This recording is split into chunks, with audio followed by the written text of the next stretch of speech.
forbade everything which could painfully excite her. Meantime, I got on as well as I could with Georgiana and Eliza. They were very cold, indeed, at first. Eliza would sit half the day sewing, reading, or writing, and scarcely utter a word either to me or her sister. Georgiana would chatter nonsense to her canary bird by the hour, and take no notice of me. But I was determined not to seem at a loss for occupation, or amusement. I had brought my drawing materials with me, and they served me for both. Provided with a case of pencils, and some sheets of paper, I used to take a seat apart from them, near the window, and busy myself in sketching fancy vignettes, representing any scene that happened momentarily to shape itself in the ever-shifting kaleidoscope of imagination. A glimpse of sea between two rocks, the rising moon, and a ship crossing its disk, a group of reeds and water flags, and a naiad's head, crowned with lotus flowers, rising out of them, an elf sitting in a hedge sparrow's nest, under a wreath of hawthorn bloom. One morning I fell to sketching a face. What sort of a face it was to be, I did not care or know. I took a soft black pencil, gave it a broad point, and worked away. Soon I had traced on the paper a broad and prominent forehead, and a square lower outline of visage. That contour gave me pleasure. My fingers proceeded actively to fill it with features. Strongly marked horizontal eyebrows must be traced under that brow. Then followed, naturally, a well-defined nose, with a straight ridge and full nostrils, then a flexible-looking mouth, by no means narrow, then a firm chin, with a decided cleft down the middle of it. Of course, some black whiskers were wanted, and some jetty hair, tufted on the temples, and waved above the forehead. Now for the eyes. I had left them to the last, because they required the most careful working. I drew them large. I shaped them well. The eyelashes I traced long and somber, the irids lustrous and large. Good. But not quite the thing, I thought, as I surveyed the effect. They want more force and spirit, and I wrought the shades blacker, that the lights might flash more brilliantly. A happy touch, or two secured success.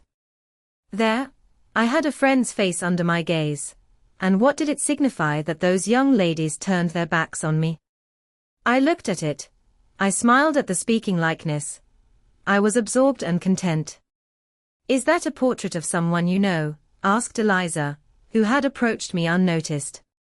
I responded that it was merely a fancy head, and hurried it beneath the other sheets. Of course, I lied. It was, in fact, a very faithful representation of Mr. Rochester. But what was that to her, or to any one but myself? Georgiana also advanced to look. The other drawings pleased her much, but she called that an ugly man. They both seemed surprised at my skill. I offered to sketch their portraits, and each, in turn, sat for a pencil outline. Then Georgiana produced her album. I promised to contribute a watercolor drawing. This put her at once into good humor. She proposed a walk in the grounds. Before we had been out 2 hours, we were deep in a confidential conversation. She had favored me with a description of the brilliant winter she had spent in London 2 seasons ago, of the admiration she had there excited, the attention she had received, and I even got hints of the titled conquest she had made. In the course of the afternoon and evening these hints were enlarged on, various soft conversations were reported, and sentimental scenes represented, and, in short, a volume of a novel of fashionable life was that day improvised by her for my benefit. The communications were renewed from day to day. They always ran on the same theme, herself, her loves and woes. It was strange she never once adverted either to her mother's illness, or her brother's death, or the present gloomy state of the family prospects. Her mind seemed wholly taken up with reminiscences of past gaiety, and aspirations after dissipations to come. She passed about 5 minutes each day in her mother's sick room, and no more. Eliza still spoke little. She had evidently no time to talk. I never saw a busier person than she seemed to be, yet it was difficult to say what she did, or rather, to discover any result of her diligence. She had an alarm to call her up early. I know not how she occupied herself before breakfast, but after that meal she divided her time into regular portions, and each hour had its allotted task. 3 times a day she studied a little book, which I found, on inspection, was a common prayer book. I asked her once what was the great attraction of that volume, and she said, the rubric. 3 hours she gave to stitching, with gold thread, the border of a square crimson cloth, almost large enough for a carpet. In answer to my inquiries after the use of this article, she informed me it was a covering for the altar of a new church lately erected near Gateshead. 2 hours she devoted to her diary, 2 to working by herself in the kitchen garden, and 1 to the regulation of her accounts. She seemed to want no company, no conversation. I believe she was happy in her way. This routine sufficed for her, and nothing annoyed her so much as the occurrence of any incident which forced her to vary its clockwork regularity. She told me one evening, when more disposed to be communicative than usual, that John's conduct, and the threatened ruin of the family, had been a source of profound affliction to her, but she had now, she said, settled her mind, and formed her resolution. Her own fortune she had taken care to secure, and when her mother died, and it was wholly improbable, she tranquilly remarked, that she should either recover, or linger long, she would execute a long-cherished project. Seek a retirement where punctual habits would be permanently secured from disturbance, and place safe barriers between herself and a frivolous world. I asked if Georgiana would accompany her. Of course not. Georgiana and she had nothing in common, they never had had. She would not be burdened with her society for any consideration. Georgiana should take her own course, and she, Eliza, would take hers. Georgiana, when not unburdening her heart to me, spent most of her time in lying on the sofa, fretting about the dullness of the house, and wishing over and over again that her Aunt Gibson would send her an invitation up to town. It would be so much better, she said, if she could only get out of the way for a month or 2, till all was over. I did not ask what she meant by all being over, but I suppose she referred to the expected decease of her mother and the gloomy sequel of funeral rites. Eliza generally took no more notice of her sister's indolence and complaints than if no such murmuring, lounging object had been before her. One day, however, as she put away her account book and unfolded her embroidery, she suddenly took her up thus, Georgiana, a more vain and absurd animal than you were certainly never allowed to cumber the earth. You had no right to be born, for you make no use of life. Instead of living for, in, and with yourself, as a reasonable being ought, you seek only to fasten your feebleness on some other person's strength. If no one can be found willing to burden her or himself with such a fat, weak, puffy, useless thing, you cry out that you are ill-treated, neglected, miserable. Then, too, existence for you must be a scene of continual change and excitement, or else the world is a dungeon. You must be admired, you must be courted, you must be flattered, you must have music, dancing, and society. Or you languish, you die away. Have you no sense to devise a system which will make you independent of all efforts, and all wills, but your own?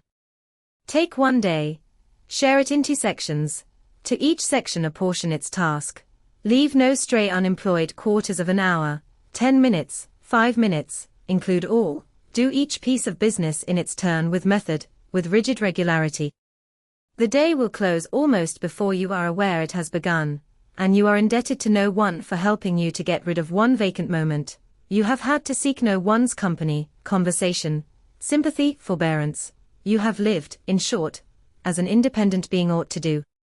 Take this advice, the first and last I shall offer you, then you will not want me or any one else, happen what may. Neglect it, go on as heretofore, craving, whining, and idling, and suffer the results of your idiocy, however bad and insufferable they may be. I tell you this plainly, and listen, for though I shall no more repeat what I am now about to say, I shall steadily act on it. After my mother's death, I wash my hands of you.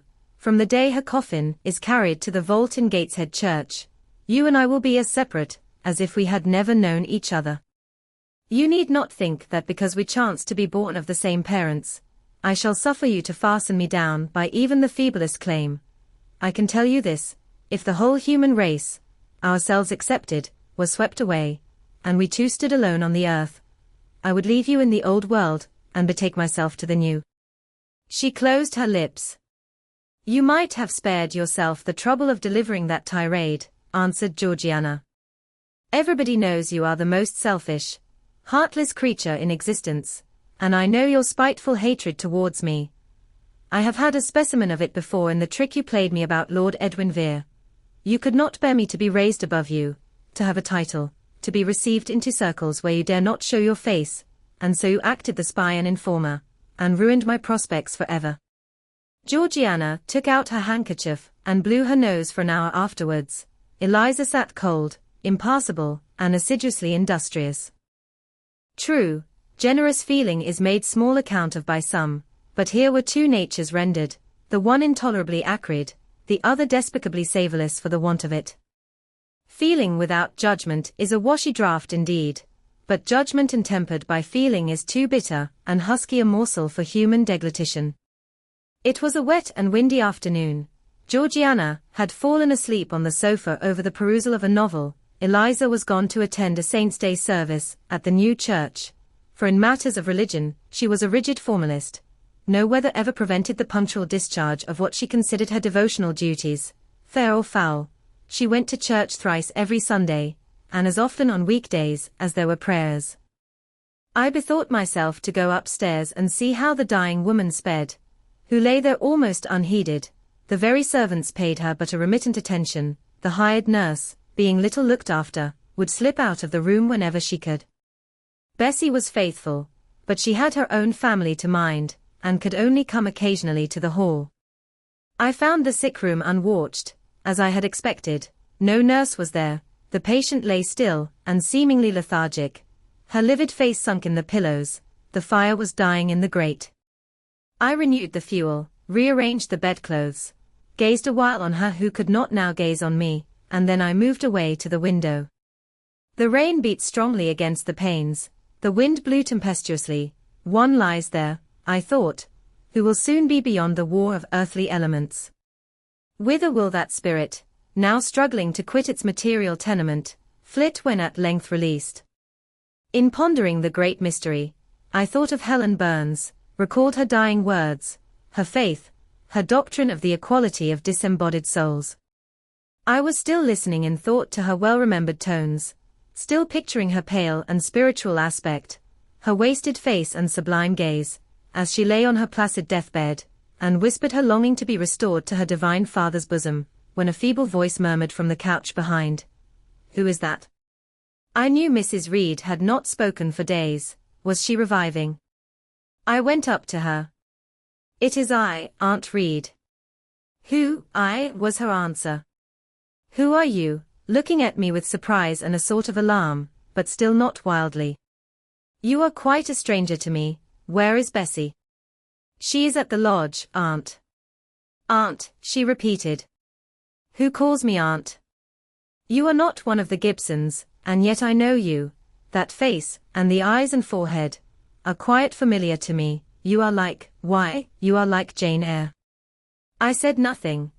I was afraid of occasioning some shock by declaring my identity.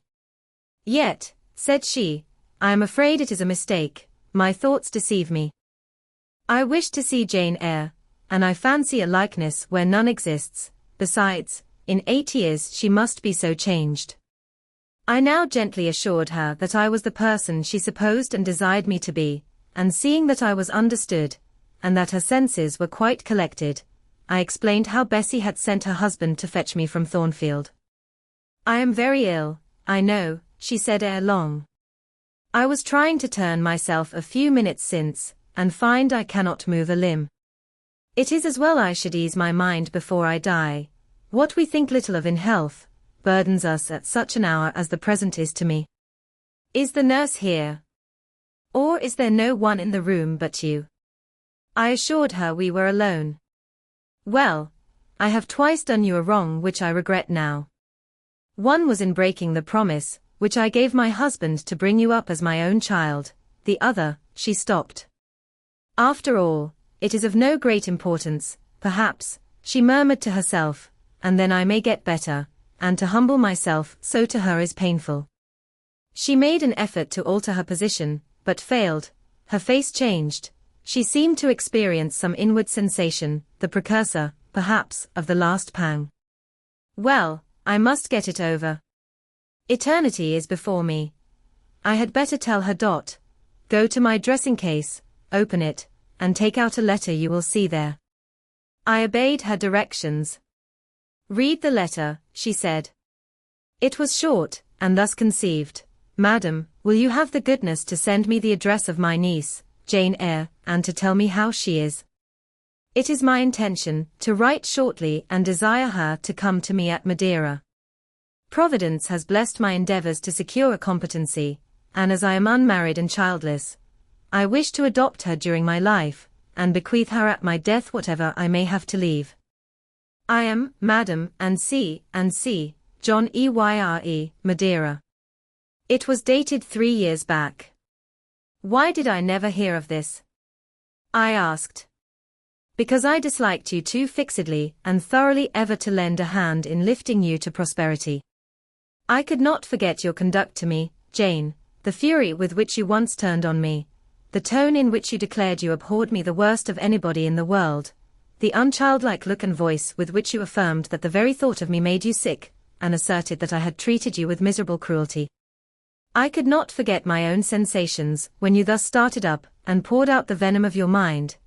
I felt fear as if an animal that I had struck or pushed had looked up at me with human eyes and cursed me in a man's voice. Bring me some water. Oh, make haste. Dear Mrs. Reed, said I, as I offered her the draught she required, think no more of all this, let it pass away from your mind. Forgive me for my passionate language. I was a child then, 8, 9 years have passed since that day. She heeded nothing of what I said, but when she had tasted the water and drawn breath, she went on thus. I tell you I could not forget it, and I took my revenge. For you to be adopted by your uncle, and placed in a state of ease and comfort, was what I could not endure. I wrote to him. I said I was sorry for his disappointment, but Jane Eyre was dead. She had died of typhus fever at Lowood. Now act as you please. Write and contradict my assertion, expose my falsehood as soon as you like. You were born, I think, to be my torment. My last hour is racked by the recollection of a deed which, but for you, I should never have been tempted to commit. If you could but be persuaded to think no more of it, aunt, and to regard me with kindness and forgiveness. You have a very bad disposition, said she, and one to this day I feel it impossible to understand. How for 9 years you could be patient and quiescent under any treatment, and in the 10th break out all fire and violence. I can never comprehend. My disposition is not so bad as you think. I am passionate, but not vindictive. Many a time, as a little child, I should have been glad to love you if you would have let me, and I long earnestly to be reconciled to you now. Kiss me, aunt. I approached my cheek to her lips. She would not touch it. She said I oppressed her by leaning over the bed, and again demanded water. As I laid her down, for I raised her and supported her on my arm while she drank, I covered her ice-cold and clammy hand with mine. The feeble fingers shrank from my touch, the glazing eyes shunned my gaze. Love me, then, or hate me, as you will, I said at last. You have my full and free forgiveness. Ask now for God's, and be at peace. Poor, suffering woman. It was too late for her to make now the effort to change her habitual frame of mind. Living, she had ever hated me. Dying, she must hate me still. The nurse now entered, and Bessie followed. I yet lingered half an hour longer, hoping to see some sign of amity, but she gave none. She was fast relapsing into stupor, nor did her mind again rally. At 12 o'clock that night she died. I was not present to close her eyes, nor were either of her daughters. They came to tell us the next morning that all was over. She was by that time laid out. Eliza and I went to look at her. Georgiana, who had burst out into loud weeping, said she dared not go. There was stretched Sarah Reed's once robust and active frame, rigid and still. Her eye of flint was covered with its cold lid. Her brow and strong traits wore yet the impress of her inexorable soul. A strange and solemn object was that corpse to me. I gazed on it with gloom and pain, nothing soft, nothing sweet, nothing pitying, or hopeful, or subduing did it inspire, only a grating anguish for her woes, not my loss, and a somber tearless dismay at the fearfulness of death in such a form. Eliza surveyed her parent calmly. After a silence of some minutes she observed, with her constitution she should have lived to a good old age. Her life was shortened by trouble. And then a spasm constricted her mouth for an instant. As it passed away she turned and left the room, and so did I. Neither of us had dropped a tear. Chapter 22. Mr. Rochester had given me but 1 week's leave of absence, yet a month elapsed before I quitted Gateshead. I wished to leave immediately after the funeral, but Georgiana entreated me to stay till she could get off to London, whither she was now at last invited by her uncle, Mr. Gibson, who had come down to direct his sister's interment and settle the family affairs. Georgiana said she dreaded being left alone with Eliza. From her she got neither sympathy in her dejection, support in her fears, nor aid in her preparations. So I bore with her feeble-minded wailings and selfish lamentations, as well as I could, and did my best in sewing for her and packing her dresses. It is true, that while I worked, she would idle, and I thought to myself, if you and I were destined to live always together, cousin, we would commence matters on a different footing. I should not settle tamely down into being the forbearing party. I should assign you your share of labor, and compel you to accomplish it, or else it should be left undone. I should insist, also, on your keeping some of those drawling, half-insincere complaints hushed in your own breast. It is only because our connection happens to be very transitory, and comes at a peculiarly mournful season, that I consent thus to render it so patient and compliant on my part. At last I saw Georgiana off, but now it was Eliza's turn to request me to stay another week. Her plans required all her time and attention, she said. She was about to depart for some unknown bourne, and all day long she stayed in her own room, her door bolted within, filling trunks, emptying drawers, burning papers, and holding no communication with anyone. She wished me to look after the house, to see callers, and answer notes of condolence. One morning she told me I was at liberty. And, she added, I am obliged to you for your valuable services and discreet conduct. There is some difference between living with such an one as you and with Georgiana. You perform your own part in life, and burden no one. Tomorrow, she continued, I set out for the continent. I shall take up my abode in a religious house near Lisle, a nunnery you would call it. There I shall be quiet and unmolested. I shall devote myself for a time to the examination of the Roman Catholic dogmas, and to a careful study of the workings of their system, if I find it to be, as I half suspect it is, the one best calculated to ensure the doing of all things decently and in order. I shall embrace the tenets of Rome and probably take the veil. I neither expressed surprise at this resolution nor attempted to dissuade her from it. The vocation will fit you to a hair, I thought. Much good may it do you. When we parted, she said, Goodbye, cousin Jane Eyre. I wish you well, you have some sense. I then returned, You are not without sense, cousin Eliza, but what you have, I suppose, in another year will be walled up alive in a French convent. However, it is not my business, and so it suits you, I don't much care. You are in the right, said she, and with these words we each went our separate way.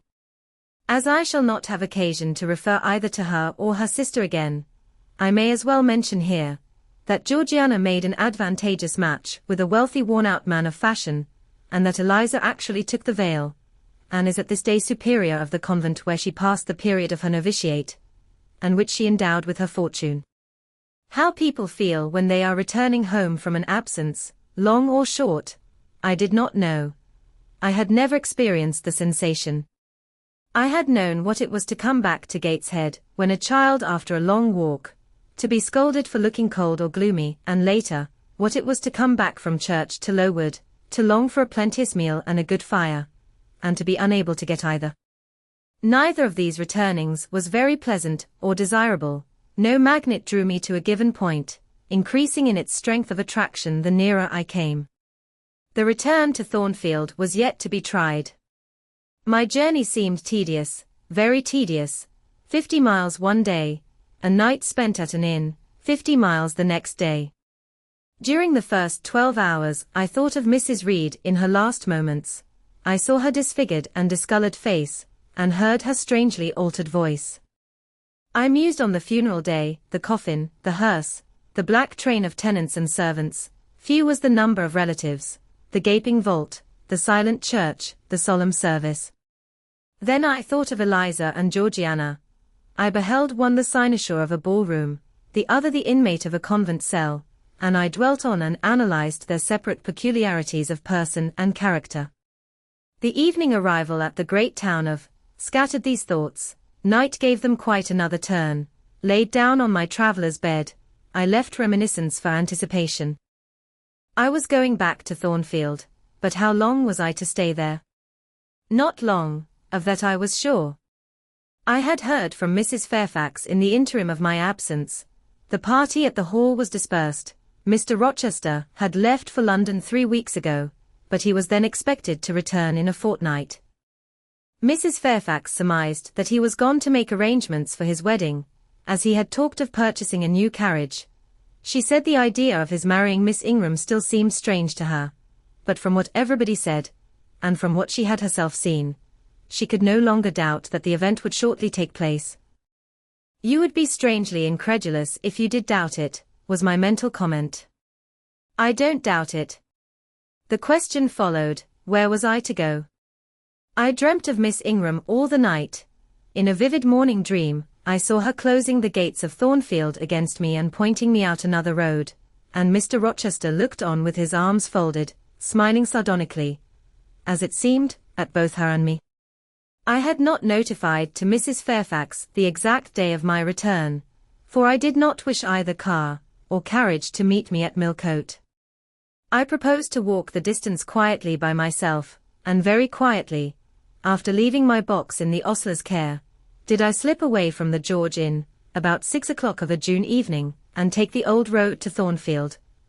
A road which lay chiefly through fields, and was now little frequented. It was not a bright or splendid summer evening, though fair and soft. The haymakers were at work all along the road, and the sky, though far from cloudless, was such as promised well for the future. Its blue, where blue was visible, was mild and settled, and its cloud strata high and thin. The west, too, was warm. No watery gleam chilled it. It seemed as if there was a fire lit, an altar burning behind its screen of marbled vapor, and out of apertures shone a golden redness. I felt glad as the road shortened before me. So glad that I stopped once to ask myself what that joy meant, and to remind reason that it was not to my home I was going, or to a permanent resting place, or to a place where fond friends looked out for me and waited my arrival. "Mrs. Fairfax will smile you a calm welcome, to be sure," said I, "and little Adele will clap her hands and jump to see you, but you know very well you are thinking of another than they, and that he is not thinking of you. But what is so headstrong as youth? What so blind as inexperience?" These affirmed that it was pleasure enough to have the privilege of again looking on Mr. Rochester, whether he looked on me or not, and they added, "Hasten. Hasten. Be with him while you may, but a few more days or weeks, at most, and you are parted from him forever." And then I strangled a newborn agony, a deformed thing which I could not persuade myself to own and rear, and ran on. They are making hay, too, in Thornfield meadows, or rather, the labourers are just quitting their work, and returning home with their rakes on their shoulders, now, at the hour I arrive. I have but a field or two to traverse, and then I shall cross the road and reach the gates. How full the hedges are of roses! But I have no time to gather any. I want to be at the house. I passed a tall briar, shooting leafy and flowery branches across the path. I see the narrow stile with stone steps, and I see Mr. Rochester sitting there, a book and a pencil in his hand. He is writing. Well, he is not a ghost, yet every nerve I have is unstrung. For a moment I am beyond my own mastery. What does it mean? I did not think I should tremble in this way when I saw him, or lose my voice or the power of motion in his presence. I will go back as soon as I can stir. I need not make an absolute fool of myself. I know another way to the house. It does not signify if I knew 20 ways, for he has seen me. Hillo, he cries, and he puts up his book and his pencil. There you are. Come on, if you please. I suppose I do come on, though in what fashion I know not, being scarcely cognizant of my movements, and solicitous only to appear calm, and above all, to control the working muscles of my face, which I feel rebel insolently against my will and struggle to express what I had resolved to conceal. But I have a veil, it is down. I may make shift yet to behave with decent composure. And this is Jane Eyre. Are you coming from Millcote, and on foot? Yes, just one of your tricks, not to send for a carriage, and come clattering over street and road like a common mortal, but to steal into the vicinage of your home along with twilight, just as if you were a dream, or a shade. What the deuce have you done with yourself this last month? I have been with my aunt, sir, who is dead. A true Janean reply. Good angels be my guard. She comes from the other world, from the abode of people who are dead, and tells me so when she meets me alone here in the gloaming. If I dared, I'd touch you, to see if you are substance or shadow, you elf, but I'd as soon offer to take hold of a blue ignis fatuus light in a marsh. Traunt. Traunt, he added, when he had paused an instant. Absent from me a whole month, and forgetting me quite, I'll be sworn. I knew there would be pleasure in meeting my master again, even though broken by the fear that he was so soon to cease to be my master, and by the knowledge that I was nothing to him, but there was ever in Mr. Rochester, so at least I thought, such a wealth of the power of communicating happiness, that to taste but of the crumbs he scattered to stray and stranger birds like me, was to feast genially. His last words were balm. They seemed to imply that it imported something to him whether I forgot him or not. And he had spoken of Thornfield as my home, would that it were my home. He did not leave the stile, and I hardly liked to ask to go by. I inquired soon if he had not been to London. Yes, I suppose you found that out by second sight. Mrs. Fairfax told me in a letter. And did she inform you what I went to do? Oh, yes, sir. Everybody knew your errand. You must see the carriage, Jane, and tell me if you don't think it will suit Mrs. Rochester exactly, and whether she won't look like Queen Boadicea, leaning back against those purple cushions. I wish, Jane, I were a trifle better adapted to match with her externally. Tell me now, fairy as you are, can't you give me a charm, or a philtre, or something of that sort, to make me a handsome man? It would be past the power of magic, sir, and in thought, I added, a loving eye is all the charm needed, to such you are handsome enough, or rather your sternness has a power beyond beauty. Mr. Rochester had sometimes read my unspoken thoughts with an acumen to me incomprehensible. In the present instance he took no notice of my abrupt vocal response, but he smiled at me with a certain smile he had of his own, and which he used but on rare occasions. He seemed to think it too good for common purposes. It was the real sunshine of feeling, he shed it over me now. Pass, Janet, said he, making room for me to cross the stile. Go up home, and stay your weary little wandering feet at a friend's threshold. All I had now to do was to obey him in silence, no need for me to colloquize further. I got over the stile without a word, and meant to leave him calmly. An impulse held me fast, a force turned me round. I said, or something in me said for me, and in spite of me, thank you, Mr. Rochester, for your great kindness. I am strangely glad to get back again to you, and wherever you are is my home, my only home. I walked on so fast that even he could hardly have overtaken me had he tried. Little Adele was half wild with delight when she saw me. Mrs. Fairfax received me with her usual plain friendliness. Leah smiled, and even Sophie bid me bonsoir with glee. This was very pleasant. There is no happiness like that of being loved by your fellow creatures, and feeling that your presence is an addition to their comfort. I that evening shut my eyes resolutely against the future. I stopped my ears against the voice that kept warning me of near separation and coming grief. When tea was over and Mrs. Fairfax had taken her knitting, and I had assumed a low seat near her, and Adele, kneeling on the carpet, had nestled close up to me, and a sense of mutual affection seemed to surround us with a ring of golden peace, I uttered a silent prayer that we might not be parted far or soon, but when, as we thus sat, Mr. Rochester entered, unannounced, and looking at us, seemed to take pleasure in the spectacle of a group so amicable, when he said he supposed the old lady was all right now that she had got her adopted daughter back again, and added that he saw Adele was prête à croquer sa petite maman anglaise, I half ventured to hope that he would, even after his marriage, keep us together somewhere under the shelter of his protection, and not quite exiled from the sunshine of his presence. A fortnight of dubious calm succeeded my return to Thornfield Hall.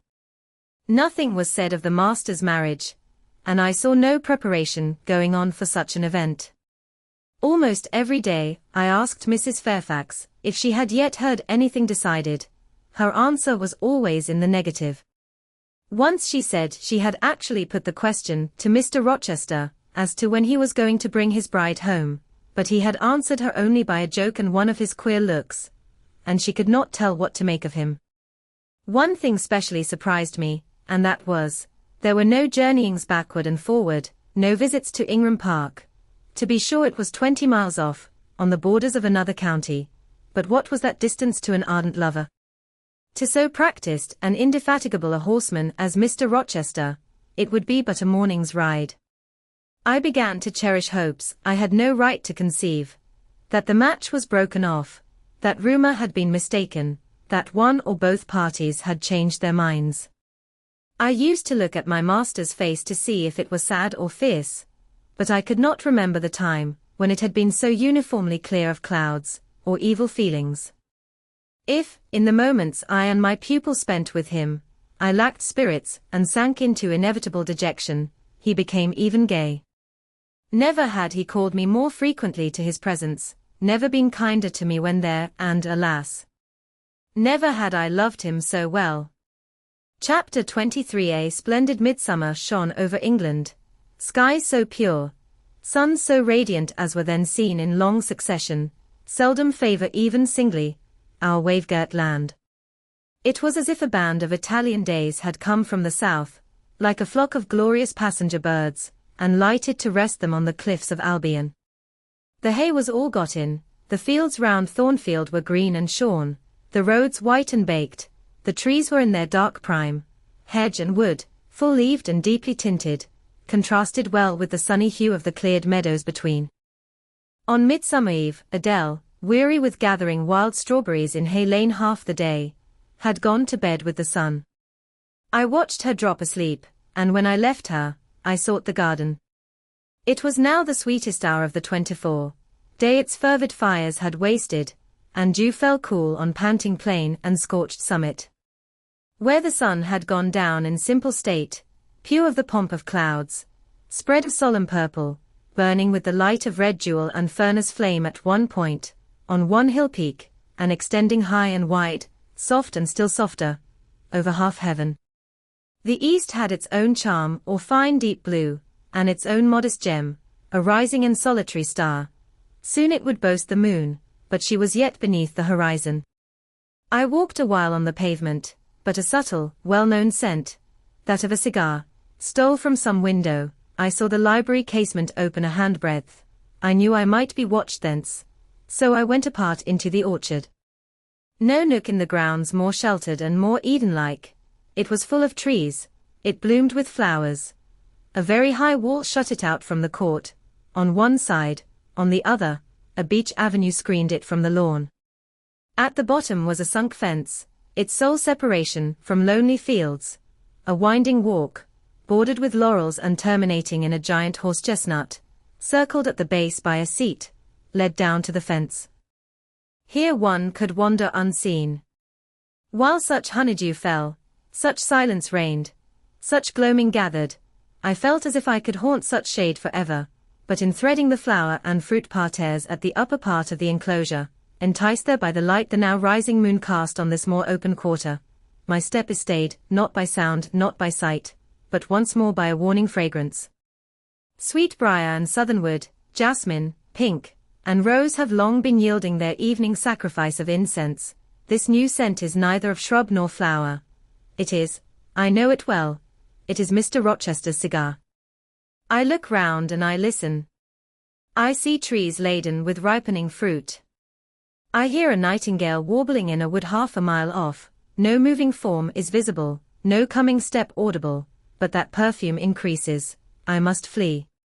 I make for the wicket leading to the shrubbery, and I see Mr. Rochester entering. I step aside into the ivy recess. He will not stay long.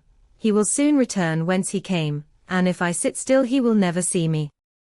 But no, eventide is as pleasant to him as to me, and this antique garden as attractive, and he strolls on, now lifting the gooseberry tree branches to look at the fruit, large as plums, with which they are laden, now taking a ripe cherry from the wall, now stooping towards a knot of flowers, either to inhale their fragrance, or to admire the dew beads on their petals. A great moth goes humming by me. It alights on a plant at Mr. Rochester's foot. He sees it, and bends to examine it. Now, he has his back towards me, thought I, and he is occupied too. Perhaps, if I walk softly, I can slip away unnoticed. I trode on an edging of turf, that the crackle of the pebbly gravel might not betray me. He was standing among the beds at a yard or two distant from where I had to pass. The moth apparently engaged him. I shall get by very well, I meditated. As I crossed his shadow, thrown long over the garden by the moon, not yet risen high, he said quietly, without turning, "Jane, come and look at this fellow." I had made no noise. He had not eyes behind. Could his shadow feel? I started at first, and then I approached him. "Look at his wings," said he. "He reminds me rather of a West Indian insect. One does not often see so large and gay a night rover in England. There. He is flown." The moth roamed away. I was sheepishly retreating also, but Mr. Rochester followed me, and when we reached the wicket, he said, "Turn back. On so lovely a night it is a shame to sit in the house, and surely no one can wish to go to bed while sunset is thus at meeting with moonrise. It is one of my faults, that though my tongue is sometimes prompt enough at an answer, there are times when it sadly fails me in framing an excuse, and always the lapse occurs at some crisis, when a facile word or plausible pretext is specially wanted to get me out of painful embarrassment. I did not like to walk at this hour alone with Mr. Rochester in the shadowy orchard, but I could not find a reason to allege for leaving him. I followed with lagging step, and thoughts busily bent on discovering a means of extrication, but he himself looked so composed and so grave also, I became ashamed of feeling any confusion. The evil, if evil existent, or prospective there was, seemed to lie with me only. His mind was unconscious and quiet. "Jane," he recommenced, as we entered the laurel walk, and slowly strayed down in the direction of the sunk fence and the horse-chestnut, "Thornfield is a pleasant place in summer, is it not?" "Yes, sir." "You must have become in some degree attached to the house, you, who have an eye for natural beauties, and a good deal of the organ of adhesiveness." "I am attached to it, indeed. And though I don't comprehend how it is, I perceive you have acquired a degree of regard for that foolish little child Adele, too, and even for simple Dame Fairfax." "Yes, sir, in different ways. I have an affection for both, and would be sorry to part with them." "Yes." "Pity," he said, and sighed and paused. "It is always the way of events in this life," he continued presently. "No sooner have you got settled in a pleasant resting place, than a voice calls out to you to rise and move on, for the hour of repose is expired." "Must I move on, sir?" I asked. "Must I leave Thornfield?" "I believe you must, Jane." "I am sorry, Janet, but I believe indeed you must." This was a blow, but I did not let it prostrate me. "Well, sir, I shall be ready when the order to march comes." "It is come now. I must give it tonight." "Then you are going to be married, sir?" "Exact lie, precise lie, with your usual acuteness, you have hit the nail straight on the head. Soon, sir. Very soon, that is, Miss Eyre, and you'll remember, Jane, the first time or rumour, plainly intimated to you that it was my intention to put my old bachelor's neck into the sacred noose, to enter into the holy estate of matrimony, to take Miss Ingram to my bosom. In short, she's an extensive armful, but that's not to the point. One can't have too much of such a very excellent thing as my beautiful Blanche. Well, as I was saying, listen to me, Jane.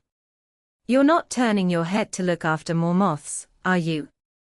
That was only a lady clock, child, flying away home. I wish to remind you that it was you who first said to me, with that discretion I respect in you, with that foresight, prudence, and humility which befit your responsible and dependent position, that in case I married Miss Ingram, both you and little Adele had better trot forthwith. I pass over the sort of slur conveyed in this suggestion on the character of my beloved. Indeed, when you are far away, Janet, I'll try to forget it. I shall notice only its wisdom, which is such that I have made it my law of action. Adele must go to school, and you, Miss Eyre, must get a new situation. Yes, sir, I will advertise immediately, and meantime, I suppose I I may stay here, till I find another shelter to betake myself to. But I stopped, feeling it would not do to risk a long sentence, for my voice was not quite under command. In about a month I hope to be a bridegroom, continued Mr. Rochester, and in the interim, I shall myself look out for employment and an asylum for you. Thank you, sir. I am sorry to give, no need to apologize. I consider that when a dependent does her duty as well as you have done yours, she has a sort of claim upon her employer for any little assistance he can conveniently render her. Indeed, I have already, through my future mother-in-law, heard of a place that I think will suit. It is to undertake the education of the 5 daughters of Mrs. Dionysius Ogle of Bitternut Lodge, Connaught, Ireland. You'll like Ireland, I think. They are such warm-hearted people there, they say. It is a long way off, sir. No matter, a girl of your sense will not object to the voyage or the distance. Not the voyage, but the distance, and then the sea is a barrier. From what, Jane? From England and from Thornfield, well. From you, sir. I said this almost involuntarily, and with as little sanction of free will, my tears gushed out. I did not cry so as to be heard, however. I avoided sobbing. The thought of Mrs. Ogle and Bitternut Lodge struck cold to my heart, and colder the thought of all the brine and foam, destined, as it seemed, to rush between me and the master at whose side I now walked, and coldest the remembrance of the wider ocean, wealth, caste, custom intervened between me and what I naturally and inevitably loved. It is a long way, I again said.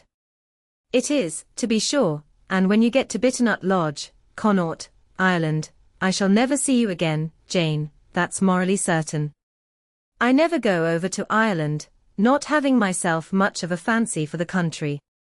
We have been good friends, Jane, have we not? Yes, sir. And when friends are on the eve of separation, they like to spend the little time that remains to them close to each other. Come. We'll talk over the voyage and the parting quietly half an hour or so, while the stars enter into their shining life up in heaven yonder. Here is the chestnut tree, here is the bench at its old roots. Come, we will sit there in peace tonight, though we should never more be destined to sit there together. He seated me and himself. It is a long way to Ireland, Janet, and I am sorry to send my little friend on such weary travels, but if I can't do better, how is it to be helped? Are you anything akin to me, do you think, Jane? I could risk no sort of answer by this time. My heart was still. Because, he said, I sometimes have a queer feeling with regard to you, especially when you are near me, as now. It is as if I had a string somewhere under my left ribs, tightly and inextricably knotted to a similar string situated in the corresponding quarter of your little frame. And if that boisterous channel, and 200 miles or so of land come broad between us, I am afraid that cord of communion will be snapped, and then I've a nervous notion I should take to bleeding inwardly. As for you, you'd forget me. That I never should, sir, you know, impossible to proceed. Jane, do you hear that nightingale singing in the wood? Listen. In listening, I sobbed convulsively, for I could repress what I endured no longer. I was obliged to yield, and I was shaken from head to foot with acute distress. When I did speak, it was only to express an impetuous wish that I had never been born, or never come to Thornfield. Because you are sorry to leave it. The vehemence of emotion, stirred by grief and love within me, was claiming mastery, and struggling for full sway, and asserting a right to predominate, to overcome, to live, rise, and reign at last, yes, and to speak. I grieve to leave Thornfield. I love Thornfield.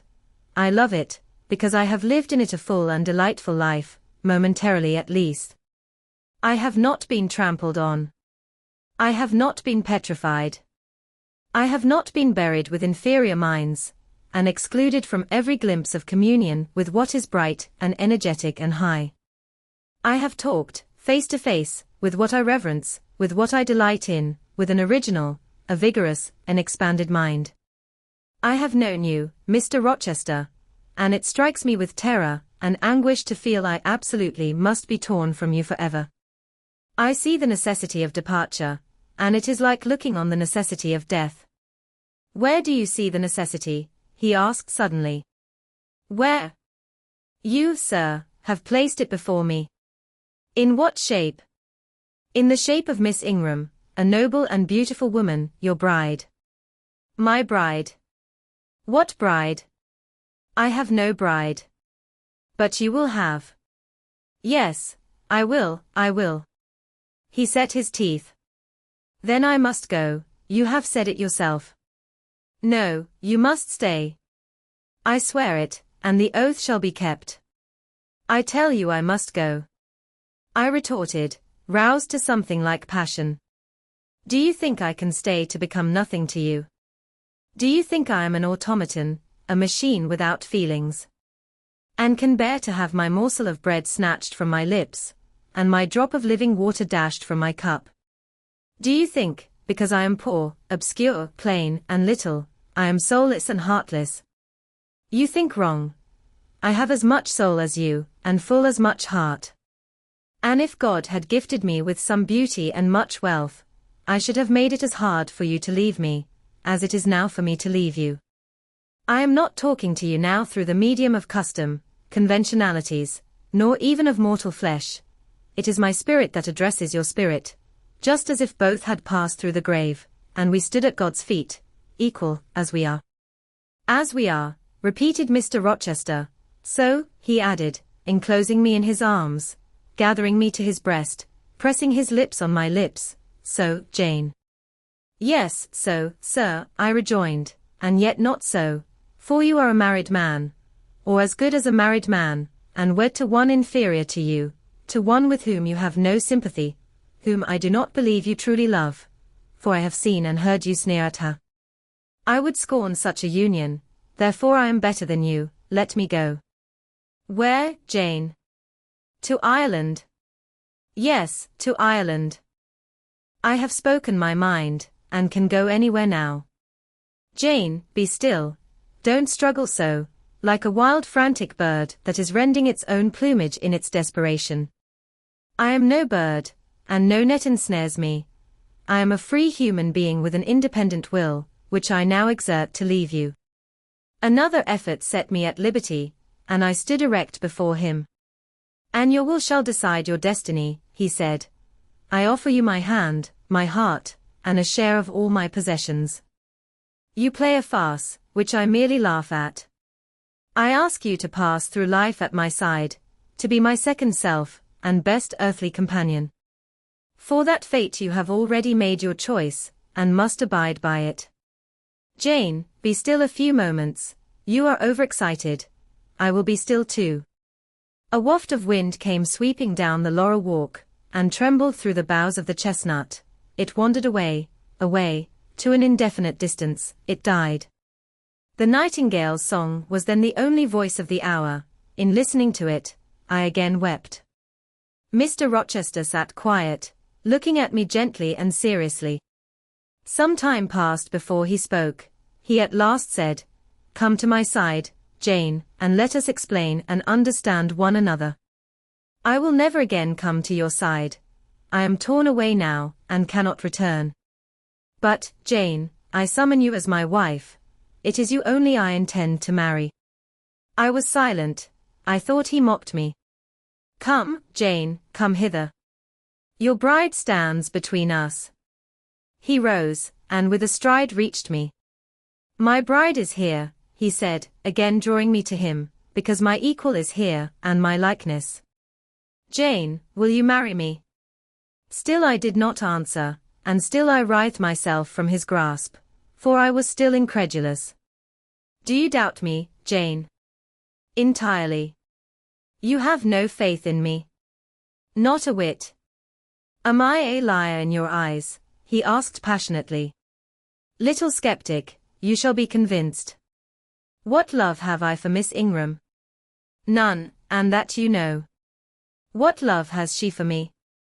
None, as I have taken pains to prove.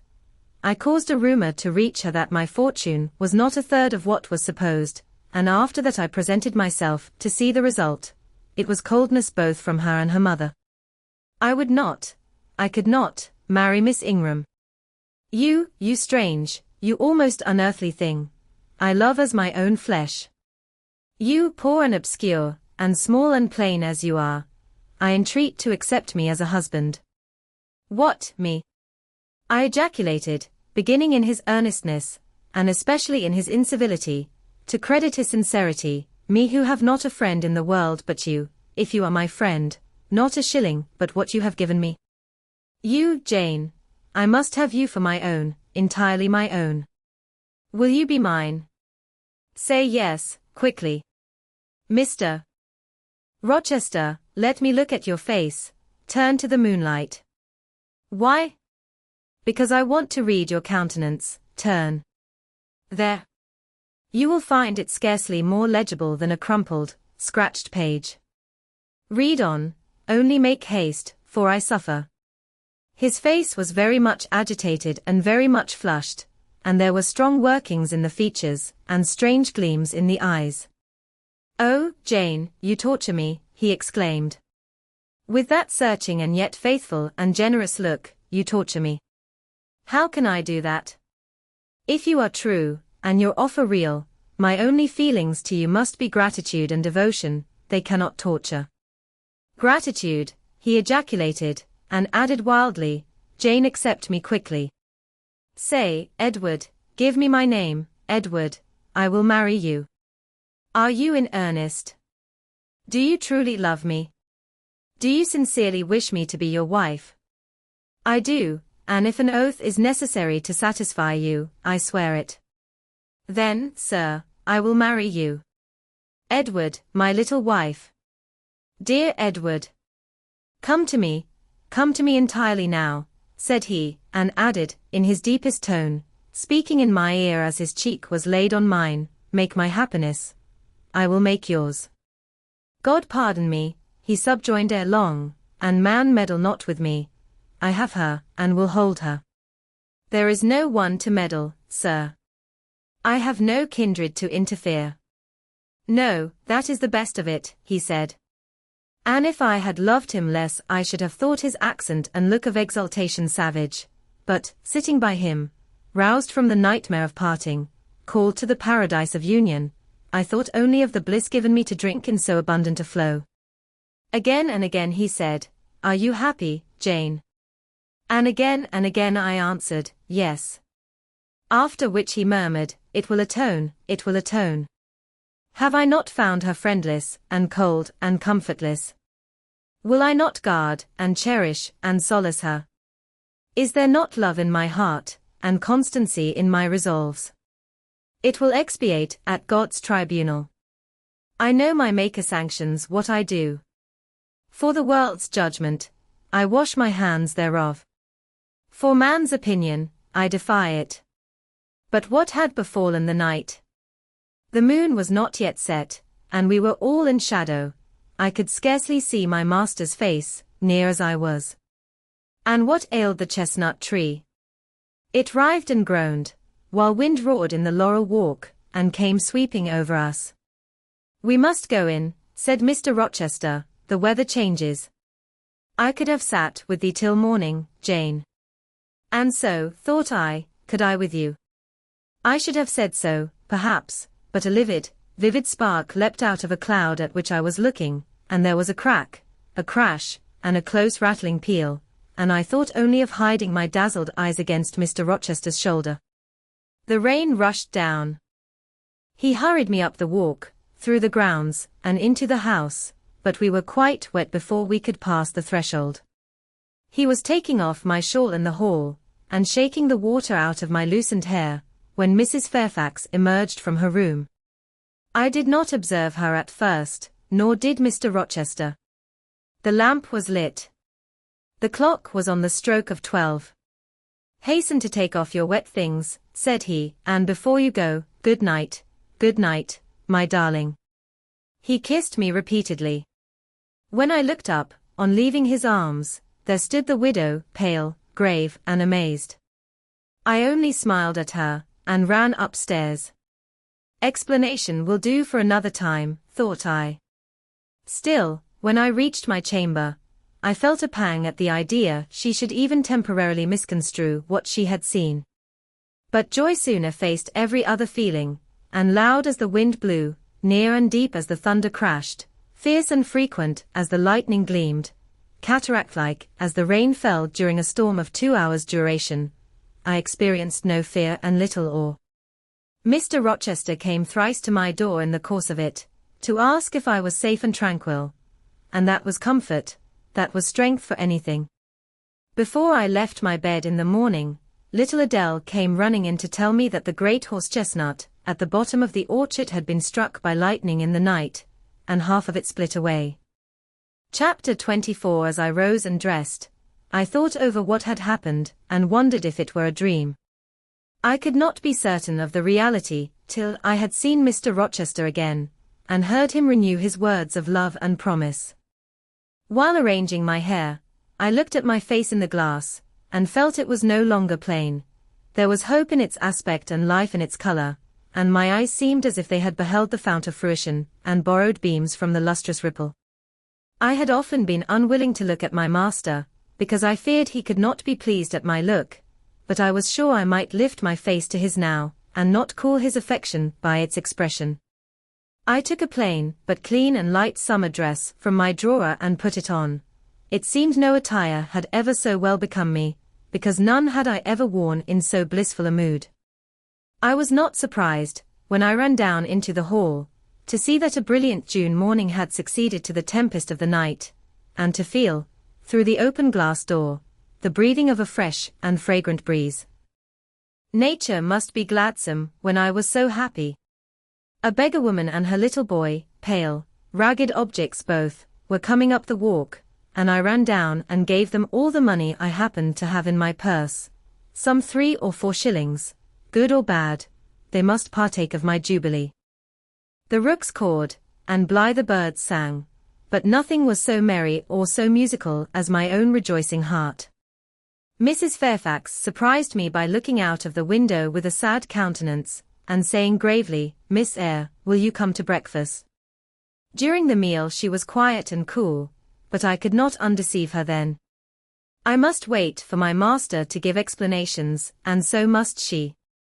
I ate what I could, and then I hastened upstairs. I met Adele leaving the schoolroom. "Where are you going?" "It is time for lessons. Mr. Rochester has sent me away to the nursery." "Where is he?" "In there," pointing to the apartment she had left, and I went in, and there he stood. "Come and bid me good morning," said he. I gladly advanced, and it was not merely a cold word now, or even a shake of the hand that I received, but an embrace and a kiss. It seemed natural, it seemed genial to be so well loved, so caressed by him. "Jane, you look blooming, and smiling, and pretty," said he, "truly pretty this morning. Is this my pale, little elf? Is this my mustard seed? This little sunny-faced girl with the dimpled cheek and rosy lips, the satin-smooth hazel hair, and the radiant hazel eyes? I had green eyes, reader, but you must excuse the mistake, for him they were new-dyed, I suppose. It is Jane Eyre, sir. Soon to be Jane Rochester, he added, in 4 weeks, Janet, not a day more. Do you hear that? I did, and I could not quite comprehend it. It made me giddy.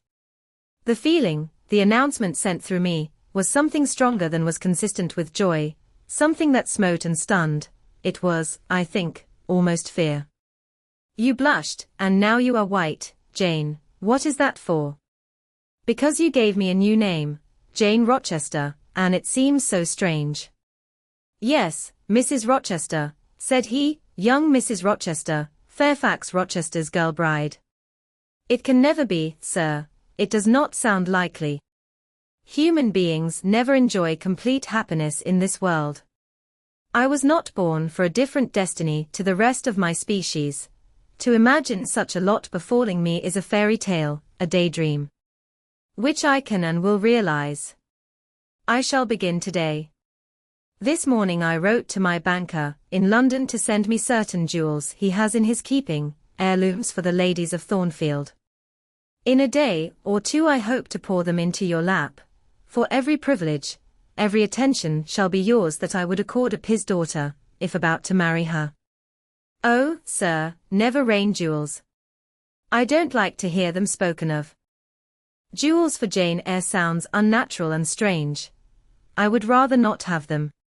I will myself put the diamond chain round your neck, and the circlet on your forehead, which it will become, for nature, at least, has stamped her patent of nobility on this brow, Jane, and I will clasp the bracelets on these fine wrists, and load these pharaoh-like fingers with rings. No, no, sir. Think of other subjects, and speak of other things, and in another strain.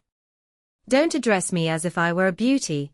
I am your plain, Quakerish governess. You are a beauty in my eyes, and a beauty just after the desire of my heart, delicate and aerial. Puny and insignificant, you mean. You are dreaming, sir, or you are sneering. For God's sake, don't be ironical. I will make the world acknowledge you a beauty, too, he went on, while I really became uneasy at the strain he had adopted, because I felt he was either deluding himself, or trying to delude me. I will attire my Jane in satin and lace, and she shall have roses in her hair, and I will cover the head I love best with a priceless veil. And then you won't know me, sir, and I shall not be your Jane Eyre any longer, but an ape in a harlequin's jacket, a jay in borrowed plumes. I would as soon see you, Mr. Rochester, tricked out in stage trappings, as myself clad in a court lady's robe, and I don't call you handsome, sir, though I love you most dearly, far too dearly to flatter you. Don't flatter me. He pursued his theme, however, without noticing my deprecation. This very day, I shall take you in the carriage to Millcote, and you must choose some dresses for yourself. I told you we shall be married in 4 weeks. The wedding is to take place quietly, in the church down below yonder, and then I shall waft you away at once to town. After a brief stay there, I shall bear my treasure to regions nearer the sun, to French vineyards and Italian plains, and she shall see whatever is famous in old story and in modern record. She shall taste, too, of the life of cities, and she shall learn to value herself by just comparison with others. Shall I travel, and with you, sir? You shall sojourn at Paris, Rome, and Naples, at Florence, Venice, and Vienna. All the ground I have wandered over shall be retrodden by you. Wherever I stamped my hoof, your sylph's foot shall step also. 10 years since, I flew through Europe half mad, with disgust, hate, and rage as my companions. Now I shall revisit it healed and cleansed, with a very angel as my comforter. I laughed at him as he said this. I am not an angel, I asserted, and I will not be one till I die. I will be myself. Mr. Rochester, you must neither expect nor exact anything celestial of me, for you will not get it, any more than I shall get it of you, which I do not at all anticipate. What do you anticipate of me? For a little while you will perhaps be as you are now, a very little while, and then you will turn cool, and then you will be capricious, and then you will be stern, and I shall have much ado to please you. But when you get well used to me, you will perhaps like me again, like me, I say, not love me. I suppose your love will effervesce in 6 months, or less. I have observed in books written by men, that period assigned as the farthest to which a husband's ardor extends. Yet, after all, as a friend and companion, I hope never to become quite distasteful to my dear master. Distasteful. And like you again. I think I shall like you again, and yet again, and I will make you confess I do not only like, but love you, with truth, fervor, constancy. Yet are you not capricious, sir? To women who please me only by their faces, I am the very devil when I find out they have neither souls nor hearts, when they open to me a perspective of flatness, triviality, and perhaps imbecility, coarseness, and ill temper. But to the clear eye and eloquent tongue, to the soul made of fire, and the character that bends, but does not break, at once supple and stable, tractable and consistent, I am ever tender and true. Had you ever experience of such a character, sir? Did you ever love such an one? I love it now. But before me, if I, indeed, in any respect come up to your difficult standard. I never met your likeness. Jane, you please me, and you master me, you seem to submit, and I like the sense of pliancy you impart. And while I am twining the soft, silken skein round my finger, it sends a thrill up my arm to my heart. I am influenced, conquered, and the influence is sweeter than I can express, and the conquest I undergo has a witchery beyond any triumph I can win. Why do you smile, Jane? What does that inexplicable, that uncanny turn of countenance mean? I was thinking, sir, you will excuse the idea, it was involuntary. I was thinking of Hercules and Samson with their charmers, you little elfish, hush, sir. You don't talk very wisely just now, any more than those gentlemen acted very wisely. However, had they been married, they would no doubt by their severity as husbands have made up for their softness as suitors, and so will you, I fear. I wonder how you will answer me a year hence, should I ask a favor it does not suit your convenience or pleasure to grant. Ask me something now, Janet, the least thing. I desire to be entreated, indeed I will, sir. I have my petition all ready. Speak. But if you look up and smile with that countenance, I shall swear concession before I know to what, and that will make a fool of me. Not at all, sir. I ask only this. Don't send for the jewels, and don't crown me with roses. You might as well put a border of gold lace round that plain pocket handkerchief you have there. I might as well gild refined gold. I know it. Your request is granted then, for the time. I will remand the order I despatched to my banker. But you have not yet asked for anything, you have prayed a gift to be withdrawn, try again. Well then, sir, have the goodness to gratify my curiosity, which is much piqued on one point. He looked disturbed. What? What? He said hastily. Curiosity is a dangerous petition. It is well I have not taken a vow to accord every request, but there can be no danger in complying with this, sir. Utter it, Jane, but I wish that instead of a mere inquiry into, perhaps, a secret, it was a wish for half my estate. Now, King Ahasuerus, what do I want with half your estate? Do you think I am a usurer, seeking good investment in land? I would much rather have all your confidence. You will not exclude me from your confidence if you admit me to your heart. You are welcome to all my confidence that is worth having, Jane, but for God's sake, don't desire a useless burden.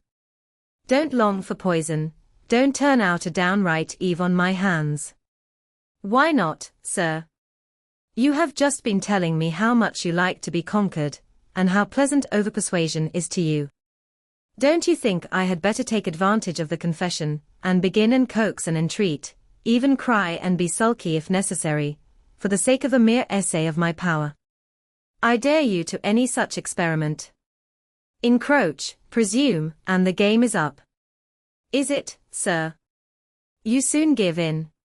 How stern you look now. Your eyebrows have become as thick as my finger, and your forehead resembles what, in some very astonishing poetry, I once saw styled, a blue-piled thunderloft. That will be your married look, sir, I suppose. If that will be your married look, I, as a Christian, will soon give up the notion of consorting with a mere sprite, or salamander. But what had you to ask? Thing, out with it. There, you are less than civil now, and I like rudeness a great deal better than flattery. I had rather be a thing than an angel.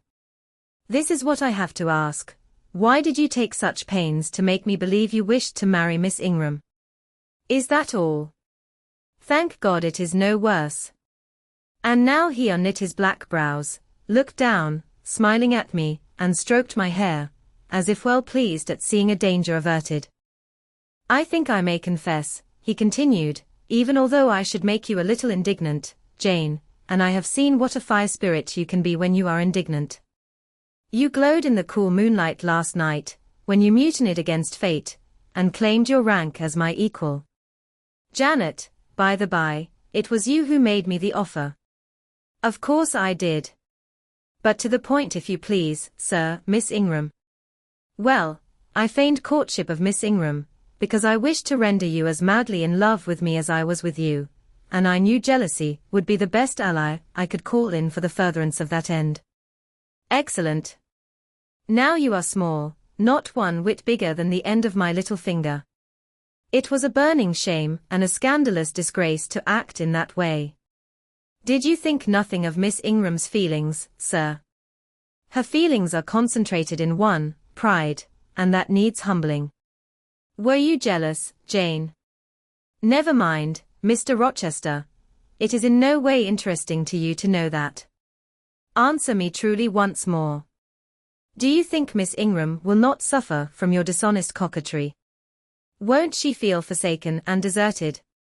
Impossible, when I told you how she, on the contrary, deserted me, the idea of my insolvency cooled, or rather extinguished, her flame in a moment. You have a curious, designing mind, Mr. Rochester. I am afraid your principles on some points are eccentric. My principles were never trained, Jane. They may have grown a little awry for want of attention. Once again, seriously, may I enjoy the great good that has been vouchsafed to me, without fearing that any one else is suffering the bitter pain I myself felt a while ago. That you may, my good little girl. There is not another being in the world has the same pure love for me as yourself, for I lay that pleasant unction to my soul, Jane, a belief in your affection. I turned my lips to the hand that lay on my shoulder.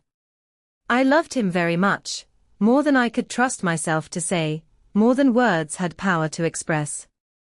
Ask something more, he said presently. It is my delight to be entreated, and to yield. I was again ready with my request. Communicate your intentions to Mrs. Fairfax, sir. She saw me with you last night in the hall, and she was shocked. Give her some explanation, before I see her again. It pains me to be misjudged by so good a woman. Go to your room, and put on your bonnet, he replied. I mean you to accompany me to Millcote this morning, and while you prepare for the drive, I will enlighten the old lady's understanding. Did she think, Janet, you had given the world for love, and considered it well lost? I believe she thought I had forgotten my station, and yours, sir. Station? Station, your station is in my heart, and on the necks of those who would insult you, now or hereafter. Go. I was soon dressed, and when I heard Mr. Rochester quit Mrs. Fairfax's parlour, I hurried down to it. The old lady had been reading her morning portion of scripture, the lesson for the day. Her Bible lay open before her, and her spectacles were upon it.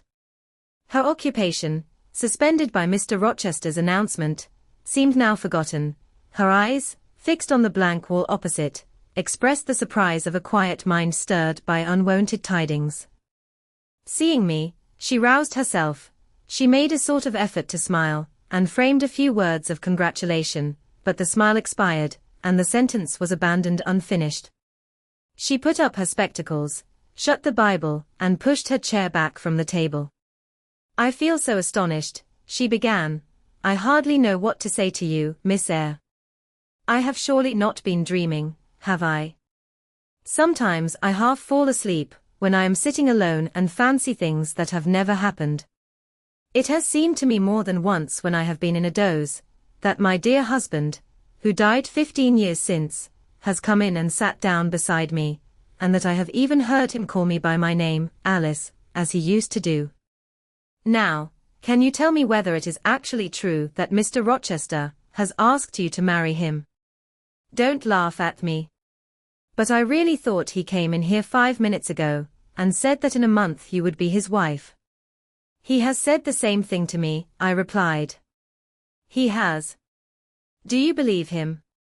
Have you accepted him? Yes. She looked at me bewildered. I could never have thought it. He is a proud man, all the Rochesters were proud, and his father, at least, liked money. He, too, has always been called careful. He means to marry you. He tells me so. She surveyed my whole person. In her eyes I read that they had there found no charm powerful enough to solve the enigma. It passes me, she continued, but no doubt it is true since you say so. How it will answer, I cannot tell. I really don't know. Equality of position and fortune is often advisable in such cases, and there are 20 years of difference in your ages. He might almost be your father. No, indeed, Mrs. Fairfax, exclaimed I, nettled, he is nothing like my father. No one, who saw us together, would suppose it for an instant. Mr. Rochester looks as young, and is as young, as some men at 25. Is it really for love he is going to marry you? She asked. I was so hurt by her coldness and skepticism, that the tears rose to my eyes. I am sorry to grieve you, pursued the widow, but you are so young, and so little acquainted with men, I wish to put you on your guard. It is an old saying that all is not gold that glitters, and in this case I do fear there will be something found to be different to what either you or I expect. Why, am I a monster? I said, is it impossible that Mr. Rochester should have a sincere affection for me? No, you are very well, and much improved of late, and Mr. Rochester, I dare say, is fond of you. I have always noticed that you were a sort of pet of his. There are times when, for your sake, I have been a little uneasy at his marked preference, and have wished to put you on your guard, but I did not like to suggest even the possibility of wrong.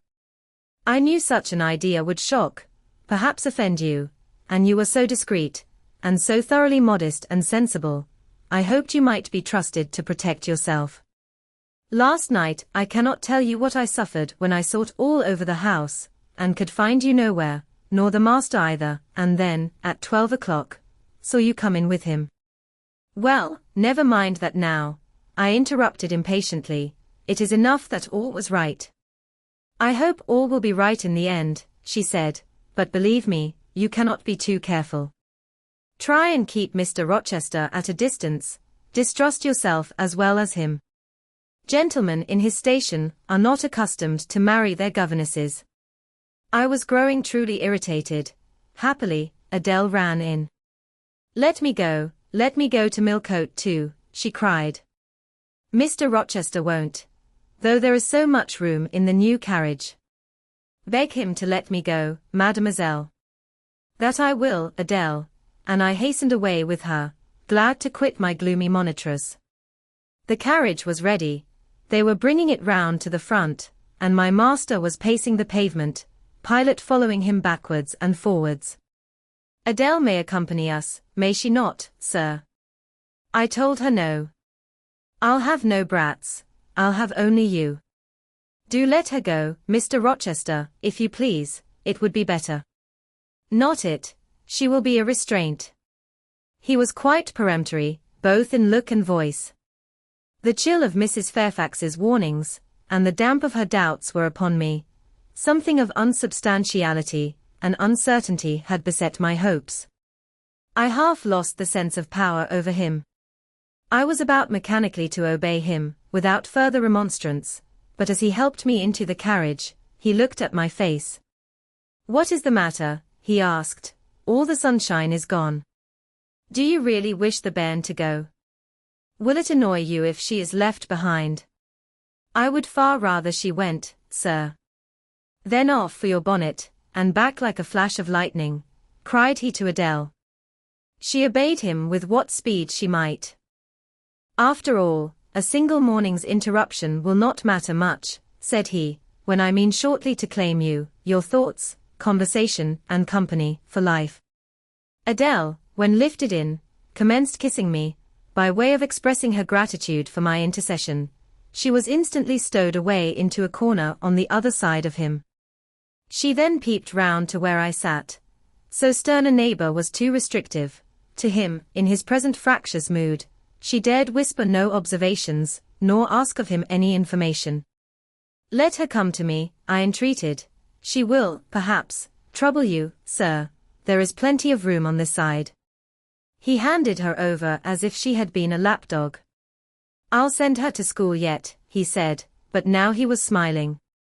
Adele heard him, and asked if she was to go to school sans mademoiselle. Yes, he replied, absolutely sans mademoiselle, for I am to take mademoiselle to the moon, and there I shall seek a cave in one of the white valleys among the volcano tops, and mademoiselle shall live with me there and only me. She will have nothing to eat. You will starve her, observed Adele. I shall gather manna for her morning and night. The plains and hillsides in the moon are bleached with manna, Adele. She will want to warm herself. What will she do for a fire? Fire rises out of the lunar mountains. When she is cold, I'll carry her up to a peak, and lay her down on the edge of a crater. Oh, tuelle y ser mal, pew comfortable. And her clothes, they will wear out. How can she get new ones? Mr. Rochester professed to be puzzled. Hem, said he. What would you do, Adele? Cudgel your brains for an expedient. How would a white or a pink cloud answer for a gown, do you think? And one could cut a pretty enough scarf out of a rainbow. She is far better as she is, concluded Adele, after musing some time. Besides, she would get tired of living with only you in the moon. If I were mademoiselle, I would never consent to go with you. She has consented. She has pledged her word. But you can't get her there. There is no road to the moon. It is all air, and neither you nor she can fly. Adele, look at that field. We were now outside Thornfield gates, and bowling lightly along the smooth road to Millcote, where the dust was well laid by the thunderstorm, and where the low hedges and lofty timber trees on each side glistened green and rain-refreshed. In that field, Adele, I was walking late one evening about a fortnight since, the evening of the day you helped me to make hay in the orchard meadows, and as I was tired with raking swaths, I sat down to rest me on a stile, and there I took out a little book and a pencil, and began to write about a misfortune that befell me long ago, and a wish I had for happy days to come. I was writing away very fast, though daylight was fading from the leaf, when something came up the path and stopped 2 yards off me. I looked at it. It was a little thing with a veil of gossamer on its head. I beckoned it to come near me. It stood soon at my knee. I never spoke to it, and it never spoke to me in words, but I read its eyes, and it read mine, and our speechless colloquy was to this effect. It was a fairy, and come from Elfland, it said, and its errand was to make me happy. I must go with it out of the common world to a lonely place, such as the moon, for instance, and it nodded its head towards her horn, rising over Hay Hill. It told me of the alabaster cave and silver vale where we might live. I said I should like to go, but reminded it, as you did me, that I had no wings to fly. Oh, returned the fairy, that does not signify. Here is a talisman will remove all difficulties, and she held out a pretty gold ring. Put it, she said, on the 4th finger of my left hand, and I am yours, and you are mine, and we shall leave earth, and make our own heaven yonder. She nodded again at the moon. The ring, Adele, is in my breeches pocket, under the disguise of a sovereign, but I mean soon to change it to a ring again. But what has mademoiselle to do with it? I don't care for the fairy. You said it was mademoiselle you would take to the moon. Mademoiselle is a fairy, he said, whispering mysteriously.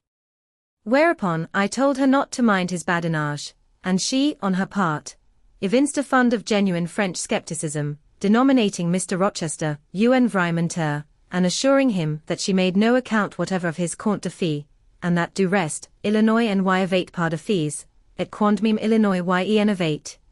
She was sure they would never appear to him, nor ever give him rings, or offer to live with him in the moon. The hour spent at Millcote was a somewhat harassing one to me. Mr. Rochester obliged me to go to a certain silk warehouse. There I was ordered to choose half a dozen dresses. I hated the business. I begged leave to defer it. No, it should be gone through with now. By dint of entreaties expressed in energetic whispers, I reduced the half dozen to 2. These, however, he vowed he would select himself. With anxiety, I watched his eye rove over the gay stores. He fixed on a rich silk of the most brilliant amethyst dye, and a superb pink satin. I told him in a new series of whispers, that he might as well buy me a gold gown and a silver bonnet at once.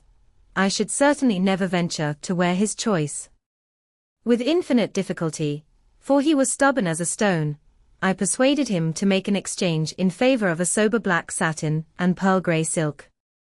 It might pass for the present, he said, but he would yet see me glittering like a parterre. Glad was I to get him out of the silk warehouse, and then out of a jeweller's shop. The more he bought me, the more my cheek burned with a sense of annoyance and degradation. As we re-entered the carriage, and I sat back feverish and fagged, I remembered what, in the hurry of events, dark and bright, I had wholly forgotten, the letter of my uncle, Jane Eyre, to Mrs. Reed, his intention to adopt me and make me his legatee. It would, indeed, be a relief, I thought, if I had ever so small an independency. I never can bear being dressed like a doll by Mr. Rochester, or sitting like a second Danae with the golden shower falling daily round me. I will write to Madeira the moment I get home, and tell my Uncle John the first am going to be married, and to whom, if I had but a prospect of one day bringing Mr. Rochester an accession of fortune, I could better endure to be kept by him now. And somewhat relieved by this idea, which I failed not to execute that day, I ventured once more to meet my master's and lover's eye, which most pertinaciously sought mine, though I averted both face and gaze. He smiled, and I thought his smile was such as a sultan might, in a blissful and fond moment, bestow on a slave his gold and gems had enriched. I crushed his hand, which was ever hunting mine, vigorously, and thrust it back to him red with the passionate pressure. You need not look in that way, I said. If you do, I'll wear nothing but my old Lowood frocks to the end of the chapter. I'll be married in this lilac gingham. You may make a dressing gown for yourself out of the pearl grey silk, and an infinite series of waistcoats out of the black satin. He chuckled, he rubbed his hands. Oh, it is rich to see and hear her, he exclaimed. Is she original? Is she piquant? I would not exchange this one little English girl for the Grand Turk's whole seraglio, gazelle eyes, hoary forms, and all. The Eastern illusion bit me again. I'll not stand you an inch in the stead of a seraglio, I said. So don't consider me an equivalent for one. If you have a fancy for anything in that line, away with you, sir, to the bazaars of Stamboul without delay, and lay out in extensive slave purchases some of that spare cash you seem at a loss to spend satisfactorily here. And what will you do, Janet, while I am bargaining for so many tons of flesh and such an assortment of black eyes? I'll be preparing myself to go out as a missionary to preach liberty to them that are enslaved, your harem inmates amongst the rest. I'll get admitted there, and I'll stir up mutiny, and you, three-tailed bashaw as you are, sir, shall in a trice find yourself fettered amongst our hands, nor will I, for one, consent to cut your bonds till you have signed a charter, the most liberal that despot ever yet conferred. I would consent to be at your mercy, Jane. I would have no mercy, Mr. Rochester, if you supplicated for it with an eye like that. While you looked so, I should be certain that whatever charter you might grant under coercion, your first act, when released, would be to violate its conditions. Why, Jane, what would you have? I fear you will compel me to go through a private marriage ceremony, besides that performed at the altar. You will stipulate, I see, For peculiar terms, what will they be? I only want an easy mind, sir, not crushed by crowded obligations. Do you remember what you said of Celine Varens, of the diamonds, the cashmeres you gave her? I will not be your English Celine Varens. I shall continue to act as Adele's governess. By that I shall earn my board and lodging, and £30 a year besides. I'll furnish my own wardrobe out of that money, and you shall give me nothing but, well, but what? Your regard, and if I give you mine in return, that debt will be quit. Well, for cool native impudence and pure innate pride, you haven't your equal, said he. We were now approaching Thornfield. Will it please you to dine with me today? He asked, as we re-entered the gates. No, thank you, sir. And what for, no, thank you, if one may inquire? I never have dined with you, sir, and I see no reason why I should now, till what? You delight in half-phrases. Till I can't help it. Do you suppose I eat like an ogre or a ghoul, that you dread being the companion of my repast? I have formed no supposition on the subject, sir, but I want to go on as usual for another month. You will give up your governessing slavery at once. Indeed, begging your pardon, sir, I shall not. I shall just go on with it as usual. I shall keep out of your way all day, as I have been accustomed to do. You may send for me in the evening, when you feel disposed to see me, and I'll come then, but at no other time. I want a smoke, Jane, or a pinch of snuff, to comfort me under all this. Pour me donna one contenance, as Adele would say, and unfortunately I have neither my cigar case, nor my snuff box. But listen, whisper. It is your time now, little tyrant, but it will be mine presently, and when once I have fairly seized you, to have and to hold, I'll just, figuratively speaking, attach you to a chain like this, touching his watchguard. Yes, bonny wee thing. I'll wear you in my bosom, lest my jewel eye should tine. He said this as he helped me to alight from the carriage, and while he afterwards lifted out Adele, I entered the house, and made good my retreat upstairs. He duly summoned me to his presence in the evening. I had prepared an occupation for him, for I was determined not to spend the whole time in a tete-a-tete conversation. I remembered his fine voice. I knew he liked to sing. Good singers generally do. I was no vocalist myself, and in his fastidious judgment, no musician, either, but I delighted in listening when the performance was good. No sooner had twilight, that hour of romance, began to lower her blue and starry banner over the lattice, than I rose, opened the piano, and entreated him, for the love of heaven, to give me a song. He said I was a capricious witch, and that he would rather sing another time, but I averred that no time was like the present. Did I like his voice, he asked. Very much. I was not fond of pampering that susceptible vanity of his, but for once, and from motives of expediency, I would e'en soothe and stimulate it. Then, Jane, you must play the accompaniment. Very well, sir, I will try. I did try, but was presently swept off the stool and denominated a little bungler. Being pushed unceremoniously to one side, which was precisely what I wished, he usurped my place, and proceeded to accompany himself, for he could play as well as sing. I hied me to the window recess. And while I sat there and looked out on the still trees and dim lawn, to a sweet air was sung in mellow tones the following strain: the truest love that ever heart felt at its kindled core, did through each vein, in quicken start, the tide of being pour. Her coming was my hope each day, her parting was my pain, the chance that did her steps delay was ice in every vein. I dreamed it would be nameless bliss, as I loved to be, and to this object did I press as blind as eagerly. But wide as pathless was the space that lay our lives between, and dangerous as the foamy race of ocean surges green. And haunted as a robber path through wilderness or wood, for might and right, and woe and wrath, between our spirits stood. I dangers dared, I hindrance scorned, I omens did defy, whatever menaced, harassed, warned, I passed impetuous by. On sped my rainbow, fast as light, I flew as in a dream, for glorious rose upon my sight that child of shower and gleam. Still bright on clouds of suffering dim shines that soft, solemn joy, nor care I now, how dense and grim disasters gather nigh. I care not in this moment sweet, though all I have rushed o'er should come on pinion, strong and fleet, proclaiming vengeance sore. Though haughty hate should strike me down, right, bar approach to me, and grinding might, with furious frown, swear endless enmity. My love has placed her little hand with noble faith in mine, and vowed that wedlock's sacred band our nature shall entwine. My love has sworn, with sealing kiss, with me to live, to die. I have at last my nameless bliss. As I love, loved am I.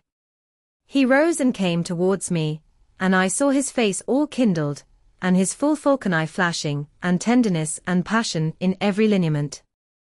I quailed momentarily, then I rallied. Soft scene, daring demonstration, I would not have, and I stood in peril of both. A weapon of defense must be prepared. I wetted my tongue, as he reached me. I asked with asperity, whom he was going to marry now. That was a strange question to be put by his darling Jane. Indeed, I considered it a very natural and necessary one. He had talked of his future wife dying with him. What did he mean by such a pagan idea? I had no intention of dying with him, he might depend on that. Oh, all he longed, all he prayed for, was that I might live with him. Death was not for such as I. Indeed it was. I had as good a right to die when my time came as he had, but I should bide that time, and not be hurried away in a suttee. Would I forgive him for the selfish idea, and prove my pardon by a reconciling kiss? No, I would rather be excused. Here I heard myself apostrophized as a hard little thing, and it was added, any other woman would have been melted to marrow at hearing such stanzas crooned in her praise. I assured him I was naturally hard, very flinty, and that he would often find me so, and that, moreover, I was determined to show him divers rugged points in my character before the ensuing 4 weeks elapsed.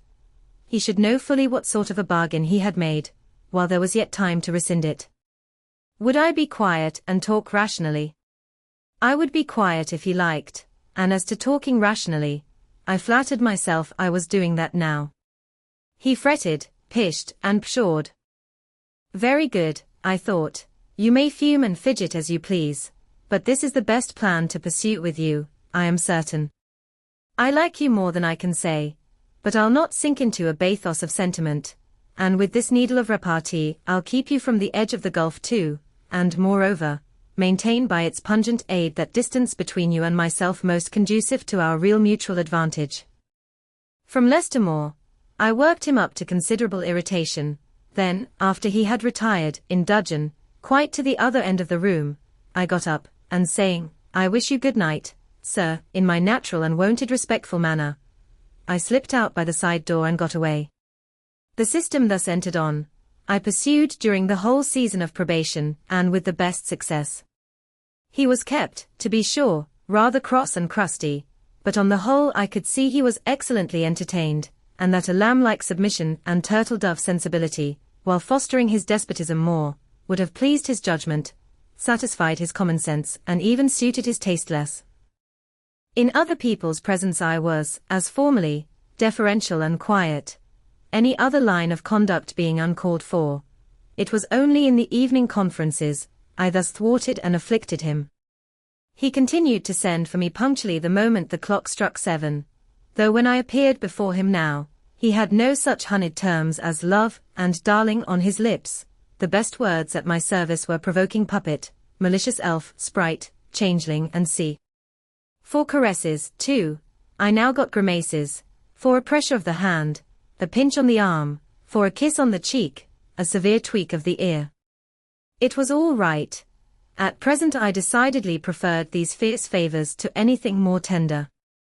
Mrs. Fairfax, I saw, approved me, her anxiety on my account vanished, therefore I was certain I did well. Meantime, Mr. Rochester affirmed I was wearing him to skin and bone, and threatened awful vengeance for my present conduct at some period fast coming. I laughed in my sleeve at his menaces. I can keep you in reasonable check now, I reflected, and I don't doubt to be able to do it hereafter. If one expedient loses its virtue, another must be devised. Yet after all my task was not an easy one, often I would rather have pleased than teased him. My future husband was becoming to me my whole world, and more than the world, almost my hope of heaven. He stood between me and every thought of religion, as an eclipse intervenes between man and the broad sun. I could not, in those days, see God for his creature, of whom I had made an idol. Chapter 25. The month of courtship had wasted, its very last hours were being numbered. There was no putting off the day that advanced, the bridal day, and all preparations for its arrival were complete. I, at least, had nothing more to do. There were my trunks, packed, locked, corded, ranged in a row along the wall of my little chamber. Tomorrow, at this time, they would be far on their road to London, and so should I, D.V., or rather, not I, but one Jane Rochester, a person whom as yet I knew not. The cards of address alone remained to nail on. They lay, 4 little squares, in the drawer. Mr. Rochester had himself written the direction, Mrs. Rochester, Hotel, London, on each. I could not persuade myself to affix them, or to have them affixed. Mrs. Rochester. She did not exist. She would not be born till tomorrow, some time after 8 o'clock a.m., and I would wait to be assured she had come into the world alive, before I assigned to her all that property. It was enough that in yonder closet, opposite my dressing table, garments said to be hers had already displaced my black stuff low-wood frock and straw bonnet, for not to me appertained that suit of wedding raiment, the pearl-coloured robe, the vapoury veil pendant from the usurped portmanteau. I shut the closet to conceal the strange, wraith-like apparel it contained, which, at this evening hour, 9 o'clock, gave out certainly a most ghostly shimmer through the shadow of my apartment. I will leave you by yourself, white dream, I said. I am feverish. I hear the wind blowing. I will go out of doors and feel it. It was not only the hurry of preparation that made me feverish, not only the anticipation of the great change, the new life which was to commence tomorrow. Both these circumstances had their share, doubtless, in producing that restless, excited mood which hurried me forth at this late hour into the darkening grounds, but a third cause influenced my mind more than they. I had at heart a strange and anxious thought. Something had happened which I could not comprehend. No one knew of or had seen the event, but myself. It had taken place the preceding night. Mr. Rochester that night was absent from home, nor was he yet returned. Business had called him to a small estate of 2 or 3 farms he possessed 30 miles off. Business it was requisite he should settle in person, previous to his meditated departure from England. I waited now his return, eager to disburthen my mind, and to seek of him the solution of the enigma that perplexed me. Stay till he comes, reader, and when I disclose my secret to him, you shall share the confidence.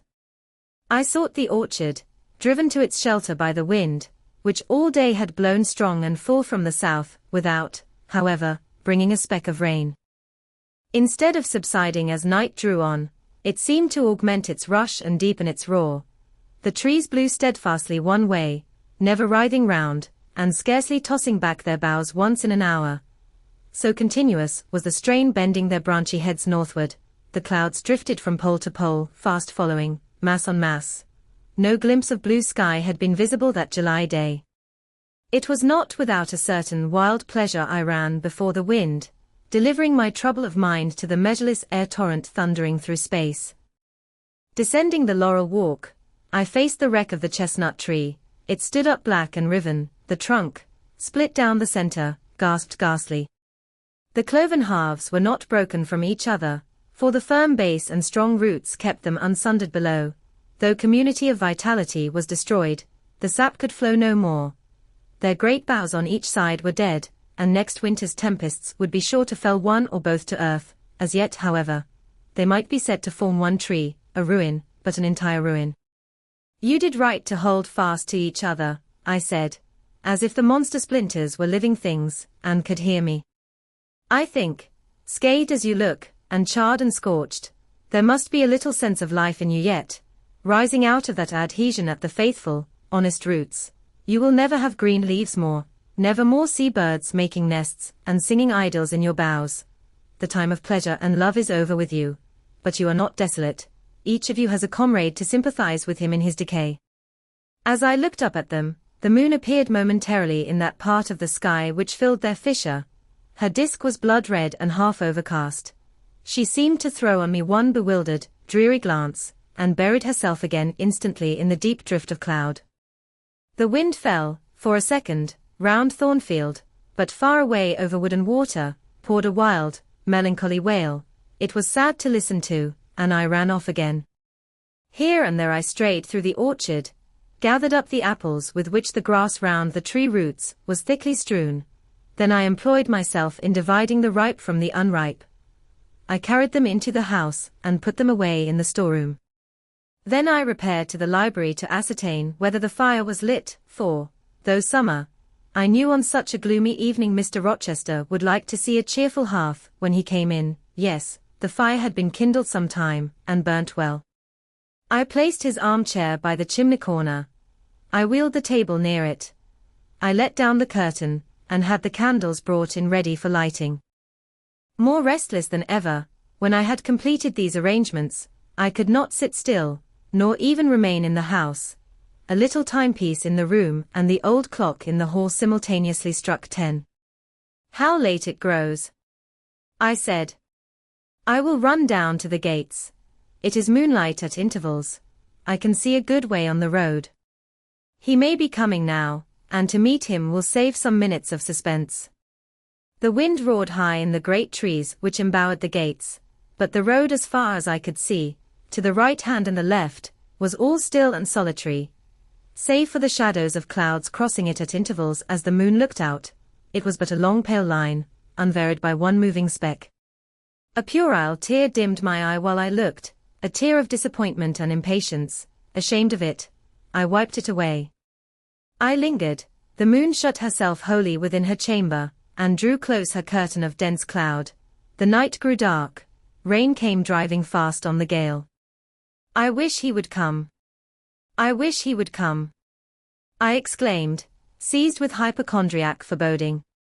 I had expected his arrival before tea. Now it was dark. What could keep him? Had an accident happened? The event of last night again recurred to me. I interpreted it as a warning of disaster.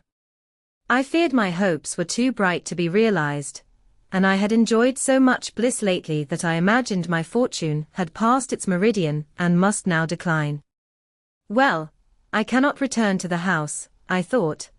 I cannot sit by the fireside, while he is abroad in inclement weather. Better tire my limbs than strain my heart. I will go forward and meet him. I set out. I walked fast, but not far. Ere I had measured a quarter of a mile, I heard the tramp of hoofs. A horseman came on, full gallop. A dog ran by his side. Away with evil presentiment. It was he. Here he was, mounted on Mesrour, followed by Pilot. He saw me, for the moon had opened a blue field in the sky, and rode in it watery bright. He took his hat off, and waved it round his head. I now ran to meet him. There, he exclaimed, as he stretched out his hand and bent from the saddle, you can't do without me, that is evident. Step on my boot toe, give me both hands, mount. I obeyed. Joy made me agile. I sprang up before him. A hearty kissing I got for a welcome, and some boastful triumph, which I swallowed as well as I could. He checked himself in his exultation to demand, but is there anything the matter, Janet, that you come to meet me at such an hour? Is there anything wrong? No, but I thought you would never come. I could not bear to wait in the house for you, especially with this rain and wind. Rain and wind, indeed. Yes, you are dripping like a mermaid. Pull my cloak round you, but I think you are feverish, Jane. Both your cheek and hand are burning hot. I ask again, is there anything the matter? Nothing now. I am neither afraid nor unhappy. Then you have been both. Rather, but I'll tell you all about it by and by, sir. and I dare say you will only laugh at me for my pains. I'll laugh at you heartily when tomorrow is past. Till then I dare not. My prize is not certain. This is you, who have been as slippery as an eel this last month, and as thorny as a briar rose. I could not lay a finger anywhere, but I was pricked, and now I seem to have gathered up a stray lamb in my arms. You wandered out of the fold to seek your shepherd, did you, Jane? I wanted you, but don't boast. Here we are at Thornfield, now let me get down. He landed me on the pavement. As John took his horse, and he followed me into the hall, he told me to make haste and put something dry on, and then return to him in the library, and he stopped me, as I made for the staircase, to extort a promise that I would not be long. Nor was I long, in 5 minutes I rejoined him. I found him at supper. Take a seat and bear me company, Jane, please God. It is the last meal, but one you will eat at Thornfield Hall for a long time. I sat down near him, but told him I could not eat. Is it because you have the prospect of a journey before you, Jane? Is it the thoughts of going to London that takes away your appetite? I cannot see my prospects clearly tonight, sir, and I hardly know what thoughts I have in my head. Everything in life seems unreal. Accept me. I am substantial enough, touch me. You, sir, are the most phantom-like of all, you are a mere dream. He held out his hand, laughing. Is that a dream? Said he, placing it close to my eyes. He had a rounded, muscular, and vigorous hand, as well as a long, strong arm. Yes, though I touch it, it is a dream, said I, as I put it down from before my face. Sir, have you finished supper? Yes, Jane. I rang the bell and ordered away the tray. When we were again alone, I stirred the fire, and then took a low seat at my master's knee. It is near midnight, I said. Yes, but remember, Jane, you promised to wake with me the night before my wedding. I did, and I will keep my promise, for an hour or two at least. I have no wish to go to bed. Are all your arrangements complete? All, sir. And on my part likewise, he returned. I have settled everything, and we shall leave Thornfield tomorrow, within half an hour after our return from church. Very well, sir. With what an extraordinary smile you uttered that word, very well, Jane. What a bright spot of color you have on each cheek. And how strangely your eyes glitter. Are you well? I believe I am. Believe? What is the matter?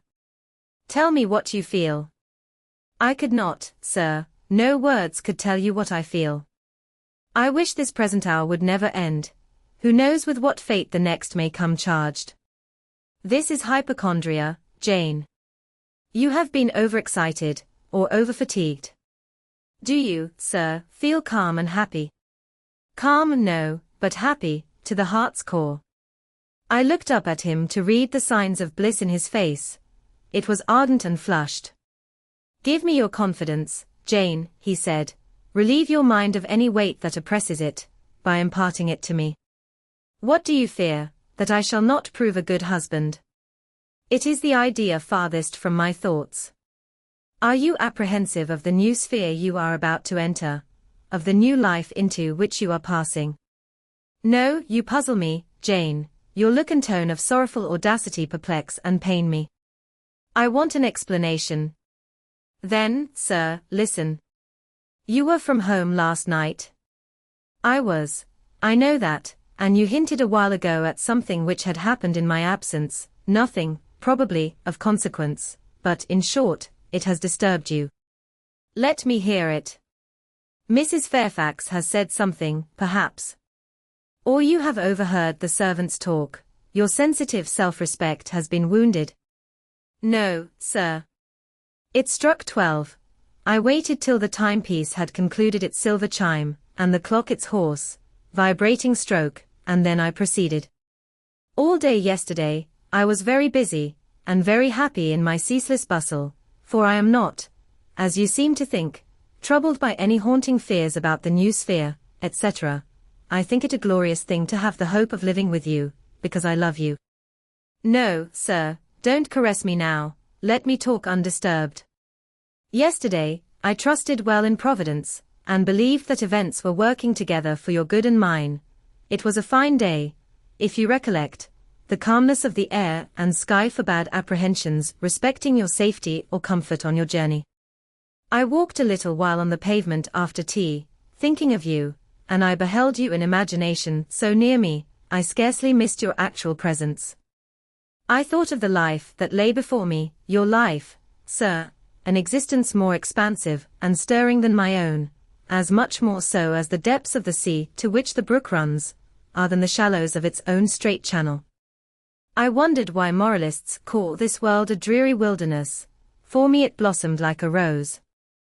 Just at sunset, the air turned cold and the sky cloudy. I went in.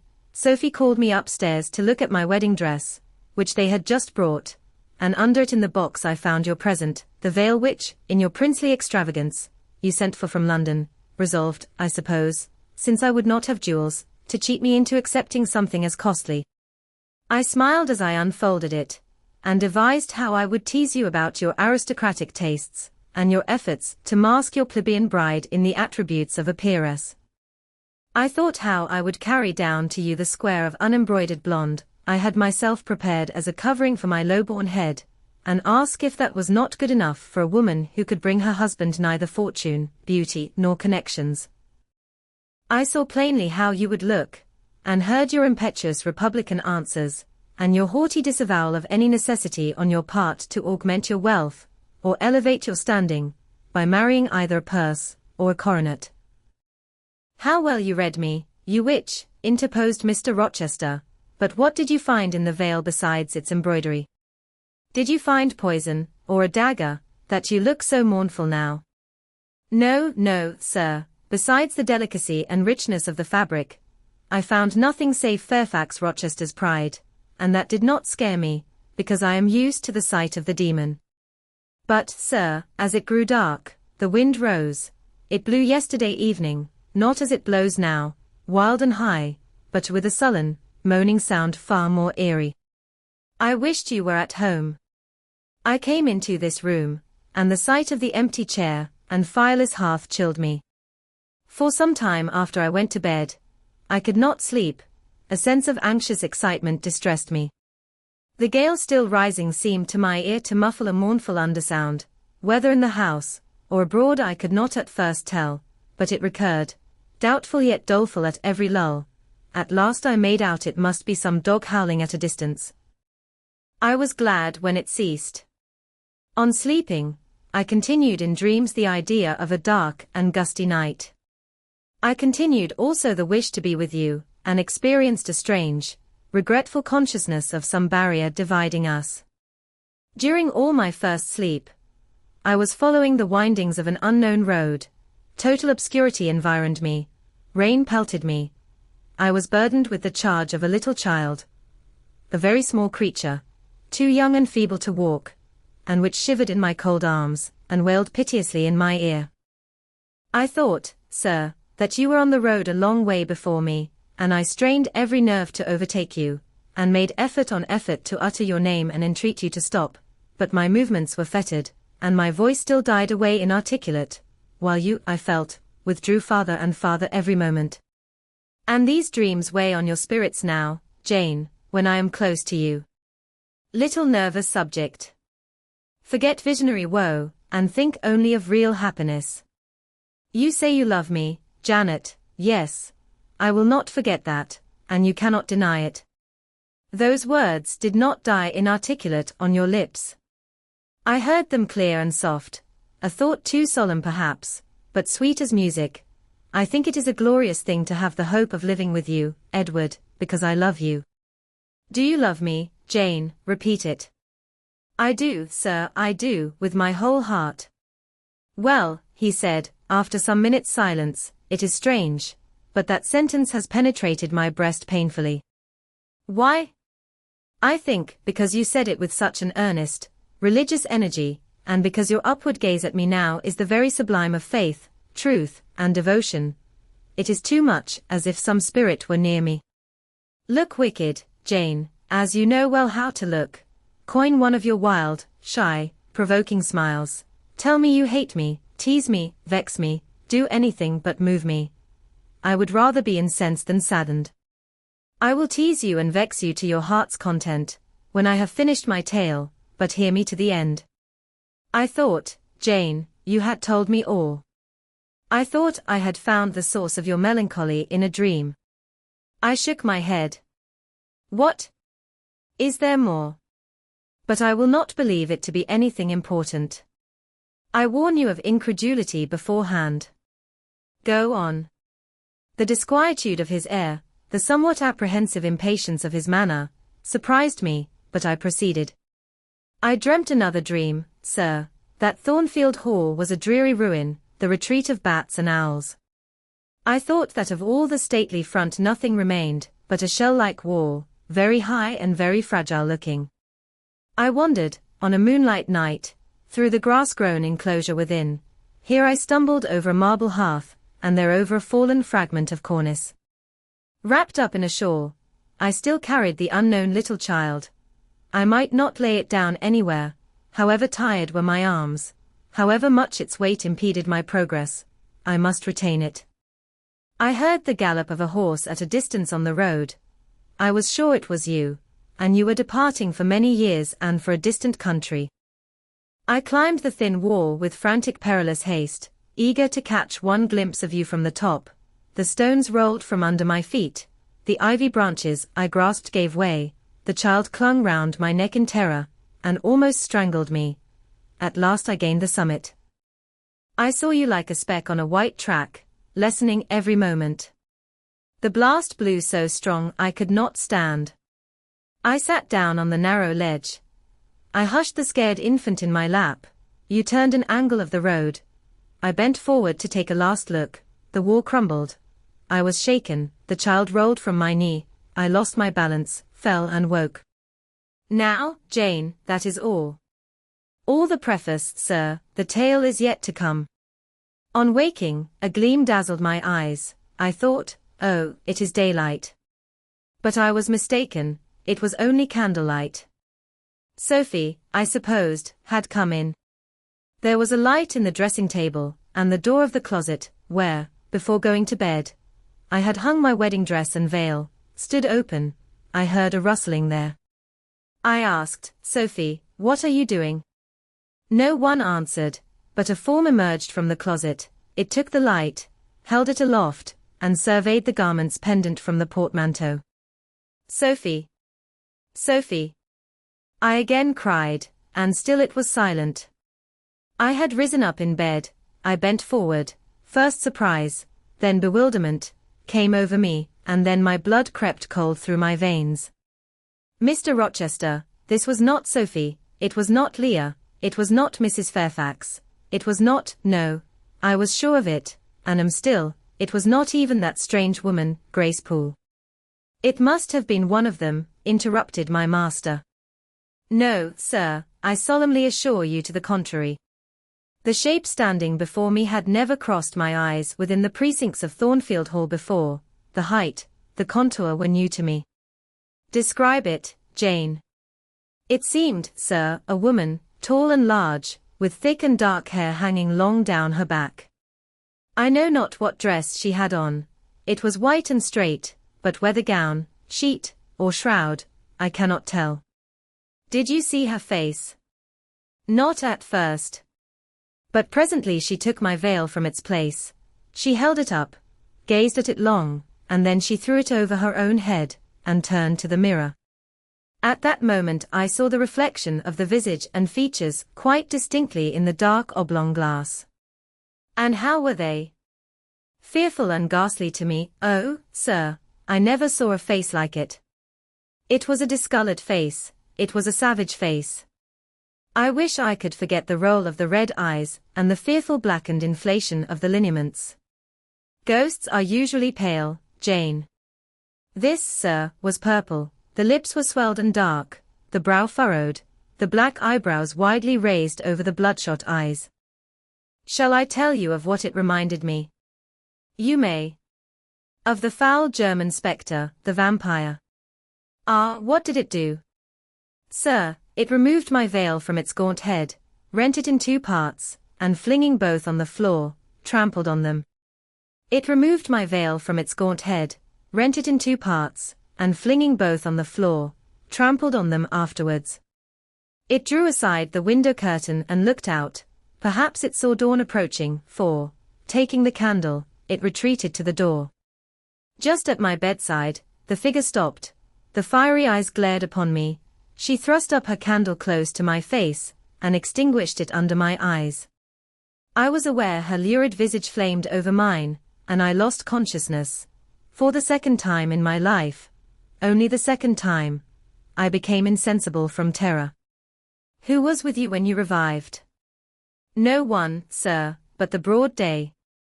I rose, bathed my head and face in water, drank a long draught, felt that though enfeebled I was not ill, and determined that to none but you would I impart this vision.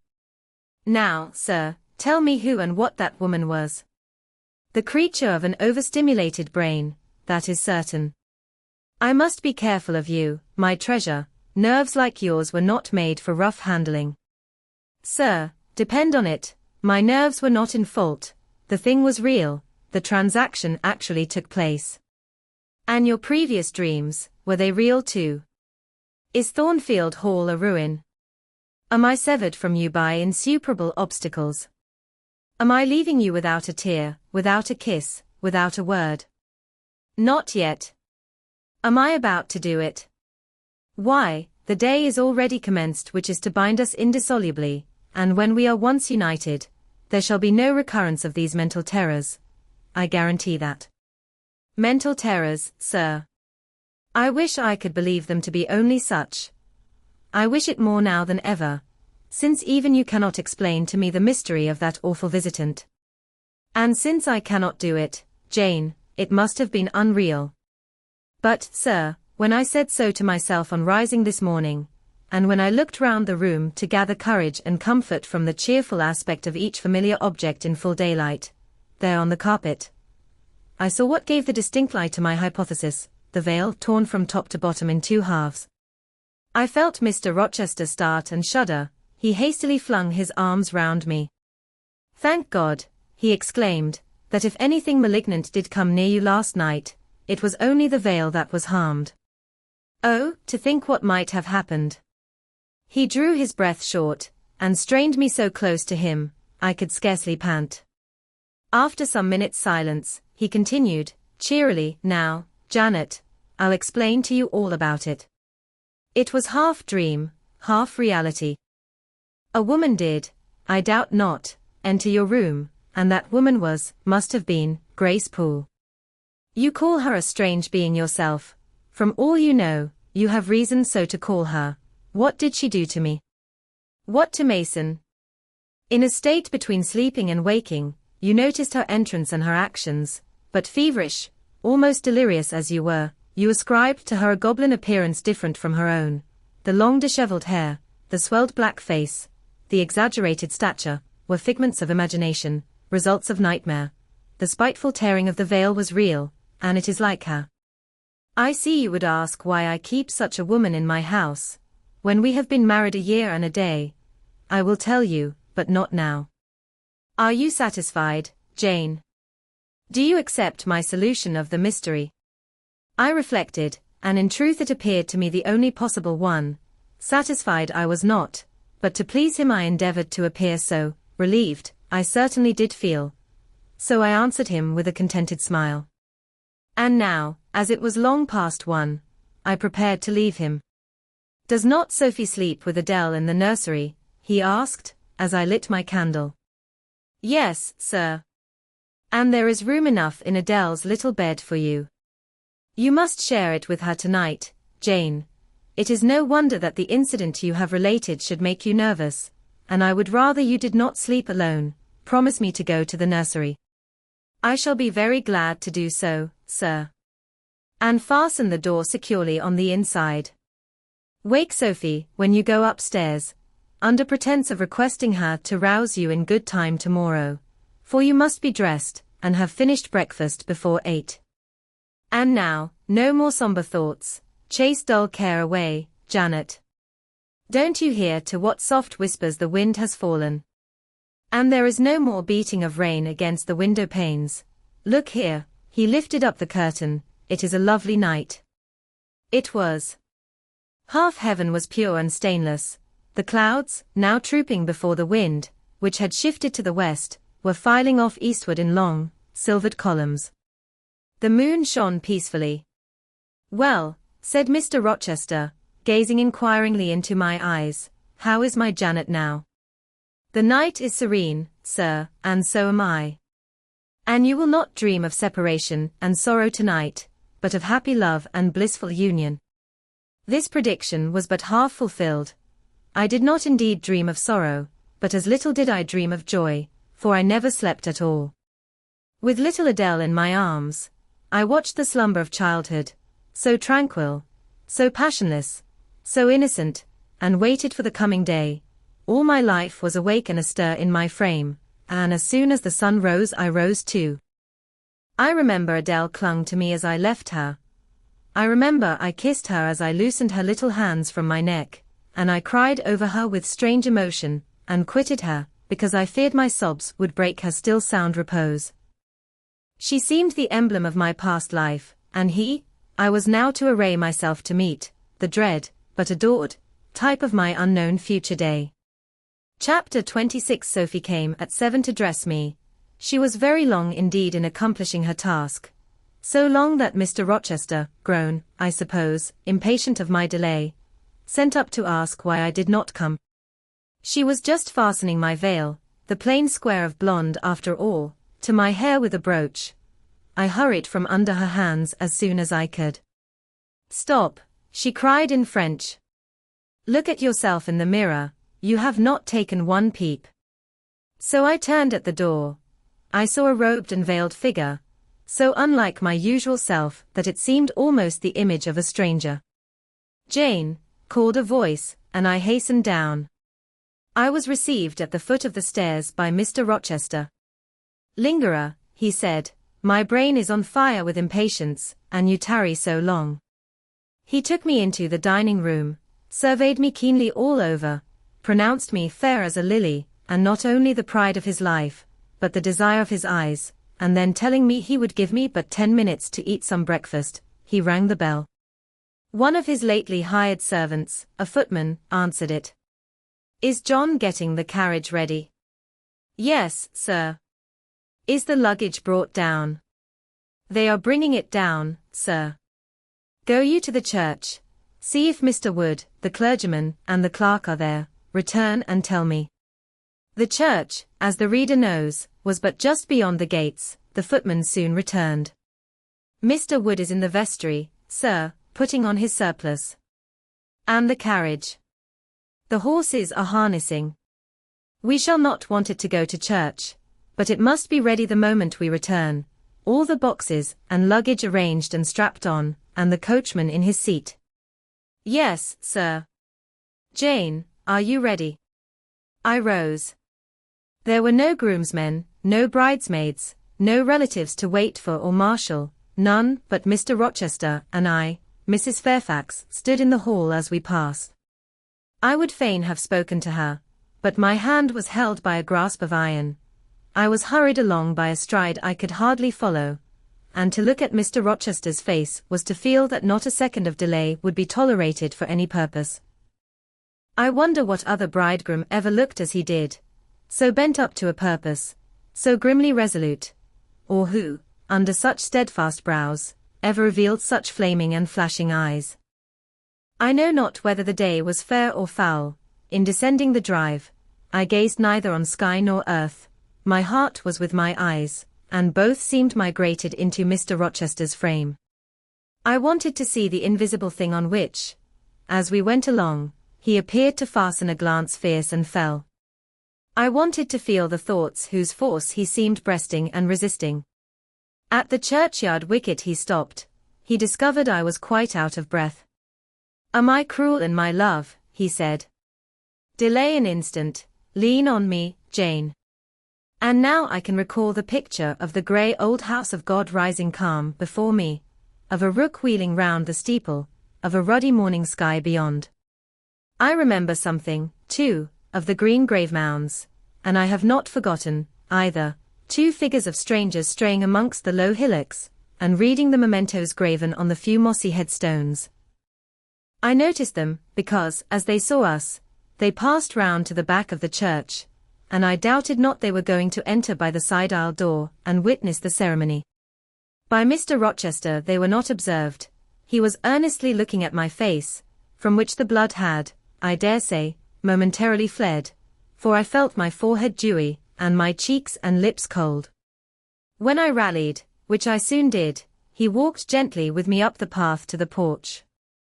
We entered the quiet and humble temple. The priest waited in his white surplice at the lowly altar, the clerk beside him. All was still, 2 shadows only moved in a remote corner. My conjecture had been correct. The strangers had slipped in before us, and they now stood by the vault of the Rochesters, their backs towards us, viewing through the rails the old time-stained marble tomb, where a kneeling angel guarded the remains of Dame de Rochester, slain at Marston Moor in the time of the civil wars, and of Elizabeth, his wife. Our place was taken at the communion rails. Hearing a cautious step behind me, I glanced over my shoulder. One of the strangers, a gentleman, evidently, was advancing up the chancel. The service began. The explanation of the intent of matrimony was gone through, and then the clergyman came a step further forward, and, bending slightly towards Mr. Rochester, went on. I require and charge you both, as ye will answer at the dreadful day of judgment, when the secrets of all hearts shall be disclosed, that if either of you know any impediment why ye may not lawfully be joined together in matrimony, ye do now confess it. For be ye well assured that so many as are coupled together otherwise than God's word doth allow, are not joined together by God, neither is their matrimony lawful. He paused, as the custom is. When is the pause after that sentence ever broken by reply? Not, perhaps, once in 100 years. And the clergyman, who had not lifted his eyes from his book, and had held his breath, but for a moment, was proceeding. His hand was already stretched towards Mr. Rochester, as his lips unclosed to ask, "Wilt thou have this woman for thy wedded wife?" When a distinct and near voice said, "The marriage cannot go on.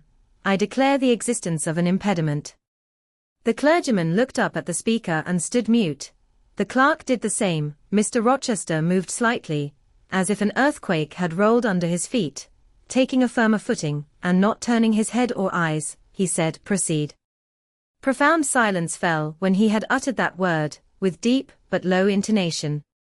Presently Mr. Wood said, "I cannot proceed without some investigation into what has been asserted, and evidence of its truth or falsehood." "The ceremony is quite broken off," subjoined the voice behind us. "I am in a condition to prove my allegation.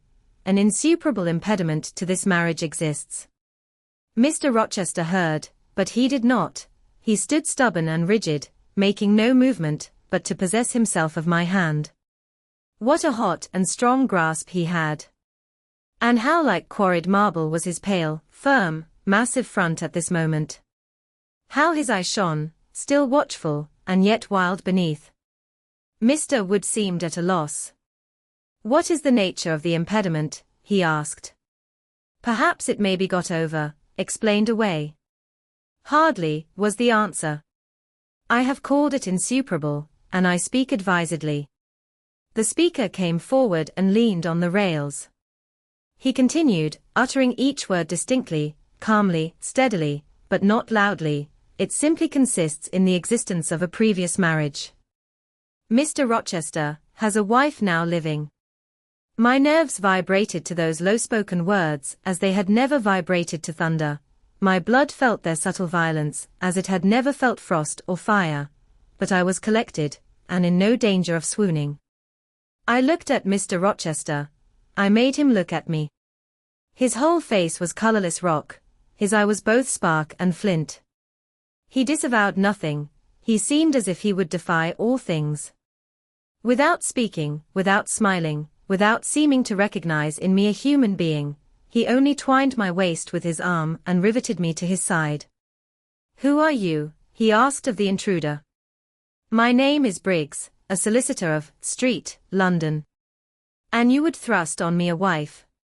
I would remind you of your lady's existence, sir, which the law recognizes, if you do not. Favor me with an account of her, with her name, her parentage, her place of abode. Certainly. Mr. Briggs calmly took a paper from his pocket, and read out in a sort of official, nasal voice. I affirm and can prove that on the 20th of October A.D. a date of 15 years back, Edward Fairfax Rochester, of Thornfield Hall, in the county of, and of Ferndean Manor, in Shire, England, was married to my sister, Bertha Antoinetta Mason, daughter of Jonas Mason, merchant, and of Antoinetta his wife, a Creole, at Church, Spanish Town, Jamaica.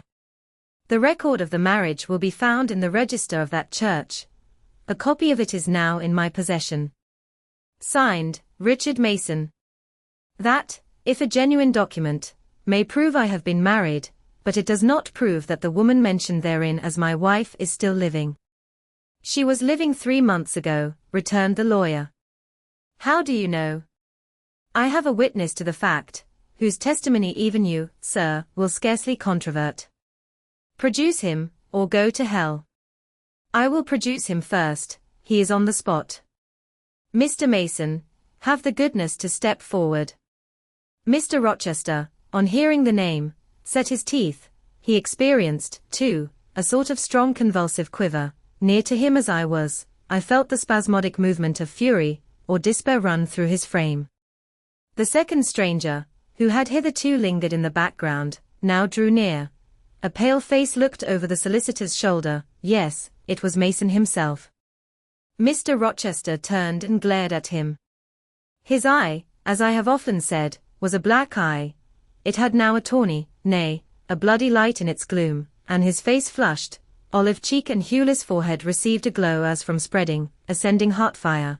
And he stirred, lifted his strong arm. He could have struck Mason, dashed him on the church floor, shocked by ruthless blow the breath from his body, but Mason shrank away, and cried faintly, "Good God!" Contempt fell cool on Mr. Rochester, his passion died as if a blight had shriveled it up. He only asked, "What have you to say?" An inaudible reply escaped Mason's white lips. "The devil is in it if you cannot answer distinctly.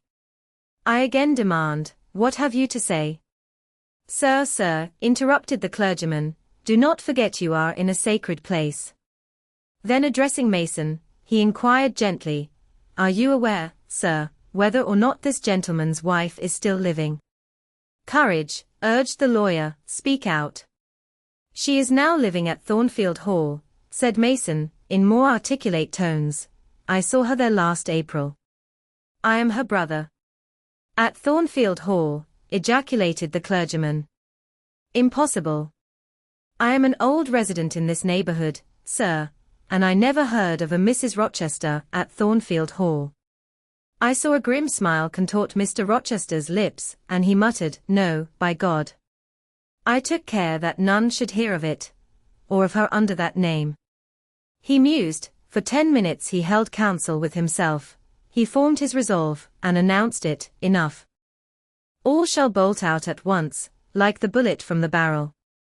Wood, close your book and take off your surplice.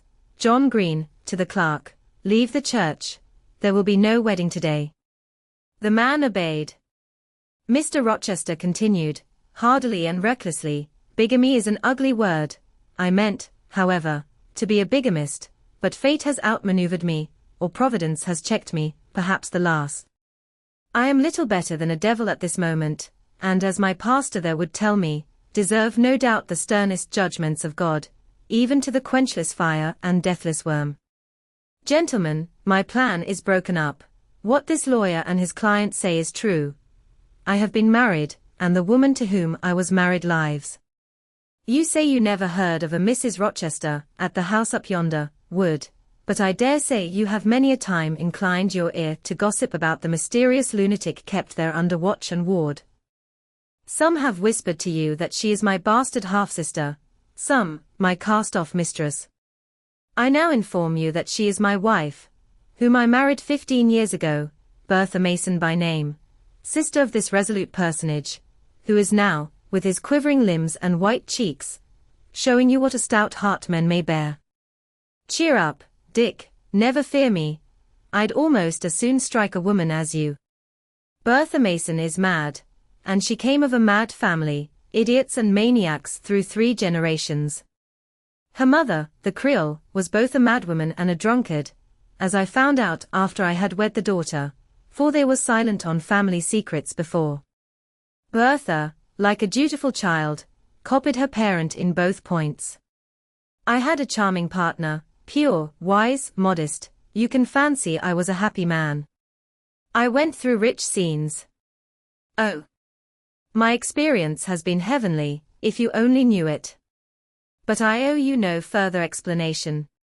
Briggs, Wood, Mason, I invite you all to come up to the house and visit Mrs. Poole's patient, and my wife.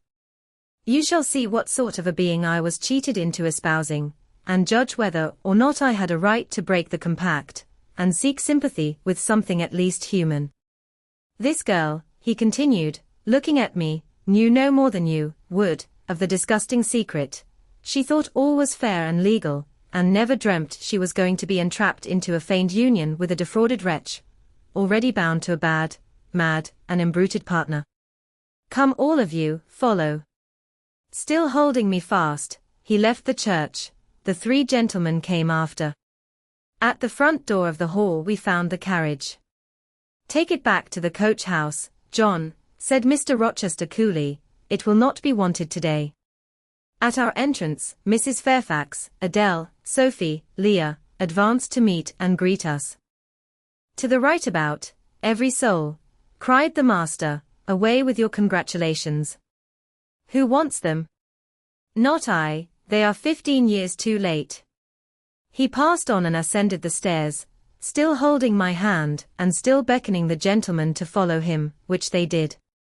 We mounted the first staircase, passed up the gallery, proceeded to the 3rd story. The low, black door, opened by Mr. Rochester's master key, admitted us to the tapestried room, with its great bed and its pictorial cabinet. You know this place, Mason, said our guide. She bit and stabbed you here. He lifted the hangings from the wall, uncovering the 2nd door. This, too, he opened. In a room without a window, there burnt a fire guarded by a high and strong fender, and a lamp suspended from the ceiling by a chain. Grace Poole bent over the fire, apparently cooking something in a saucepan. In the deep shade, at the farther end of the room, a figure ran backwards and forwards. What it was, whether beast or human being, one could not, at first sight, tell. It grovelled, seemingly, on all fours. It snatched and growled like some strange wild animal, but it was covered with clothing, and a quantity of dark, grizzled hair, wild as a mane, hid its head and face. Good morrow, Mrs. Poole, said Mr. Rochester. How are you? And how is your charge today? We're tolerable, sir, I thank you, replied Grace, lifting the boiling mess carefully onto the hob, rather snappish, but not rageous. A fierce cry seemed to give the lie to her favorable report. The clothed hyena rose up, and stood tall on its hind feet. Ah! Sir, she sees you, exclaimed Grace, you'd better not stay. Only a few moments, Grace, you must allow me a few moments. Take care then, sir, for God's sake, take care. The maniac bellowed. She parted her shaggy locks from her visage, and gazed wildly at her visitors. I recognized well that purple face, those bloated features. Mrs. Poole advanced. Keep out of the way, said Mr. Rochester, thrusting her aside. She has no knife now, I suppose, and I'm on my guard. One never knows what she has, sir. She is so cunning. It is not in mortal discretion to fathom her craft. We had better leave her, whispered Mason. Go to the devil, was his brother-in-law's recommendation.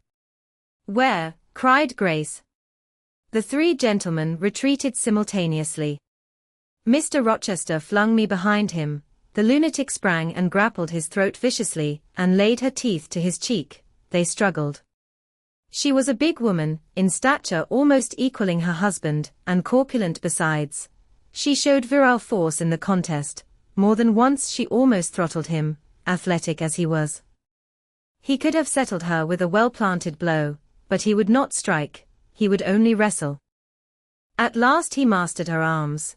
Gracepool gave him a cord, and he pinioned them behind her. With more rope, which was at hand, he bound her to a chair.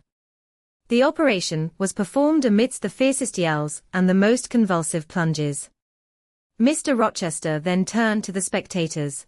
He looked at them with a smile both acrid and desolate. "That is my wife," said he. "Such is the sole conjugal embrace I am ever to know. Such are the endearments, which are to solace my leisure hours. And this is what I wish to have," laying his hand on my shoulder, "this young girl, who stands so grave and quiet at the mouth of hell, looking collectedly at the gambols of a demon. I wanted her just as a change after that fierce ragout. Wood and Briggs, look at the difference. Compare these clear eyes with the red balls yonder, this face with that mask, this form with that bulk. Then judge me, priest of the gospel and man of the law, and remember with what judgment ye judge, ye shall be judged. Off with you now. I must shut up my prize." We all withdrew. Mr. Rochester stayed a moment behind us, to give some further order to Gracepool. The solicitor addressed me as he descended the stair. "You, madam," said he, "are cleared from all blame. Your uncle will be glad to hear it, if, indeed, he should be still living, when Mr. Mason returns to Madeira." "My uncle? What of him? Do you know him?" "Mr. Mason does. Mr. Eyre has been the functional correspondent of his house for some years. When your uncle received your letter intimating the contemplated union between yourself and Mr. Rochester, Mr. Mason, who was staying at Madeira to recruit his health, on his way back to Jamaica, happened to be with him. Mr. Eyre mentioned the intelligence, for he knew that my client here was acquainted with a gentleman of the name of Rochester. Mr. Mason, astonished and distressed as you may suppose, revealed the real state of matters. Your uncle, I am sorry to say, is now on a sick bed, from which, considering the nature of his disease, decline, and the stage it has reached, it is unlikely he will ever rise. He could not then hasten to England himself, to extricate you from the snare into which you had fallen, but he implored Mr. Mason to lose no time in taking steps to prevent the false marriage. He referred him to me for assistance. I used all despatch, and am thankful I was not too late, as you, doubtless, must be also. Were I not morally certain that your uncle will be dead ere you reach Madeira, I would advise you to accompany Mr. Mason back, but as it is, I think you had better remain in England till you can hear further, either from or of Mr. Eyre. Have we anything else to stay for? He inquired of Mr. Mason. No, no, let us be gone, was the anxious reply, and without waiting to take leave of Mr. Rochester, they made their exit at the hall door. The clergyman stayed to exchange a few sentences, either of admonition or reproof, with his haughty parishioner. This duty done, he too departed. I heard him go as I stood at the half-open door of my own room, to which I had now withdrawn. The house cleared, I shut myself in, fastened the bolt that none might intrude, and proceeded, not to weep, not to mourn. I was yet too calm for that, but mechanically to take off the wedding dress, and replace it by the stuff gown I had worn yesterday, as I thought, for the last time. I then sat down. I felt weak and tired. I leaned my arms on a table, and my head dropped on them.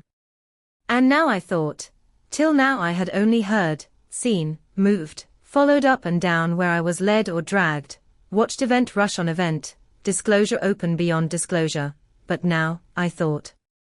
The morning had been a quiet morning enough, all except the brief scene with the lunatic. The transaction in the church had not been noisy, there was no explosion of passion, no loud altercation, no dispute, no defiance or challenge, no tears, no sobs.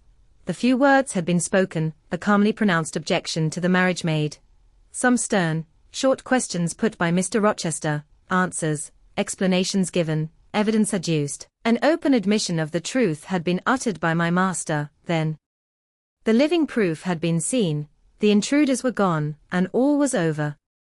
I was in my own room as usual, just myself, without obvious change.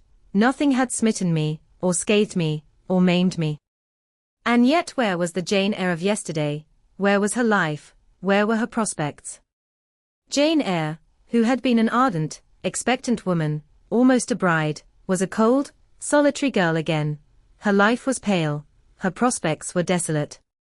A Christmas frost had come at midsummer. A white December storm had whirled over June.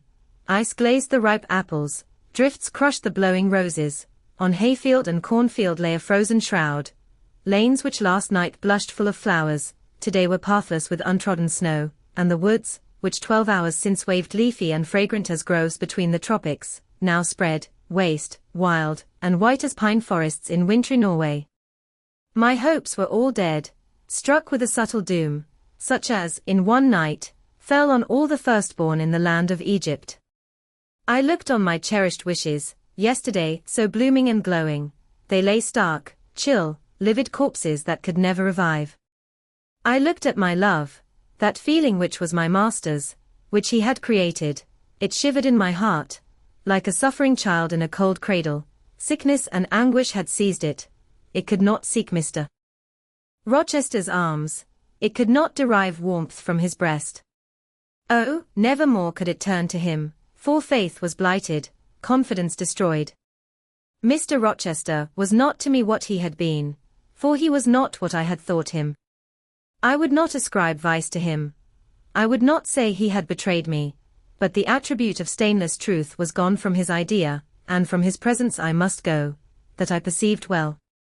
When, how, whither, I could not yet discern, but he himself, I doubted not, would hurry me from Thornfield.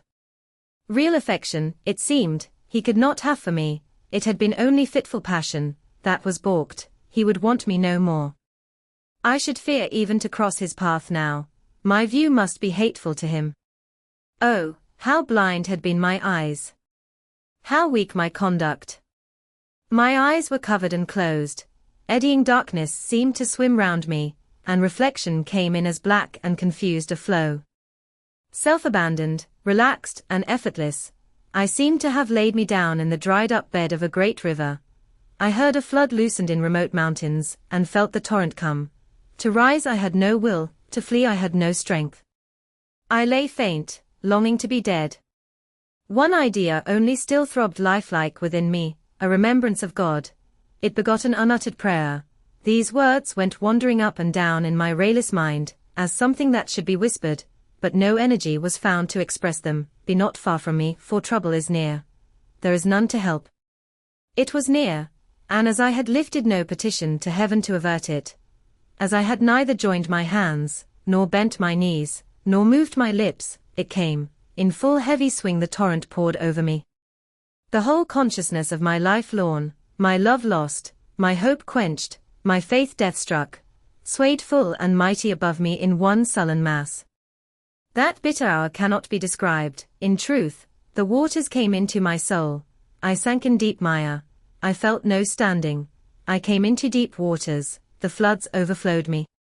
Chapter 27. Sometime in the afternoon I raised my head, and looking round and seeing the western sun gilding the sign of its decline on the wall, I asked, what am I to do? But the answer my mind gave, leave Thornfield at once, was so prompt, so dread, that I stopped my ears. I said I could not bear such words now. That I am not Edward Rochester's bride is the least part of my woe, I alleged. That I have wakened out of most glorious dreams, and found them all void and vain, is a horror I could bear and master, but that I must leave him decidedly, instantly, entirely, is intolerable. I cannot do it. But, then, a voice within me averred that I could do it and foretold that I should do it. I wrestled with my own resolution.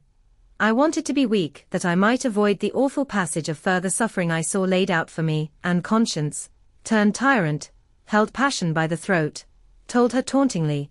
She had yet but dipped her dainty foot in the slough, and swore that with that arm of iron he would thrust her down to unsounded depths of agony. Let me be torn away, then I cried. Let another help me. No, you shall tear yourself away, none shall help you, you shall yourself pluck out your right eye, yourself cut off your right hand, your heart shall be the victim, and you the priest to transfix it. I rose up suddenly, terror-struck at the solitude which so ruthless a judge haunted, at the silence which so awful a voice filled. My head swam as I stood erect. I perceived that I was sickening from excitement and inanition. Neither meat nor drink had passed my lips that day, for I had taken no breakfast. And, with a strange pang, I now reflected that, long as I had been shut up here, no message had been sent to ask how I was, or to invite me to come down. Not even little Adele had tapped at the door, not even Mrs. Fairfax had sought me. Friends always forget those whom fortune forsakes, I murmured, as I undrew the bolt and passed out. I stumbled over an obstacle, my head was still dizzy, my sight was dim, and my limbs were feeble. I could not soon recover myself. I fell, but not onto the ground. An outstretched arm caught me. I looked up. I was supported by Mr. Rochester, who sat in a chair across my chamber threshold. "You come out at last," he said. "Well, I have been waiting for you long, and listening, yet not one movement have I heard, nor one sob. 5 minutes more of that death-like hush, and I should have forced the lock like a burglar. So you shun me, you shut yourself up and grieve alone. I would rather you had come and upbraided me with vehemence. You are passionate. I expected a scene of some kind. I was prepared for the hot rain of tears, only I wanted them to be shed on my breast. Now a senseless floor has received them, or your drenched handkerchief. But I err, you have not wept at all. I see a white cheek and a faded eye, but no trace of tears. I suppose, then, your heart has been weeping blood. Well, Jane. Not a word of reproach. Nothing bitter, nothing poignant. Nothing to cut a feeling or sting a passion. You sit quietly where I have placed you, and regard me with a weary, passive look. Jane, I never meant to wound you thus. If the man who had but one little ewe lamb, that was dear to him as a daughter, that ate of his bread and drank of his cup, and lay in his bosom, had by some mistake slaughtered it at the shambles, he would not have rued his bloody blunder more than I now rue mine. Will you ever forgive me? Reader, I forgave him at the moment and on the spot. There was such deep remorse in his eye, such true pity in his tone, such manly energy in his manner, and besides, there was such unchanged love in his whole look and mien. I forgave him all, yet not in words, not outwardly, only at my heart's core. You know I am a scoundrel, Jane. Ere long he inquired wistfully, wondering, I suppose, at my continued silence and tameness, the result rather of weakness than of will. Yes, sir. Then tell me so roundly and sharply, don't spare me. I cannot. I am tired and sick.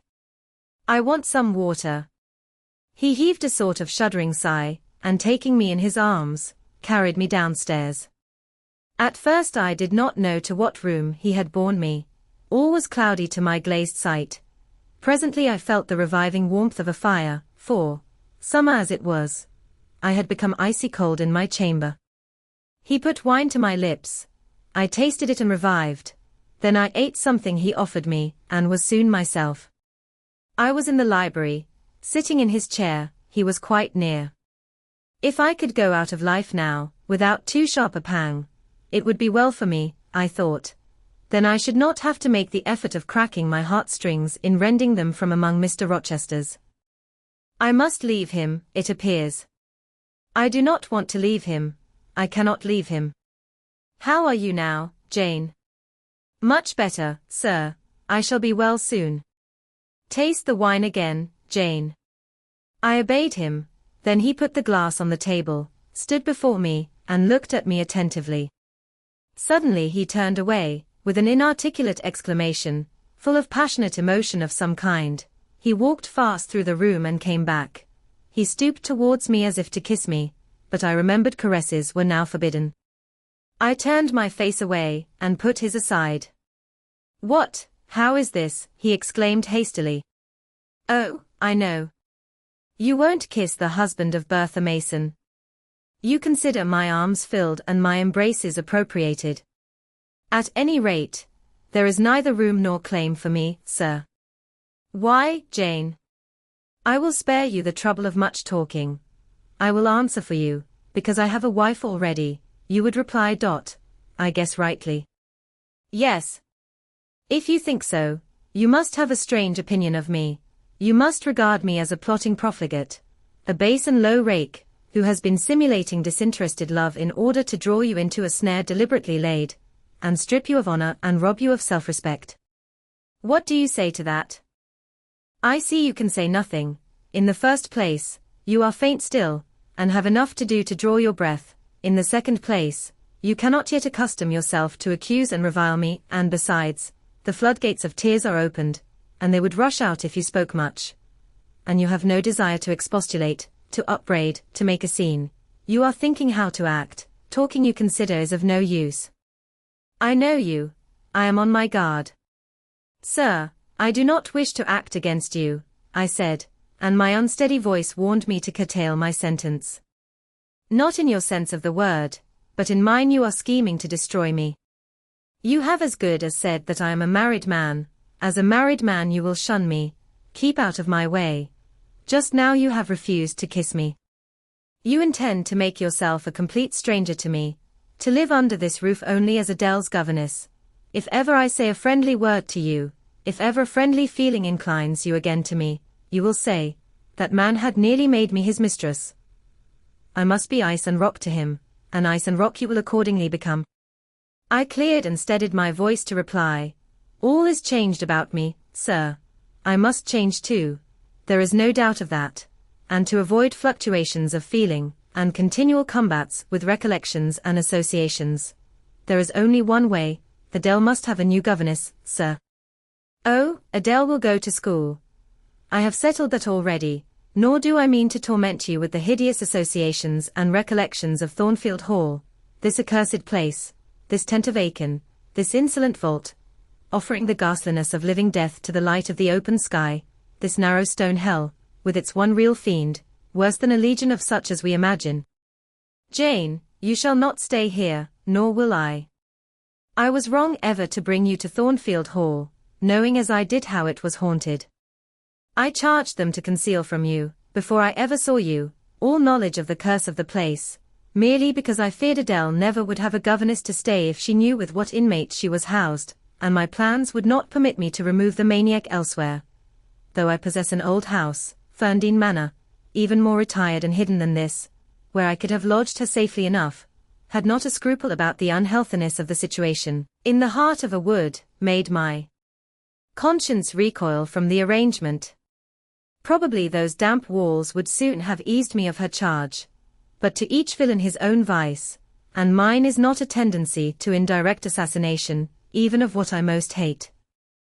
Concealing the madwoman's neighborhood from you, however, was something like covering a child with a cloak and laying it down near a upas tree. That demon's vicinage is poisoned, and always was. But I'll shut up Thornfield Hall. I'll nail up the front door and board the lower windows. I'll give Mrs. Poole 200 a year to live here with my wife, as you term that fearful hag.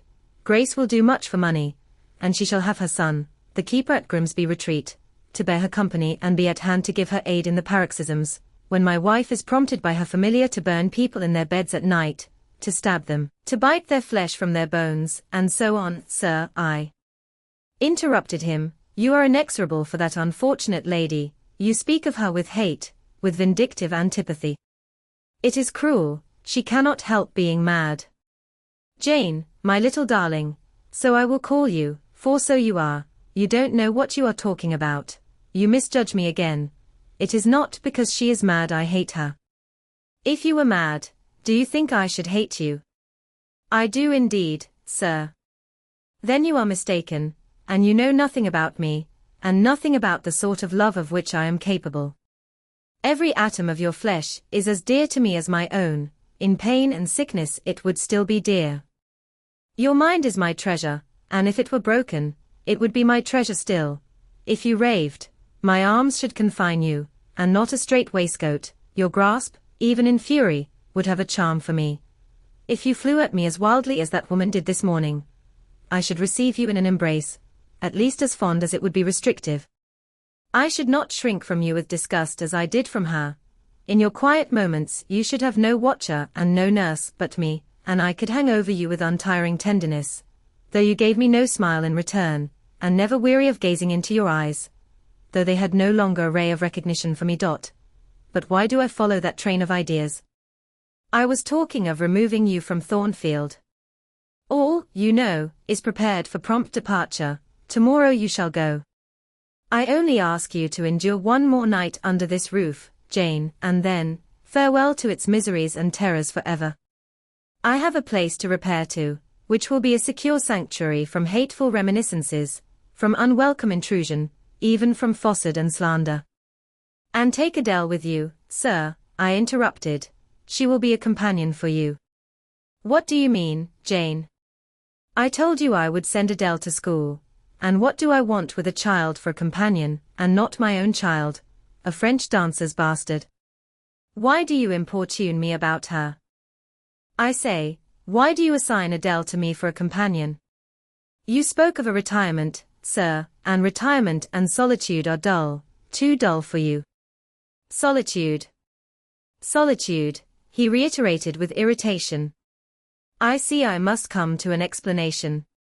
I don't know what SPHYNX-like expression is forming in your countenance. You are to share my solitude. Do you understand? I shook my head. It required a degree of courage, excited as he was becoming, even to risk that mute sign of dissent. He had been walking fast about the room, and he stopped, as if suddenly rooted to one spot. He looked at me long and hard. I turned my eyes from him, fixed them on the fire, and tried to assume and maintain a quiet, collected aspect. Now for the hitch in Jane's character, he said at last, speaking more calmly than from his look I had expected him to speak. The reel of silk has run smoothly enough so far, but I always knew there would come a knot and a puzzle. Here it is. Now for vexation, and exasperation, and endless trouble. By God! I long to exert a fraction of Samson's strength, and break the entanglement like tow. He recommenced his walk, but soon again stopped, and this time just before me. Jane! Will you hear reason?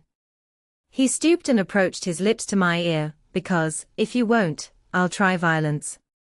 His voice was hoarse, his look that of a man who is just about to burst an insufferable bond and plunge headlong into wild license. I saw that in another moment, and with one impetus of frenzy more, I should be able to do nothing with him. The present, the passing second of time, was all I had in which to control and restrain him. A movement of repulsion, flight, fear would have sealed my doom and his. But I was not afraid, not in the least. I felt an inward power, a sense of influence, which supported me. The crisis was perilous, but not without its charm, such as the Indian, perhaps, feels when he slips over the rapid in his canoe. I took hold of his clenched hand, loosened the contorted fingers, and said to him, soothingly, sit down. I'll talk to you as long as you like, and hear all you have to say, whether reasonable or unreasonable. He sat down, but he did not get leave to speak directly. I had been struggling with tears for some time. I had taken great pains to repress them, because I knew he would not like to see me weep.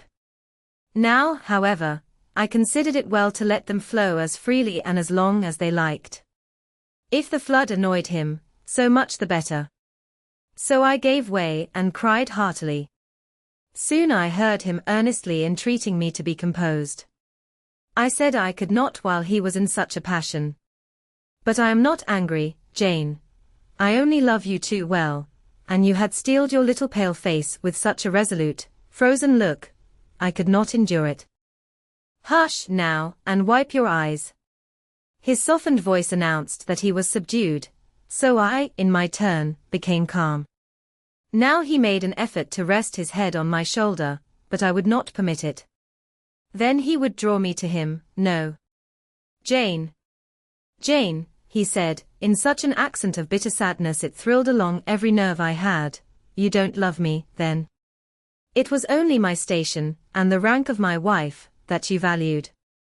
Now that you think me disqualified to become your husband, you recoil from my touch as if I was some toad or ape. These words cut me, yet what could I do or I say? I ought probably to have done or said nothing, but I was so tortured by a sense of remorse at thus hurting his feelings. I could not control the wish to drop balm where I had wounded. I do love you, I said, more than ever, but I must not show or indulge the feeling, and this is the last time I must express it. The last time, Jane. What? Do you think you can live with me, and see me daily, and yet, if you still love me, be always cold and distant? No, sir, that I am certain I could not, and therefore I see there is but one way, but you will be furious if I mention it. Oh, mention it. If I storm, you have the art of weeping. Mr. Rochester, I must leave you. For how long, Jane? For a few minutes, while you smooth your hair, which is somewhat dishevelled, and bathe your face, which looks feverish. I must leave Adele and Thornfield. I must part with you for my whole life. I must begin a new existence among strange faces and strange scenes. Of course, I told you you should. I pass over the madness about parting from me. You mean you must become a part of me. As to the new existence, it is all right, you shall yet be my wife, I am not married. You shall be Mrs. Rochester, both virtually and nominally. I shall keep only to you so long as you and I live. You shall go to a place I have in the south of France, a whitewashed villa on the shores of the Mediterranean. There you shall live a happy, and guarded, and most innocent life. Never fear that I wish to lure you into error, to make you my mistress. Why did you shake your head?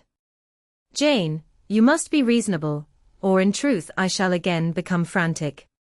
His voice and hand quivered, his large nostrils dilated, his eye blazed. Still I dared to speak. Sir, your wife is living. That is a fact acknowledged this morning by yourself. If I lived with you as you desire, I should then be your mistress. To say otherwise is sophistical, is false. Jane, I am not a gentle-tempered man, you forget that. I am not long-enduring, I am not cool and dispassionate. Out of pity to me and yourself, put your finger on my pulse, feel how it throbs, and beware. He bared his wrist, and offered it to me. The blood was forsaking his cheek and lips, they were growing livid. I was distressed on all hands.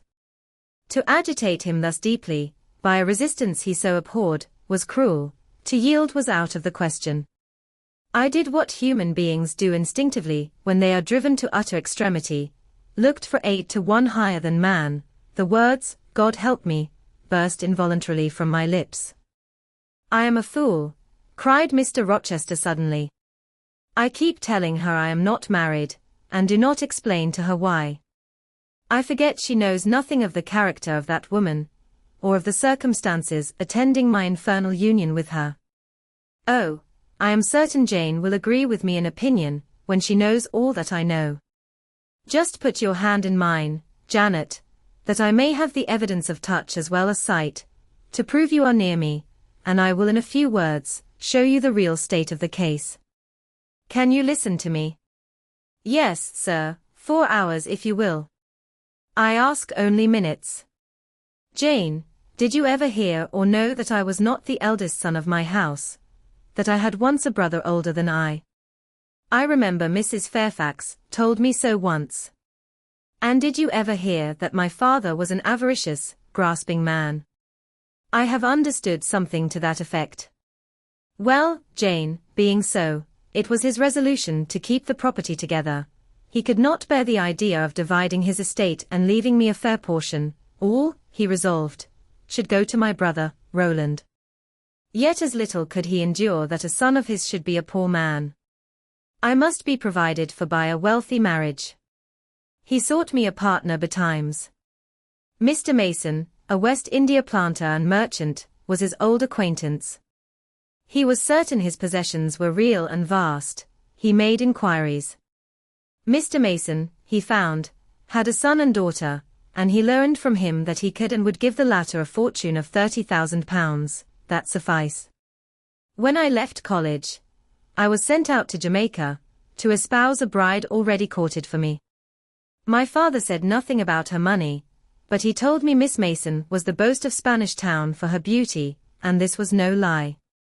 I found her a fine woman, in the style of Blanche Ingram, tall, dark, and majestic. Her family wished to secure me, because I was of a good race, and so did she. They showed her to me in parties, splendidly dressed. I seldom saw her alone, and had very little private conversation with her. She flattered me, and lavishly displayed for my pleasure her charms and accomplishments. All the men in her circle seemed to admire her and envy me. I was dazzled, stimulated, my senses were excited, and being ignorant, raw, and inexperienced, I thought I loved her. There is no folly so besotted that the idiotic rivalries of society, the prurience, the rashness, the blindness of youth, will not hurry a man to its commission. Her relatives encouraged me, competitors piqued me, she allured me. A marriage was achieved almost before I knew where I was. Oh, I have no respect for myself when I think of that act. An agony of inward contempt masters me. I never loved, I never esteemed, I did not even know her. I was not sure of the existence of one virtue in her nature. I had marked neither modesty, nor benevolence, nor candor, nor refinement in her mind or manners, and I married her, gross, grovelling, mole-eyed blockhead that I was. With less sin I might have, but let me remember to whom I am speaking. My bride's mother I had never seen. I understood she was dead. The honeymoon over, I learned my mistake. She was only mad, and shut up in a lunatic asylum. There was a younger brother, too, a complete dumb idiot. The elder one, whom you have seen, and whom I cannot hate, whilst I abhor all his kindred, because he has some grains of affection in his feeble mind, shown in the continued interest he takes in his wretched sister, and also in a dog-like attachment he once bore me, will probably be in the same state one day. My father and my brother Roland knew all this, but they thought only of the £30,000, and joined in the plot against me. These were vile discoveries, but except for the treachery of concealment, I should have made them no subject of reproach to my wife, even when I found her nature wholly alien to mine, her tastes obnoxious to me, her cast of mind common, low, narrow, and singularly incapable of being led to anything higher, expanded to anything larger, when I found that I could not pass a single evening, nor even a single hour of the day with her in comfort, that kindly conversation could not be sustained between us, because whatever topic I started, immediately received from her a turn at once coarse and trite, perverse and imbecile, when I perceived that I should never have a quiet or settled household, because no servant would bear the continued outbreaks of her violent and unreasonable temper, or the vexations of her absurd, contradictory, exacting orders. Even then I restrained myself. I eschewed upbraiding, I curtailed remonstrance, I tried to devour my repentance and disgust in secret, I repressed the deep antipathy I felt. Jane, I will not trouble you with abominable details. Some strong words shall express what I have to say. I lived with that woman upstairs 4 years, and before that time she had tried me indeed. Her character ripened and developed with frightful rapidity. Her vices sprang up fast and rank. They were so strong, only cruelty could check them, and I would not use cruelty. What a pygmy intellect she had, and what giant propensities! How fearful were the curses those propensities entailed on me! Bertha Mason, the true daughter of an infamous mother, dragged me through all the hideous and degrading agonies which must attend a man bound to a wife at once intemperate and unchaste. My brother in the interval was dead, and at the end of the 4 years my father died too. I was rich enough now, yet poor to hideous indigence. A nature the most gross, impure, depraved I ever saw, was associated with mine, and called by the law and by society a part of me. And I could not rid myself of it by any legal proceedings, for the doctors now discovered that my wife was mad. Her excesses had prematurely developed the germs of insanity. Jane, you don't like my narrative, you look almost sick. Shall I defer the rest to another day? No, sir, finish it now. I pity you, I do earnestly pity you.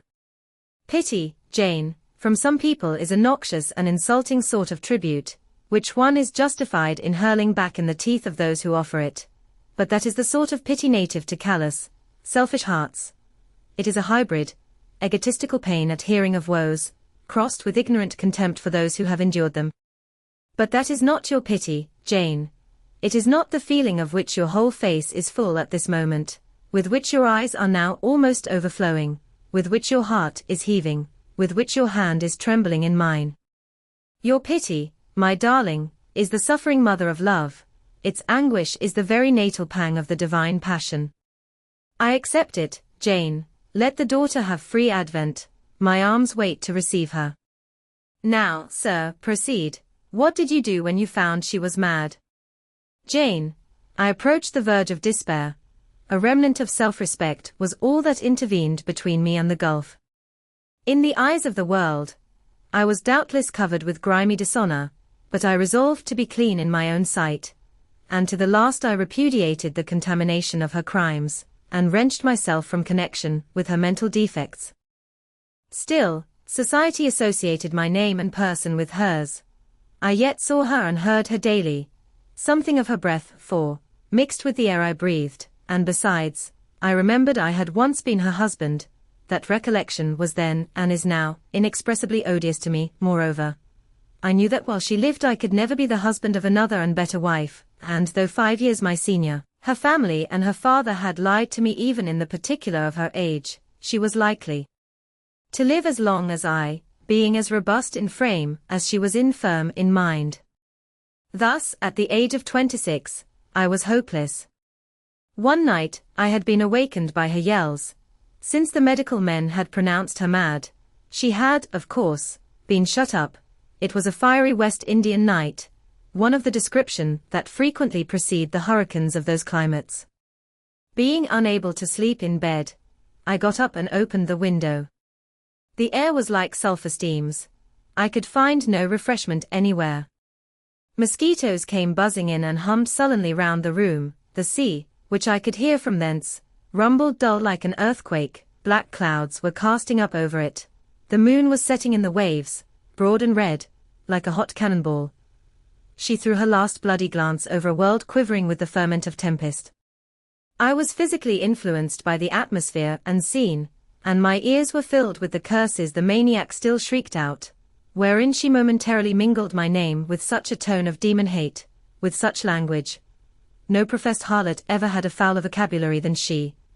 Though 2 rooms off, I heard every word, the thin partitions of the West India house opposing but slight obstruction to her wolfish cries. This life, said I at last, is hell. This is the air, those are the sounds of the bottomless pit. I have a right to deliver myself from it if I can. The sufferings of this mortal state will leave me with the heavy flesh that now cumbers my soul. Of the fanatic's burning eternity, I have no fear. There is not a future state worse than this present one. Let me break away, and go home to God. I said this whilst I knelt down at and unlocked a trunk, which contained a brace of loaded pistols. I meant to shoot myself. I only entertained the intention for a moment, for, not being insane, the crisis of exquisite and unalloyed despair, which had originated the wish and design of self-destruction, was past in a second. A wind fresh from Europe blew over the ocean and rushed through the open casement. The storm broke, streamed, thundered, blazed, and the air grew pure.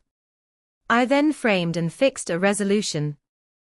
While I walked under the dripping orange trees of my wet garden, and amongst its drenched pomegranates and pineapples, and while the refulgent dawn of the tropics kindled round me, I reasoned thus, Jane, and now listen, for it was true wisdom that consoled me in that hour, and showed me the right path to follow. The sweet wind from Europe was still whispering in the refreshed leaves, and the Atlantic was thundering in glorious liberty. My heart, dried up and scorched for a long time, swelled to the tone, and filled with living blood. My being longed for renewal, my soul thirsted for a pure draught. I saw hope revive, and felt regeneration possible. From a flowery arch at the bottom of my garden I gazed over the sea, bluer than the sky. The old world was beyond, clear prospects opened thus. Go, said Hope, and live again in Europe. There it is not known what a sullied name you bear, nor what a filthy burden is bound to you. You may take the maniac with you to England, confine her with due attendance and precautions at Thornfield. Then travel yourself, to what clime you will, and form what new tie you like. That woman, who has so abused your long-suffering, so sullied your name, so outraged your honor, so blighted your youth, is not your wife, nor are you her husband. See that she is cared for as her condition demands, and you have done all that God and humanity require of you. Let her identity, her connection with yourself, be buried in oblivion. You are bound to impart them to no living being. Place her in safety and comfort, shelter her degradation with secrecy, and leave her. I acted precisely on this suggestion. My father and brother had not made my marriage known to their acquaintance, because, in the very first letter I wrote to apprise them of the union, having already begun to experience extreme disgust of its consequences, and from the family character and constitution, seeing a hideous future opening to me, I added an urgent charge to keep it secret, and very soon the infamous conduct of the wife my father had selected for me was such as to make him blush to own her as his daughter-in-law. Far from desiring to publish the connection, he became as anxious to conceal it as myself. To England, then, I conveyed her.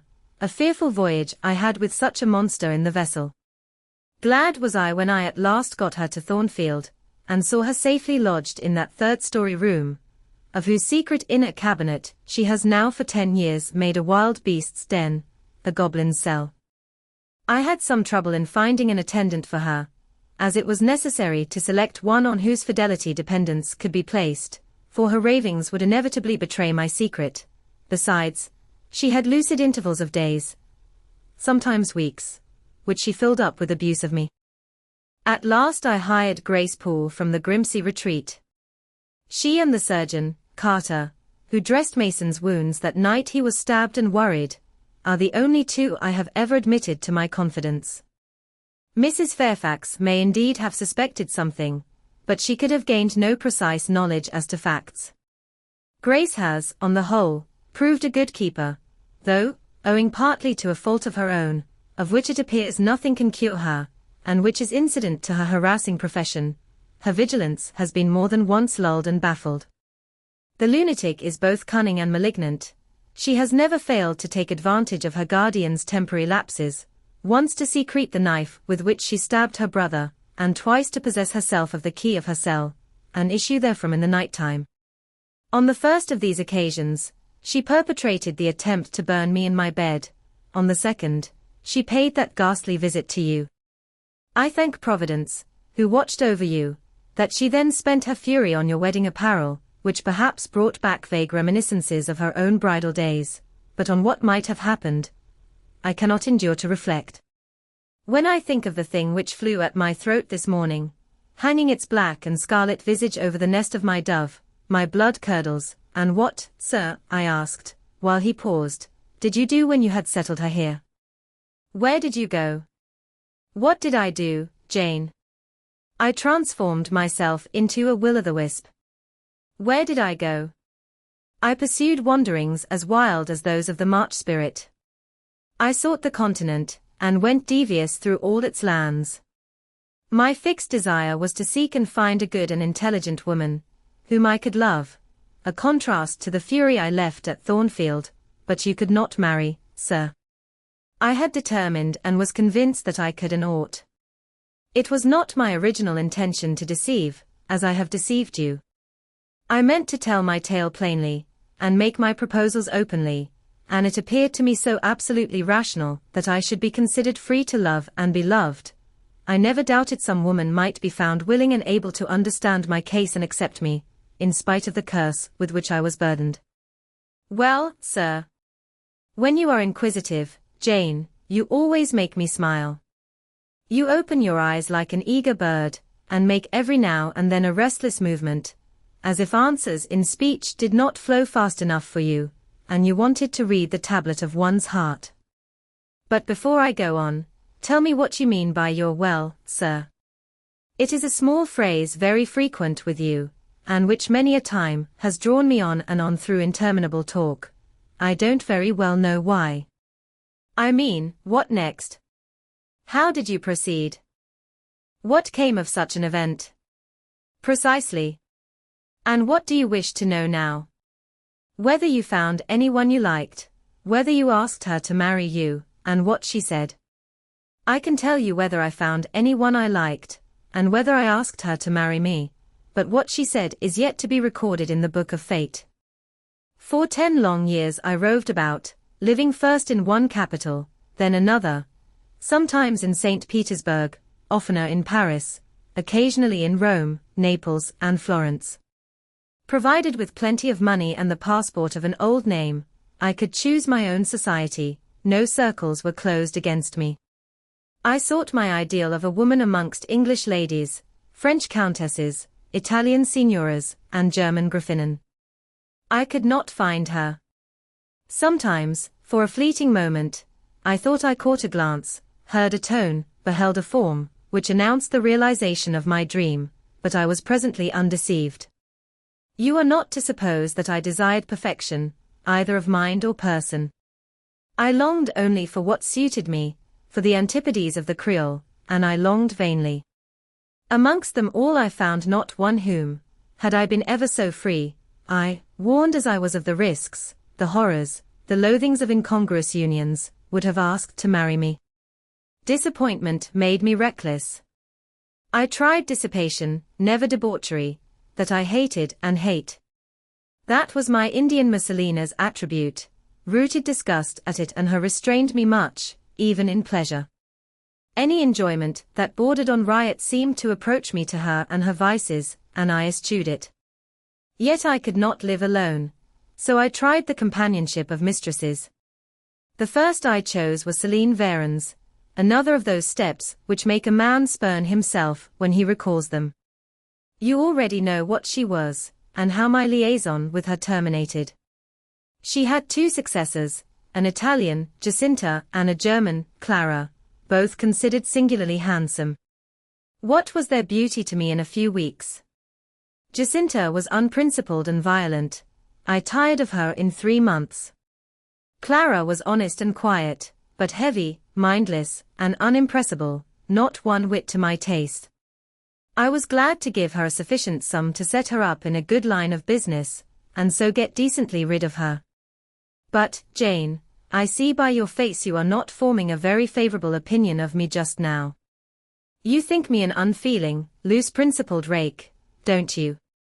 I don't like you so well as I have done sometimes, indeed, sir. Did it not seem to you in the least wrong to live in that way, first with one mistress and then another? You talk of it as a mere matter of course. It was with me, and I did not like it. It was a grovelling fashion of existence. I should never like to return to it. Hiring a mistress is the next worst thing to buying a slave. Both are often by nature, and always by position, inferior, and to live familiarly with inferiors is degrading. I now hate the recollection of the time I passed with Céline, Jacinta, and Clara. I felt the truth of these words, and I drew from them the certain inference, that if I was so far to forget myself and all the teaching that had ever been instilled into me as, under any pretext, with any justification, through any temptation, to become the successor of these poor girls, he would one day regard me with the same feeling which now in his mind desecrated their memory. I did not give utterance to this conviction, it was enough to feel it. I impressed it on my heart, that it might remain there to serve me as aid in the time of trial. Now, Jane, why don't you say, well, sir? I have not done. You are looking grave. You disapprove of me still, I see. But let me come to the point. Last January, rid of all mistresses in a harsh, bitter frame of mind, the result of a useless, roving, lonely life, corroded with disappointment, sourly disposed against all men, and especially against all womankind, for I began to regard the notion of an intellectual, faithful, loving woman as a mere dream, recalled by business, I came back to England. On a frosty winter afternoon, I rode in sight of Thornfield Hall. Abhorred spot. I expected no peace, no pleasure there. On a stile in Hay Lane I saw a quiet little figure sitting by itself. I passed it as negligently as I did the pollard willow opposite to it. I had no presentiment of what it would be to me, no inward warning that the arbitress of my life, my genius for good or evil, waited there in humble guise. I did not know it, even when, on the occasion of Mesrour's accident, it came up and gravely offered me help. Childish and slender creature. It seemed as if a linnet had hopped to my foot and proposed to bear me on its tiny wing. I was surly, but the thing would not go. It stood by me with strange perseverance, and looked and spoke with a sort of authority. I must be aided, and by that hand, and aided I was. When once I had pressed the frail shoulder, something new, a fresh sap and sense, stole into my frame. It was well I had learnt that this elf must return to me, that it belonged to my house down below, or I could not have felt it pass away from under my hand and seen it vanish behind the dim hedge, without singular regret. I heard you come home that night, Jane, though probably you were not aware that I thought of you or watched for you. The next day I observed you, myself unseen, for half an hour, while you played with Adele in the gallery. It was a snowy day, I recollect, and you could not go out of doors. I was in my room, the door was ajar. I could both listen and watch. Adele claimed your outward attention for a while, yet I fancied your thoughts were elsewhere. But you were very patient with her, my little Jane, you talked to her and amused her a long time. When at last she left you, you lapsed at once into deep reverie, you betook yourself slowly to pace the gallery. Now and then, in passing a casement, you glanced out at the thick falling snow, you listened to the sobbing wind, and again you paced gently on and dreamed. I think those day visions were not dark. There was a pleasurable illumination in your eye occasionally, a soft excitement in your aspect, which told of no bitter, bilious, hypochondriac brooding. Your look revealed rather the sweet musings of youth when its spirit follows on willing wings the flight of hope up and onto an ideal heaven. The voice of Mrs. Fairfax, speaking to a servant in the hall, wakened you, and how curiously you smiled to and at yourself, Janet. There was much sense in your smile. It was very shrewd, and seemed to make light of your own abstraction. It seemed to say, my fine visions are all very well, but I must not forget they are absolutely unreal. I have a rosy sky and a green flowery Eden in my brain, but without, I am perfectly aware, lies at my feet a rough track to travel, and around me gather black tempests to encounter. You ran downstairs and demanded of Mrs. Fairfax some occupation, the weekly house accounts to make up, or something of that sort, I think it was. I was vexed with you for getting out of my sight. Impatiently I waited for evening, when I might summon you to my presence. An unusual, to me, a perfectly new character, I suspected was yours. I desired to search it deeper and know it better.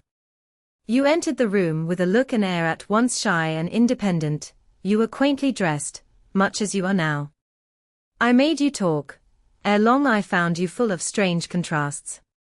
Your garb and manner were restricted by rule, your air was often diffident, and altogether that of one refined by nature, but absolutely unused to society, and a good deal afraid of making herself disadvantageously conspicuous by some solecism or blunder.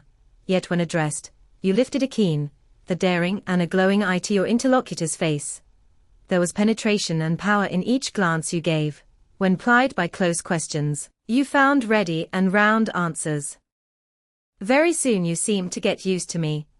I believe you felt the existence of sympathy between you and your grim and cross master, Jane, for it was astonishing to see how quickly a certain pleasantries tranquilized your manner. Snarl as I would, you showed no surprise, fear, annoyance, or displeasure at my moroseness. You watched me, and now and then smiled at me with a simple yet sagacious grace I cannot describe. I was at once content and stimulated with what I saw. I liked what I had seen, and wished to see more. Yet, for a long time, I treated you distantly, and sought your company rarely. I was an intellectual epicure, and wished to prolong the gratification of making this novel and piquant acquaintance. Besides, I was for a while troubled with a haunting fear that if I handled the flower freely its bloom would fade, the sweet charm of freshness would leave it. I did not then know that it was no transitory blossom, but rather the radiant resemblance of one, cut in an indisruptible gem.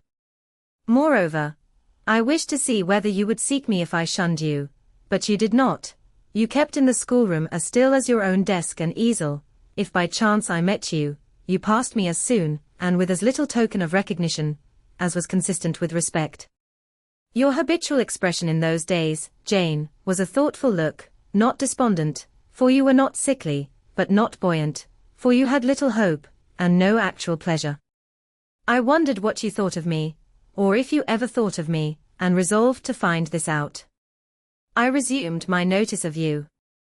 There was something glad in your glance, and genial in your manner, when you conversed. I saw you had a social heart. It was the silent schoolroom, it was the tedium of your life, that made you mournful. I permitted myself the delight of being kind to you. Kindness stirred emotion soon, your face became soft in expression, your tones gentle. I liked my name pronounced by your lips in a grateful happy accent. I used to enjoy a chance meeting with you, Jane, at this time. There was a curious hesitation in your manner. You glanced at me with a slight trouble, a hovering doubt. You did not know what my caprice might be, whether I was going to play the master and be stern, or the friend and be benignant. I was now too fond of you often to simulate the first whim, and when I stretched my hand out cordially, such bloom and light and bliss rose to your young, wistful features. I had much ado often to avoid straining you then and there to my heart. Don't talk any more of those days, sir, I interrupted, furtively dashing away some tears from my eyes. His language was torture to me, for I knew what I must do, and do soon, and all these reminiscences, and these revelations of his feelings only made my work more difficult. No, Jane, he returned, what necessity is there to dwell on the past, when the present is so much surer, the future so much brighter? I shuddered to hear the infatuated assertion. You see now how the case stands, do you not? He continued. After a youth and manhood passed half in unutterable misery and half in dreary solitude, I have for the first time found what I can truly love. I have found you. You are my sympathy, my better self, my good angel. I am bound to you with a strong attachment. I think you good, gifted, lovely, a fervent, a solemn passion is conceived in my heart. It leans to you, draws you to my center and spring of life, wraps my existence about you, and, kindling in pure, powerful flame, fuses you and me in one. It was because I felt and knew this, that I resolved to marry you. To tell me that I had already a wife is empty mockery. You know now that I had but a hideous demon. I was wrong to attempt to deceive you, but I feared a stubbornness that exists in your character. I feared early instilled prejudice. I wanted to have you safe before hazarding confidences. This was cowardly.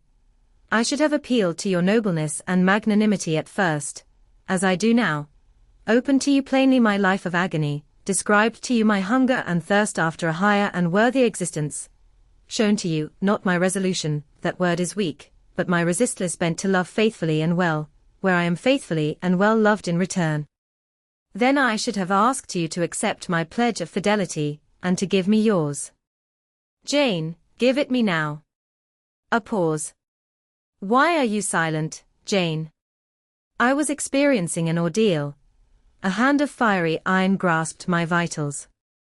Terrible moment, full of struggle, blackness, burning. Not a human being that ever lived could wish to be loved better than I was loved, and him who thus loved me I absolutely worshipped, and I must renounce love an idol. One drear word comprised my intolerable duty, depart. Jane, you understand what I want of you. Just this promise. I will be yours, Mr. Rochester. Mr. Rochester, I will not be yours. Another long silence.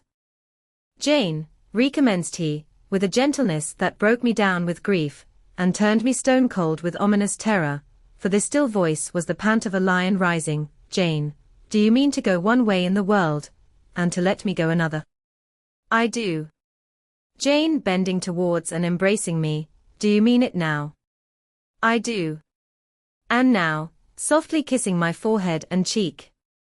I do, extricating myself from restraint rapidly and completely. Oh, Jane, this is bitter. This is wicked. It would not be wicked to love me. It would to obey you. A wild look raised his brows, crossed his features, he rose, but he forbore yet. I laid my hand on the back of a chair for support. I shook, I feared, but I resolved. One instant, Jane. Give one glance to my horrible life when you are gone. All happiness will be torn away with you. What then is left? For a wife I have but the maniac upstairs. As well might you refer me to some corpse in yonder churchyard. What shall I do, Jane? Where turn for a companion and for some hope? Do as I do, trust in God and yourself. Believe in heaven. Hope to meet again there. Then you will not yield. No, then you condemn me to live wretched and to die accursed. His voice rose. I advise you to live sinless, and I wish you to die tranquil. Then you snatch love and innocence from me. You fling me back on lust for a passion, vice for an occupation. Mr. Rochester, I no more assign this fate to you than I grasp at it for myself. We were born to strive and endure, you as well as I, do so. You will forget me before I forget you. You make me a liar by such language, you sully my honor. I declared I could not change, you tell me to my face I shall change soon. And what a distortion in your judgment, what a perversity in your ideas, is proved by your conduct. Is it better to drive a fellow creature to despair than to transgress a mere human law, no man being injured by the breach? For you have neither relatives nor acquaintances, whom you need fear to offend by living with me. This was true, and while he spoke my very conscience and reason turned traitors against me, and charged me with crime in resisting him. They spoke almost as loud as feeling, and that clamoured wildly. Oh, comply, it said. Think of his misery, think of his danger, look at his state when left alone, remember his headlong nature, consider the recklessness following on despair, soothe him, save him, love him, tell him you love him and will be his. Who in the world cares for you? Or who will be injured by what you do? Still indomitable was the reply, I care for myself. The more solitary, the more friendless, the more unsustained I am, the more I will respect myself. I will keep the law given by God, sanctioned by man. I will hold to the principles received by me when I was sane, and not mad, as I am now. Laws and principles are not for the times when there is no temptation, they are for such moments as this, when body and soul rise in mutiny against their rigor, stringent are they, inviolate they shall be. If at my individual convenience I might break them, what would be their worth?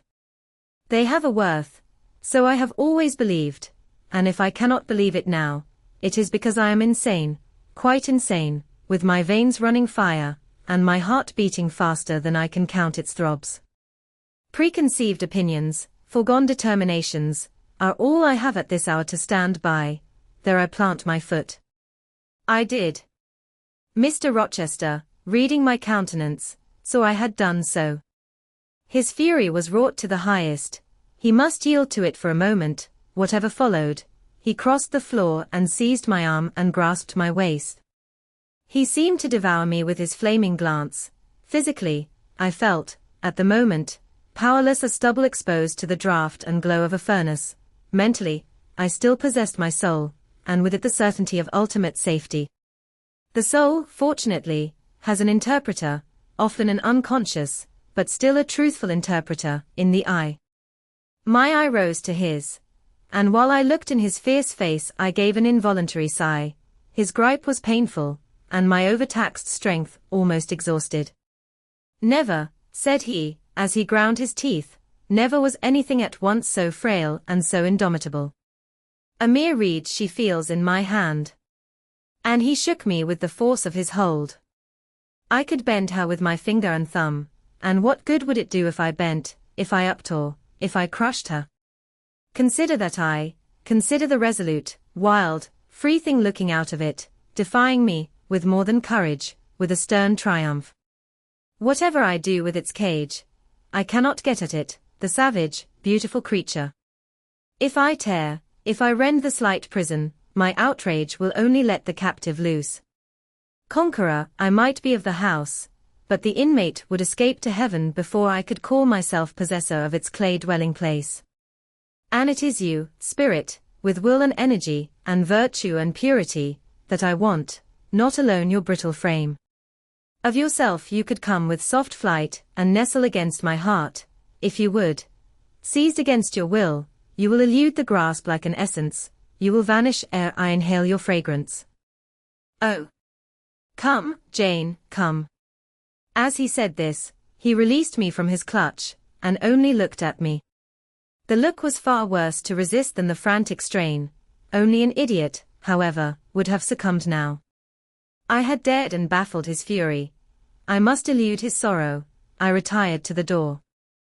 You are going, Jane. I am going, sir. You are leaving me. Yes. You will not come. You will not be my comforter, my rescuer. My deep love, my wild woe, my frantic prayer, are all nothing to you. What unutterable pathos was in his voice. How hard it was to reiterate firmly, I am going. Jane. Mr. Rochester. Withdraw, then, I consent, but remember, you leave me here in anguish. Go up to your own room, think over all I have said, and, Jane, cast a glance on my sufferings, think of me. He turned away, he threw himself on his face on the sofa. Oh, Jane. My hope, my love, my life, broke in anguish from his lips. Then came a deep, strong sob. I had already gained the door, but, reader, I walked back as determinedly as I had retreated. I knelt down by him. I turned his face from the cushion to me. I kissed his cheek. I smoothed his hair with my hand. God bless you, my dear master. I said. God keep you from harm and wrong, direct you, solace you, reward you well for your past kindness to me. Little Jane's love would have been my best reward, he answered, without it, my heart is broken. But Jane will give me her love, yes, nobly, generously. Up the blood rushed to his face, forth flashed the fire from his eyes, erect he sprang, he held his arms out, but I evaded the embrace, and at once quitted the room. Farewell, was the cry of my heart as I left him. Despair added, farewell forever. That night I never thought to sleep, but a slumber fell on me as soon as I lay down in bed. I was transported in thought to the scenes of childhood. I dreamt I lay in the Red Room at Gateshead, that the night was dark, and my mind impressed with strange fears. The light that long ago had struck me into syncope, recalled in this vision, seemed glidingly to mount the wall, and tremblingly to pause in the center of the obscured ceiling. I lifted up my head to look. The roof resolved to clouds, high and dim, the gleam was such as the moon imparts to vapors she is about to sever. I watched her come, watched with the strangest anticipation, as though some word of doom were to be written on her disk. She broke forth as never moon yet burst from cloud. A hand first penetrated the sable folds and waved them away. Then, not a moon, but a white human form shone in the azure, inclining a glorious brow earthward. It gazed and gazed on me. It spoke to my spirit. Immeasurably distant was the tone, yet so near, it whispered in my heart, my daughter, flee temptation. Mother, I will. So I answered after I had waked from the trance-like dream. It was yet night, but July nights are short. Soon after midnight, dawn comes. It cannot be too early to commence the task I have to fulfill, thought I. I rose. I was dressed, for I had taken off nothing but my shoes. I knew where to find in my drawers some linen, a locket, a ring. In seeking these articles, I encountered the beads of a pearl necklace Mr. Rochester had forced me to accept a few days ago. I left that. It was not mine.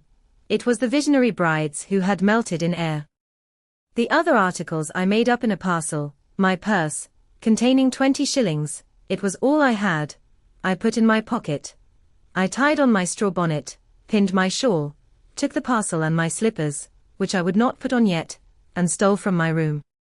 Farewell, kind Mrs. Fairfax, I whispered, as I glided past her door. Farewell, my darling Adele, I said, as I glanced towards the nursery. No thought could be admitted of entering to embrace her. I had to deceive a fine ear. For aught I knew it might now be listening. I would have got past Mr. Rochester's chamber without a pause, but my heart momentarily stopping its beat at that threshold, my foot was forced to stop also. No sleep was there. The inmate was walking restlessly from wall to wall, and again he sighed while I listened. There was a heaven, a temporary heaven, in this room for me, if I chose. I had but to go in and to say, Mr. Rochester, I will love you and live with you through life till death, and a fount of rapture would spring to my lips. I thought of this. That kind master, who could not sleep now, was waiting with impatience for day. He would send for me in the morning, I should be gone. He would have me sought for, vainly. He would feel himself forsaken, his love rejected, he would suffer, perhaps grow desperate. I thought of this too. My hand moved towards the lock. I caught it back, and glided on. Drearily I wound my way downstairs. I knew what I had to do, and I did it mechanically. I sought the key of the side door in the kitchen. I sought, too, a phial of oil and a feather. I oiled the key and the lock. I got some water. I got some bread. For perhaps I should have to walk far, and my strength, sorely shaken of late, must not break down. All this I did without one sound. I opened the door, passed out, shut it softly. Dim dawn glimmered in the yard. The great gates were closed and locked, but a wicket in one of them was only latched. Through that I departed, it, too, I shut, and now I was out of Thornfield. A mile off, beyond the fields, lay a road which stretched in the contrary direction to Millcote, a road I had never travelled, but often noticed, and wondered where it led. Thither I bent my steps. No reflection was to be allowed now, not one glance was to be cast back, not even one forward. Not one thought was to be given either to the past or the future. The first was a page so heavenly sweet, so deadly sad, that to read one line of it would dissolve my courage and break down my energy. The last was an awful blank, something like the world when the deluge was gone by. I skirted fields, and hedges, and lanes till after sunrise. I believe it was a lovely summer morning. I know my shoes, which I had put on when I left the house, were soon wet with dew. But I looked neither to rising sun, nor smiling sky, nor wakening nature.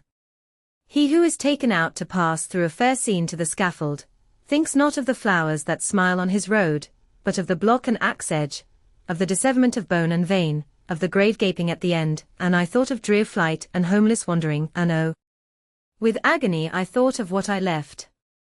I could not help it. I thought of him now, in his room, watching the sunrise, hoping I should soon come to say I would stay with him and be his. I longed to be his. I panted to return. It was not too late. I could yet spare him the bitter pang of bereavement. As yet my flight, I was sure, was undiscovered. I could go back and be his comforter, his pride, his redeemer from misery, perhaps from ruin. Oh, that fear of his self-abandonment, far worse than my abandonment, how it goaded me. It was a barbed arrowhead in my breast. It tore me when I tried to extract it. It sickened me when remembrance thrust it farther in. Birds began singing in brake and copse. Birds were faithful to their mates. Birds were emblems of love. What was I?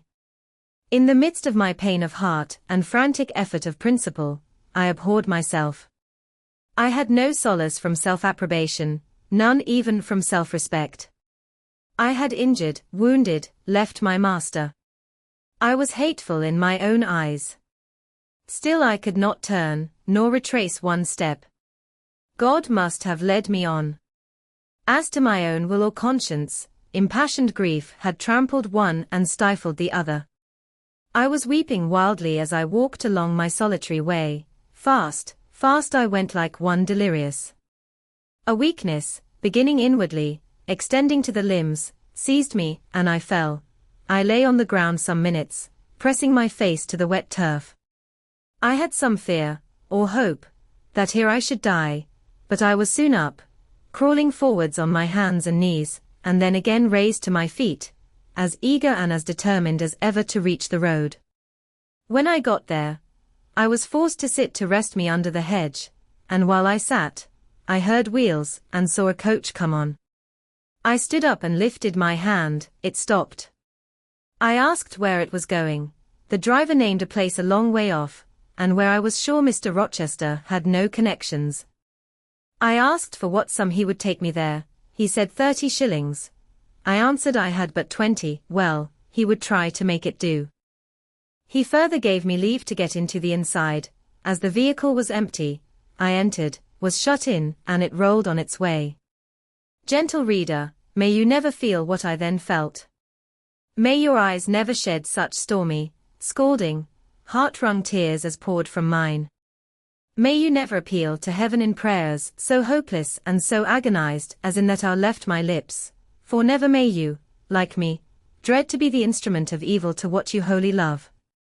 Chapter 28. 2 days are past. It is a summer evening. The coachman has set me down at a place called Whitcross. He could take me no farther for the sum I had given, and I was not possessed of another shilling in the world. The coach is a mile off by this time. I am alone. At this moment I discover that I forgot to take my parcel out of the pocket of the coach, where I had placed it for safety.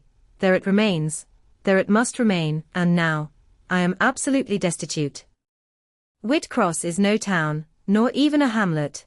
It is but a stone pillar set up where 4 roads meet, whitewashed, I suppose, to be more obvious at a distance and in darkness. 4 arms spring from its summit.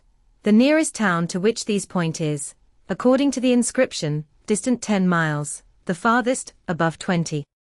From the well-known names of these towns I learn in what county I have lighted, a North Midland shire, dusk with moorland, ridged with mountain, this I see. There are great moors behind and on each hand of me. There are waves of mountains far beyond that deep valley at my feet.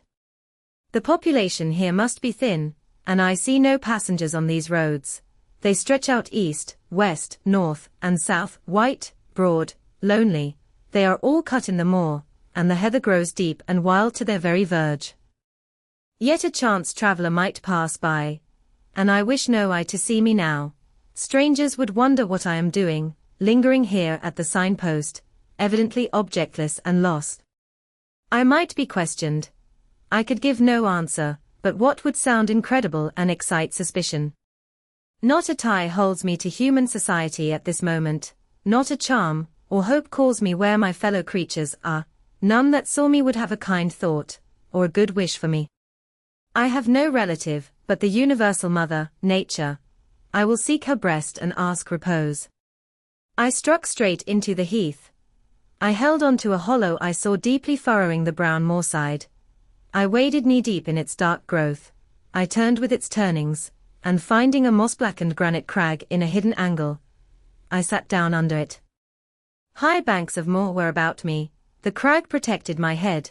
The sky was over that. Some time passed before I felt tranquil even here. I had a vague dread that wild cattle might be near, or that some sportsman or poacher might discover me. If a gust of wind swept the waste, I looked up, fearing it was the rush of a bull. If a plover whistled, I imagined it a man.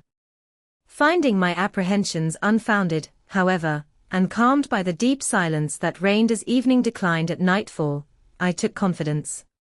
As yet I had not thought. I had only listened, watched, dreaded. Now I regained the faculty of reflection. What was I to do? Where to go? Oh, intolerable questions, when I could do nothing and go nowhere, when a long way must yet be measured by my weary, trembling limbs before I could reach human habitation, when cold charity must be entreated before I could get a lodging, reluctant sympathy importuned, almost certain repulse incurred, before my tale could be listened to, or one of my wants relieved. I touched the heath. It was dry, and yet warm with the heat of the summer day. I looked at the sky. It was pure. A kindly star twinkled just above the chasm ridge. The dew fell, but with propitious softness. No breeze whispered. Nature seemed to me benign and good. I thought she loved me, outcast as I was, and I, who from man could anticipate only mistrust, rejection, insult, clung to her with filial fondness. Tonight, at least, I would be her guest, as I was her child.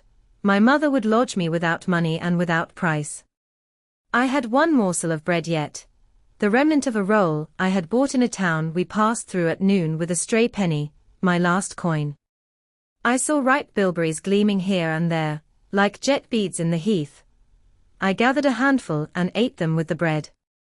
My hunger, sharp before, was, if not satisfied, appeased by this hermit's meal. I said my evening prayers at its conclusion, and then chose my couch. I said my evening prayers beside the crack. The heath was very deep. When I lay down my feet were buried in it. Rising high on each side, it left only a narrow space for the night air to invade. I folded my shawl double, and spread it over me for a coverlet. A low, mossy swell was my pillow. Thus lodged, I was not, at least at the commencement of the night, cold. My rest might have been blissful enough, only a sad heart broke it. It plained of its gaping wounds, its inward bleeding, its riven cords. It trembled for Mr. Rochester and his doom, it bemoaned him with bitter pity, it demanded him with ceaseless longing, and, impotent as a bird with both wings broken, it still quivered its shattered pinions in vain attempts to seek him. Worn out with this torture of thought, I rose to my knees. Night was come, and her planets were risen, a safe, still night, too serene for the companionship of fear. We know that God is everywhere, but certainly we feel His presence most when His works are on the grandest scale spread before us, and it is in the unclouded night sky, where His worlds will their silent course, that we read clearest His infinitude, His omnipotence, His omnipresence. I had risen to my knees to pray for Mr. Rochester. Looking up, I, with tear-dimmed eyes, saw the mighty Milky Way. Remembering what it was, what countless systems there swept space like a soft trace of light, I felt the might and strength of God. Sure was I of His efficiency to save what He had made. Convinced I grew that neither earth should perish, nor one of the souls it treasured. I turned my prayer to thanksgiving. The source of life was also the savior of spirits. Mr. Rochester was safe, he was God's, and by God would he be guarded. I again nestled to the breast of the hill, and ere long in sleep forgot sorrow. But next day, want came to me pale and bare. Long after the little birds had left their nests, long after bees had come in the sweet prime of day to gather the heath honey before the dew was dried, when the long morning shadows were curtailed, and the sun filled earth and sky, I got up, and I looked round me. What a still, hot, perfect day. What a golden desert this spreading moor. Everywhere sunshine. I wished I could live in it and on it. I saw a lizard run over the crag. I saw a bee busy among the sweet bilberries. I would fain at the moment have become bee or lizard, that I might have found fitting nutriment, permanent shelter here. But I was a human being, and had a human being's wants. I must not linger where there was nothing to supply them. I rose. I looked back at the bed I had left. Hopeless of the future, I wished but this, that my Maker had that night thought good to require my soul of me while I slept, and that this weary frame, absolved by death from further conflict with fate, had now but to decay quietly, and mingle in peace with the soil of this wilderness. Life, however, was yet in my possession, with all its requirements, and pains, and responsibilities. The burden must be carried, the want provided for, the suffering endured, the responsibility fulfilled. I set out. Whitcross regained, I followed a road which led from the sun, now fervent and high. By no other circumstance had I will to decide my choice. I walked a long time, and when I thought I had nearly done enough, and might conscientiously yield to the fatigue that almost overpowered me, might relax this forced action, and sitting down on a stone I saw near, submit resistlessly to the apathy that clogged heart and limb, I heard a bell chime, a church bell. I turned in the direction of the sound, and there, amongst the romantic hills, whose changes and aspect I had ceased to note an hour ago, I saw a hamlet and a spire. All the valley at my right hand was full of pasture fields, and cornfields, and wood, and a glittering stream ran zigzag through the varied shades of green, the mellowing grain, the somber woodland, the clear and sunny lea. Recalled by the rumbling of wheels to the road before me, I saw a heavily laden wagon laboring up the hill, and not far beyond were 2 cows and their drover. Human life and human labor were near. I must struggle on, strive to live and bend to toil like the rest. About 2:00 p.m. I entered the village.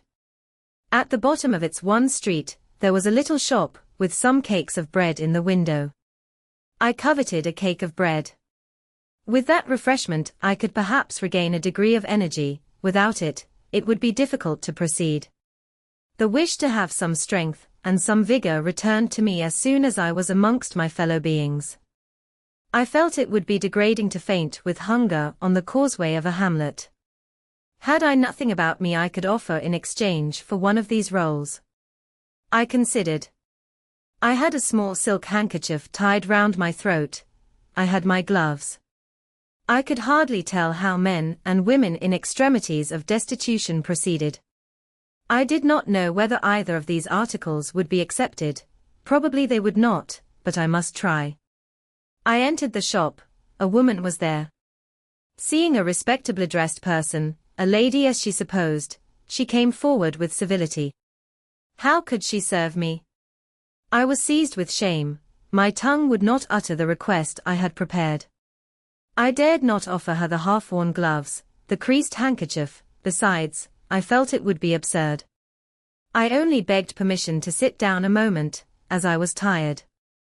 Disappointed in the expectation of a customer, she coolly acceded to my request. She pointed to a seat. I sank into it. I felt sorely urged to weep, but conscious how unseasonable such a manifestation would be, I restrained it. Soon I asked her if there were any dressmaker or plain workwoman in the village. Yes, 2 or 3. Quite as many as there was employment for. I reflected. I was driven to the point now. I was brought face to face with necessity. I stood in the position of one without a resource, without a friend, without a coin. I must do something. What? I must apply somewhere. Where? Did she know of any place in the neighborhood where a servant was wanted? Nay, she couldn't say. What was the chief trade in this place? What did most of the people do? Some were farm laborers. A good deal worked at Mr. Oliver's needle factory and at the foundry. Did Mr. Oliver employ women? Nay, it was men's work. And what do the women do? I naught, was the answer. Some does one thing, and some another. Poor folk mun get on as they can. She seemed to be tired of my questions, and indeed, what claim had I to importune her? A neighbor or 2 came in. My chair was evidently wanted. I took leave. I passed up the street, looking as I went at all the houses to the right hand and to the left, but I could discover no pretext, nor see an inducement to enter any.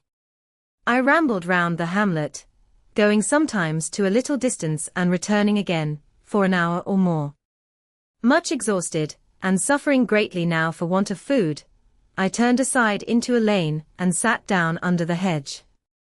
Ere many minutes had elapsed, I was again on my feet, however, and again searching something, a resource, or at least an informant. A pretty little house stood at the top of the lane, with a garden before it, exquisitely neat and brilliantly blooming. I stopped at it. What business had I to approach the white door, or touch the glittering knocker? In what way could it possibly be the interest of the inhabitants of that dwelling to serve me?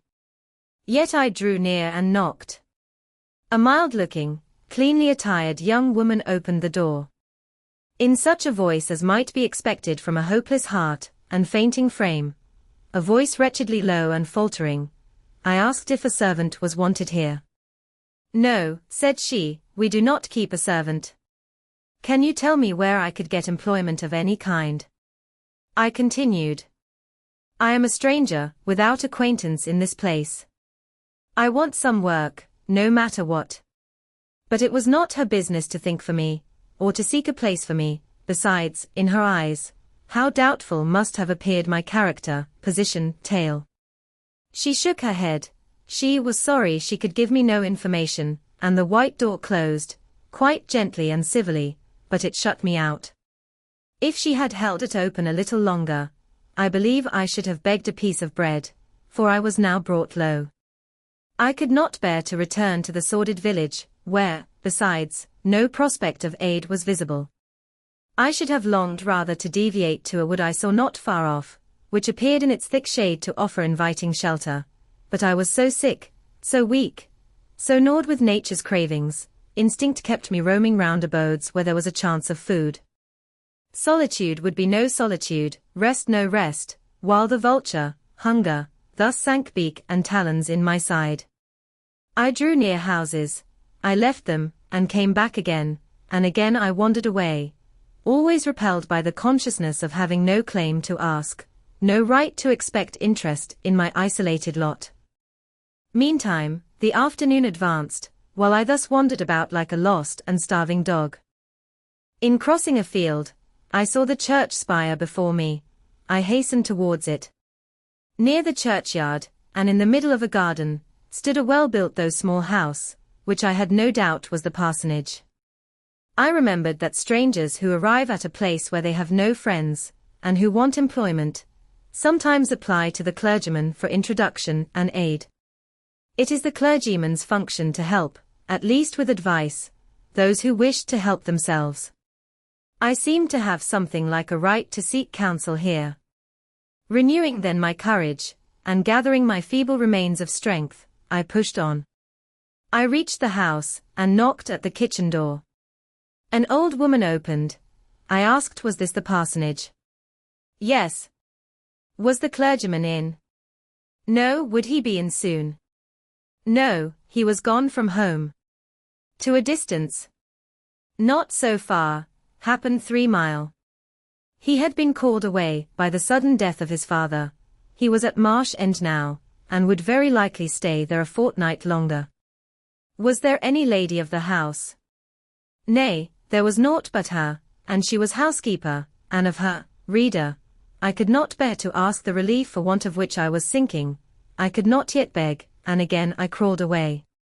Once more I took off my handkerchief, once more I thought of the cakes of bread in the little shop. Oh, for but a crust!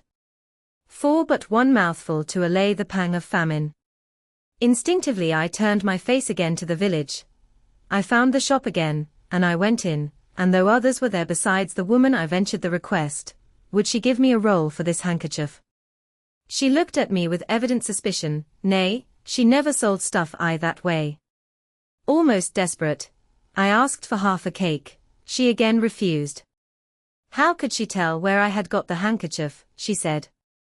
Would she take my gloves? No. What could she do with them? Reader, it is not pleasant to dwell on these details. Some say there is enjoyment in looking back to painful experience past, but at this day I can scarcely bear to review the times to which I allude. The moral degradation, blent with the physical suffering, form too distressing a recollection ever to be willingly dwelt on. I blamed none of those who repulsed me. I felt it was what was to be expected, and what could not be helped. An ordinary beggar is frequently an object of suspicion, a well-dressed beggar inevitably so. To be sure, what I begged was employment, but whose business was it to provide me with employment? Not, certainly, that of persons who saw me then for the first time, and who knew nothing about my character. And as to the woman who would not take my handkerchief in exchange for her bread, why, she was right, if the offer appeared to her sinister, or the exchange unprofitable. Let me condense now. I am sick of the subject. A little before dark I passed a farmhouse, at the open door of which the farmer was sitting, eating his supper of bread and cheese. I stopped and said, "Will you give me a piece of bread? For I am very hungry." He cast on me a glance of surprise, but without answering, he cut a thick slice from his loaf, and gave it to me. I imagine he did not think I was a beggar, but only an eccentric sort of lady, who had taken a fancy to his brown loaf.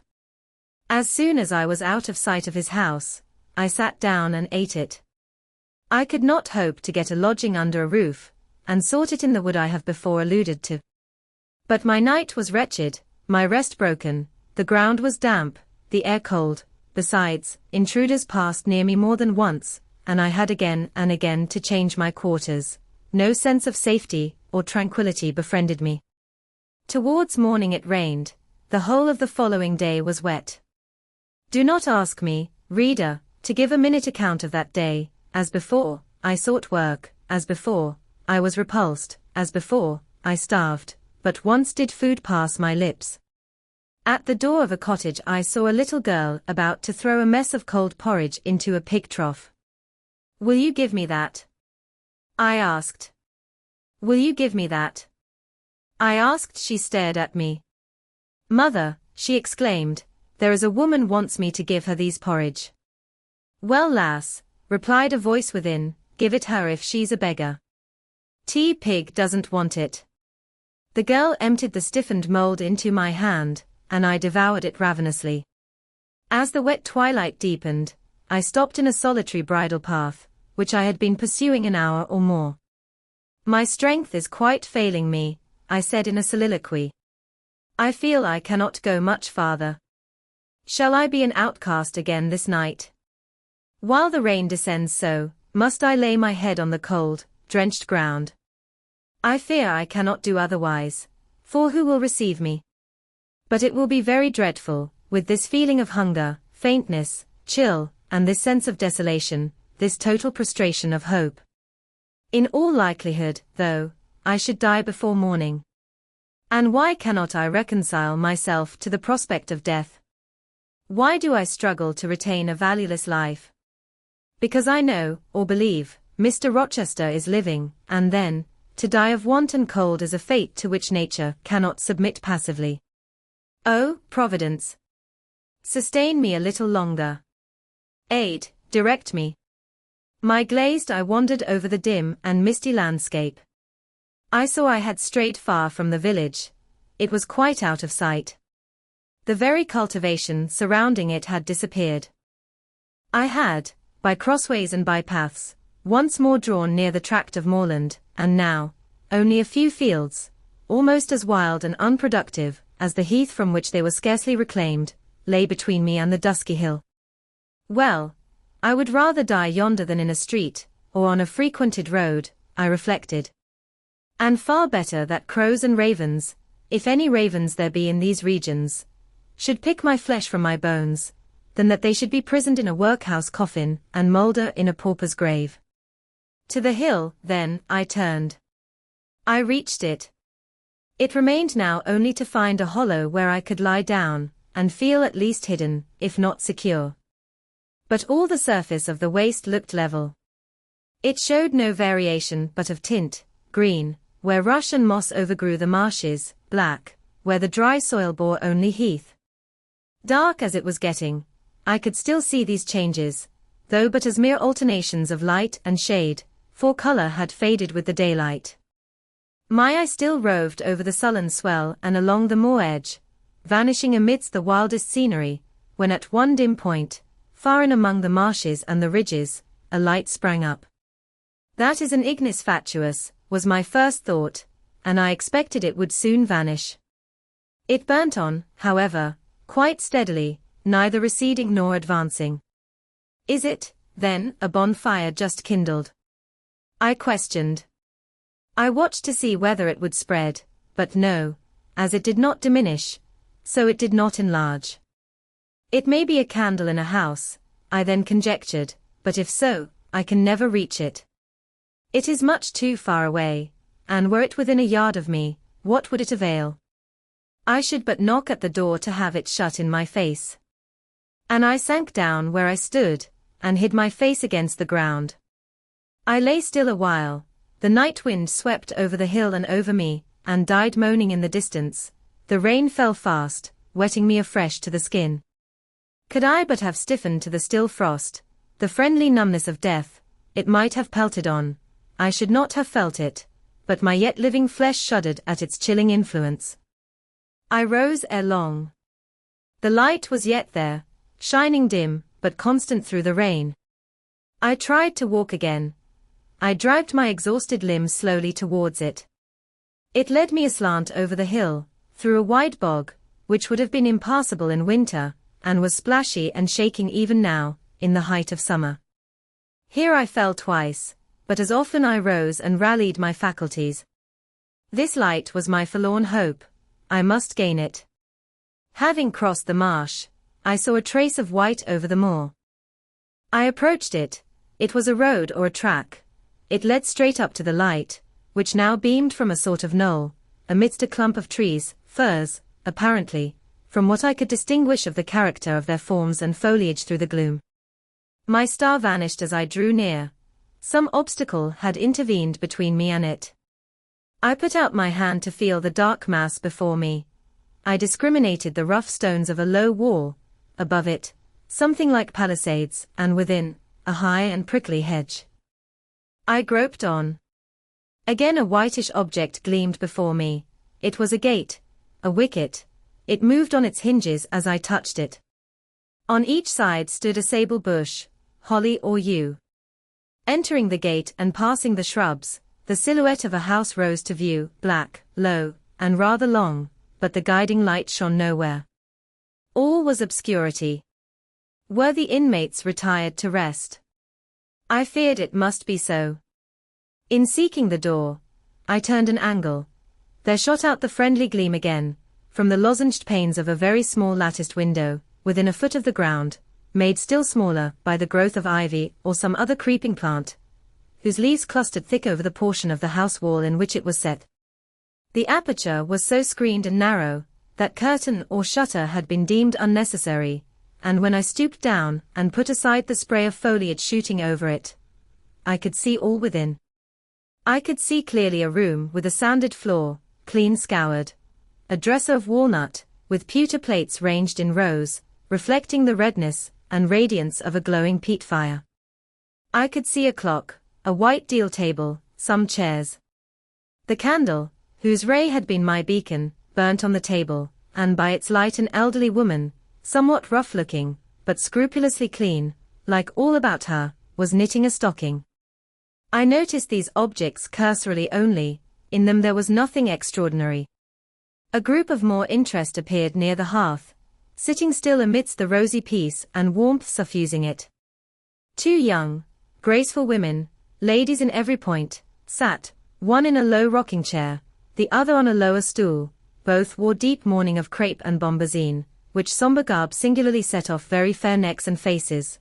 A large old pointer dog rested its massive head on the knee of one girl, in the lap of the other was cushioned a black cat. A strange place was this humble kitchen for such occupants. Who were they? They could not be the daughters of the elderly person at the table, for she looked like a rustic, and they were all delicacy and cultivation.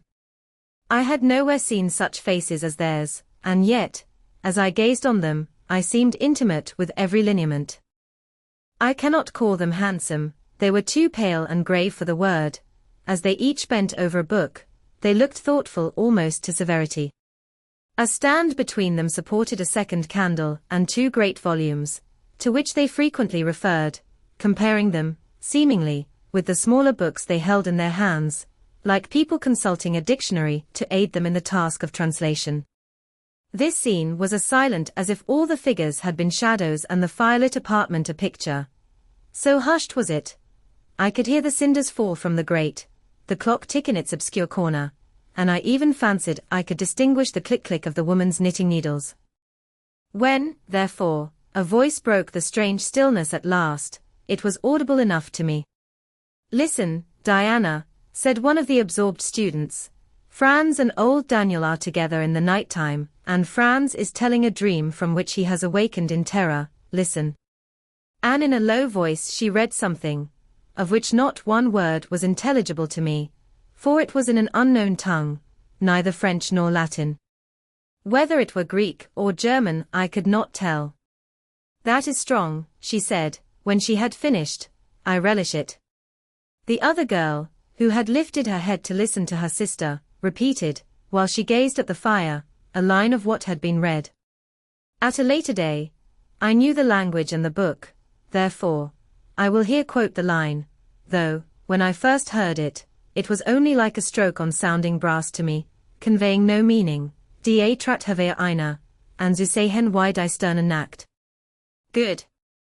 Good, she exclaimed, while her dark and deep eye sparkled. There you have a dim and mighty archangel fitly set before you.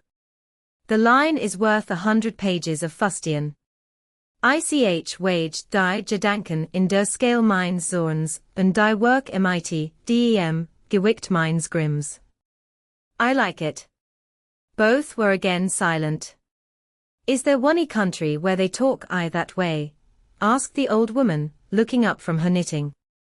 Yes, Hannah, a far larger country than England, where they talk in no other way. Well, for sure case, I knowed how they can understand one t'other, and if either o' ye went there, ye could tell what they said, I guess. We could probably tell something of what they said, but not all, for we are not as clever as you think us, Hannah. We don't speak German, and we cannot read it without a dictionary to help us. And what good does it do you? We mean to teach it some time, or at least the elements, as they say, and then we shall get more money than we do now. Very like, but give our studying, ye've done enough for tonight. I think we have, at least I'm tired. Mary, are you? Mortally.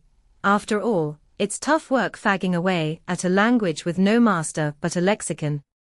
It is, especially such a language as this crabbed but glorious Deutsch. I wonder when St. John will come home. Surely he will not be long now.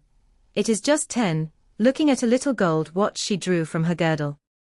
It rains fast, Hannah, will you have the goodness to look at the fire in the parlor? The woman rose.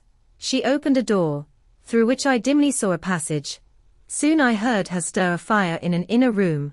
She presently came back. Ah, childer, said she, it fair troubles me to go into yond room now. It looks so lonesome the chair empty, and set back in a corner. She wiped her eyes with her apron. The two girls, grave before, looked sad now. But he is in a better place, continued Hannah, we shouldn't wish him here again. And then, nobody need to have a quieter death nor he had. You say he never mentioned us, inquired one of the ladies. He had in time, bairn, he was gone in a minute, was your father. He had been a bit ailing like the day before, but naught to signify, and when Mr. St. John asked if he would like either o' ye to be sent for, he fair laughed at him. He began again with a bit of a heaviness in his head the next day, that is, a fortnight sin, and he went to sleep and never wakened. He were a'most stark when your brother went into chamber and found him. Ah, childer. That's last o' old stock. For ye and Mr. St. John is like of different sort to them at's gone, for all your mother were mihigh your way, and a'most as book learned. She were the picture o' ye, Mary, Diana is more like your father. I thought them so similar, I could not tell where the old servant, for such I now concluded her to be, saw the difference. Both were fair complexioned and slenderly made, both possessed faces full of distinction and intelligence.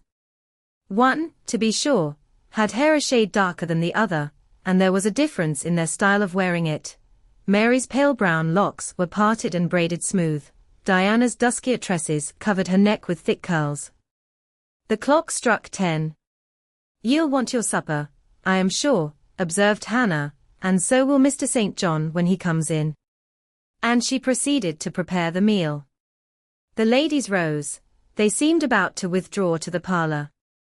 Till this moment, I had been so intent on watching them, their appearance and conversation had excited in me so keen an interest. I had half forgotten my own wretched position, now it recurred to me. More desolate, more desperate than ever, it seemed from contrast. And how impossible did it appear to touch the inmates of this house with concern on my behalf, to make them believe in the truth of my wants and woes, to induce them to vouchsafe a rest for my wanderings.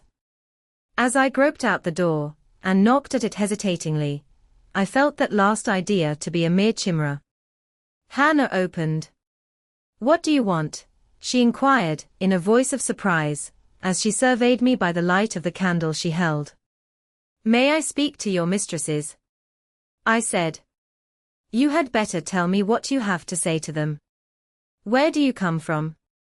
I am a stranger. What is your business here at this hour? I want a night's shelter in an outhouse or anywhere, and a morsel of bread to eat. Distrust, the very feeling I dreaded, appeared in Hannah's face. I'll give you a piece of bread, she said, after a pause, but we can't take in a vagrant to lodge. It isn't likely. Do let me speak to your mistresses. No, not I. What can they do for you? You should not be roving about now, it looks very ill. But where shall I go if you drive me away? What shall I do? Oh, I'll warrant you know where to go and what to do. Mind you don't do wrong, that's all. Here is a penny, now go, a penny cannot feed me, and I have no strength to go farther. Don't shut the door, oh, don't, for God's sake. I must, the rain is driving in, tell the young ladies. Let me see them, indeed, I will not. You are not what you ought to be, or you wouldn't make such a noise. Move off.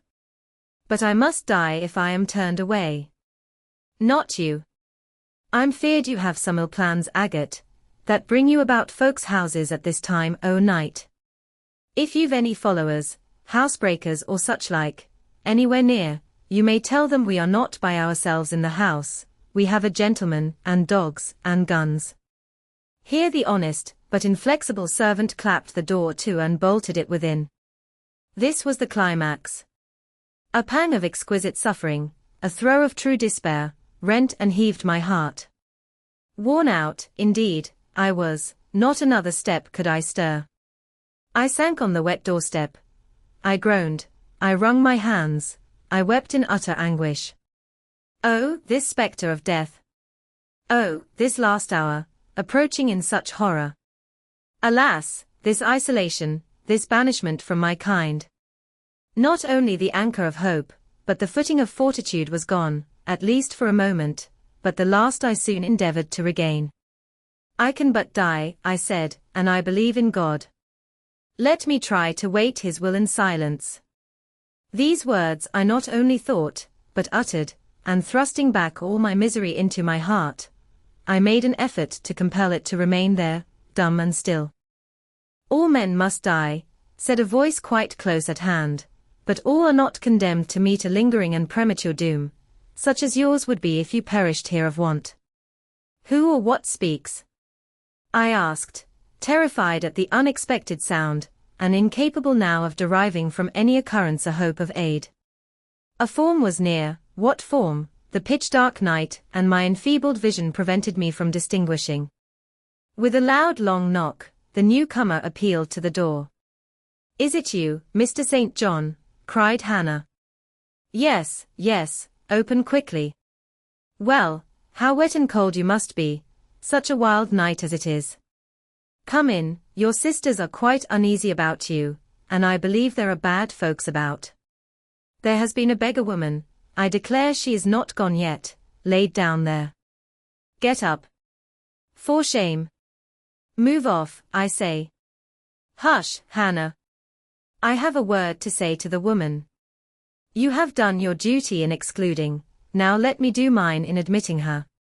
I was near, and listened to both you and her. I think this is a peculiar case. I must at least examine into it. Young woman, rise, and pass before me into the house. Hush, Hannah. I have a word to say to the woman. With difficulty I obeyed him. Presently I stood within that clean, bright kitchen, on the very hearth, trembling, sickening, conscious of an aspect in the last degree ghastly, wild, and weather-beaten. The two ladies, their brother, Mr. St. John, the old servant, were all gazing at me. St. John, who is it? I heard one ask. I cannot tell. I found her at the door, was the reply. She does look white, said Hannah. As white as clay or death, was responded. She will fall, let her sit. And indeed my head swam, I dropped, but a chair received me. I still possessed my senses, though just now I could not speak. Perhaps a little water would restore her. Hannah, fetch some. But she is worn to nothing. How very thin, and how very bloodless. A mere spectre. Is she ill, or only famished? Famished, I think. Hannah, is that milk? Give it me, and a piece of bread. Diana, I knew her by the long curls, which I saw drooping between me and the fire as she bent over me, broke some bread, dipped it in milk, and put it to my lips. Her face was near mine. I saw there was pity in it, and I felt sympathy in her hurried breathing. In her simple words, too, the same balm-like emotion spoke. Try to eat. Yes, try, repeated Mary gently, and Mary's hand removed my sodden bonnet and lifted my head. I tasted what they offered me, feebly at first, eagerly soon. Not too much at first, restrain her, said the brother, she has had enough. And he withdrew the cup of milk and the plate of bread. A little more, St. John, look at the avidity in her eyes. No more at present, sister. Try if she can speak now, ask her name. I felt I could speak, and I answered, my name is Jane Elliot. Anxious as ever to avoid discovery, I had before resolved to assume an alias. And where do you live? Where are your friends? I was silent. Can we send for anyone you know? I shook my head. What account can you give of yourself? Somehow, now that I had once crossed the threshold of this house, and once was brought face to face with its owners, I felt no longer outcast, vagrant, and disowned by the wide world.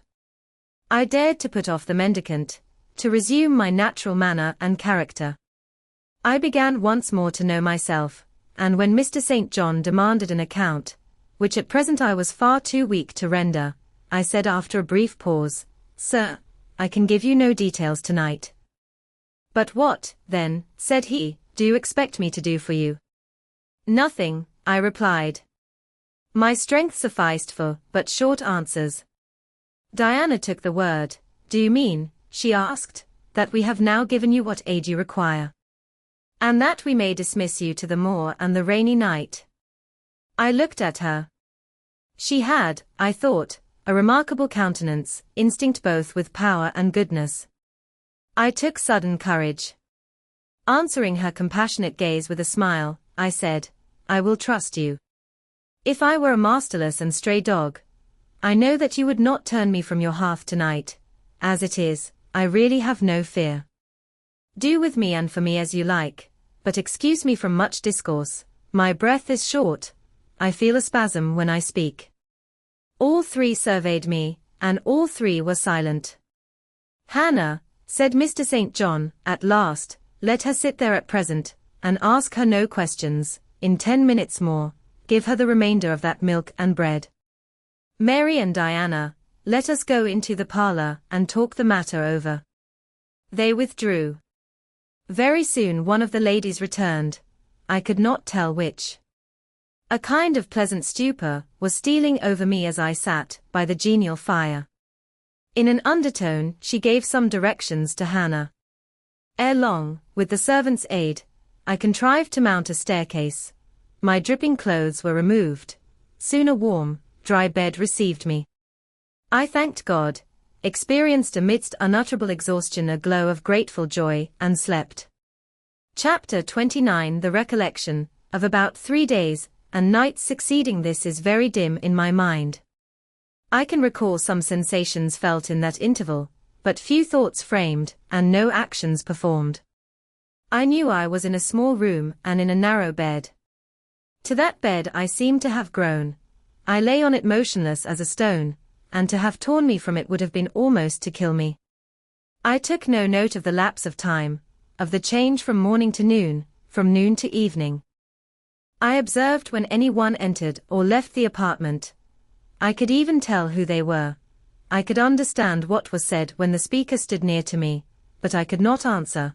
To open my lips or move my limbs was equally impossible. Hannah, the servant, was my most frequent visitor. Her coming disturbed me. I had a feeling that she wished me away, that she did not understand me or my circumstances, that she was prejudiced against me. Diana and Mary appeared in the chamber once or twice a day. They would whisper sentences of this sort at my bedside: "It is very well we took her in." Yes, she would certainly have been found dead at the door in the morning had she been left out all night. I wonder what she has gone through. Strange hardships, I imagine, poor, emaciated, pallid wanderer. She is not an uneducated person, I should think, by her manner of speaking. Her accent was quite pure, and the clothes she took off, though splashed and wet, were little worn and fine. She has a peculiar face, fleshless and haggard as it is. I rather like it, and when in good health and animated, I can fancy her physiognomy would be agreeable. Never once in their dialogues did I hear a syllable of regret at the hospitality they had extended to me, or of suspicion of, or aversion to, myself. I was comforted. Mr. St. John came but once. He looked at me, and said my state of lethargy was the result of reaction from excessive and protracted fatigue. He pronounced it needless to send for a doctor. Nature, he was sure, would manage best, left to herself. He said every nerve had been overstrained in some way, and the whole system must sleep torpid a while. There was no disease. He imagined my recovery would be rapid enough when once commenced. These opinions he delivered in a few words, in a quiet, low voice, and added, after a pause, in the tone of a man little accustomed to expansive comment: "Rather an unusual physiognomy. Certainly, not indicative of vulgarity or degradation." "Far otherwise," responded Diana. "To speak truth, St. John, my heart rather warms to the poor little soul.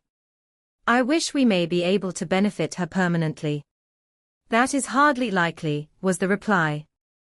"You will find she is some young lady who has had a misunderstanding with her friends, and has probably injudiciously left them.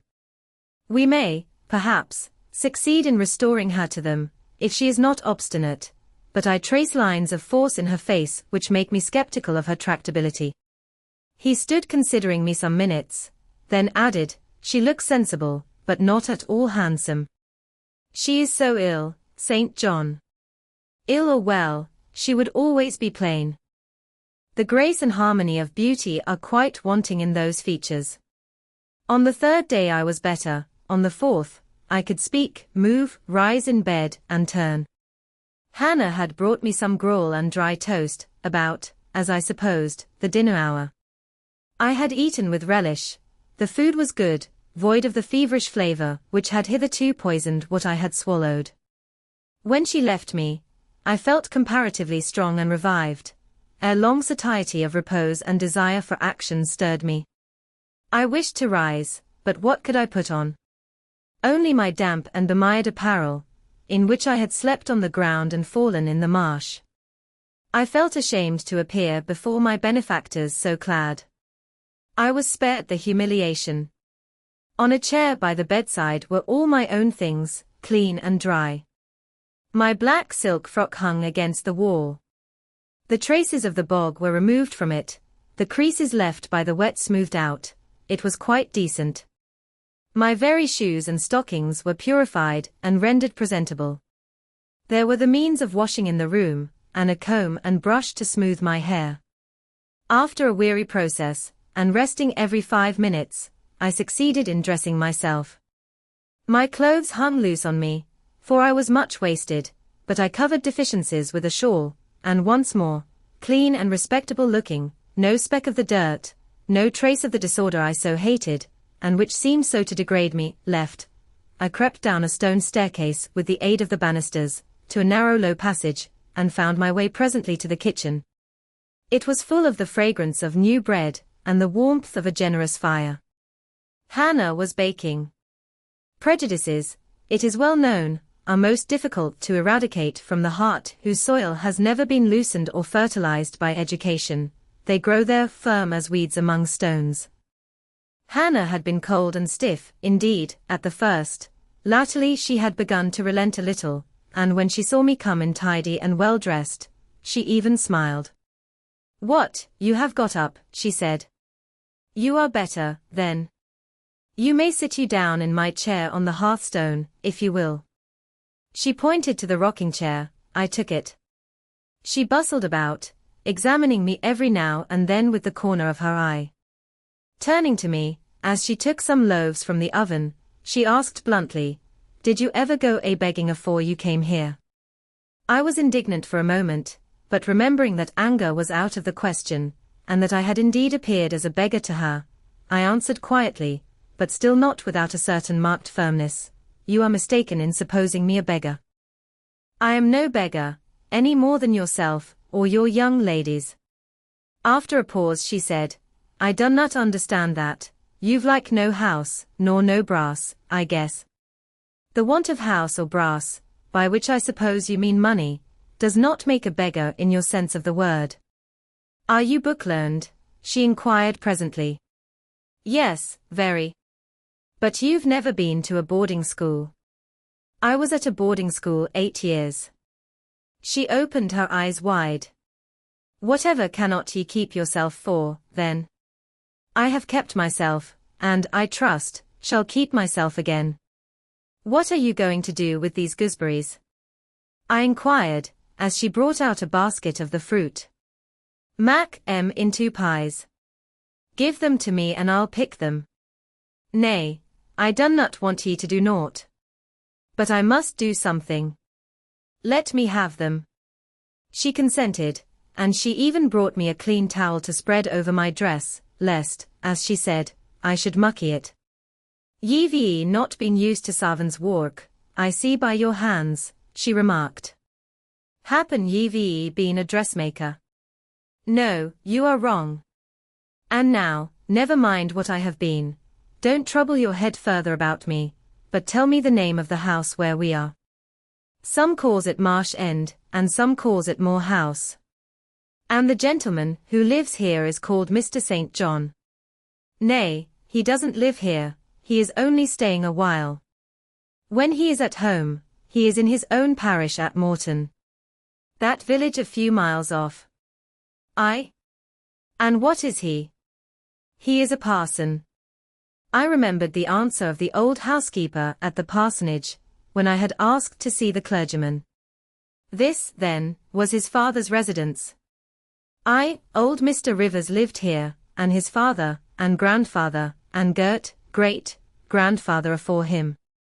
The name, then, of that gentleman, is Mr. St. John Rivers. Aye, St. John is like his christened name. And his sisters are called Diana and Mary Rivers. Yes. Their father is dead. Dead 3 weeks sin of a stroke. They have no mother. The mistress has been dead this mony a year. Have you lived with the family long?" "I've lived here 30 year. I nursed them all 3. "That proves you must have been an honest and faithful servant. I will say so much for you, though you have had the incivility to call me a beggar." She again regarded me with a surprised stare. "I believe," she said, "I was quite mistaken in my thoughts of you, but there is so mony cheats goes about, you mun forgie me. And though," I continued, rather severely, "you wished to turn me from the door, on a night when you should not have shut out a dog. Well, it was hard, but what can a body do? I thought more o' th childer nor of missile, poor things. They've like nobody to tak care on 'em but me. I'm like to look sharpish." I maintained a grave silence for some minutes. "You mun not think too hardly of me," she again remarked. "But I do think hardly of you," I said, "and I'll tell you why, not so much because you refused to give me shelter, or regarded me as an impostor, as because you just now made it a species of reproach that I had no brass and no house. Some of the best people that ever lived have been as destitute as I am, and if you are a Christian, you ought not to consider poverty a crime." "No more I ought," said she, "Mr. St. John tells me so too, and I see I were wrang, but I've clear a different notion on you now to what I had. You look a rate down dacent little crater. That will do, I forgive you now. Shake hands." She put her flowery and horny hand into mine. Another and heartier smile illumined her rough face, and from that moment we were friends. Hannah was evidently fond of talking. While I picked the fruit, and she made the paste for the pies, she proceeded to give me sundry details about her deceased master and mistress, and the childer, as she called the young people. Old Mr. Rivers, she said, was a plain man enough, but a gentleman, and of as ancient a family as could be found. Marsh End had belonged to the Rivers ever since it was a house, and it was, she affirmed, a boon 200-year-old, for all it looked but a small, humble place, naught to compare W.I. Mr. Oliver's grand hall down I Morton Vale. But she could remember Bill Oliver's father a journeyman needlemaker, and T.H. Rivers were gentry I.T.H.O. days O.T.H. Henrys, as onybody might see by looking into T.H. registers, I Morton church vestry. Still, she allowed, the old maester was like other folk, naught mehout o.t. common way, stark mad o' shooting, and farming, and sich like. The mistress was different. She was a great reader, and studied a deal, and the bairns had taken after her. There was nothing like them in these parts, nor ever had been. They had liked learning, all three, almost from the time they could speak, and they had always been of a mack of their own. Mr. St. John, when he grew up, would go to college and be a parson, and the girls, as soon as they left school, would seek places as governesses, for they had told her their father had some years ago lost a great deal of money by a man he had trusted turning bankrupt, and as he was now not rich enough to give them fortunes, they must provide for themselves.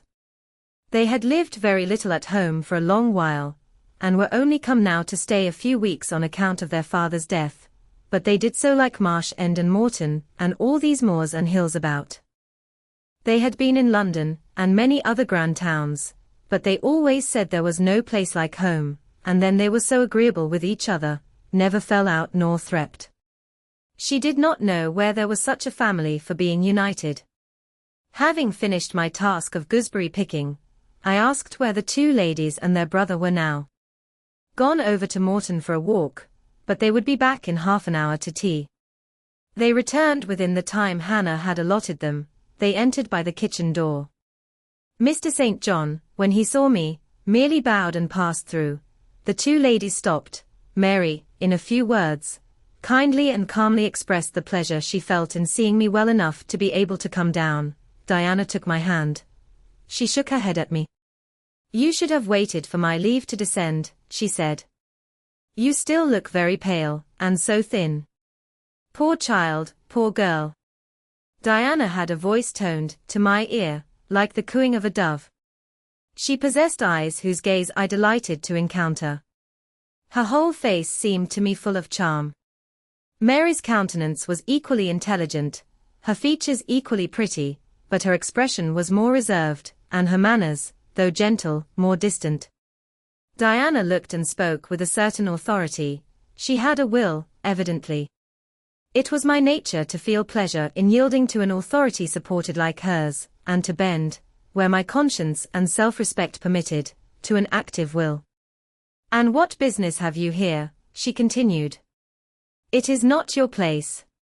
Mary and I sit in the kitchen sometimes, because at home we like to be free, even to license, but you are a visitor, and must go into the parlor." "I am very well here." "Not at all, with Hannah bustling about and covering you with flour." "Besides, the fire is too hot for you," interposed Mary. "To be sure," added her sister. "Come, you must be obedient." And still holding my hand she made me rise, and led me into the inner room. "Sit there," she said, placing me on the sofa, "while we take our things off and get the tea ready. It is another privilege we exercise in our little moorland home, to prepare our own meals when we are so inclined, or when Hannah is baking, brewing, washing, or ironing." She closed the door, leaving me solus with Mr. St. John, who sat opposite, a book or newspaper in his hand. I examined, first, the parlor, and then its occupant. The parlor was rather a small room, very plainly furnished, yet comfortable, because clean and neat. The old-fashioned chairs were very bright, and the walnut wood table was like a looking-glass. A few strange, antique portraits of the men and women of other days decorated the stained walls. A cupboard with glass doors contained some books and an ancient set of china. There was no superfluous ornament in the room, not one modern piece of furniture, save a brace of workboxes and a lady's desk in rosewood, which stood on a side table. Everything, including the carpet and curtains, looked at once well-worn and well-saved. Mr. St. John, sitting as still as one of the dusty pictures on the walls, keeping his eyes fixed on the page he perused, and his lips mutely sealed, was easy enough to examine. Had he been a statue instead of a man, he could not have been easier. He was young, perhaps from 28 to 30, tall, slender, his face riveted the eye. It was like a Greek face, very pure in outline, quite a straight, classic nose, quite an Athenian mouth and chin. It is seldom, indeed, an English face comes so near the antique models as did his. He might well be a little shocked at the irregularity of my lineaments, his own being so harmonious. His eyes were large and blue, with brown lashes. His high forehead, colorless as ivory, was partially streaked over by careless locks of fair hair. This is a gentle delineation, is it not, reader? Yet he whom it describes scarcely impressed one with the idea of a gentle, a yielding, an impressible, or even of a placid nature. Quiescent as he now sat, there was something about his nostril, his mouth, his brow, which, to my perceptions, indicated elements within either restless, or hard, or eager. He did not speak to me one word, nor even direct to me one glance, till his sisters returned. Diana, as she passed in and out, in the course of preparing tea, brought me a little cake, baked on the top of the oven. "Eat that now," she said, "you must be hungry. Hannah says you have had nothing but some gruel since breakfast." I did not refuse it, for my appetite was awakened and keen. Mr. Rivers now closed his book, approached the table, and as he took a seat, fixed his blue pictorial-looking eyes full on me. There was an unceremonious directness, a searching, decided steadfastness in his gaze now, which told that intention, and not diffidence, had hitherto kept it averted from the stranger. "You are very hungry," he said. "I am, sir. It is my way, it always was my way, by instinct, ever to meet the brief with brevity, the direct with plainness. It is well for you that a low fever has forced you to abstain for the last 3 days. There would have been danger in yielding to the cravings of your appetite at first. Now you may eat, though still not immoderately." "I trust one shall not eat long at your expense, sir," was my very clumsily contrived, unpolished answer. "No," he said coolly, "when you have indicated to us the residence of your friends, we can write to them, and you may be restored to home. That, I must plainly tell you, is out of my power to do, being absolutely without home and friends." The three looked at me, but not distrustfully. I felt there was no suspicion in their glances. There was more of curiosity. I speak particularly of the young ladies. St. John's eyes, though clear enough in a literal sense, in a figurative one were difficult to fathom. He seemed to use them rather as instruments to search other people's thoughts, than as agents to reveal his own, the which combination of keenness and reserve was considerably more calculated to embarrass than to encourage. "Do you mean to say," he asked, "that you are completely isolated from every connection?" "I do. Not a tie links me to any living thing, not a claim do I possess to admittance under any roof in England. A most singular position at your age." Here I saw his glance directed to my hands, which were folded on the table before me. I wondered what he sought there. His words soon explained the quest. "You have never been married. You are a spinster." Diana laughed. "Why, she can't be above 17 or 18 years old, St. John," said she. "I am near 19, but I am not married." "No." I felt a burning glow mount to my face, for bitter and agitating recollections were awakened by the allusion to marriage. They all saw the embarrassment and the emotion. Diana and Mary relieved me by turning their eyes elsewhere than to my crimsoned visage, but the colder and sterner brother continued to gaze, till the trouble he had excited forced out tears as well as color. "Where did you last reside?" he now asked.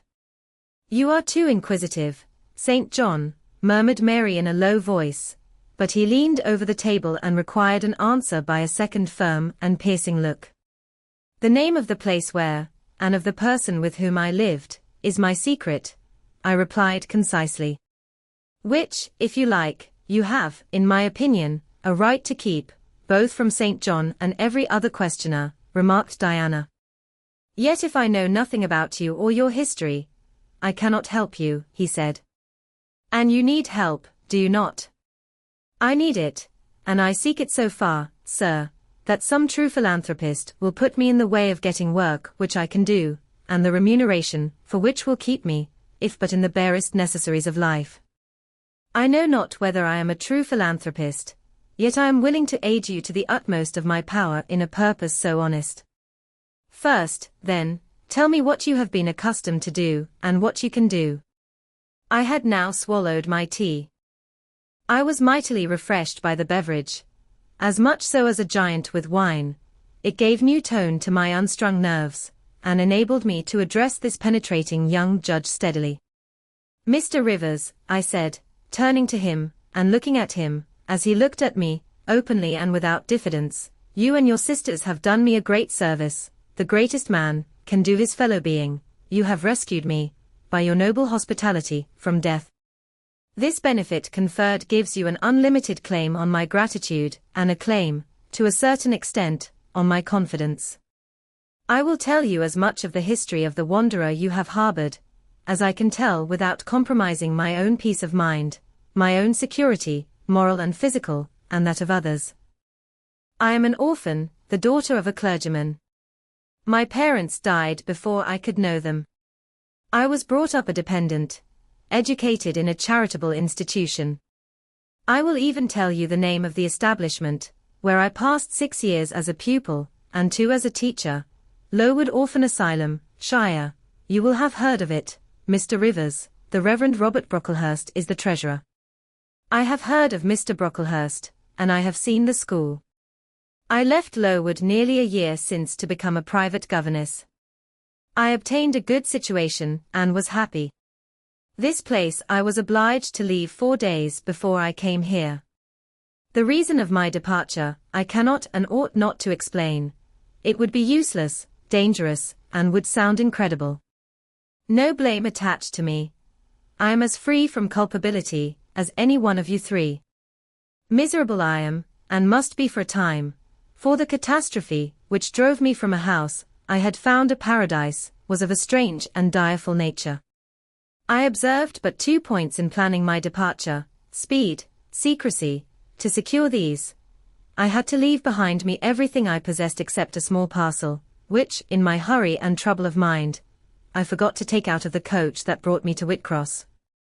To this neighborhood, then, I came, quite destitute. I slept 2 nights in the open air, and wandered about 2 days without crossing a threshold, but twice in that space of time did I taste food, and it was when brought by hunger, exhaustion, and despair almost to the last gasp, that you, Mr. Rivers, forbade me to perish of want at your door, and took me under the shelter of your roof. I know all your sisters have done for me since, for I have not been insensible during my seeming torpor, and I owe to their spontaneous, genuine, genial compassion as large a debt as to your evangelical charity. Don't make her talk any more now, St. John, said Diana, as I paused. She is evidently not yet fit for excitement.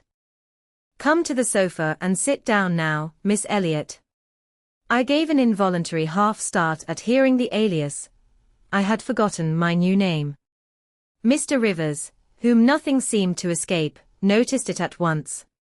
You said your name was Jane Elliot, he observed. I did say so, and it is the name by which I think it expedient to be called at present, but it is not my real name, and when I hear it, it sounds strange to me. Your real name you will not give. No, I fear discovery above all things, and whatever disclosure would lead to it, I avoid. You are quite right, I am sure, said Diana. Now do, brother, let her be at peace a while. But when St. John had mused a few moments, he recommenced as imperturbably, and with as much acumen as ever. You would not like to be long dependent on our hospitality, you would wish, I see, to dispense as soon as may be with my sister's compassion, and above all, with my charity. I am quite sensible of the distinction drawn, nor do I resent it.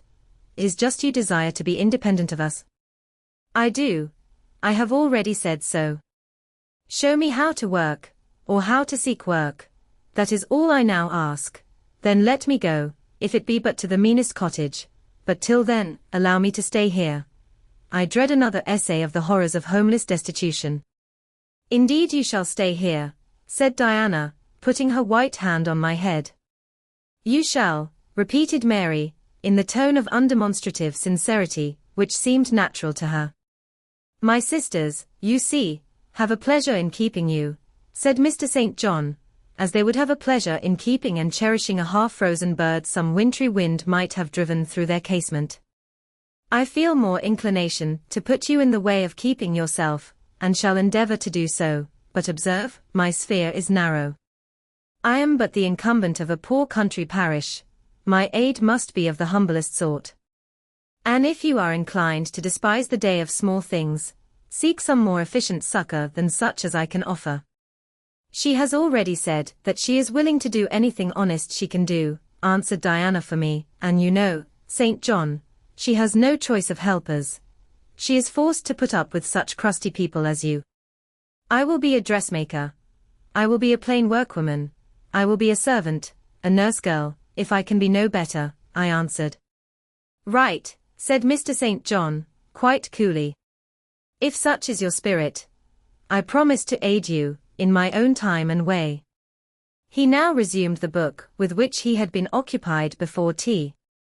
I soon withdrew, for I had talked as much, and sat up as long, as my present strength would permit. Chapter 30. The more I knew of the inmates of Moor House, the better I liked them. In a few days, I had so far recovered my health that I could sit up all day, and walk out sometimes. I could join with Diana and Mary in all their occupations, converse with them as much as they wished, and aid them when and where they would allow me. There was a reviving pleasure in this intercourse, of a kind now tasted by me for the first time, the pleasure arising from perfect congeniality of tastes, sentiments, and principles. I liked to read what they liked to read, what they enjoyed, delighted me, what they approved, I reverenced. They loved their sequestered home. I too, in the grey, small, antique structure, with its low roof, its lattice casements, its mouldering walls, its avenue of aged firs, all grown aslant under the stress of mountain winds, its garden, dark with yew and holly, and where no flowers but of the hardiest species would bloom, found a charm both potent and permanent. They clung to the purple moors behind and around their dwelling, to the hollow vale into which the pebbly bridle path leading from their gate descended, and which wound between fern banks first, and then amongst a few of the wildest little pasture fields that ever bordered a wilderness of heath, or gave sustenance to a flock of grey moorland sheep, with their little moss-effaced lambs. They clung to this scene, I say, with a perfect enthusiasm of attachment. I could comprehend the feeling, and share both its strength and truth. I saw the fascination of the locality. I felt the consecration of its loneliness. My eye feasted on the outline of swell and sweep, on the wild colouring communicated to ridge and dell by moss, by heath bell, by flower-sprinkled turf, by brilliant bracken, and mellow granite crag. These details were just to me what they were to them, so many pure and sweet sources of pleasure.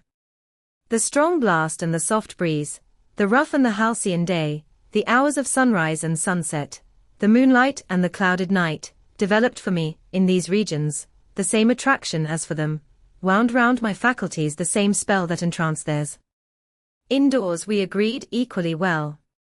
They were both more accomplished and better read than I was, but with eagerness I followed in the path of knowledge they had trodden before me. I devoured the books they lent me. Then it was full satisfaction to discuss with them in the evening what I had perused during the day. Thought fitted thought, opinion met opinion, we coincided, in short, perfectly. If in our trio there was a superior and a leader, it was Diana. Physically, she far excelled me, She was handsome, she was vigorous. In her animal spirits there was an affluence of life and certainty of flow, such as excited my wonder, while it baffled my comprehension. I could talk a while when the evening commenced, but the first gush of vivacity and fluency gone, I was fain to sit on a stool at Diana's feet, to rest my head on her knee, and listen alternately to her and Mary, while they sounded thoroughly the topic on which I had but touched. Diana offered to teach me German. I liked to learn of her. I saw the part of instructress pleased and suited her, that of scholar pleased and suited me no less. Our natures dovetailed, mutual affection, of the strongest kind, was the result. They discovered I could draw. Their pencils and color boxes were immediately at my service. My skill, greater in this one point than theirs, surprised and charmed them. Mary would sit and watch me by the hour together. Then she would take lessons, and a docile, intelligent, assiduous pupil she made. Thus occupied, and mutually entertained, days passed like hours, and weeks like days. As to Mr. St. John, the intimacy, which had arisen so naturally and rapidly between me and his sisters, did not extend to him. One reason of the distance yet observed between us was, that he was comparatively seldom at home. A large proportion of his time appeared devoted to visiting the sick and poor among the scattered population of his parish. No weather seemed to hinder him in these pastoral excursions. Rain or fair, he would, when his hours of morning study were over, take his hat, and, followed by his father's old pointer, Carlo, go out on his mission of love, or duty. I scarcely know in which light he regarded it. Sometimes, when the day was very unfavorable, his sisters would expostulate. He would then say, with a peculiar smile, more solemn than cheerful, and if I let a gust of wind, or a sprinkling of rain turn me aside from these easy tasks, what preparation would such sloth be for the future, I proposed to myself. Diana and Mary's general answer to this question was a sigh, and some minutes of apparently mournful meditation. But besides his frequent absences, there was another barrier to friendship with him. He seemed of a reserved, an abstracted, and even of a brooding nature.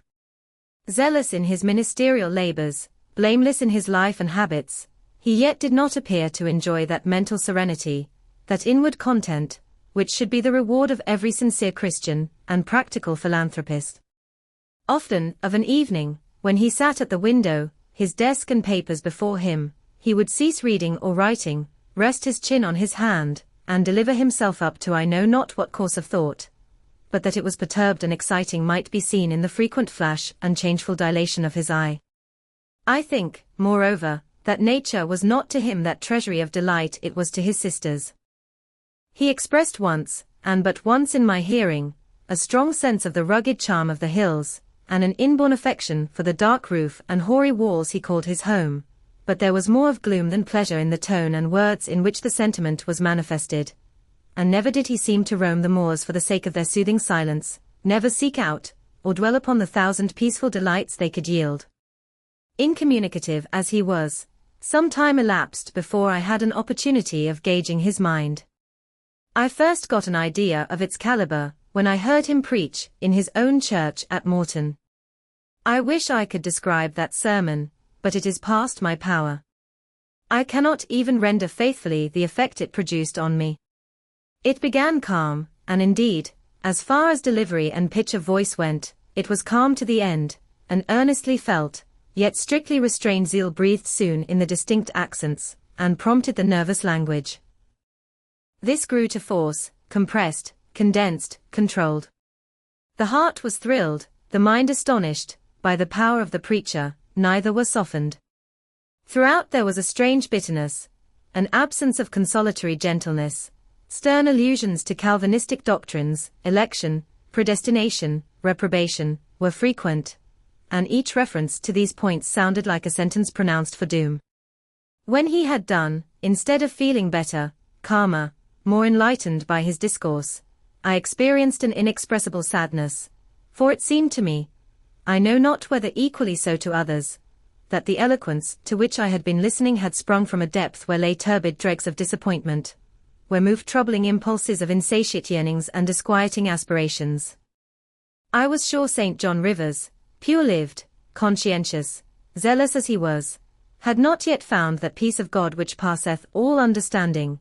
He had no more found it, I thought, than had I with my concealed and racking regrets for my broken idol and lost Elysium, regrets to which I have latterly avoided referring, but which possessed me and tyrannized over me ruthlessly. Meantime a month was gone. Diana and Mary were soon to leave Moor House, and return to the far different life and scene which awaited them, as governesses in a large, fashionable, south of England city, where each held a situation in families by whose wealthy and haughty members they were regarded only as humble dependents, and who neither knew nor sought out their innate excellences, and appreciated only their acquired accomplishments, as they appreciated the skill of their cook, or the taste of their waiting woman. Mr. St. John had said nothing to me yet about the employment he had promised to obtain for me, yet it became urgent that I should have a vocation of some kind. One morning, being left alone with him a few minutes in the parlor, I ventured to approach the window recess, which his table, chair, and desk consecrated as a kind of study, and I was going to speak, though not very well knowing in what words to frame my inquiry, for it is at all times difficult to break the ice of reserve glassing over such natures as his, when he saved me the trouble by being the first to commence a dialogue. Looking up as I drew near, "You have a question to ask of me," he said. "Yes. I wish to know whether you have heard of any service I can offer myself to undertake. I found or devised something for you 3 weeks ago, but as you seemed both useful and happy here, as my sisters had evidently become attached to you, and your society gave them unusual pleasure, I deemed it inexpedient to break in on your mutual comfort till their approaching departure from Marsh End should render yours necessary." "And they will go in 3 days now?" I said. "Yes, and when they go, I shall return to the parsonage at Morton. Hannah will accompany me, and this old house will be shut up." I waited a few moments, expecting he would go on with the subject first broached, but he seemed to have entered another train of reflection. His look denoted abstraction from me and my business. I was obliged to recall him to a theme, which was of necessity one of close and anxious interest to me. "What is the employment you had in view, Mr. Rivers? I hope this delay will not have increased the difficulty of securing it." "Oh, no, since it is an employment which depends only on me to give, and you to accept." He again paused. There seemed a reluctance to continue. I grew impatient. A restless movement or two, and an eager and exacting glance fastened on his face, conveyed the feeling to him as effectually as words could have done, and with less trouble. "You need be in no hurry to hear," he said. "Let me frankly tell you, I have nothing eligible or profitable to suggest. Before I explain, recall, if you please, my notice, clearly given, that if I helped you, it must be as the blind man would help the lame. I am poor, for I find that, when I have paid my father's debts, all the patrimony remaining to me will be this crumbling grange, the row of scathed firs behind, and the patch of moorish soil, with the yew trees and holly bushes in front. I am obscure. Rivers is an old name, but of the 3 sole descendants of the race, 2 earn the dependent's crust among strangers, and the 3rd considers himself an alien from his native country, not only for life, but in death. Yes, and deems, and is bound to deem, himself honored by the lot, and aspires, but after the day when the cross of separation from fleshly ties shall be laid on his shoulders, and when the head of that church militant of whose humblest members he is one, shall give the word, 'Rise, follow me.'" St. John said these words as he pronounced his sermons, with a quiet, deep voice, with an unflushed cheek, and a coruscating radiance of glance. He resumed, "And since I am myself poor and obscure, I can offer you but a service of poverty and obscurity. You may even think it degrading, for I see now your habits have been what the world calls refined, your tastes lean to the ideal, and your society has at least been amongst the educated, but I consider that no service degrades which can better our race. I hold that the more arid and unreclaimed the soil where the Christian laborer's task of tillage is appointed him, the scantier the meed his toil brings, the higher the honor. His, under such circumstances, is the destiny of the pioneer, and the first pioneers of the gospel were the apostles, their captain was Jesus, the Redeemer, himself. Well, I said, as he again paused. Proceed. He looked at me before he proceeded. Indeed, he seemed leisurely to read my face, as if its features and lines were characters on a page. The conclusions drawn from this scrutiny, he partially expressed in his succeeding observations. I believe you will accept the post I offer you, said he, and hold it for a while, not permanently, though, any more than I could permanently keep the narrow and narrowing, the tranquil, hidden office of English country incumbent, for in your nature is an alloy as detrimental to repose as that in mine, though of a different kind. Do explain, I urged, when he halted once more. I will, and you shall hear how poor the proposal is, how trivial, how cramping. I shall not stay long at Morton, now that my father is dead, and that I am my own master. I shall leave the place probably in the course of a 12-month, but while I do stay, I will exert myself to the utmost for its improvement. Morton, when I came to it 2 years ago, had no school. The children of the poor were excluded from every hope of progress. I established one for boys. I mean now to open a second school for girls. I have hired a building for the purpose, with a cottage of 2 rooms attached to it for the mistress's house. Her salary will be £30 a year. Her house is already furnished, very simply, but sufficiently, by the kindness of a lady, Miss Oliver, the only daughter of the sole rich man in my parish, Mr. Oliver, the proprietor of a needle factory and iron foundry in the valley. The same lady pays for the education and clothing of an orphan from the workhouse, on condition that she shall aid the mistress in such menial offices connected with her own house, and the school as her occupation of teaching will prevent her having time to discharge in person. Will you be this mistress?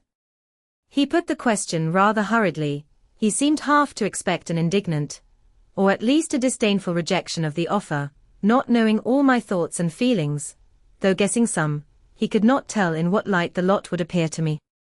In truth it was humble, but then it was sheltered, and I wanted a safe asylum. It was plodding, but then, compared with that of a governess in a rich house, it was independent, and the fear of servitude with strangers entered my soul like iron.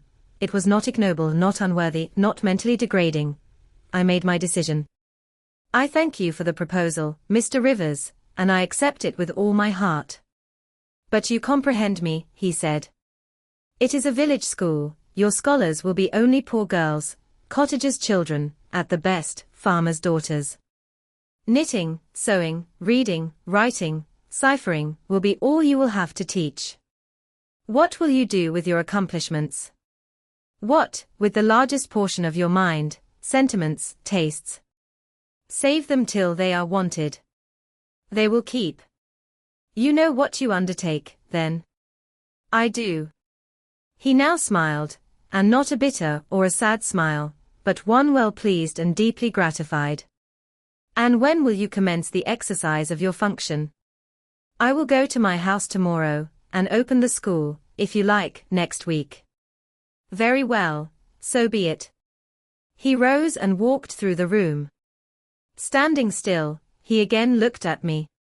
He shook his head. What do you disapprove of, Mr. Rivers? I asked. You will not stay at Morton long, no, no. Why? What is your reason for saying so? I read it in your eye. It is not of that description which promises the maintenance of an even tenor in life. I am not ambitious. He started at the word ambitious. He repeated, no. What made you think of ambition? Who is ambitious? I know I am, but how did you find it out? I was speaking of myself. Well, if you are not ambitious, you are, he paused. What? I was going to say, impassioned, but perhaps you would have misunderstood the word, and been displeased. I mean, that human affections and sympathies have a most powerful hold on you. I am sure you cannot long be content to pass your leisure in solitude, and to devote your working hours to a monotonous labor wholly void of stimulus, any more than I can be content, he added, with emphasis, to live here buried in morass, pent in with mountains, my nature, that God gave me, contravened, my faculties, heaven bestowed, paralyzed, made useless. You hear now how I contradict myself. I, who preached contentment with a humble lot, and justified the vocation even of hewers of wood and drawers of water in God's service. I, his ordained minister, almost rave in my restlessness. Well, propensities and principles must be reconciled by some means. He left the room. In this brief hour I had learnt more of him than in the whole previous month, yet still he puzzled me. Diana and Mary Rivers became more sad and silent as the day approached for leaving their brother and their home. They both tried to appear as usual, but the sorrow they had to struggle against was one that could not be entirely conquered or concealed. Diana intimated that this would be a different parting from any they had ever yet known. It would probably, as far as St. John was concerned, be a parting for years. It might be a parting for life. He will sacrifice all to his long-framed resolves, she said, natural affection and feelings more potent still. St. John looks quiet, Jane, but he hides a fever in his vitals. You would think him gentle, yet in some things he is inexorable as death, and the worst of it is, my conscience will hardly permit me to dissuade him from his severe decision. Certainly, I cannot for a moment blame him for it. It is right, noble, Christian, yet it breaks my heart. And the tears gushed to her fine eyes. Mary bent her head low over her work. We are now without father, we shall soon be without home and brother, she murmured. At that moment a little accident supervened, which seemed decreed by fate purposely to prove the truth of the adage, that misfortunes never come singly, and to add to their distresses the vexing one of the slip between the cup and the lip. St. John passed the window reading a letter. He entered. Our Uncle John is dead, said he. Both the sisters seemed struck, not shocked or appalled. The tidings appeared in their eyes rather momentous than afflicting. Dead, repeated Diana. Yes. She riveted a searching gaze on her brother's face. And what then? She demanded, in a low voice. What then, Di? He replied, maintaining a marble immobility of feature. What then? Why, nothing. Read. He threw the letter into her lap. She glanced over it, and handed it to Mary. Mary perused it in silence, and returned it to her brother. All three looked at each other, and all three smiled, a dreary, pensive smile enough. Amen. We can yet live, said Diana at last. At any rate, it makes us no worse off than we were before, remarked Mary. Only it forces rather strongly on the mind the picture of what might have been, said Mr. Rivers, and contrasts it somewhat too vividly with what is. He folded the letter, locked it in his desk, and again went out. For some minutes no one spoke. Diana then turned to me. Jane, you will wonder at us and our mysteries, she said, and think us hard-hearted beings not to be more moved at the death of so near a relation as an uncle, but we have never seen him or known him. He was my mother's brother. My father and he quarrelled long ago. It was by his advice that my father risked most of his property in the speculation that ruined him. Mutual recrimination passed between them, they parted in anger and were never reconciled. My uncle engaged afterwards in more prosperous undertakings. It appears he realized a fortune of £20,000. He was never married, and had no near kindred but ourselves and one other person, not more closely related than we.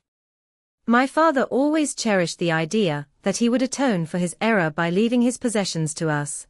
That letter informs us that he has bequeathed every penny to the other relation, with the exception of 30 guineas, to be divided between St. John, Diana, and Mary Rivers, for the purchase of 3 mourning rings. He had a right, of course, to do as he pleased, and yet a momentary damp is cast on the spirits by the receipt of such news. Mary and I would have esteemed ourselves rich with £1,000 each, and to St. John such a sum would have been valuable, for the good it would have enabled him to do. This explanation given, the subject was dropped, and no further reference made to it by either Mr. Rivers or his sisters. The next day I left Marsh End for Morton. The day after, Diana and Mary quitted it for distant B. In a week, Mr. Rivers and Hannah repaired to the parsonage, and so the old grange was abandoned. Chapter 31. My home, then, when I at last find a home, is a cottage, a little room with whitewashed walls and a sanded floor, containing 4 painted chairs and a table, a clock, a cupboard, with 2 or 3 plates and dishes, and a set of tea things in delf. Above, a chamber of the same dimensions as the kitchen, with a deal bedstead and chest of drawers, small, yet too large to be filled with my scanty wardrobe, though the kindness of my gentle and generous friends has increased that, by a modest stock of such things as are necessary. It is evening. I have dismissed, with the fee of an orange, the little orphan who serves me as a handmaid. I am sitting alone on the hearth. This morning, the village school opened. I had 20 scholars. But 3 of the number can read, none write or cipher. Several knit, and a few sew a little. They speak with the broadest accent of the district. At present, they and I have a difficulty in understanding each other's language. Some of them are unmannered, rough, intractable, as well as ignorant, but others are docile, have a wish to learn, and evince a disposition that pleases me. I must not forget that these coarsely clad little peasants are of flesh and blood as good as the scions of gentlest genealogy, and that the germs of native excellence, refinement, intelligence, kind feeling, are as likely to exist in their hearts as in those of the best-born. My duty will be to develop these germs. Surely I shall find some happiness in discharging that office. Much enjoyment I do not expect in the life opening before me, yet it will, doubtless, if I regulate my mind, and exert my powers as I ought, yield me enough to live on from day to day. Was I very gleeful, settled, content, during the hours I passed in yonder bare, humble schoolroom this morning and afternoon? Not to deceive myself, I must reply, no. I felt desolate to a degree. I felt, yes, idiot that I am, I felt degraded. I doubted I had taken a step which sank instead of raising me in the scale of social existence. I was weakly dismayed at the ignorance, the poverty, the coarseness of all I heard and saw round me. But let me not hate and despise myself too much for these feelings. I know them to be wrong. That is a great step gained. I shall strive to overcome them. Tomorrow, I trust, I shall get the better of them partially, and in a few weeks, perhaps, they will be quite subdued. In a few months, it is possible, the happiness of seeing progress, and a change for the better in my scholars may substitute gratification for disgust.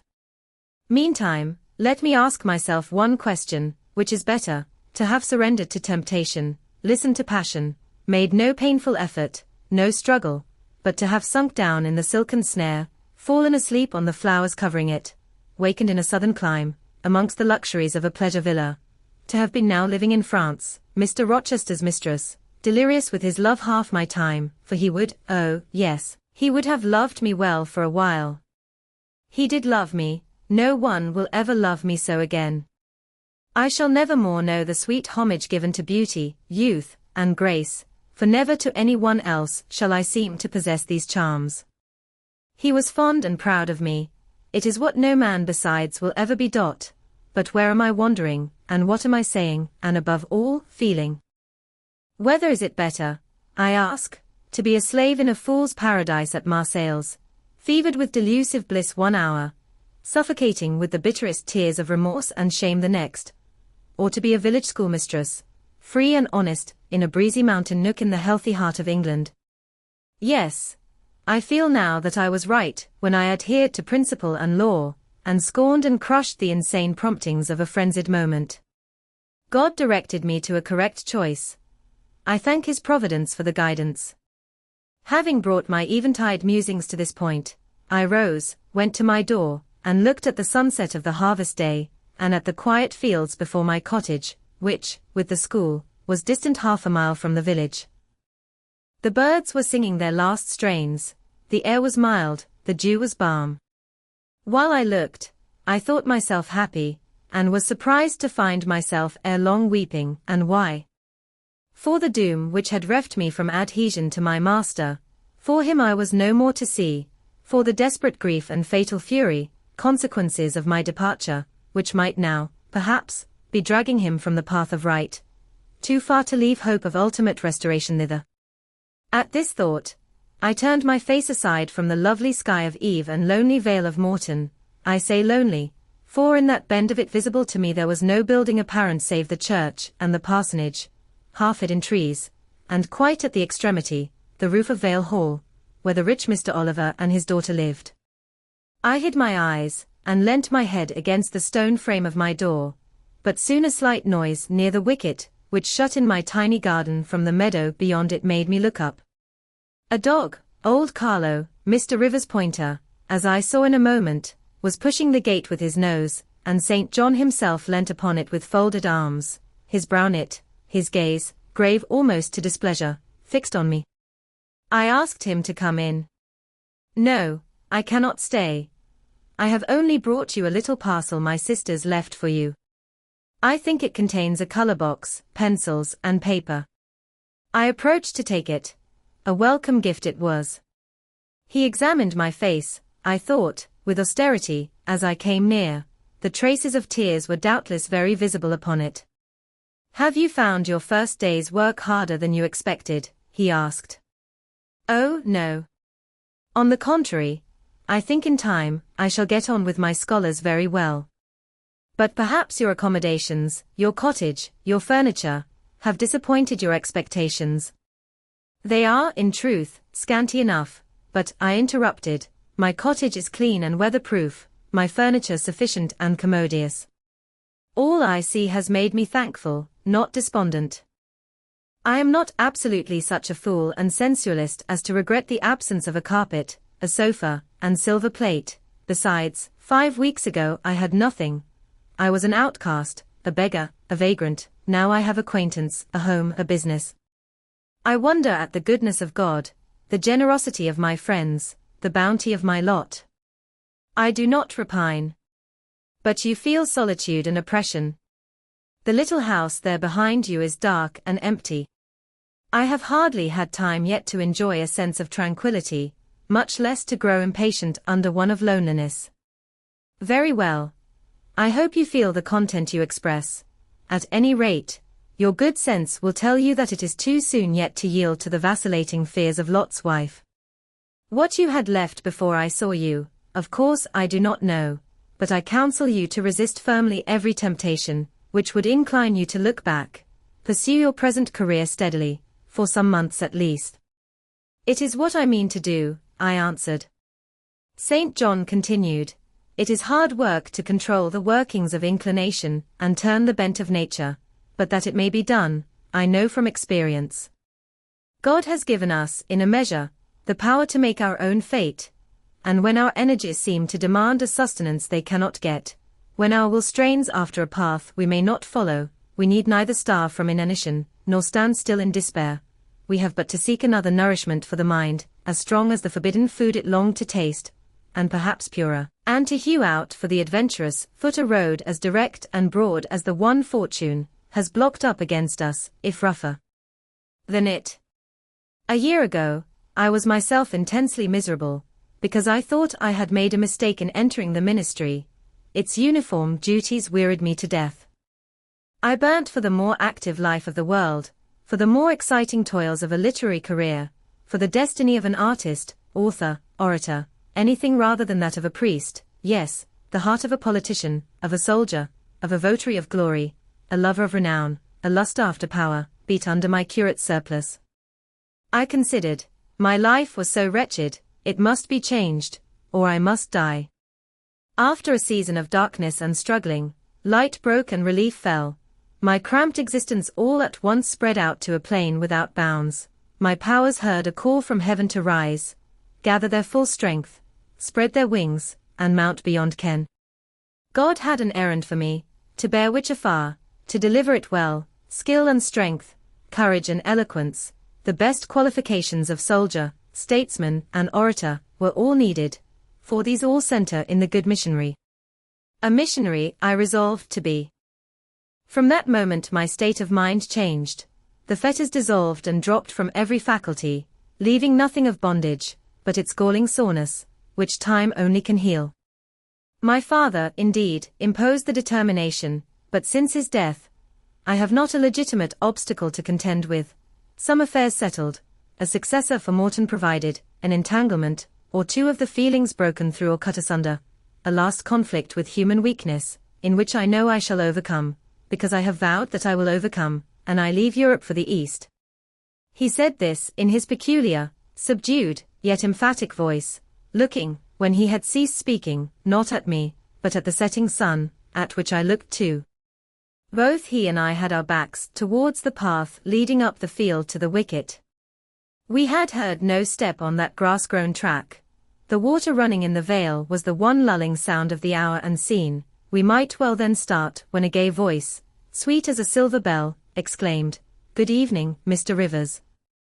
"And good evening, old Carlo. Your dog is quicker to recognize his friends than you are, sir. He pricked his ears and wagged his tail when I was at the bottom of the field, and you have your back towards me now." It was true. Though Mr. Rivers had started at the first of those musical accents, as if a thunderbolt had split a cloud over his head, he stood yet, at the close of the sentence, in the same attitude in which the speaker had surprised him, his arm resting on the gate, his face directed towards the west. He turned at last, with measured deliberation. A vision, as it seemed to me, had risen at his side.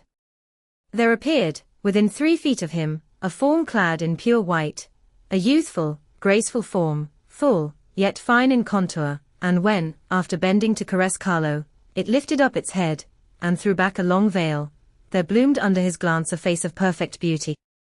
Perfect beauty is a strong expression, but I do not retrace or qualify it.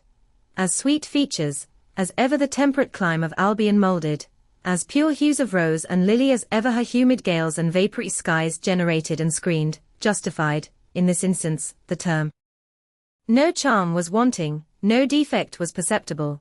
The young girl had regular and delicate lineaments, eyes shaped and colored as we see them in lovely pictures, large, and dark, and full, the long and shadowy eyelash which encircles a fine eye with so soft a fascination, the penciled brow which gives such clearness, the white smooth forehead, which adds such repose to the livelier beauties of tint and ray, the cheek oval, fresh, and smooth, the lips, fresh too, ruddy, healthy, sweetly formed, the even and gleaming teeth without flaw, the small dimpled chin, the ornament of rich, plenteous tresses, all advantages, in short, which, combined, realized the ideal of beauty, were fully hers. I wondered, as I looked at this fair creature. I admired her with my whole heart. Nature had surely formed her in a partial mood, and, forgetting her usual stinted stepmother dole of gifts, had endowed this, her darling, with a grand dame's bounty. What did St. John Rivers think of this earthly angel? I naturally asked myself that question as I saw him turn to her and look at her, and as naturally, I sought the answer to the inquiry in his countenance. He had already withdrawn his eye from the perie, and was looking at a humble tuft of daisies which grew by the wicket. "A lovely evening, but late for you to be out alone," he said, as he crushed the snowy heads of the closed flowers with his foot. "Oh, I only came home from S." She mentioned the name of a large town some 20 miles distant, "this afternoon. Papa told me you had opened your school, and that the new mistress was come, and so I put on my bonnet after tea, and ran up the valley to see her. This is she," pointing to me. "It is," said St. John. "Do you think you shall like Morton?" she asked of me, with a direct and naive simplicity of tone and manner, pleasing, if childlike. "I hope I shall. I have many inducements to do so." "Did you find your scholars as attentive as you expected?" "Quite." "Do you like your house?" "Very much." "Have I furnished it nicely?" "Very nicely, indeed." "And made a good choice of an attendant for you in Alice Wood?" "You have indeed. She is teachable and handy." This then, I thought, is Miss Oliver, the heiress, favored, it seems, in the gifts of fortune, as well as in those of nature. What happy combination of the planets presided over her birth, I wonder. "I shall come up and help you to teach sometimes," she added. "It will be a change for me to visit you now and then, and I like a change." Mr. Rivers, I have been so gay during my stay at S. Last night, or rather this morning, I was dancing till 2 o'clock. The th regiment are stationed there since the riots, and the officers are the most agreeable men in the world. They put all our young knife grinders and scissor merchants to shame. It seemed to me that Mr. St. John's underlip protruded, and his upper lip curled a moment. His mouth certainly looked a good deal compressed, and the lower part of his face unusually stern and square, as the laughing girl gave him this information. He lifted his gaze, too, from the daisies, and turned it on her. An unsmiling, a searching, a meaning gaze it was. She answered it with a second laugh, and laughter well became her youth, her roses, her dimples, her bright eyes. As he stood, mute and grave, she again fell to caressing Carlo. "Poor Carlo loves me," said she. "He is not stern and distant to his friends, and if he could speak, he would not be silent." As she patted the dog's head, bending with native grace before his young and austere master, I saw a glow rise to that master's face. I saw his solemn eye melt with sudden fire, and flicker with resistless emotion. Flushed and kindled thus, he looked nearly as beautiful for a man as she for a woman. His chest heaved once, as if his large heart, weary of despotic constriction, had expanded, despite the will, and made a vigorous bound for the attainment of liberty. But he curbed it, I think, as a resolute rider would curb a rearing steed. He responded neither by word nor movement to the gentle advances made him. "Papa says you never come to see us now," continued Miss Oliver, looking up. "You are quite a stranger at Vale Hall. He is alone this evening, and not very well. Will you return with me and visit him?" "It is not a seasonable hour to intrude on Mr. Oliver," answered St. John. "Not a seasonable hour. But I declare it is. It is just the hour when Papa most wants company, when the works are closed and he has no business to occupy him. Now, Mr. Rivers, do come. Why are you so very shy, and so very somber?" She filled up the hiatus his silence left by a reply of her own. "I forgot," she exclaimed, shaking her beautiful curled head, as if shocked at herself. "I am so giddy and thoughtless. Do excuse me. It had slipped my memory that you have good reasons to be indisposed for joining in my chatter. Diana and Mary have left you, and Moor House is shut up, and you are so lonely. I am sure I pity you. Do come and see Papa." "Not tonight, Miss Rosamond, not tonight." Mr. St. John spoke almost like an automaton.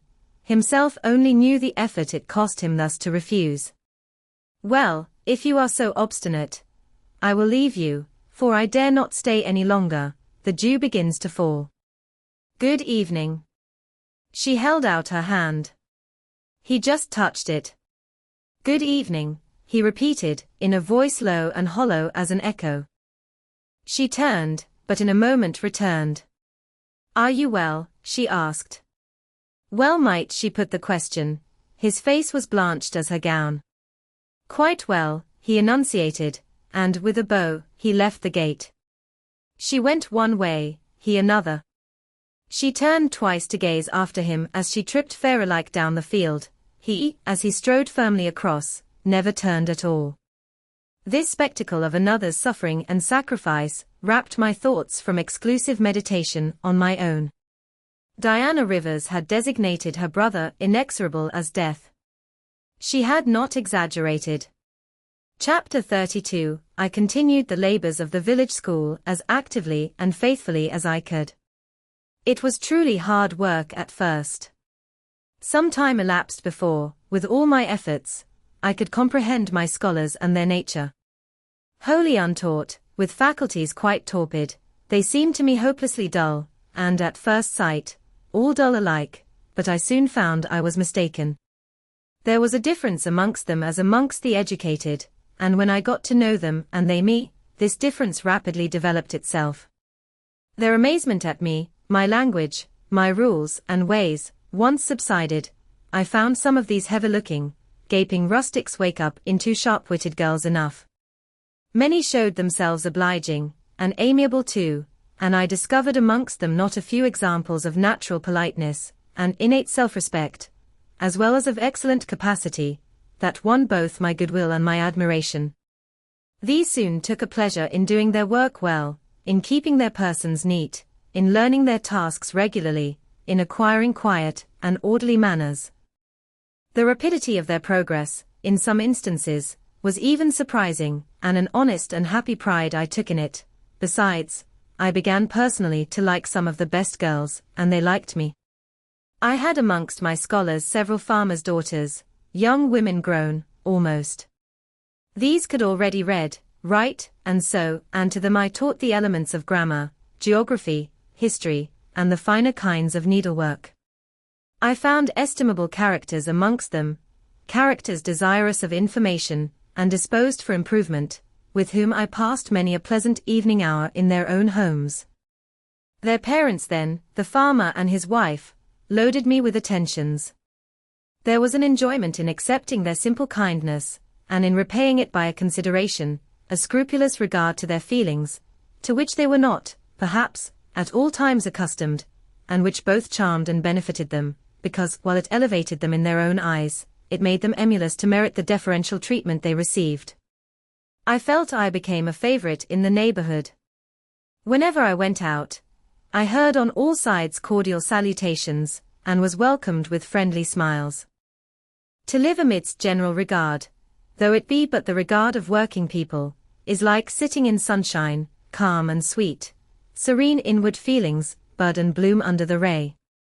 At this period of my life, my heart far oftener swelled with thankfulness than sank with dejection, and yet, reader, to tell you all, in the midst of this calm, this useful existence, after a day passed in honorable exertion amongst my scholars, an evening spent in drawing or reading contentedly alone, I used to rush into strange dreams at night, dreams many-colored, agitated, full of the ideal, the stirring, the stormy, dreams where, amidst unusual scenes, charged with adventure, with agitating risk and romantic chance, I still again and again met Mr. Rochester, always at some exciting crisis, and then the sense of being in his arms, hearing his voice, meeting his eye, touching his hand and cheek, loving him, being loved by him, the hope of passing a lifetime at his side, would be renewed, with all its first force and fire. Then I awoke.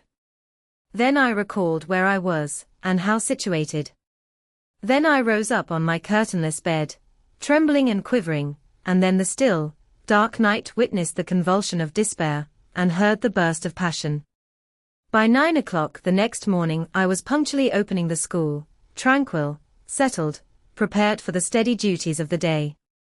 Rosamond Oliver kept her word in coming to visit me. Her call at the school was generally made in the course of her morning ride. She would canter up to the door on her pony, followed by a mounted livery servant. Anything more exquisite than her appearance, in her purple habit, with her Amazon's cap of black velvet placed gracefully above the long curls that kissed her cheek and floated to her shoulders, can scarcely be imagined, and it was thus she would enter the rustic building, and glide through the dazzled ranks of the village children. She generally came at the hour when Mr. Rivers was engaged in giving his daily catechizing lesson. Keenly, I fear, did the eye of the visitress pierce the young pastor's heart. A sort of instinct seemed to warn him of her entrance, even when he did not see it, and when he was looking quite away from the door, if she appeared at it, his cheek would glow, and his marble-seeming features, though they refused to relax, changed indescribably, and in their very quiescence became expressive of a repressed fervor, stronger than working muscle or darting glance could indicate. Of course, she knew her power, indeed, he did not, because he could not, conceal it from her.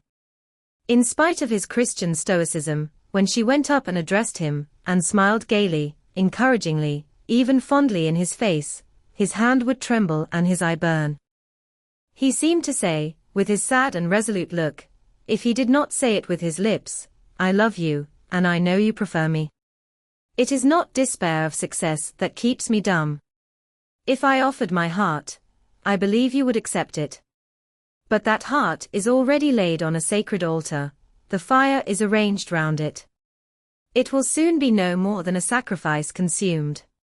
And then she would pout like a disappointed child. A pensive cloud would soften her radiant vivacity. She would withdraw her hand hastily from his, and turn in transient petulance from his aspect, at once so heroic and so martyr-like. St. John, no doubt, would have given the world to follow, recall, retain her, when she thus left him, but he would not give one chance of heaven, nor relinquish, for the Elysium of her love, one hope of the true, eternal paradise. Besides, he could not bind all that he had in his nature, the rover, the aspirant, the poet, the priest, in the limits of a single passion. He could not, he would not, renounce his wild field of mission warfare for the parlours and the peace of Vale Hall. I learnt so much from himself in an inroad I once, despite his reserve, had the daring to make on his confidence. Miss Oliver already honoured me with frequent visits to my cottage. I had learnt her whole character, which was without mystery or disguise. She was coquettish, but not heartless, exacting, but not worthlessly selfish. She had been indulged from her birth, but was not absolutely spoilt. She was hasty, but good-humoured, vain, she could not help it, when every glance in the glass showed her such a flush of loveliness, but not affected, liberal-handed, innocent of the pride of wealth, ingenuous, sufficiently intelligent, gay, lively, and unthinking. She was very charming, in short, even to a cool observer of her own sex like me, but she was not profoundly interesting or thoroughly impressive. A very different sort of mind was hers from that, for instance, of the Sisters of St. John. Still, I liked her almost as I liked my pupil Adele, except that, for a child whom we have watched over and taught, a closer affection is engendered than we can give an equally attractive adult acquaintance. She had taken an amiable caprice to me. She said I was like Mr. Rivers, only, certainly, she allowed, not 1/10 so handsome, though I was a nice neat little soul enough, but he was an angel. I was, however, good, clever, composed and firm, like him. I was a lusus naturae, she affirmed, as a village schoolmistress. She was sure my previous history, if known, would make a delightful romance. One evening, while, with her usual childlike activity, and thoughtless yet not offensive inquisitiveness, she was rummaging the cupboard and the table drawer of my little kitchen, she discovered first 2 French books, a volume of Schiller, a German grammar and dictionary, and then my drawing materials and some sketches, including a pencil head of a pretty little cherub-like girl, one of my scholars, and sundry views from nature, taken in the Vale of Morton, and on the surrounding moors. She was first transfixed with surprise, and then electrified with delight. Had I done these pictures? Did I know French and German? What a love, what a miracle I was! I drew better than her master in the first school in S. Would I sketch a portrait of her, to show to Papa? With pleasure, I replied, and I felt a thrill of artist delight, at the idea of copying from so perfect and radiant a model. She had then on a dark blue silk dress. Her arms and her neck were bare. Her only ornament was her chestnut tresses, which waved over her shoulders with all the wild grace of natural curls. I took a sheet of fine cardboard, and drew a careful outline. I promised myself the pleasure of coloring it, and as it was getting late then, I told her she must come and sit another day. She made such a report of me to her father, that Mr. Oliver himself accompanied her next evening, a tall, massive-featured, middle-aged, and grey-headed man, at whose side his lovely daughter looked like a bright flower near a hoary turret. He appeared a taciturn, and perhaps a proud personage, but he was very kind to me. The sketch of Rosamond's portrait pleased him highly. He said I must make a finished picture of it. He insisted, too, on my coming the next day to spend the evening at Vale Hall. I went. I found it a large, handsome residence, showing abundant evidences of wealth in the proprietor. Rosamond was full of glee and pleasure all the time I stayed. Her father was affable, and when he entered into conversation with me after tea, he expressed in strong terms his approbation of what I had done in Morton School, and said he only feared, from what he saw and heard, I was too good for the place, and would soon quit it for one more suitable. Indeed, cried Rosamond, she is clever enough to be a governess in a high family, Papa. I thought I would far rather be where I am than in any high family in the land. Mr. Oliver spoke of Mr. Rivers, of the Rivers family, with great respect. He said it was a very old name in that neighborhood, that the ancestors of the house were wealthy, that all Morton had once belonged to them, that even now he considered the representative of that house might, if he liked, make an alliance with the best. He accounted it a pity that so fine and talented a young man should have formed the design of going out as a missionary. It was quite throwing a valuable life away. It appeared, then, that her father would throw no obstacle in the way of Rosamond's union with St. John. Mr. Oliver evidently regarded the young clergyman's good birth, old name, and sacred profession as sufficient compensation for the want of fortune. It was the 5th of November, and a holiday. My little servant, after helping me to clean my house, was gone, well satisfied with the fee of a penny for her aid. All about me was spotless and bright, scoured floor, polished grate, and well-rubbed chairs. I had also made myself neat, and had now the afternoon before me to spend as I would. The translation of a few pages of German occupied an hour. Then I got my palette and pencils, and fell to the more soothing, because easier occupation, of completing Rosamond Oliver's miniature. The head was finished already. There was but the background to tint and the drapery to shade off, a touch of carmine, too, to add to the ripe lips, a soft curl here and there to the tresses, a deeper tinge to the shadow of the lash under the azured eyelid. I was absorbed in the execution of these nice details, when, after one rapid tap, my door unclosed, admitting St. John Rivers. "I am come to see how you are spending your holiday," he said. "Not, I hope, in thought."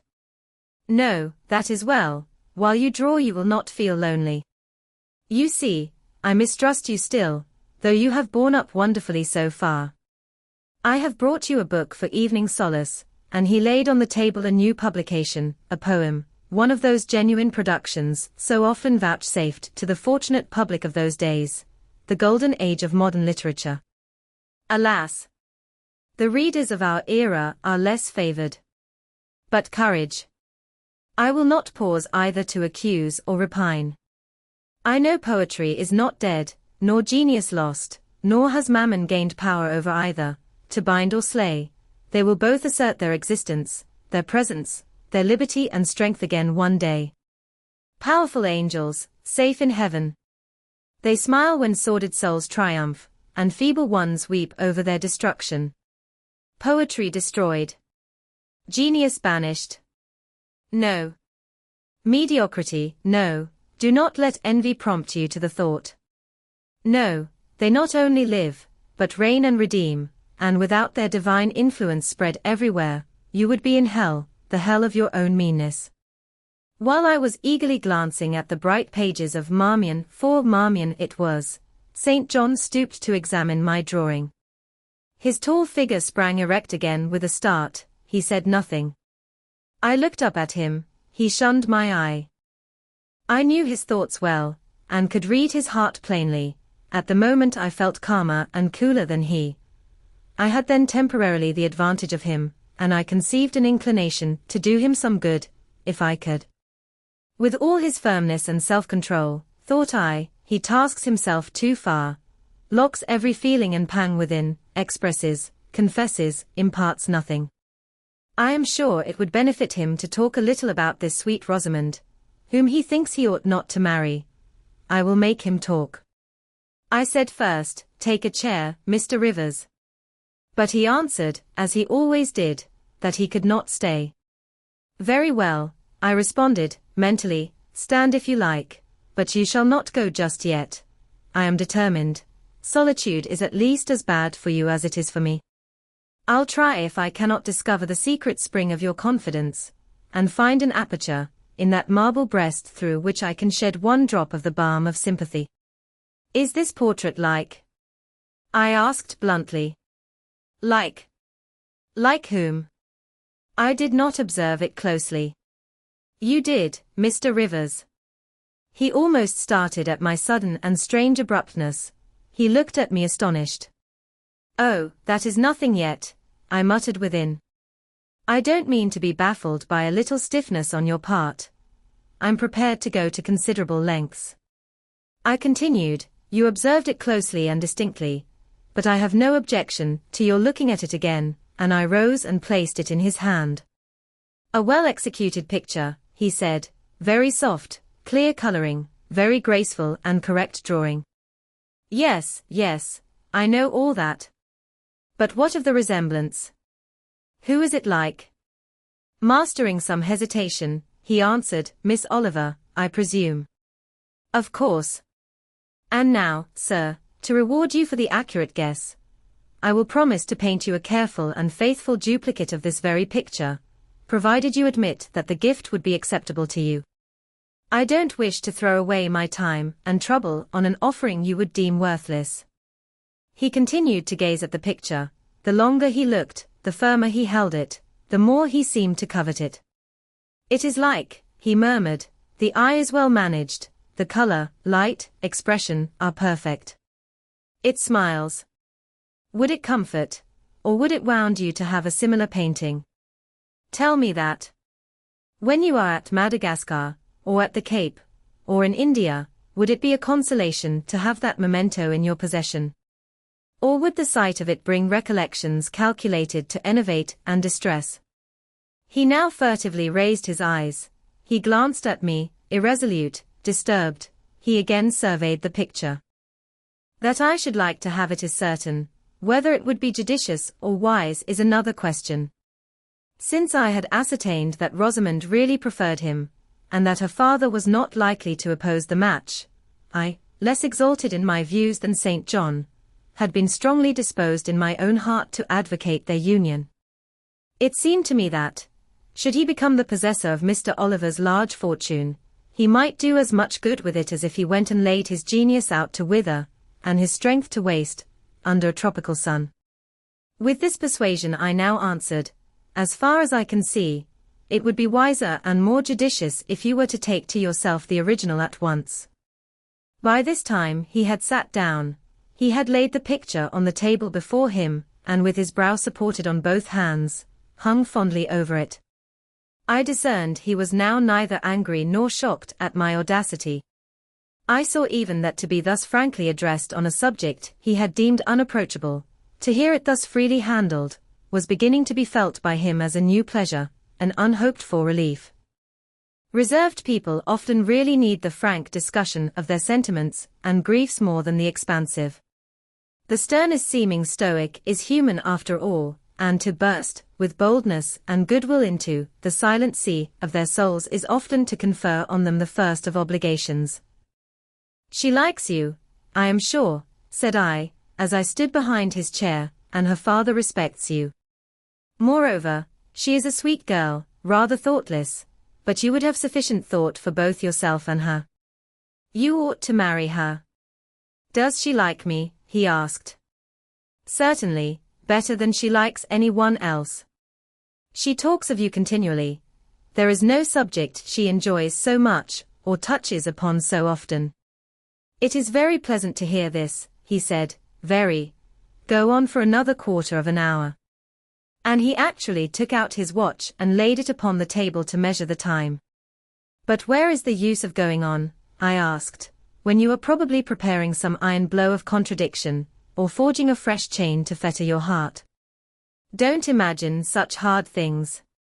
Fancy me yielding and melting, as I am doing, human love rising like a freshly opened fountain in my mind and overflowing with sweet inundation, all the field I have so carefully, and with such labor prepared, so assiduously sown with the seeds of good intentions, of self-denying plans. And now it is deluged with a nectarous flood, the young germs swamped, delicious poison cankering them. Now I see myself stretched on an ottoman in the drawing-room at Vale Hall at my bride Rosamond Oliver's feet. She is talking to me with her sweet voice, gazing down on me with those eyes your skillful hand has copied so well, smiling at me with these coral lips. She is mine, I am hers, this present life and passing world suffice to me. Hush! Say nothing, my heart is full of delight, my senses are entranced, let the time I marked pass in peace. I humoured him, the watch ticked on, He breathed fast and low. I stood silent. Amidst this hush the quartet sped. He replaced the watch, laid the picture down, rose, and stood on the hearth. Now, said he, that little space was given to delirium and delusion. I rested my temples on the breast of temptation, and put my neck voluntarily under her yoke of flowers. I tasted her cup. The pillow was burning. There is an asp in the garland. The wine has a bitter taste. Her promises are hollow, her offers false. I see and know all this. I gazed at him in wonder. It is strange, pursued he, that while I love Rosamond Oliver so wildly, with all the intensity, indeed, of a first passion, the object of which is exquisitely beautiful, graceful, fascinating, I experience at the same time a calm, unwarped consciousness that she would not make me a good wife, that she is not the partner suited to me, that I should discover this within a year after marriage, and that to 12 months' rapture would succeed a lifetime of regret. This I know. Strange indeed. I could not help ejaculating. While something in me, he went on, is acutely sensible to her charms, something else is as deeply impressed with her defects. They are such that she could sympathize in nothing I aspired to, cooperate in nothing I undertook. Rosamond a sufferer, a laborer, a female apostle. Rosamond a missionary's wife. No. But you need not be a missionary. You might relinquish that scheme. Relinquish? What? My vocation. My great work. My foundation laid on earth for a mansion in heaven. My hopes of being numbered in the band who have merged all ambitions in the glorious one of bettering their race, of carrying knowledge into the realms of ignorance, of substituting peace for war, freedom for bondage, religion for superstition, the hope of heaven for the fear of hell. Must I relinquish that? It is dearer than the blood in my veins. It is what I have to look forward to, and to live for. After a considerable pause, I said, and Miss Oliver? Are her disappointment and sorrow of no interest to you? Miss Oliver is ever surrounded by suitors and flatterers. In less than a month, my image will be effaced from her heart. She will forget me, and will marry, probably, some one who will make her far happier than I should do. You speak coolly enough, but you suffer in the conflict. You are wasting away. No. If I get a little thin, it is with anxiety about my prospects, yet unsettled, my departure, continually procrastinated. Only this morning, I received intelligence that the successor, whose arrival I have been so long expecting, cannot be ready to replace me for 3 months to come yet. And perhaps the 3 months may extend to 6. You tremble and become flushed whenever Miss Oliver enters the schoolroom. Again the surprised expression crossed his face. He had not imagined that a woman would dare to speak so to a man. For me, I felt at home in this sort of discourse. I could never rest in communication with strong, discreet, and refined minds, whether male or female, till I had passed the outworks of conventional reserve, and crossed the threshold of confidence, and won a place by their heart's very hearthstone. You are original, said he, and not timid. There is something brave in your spirit, as well as penetrating in your eye, but allow me to assure you that you partially misinterpret my emotions. You think them more profound and potent than they are. You give me a larger allowance of sympathy than I have a just claim to. When I color, and when I shake before Miss Oliver, I do not pity myself. I scorn the weakness. I know it is ignoble, a mere fever of the flesh, not, I declare, the convulsion of the soul. That is just as fixed as a rock, firm set in the depths of a restless sea. Know me to be what I am, a cold hard man. I smiled incredulously. You have taken my confidence by storm, he continued, and now it is much at your service. I am simply, in my original state, stripped of that blood-bleached robe with which Christianity covers human deformity, a cold, hard, ambitious man. Natural affection only, of all the sentiments, has permanent power over me. Reason, and not feeling, is my guide, my ambition is unlimited, my desire to rise higher, to do more than others, insatiable. I honor endurance, perseverance, industry, talent, because these are the means by which men achieve great ends and mount to lofty eminence. I watch your career with interest, because I consider you a specimen of a diligent, orderly, energetic woman, not because I deeply compassionate what you have gone through, or what you still suffer. You would describe yourself as a mere pagan philosopher, I said. No. There is this difference between me and deistic philosophers, I believe, and I believe the gospel. You missed your epithet. I am not a pagan, but a Christian philosopher, a follower of the sect of Jesus. As his disciple I adopt his pure, his merciful, his benignant doctrines. I advocate them, I am sworn to spread them. Won in youth to religion, she has cultivated my original qualities thus. From the minute germ, natural affection, she has developed the overshadowing tree, philanthropy. From the wild stringy root of human uprightness, she has reared a due sense of the divine justice. Of the ambition to win power and renown for my wretched self, she has formed the ambition to spread my master's kingdom, to achieve victories for the standard of the cross. So much has religion done for me, turning the original materials to the best account, pruning and training nature. But she could not eradicate nature, nor will it be eradicated, till this mortal shall put on immortality. Having said this, he took his hat, which lay on the table beside my pallet. Once more he looked at the portrait. She is lovely, he murmured. She is well named the Rose of the World, indeed. And may I not paint one like it for you? Cui bono? No. He drew over the picture the sheet of thin paper, on which I was accustomed to rest my hand in painting, to prevent the cardboard from being sullied. What he suddenly saw on this blank paper, it was impossible for me to tell, but something had caught his eye. He took it up with a snatch, he looked at the edge, then shot a glance at me, inexpressibly peculiar, and quite incomprehensible, a glance that seemed to take and make note of every point in my shape, face, and dress, for it traversed all, quick, keen as lightning. His lips parted, as if to speak, but he checked the coming sentence, whatever it was. What is the matter? I asked. Nothing in the world, was the reply, and, replacing the paper, I saw him dexterously tear a narrow slip from the margin. It disappeared in his glove, and with one hasty nod, and good afternoon, he vanished. Well, I exclaimed, using an expression of the district, that caps the globe, however. I, in my turn, scrutinized the paper, but saw nothing on it save a few dingy stains of paint where I had tried the tint in my pencil. I pondered the mystery a minute or two, but finding it insolvable, and being certain it could not be of much moment, I dismissed, and soon forgot it.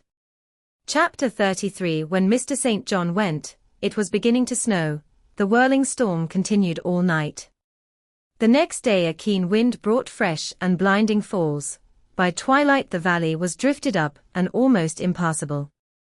I had closed my shutter, laid a mat to the door to prevent the snow from blowing in under it, trimmed my fire, and after sitting nearly an hour on the hearth listening to the muffled fury of the tempest, I lit a candle, took down Marmion, and beginning, they set on Norm's castle steep, and Tweed's fair river broad and deep, and Cheviot's mountains lone, the massive towers, the donjon keep, the flanking walls that round them sweep, in yellow lustre shone. I soon forgot storm in music. I heard a noise, the wind, I thought, shook the door. No, it was St. John Rivers, who, lifting the latch, came in out of the frozen hurricane, the howling darkness, and stood before me, the cloak that covered his tall figure all white as a glacier. I was almost in consternation, so little had I expected any guest from the blocked-up vale that night. Any ill news? I demanded. Has anything happened? No. How very easily alarmed you are, he answered, removing his cloak and hanging it up against the door, towards which he again coolly pushed the mat which his entrance had deranged. He stamped the snow from his boots. I shall sully the purity of your floor, said he, but you must excuse me for once. Then he approached the fire. I have had hard work to get here, I assure you, he observed, as he warmed his hands over the flame. One drift took me up to the waist. Happily the snow is quite soft yet. But why are you come? I could not forbear saying. Rather an inhospitable question to put to a visitor, but since you ask it, I answer simply to have a little talk with you. I got tired of my mute books and empty rooms.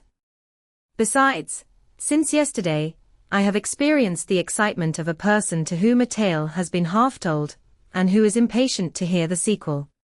He sat down.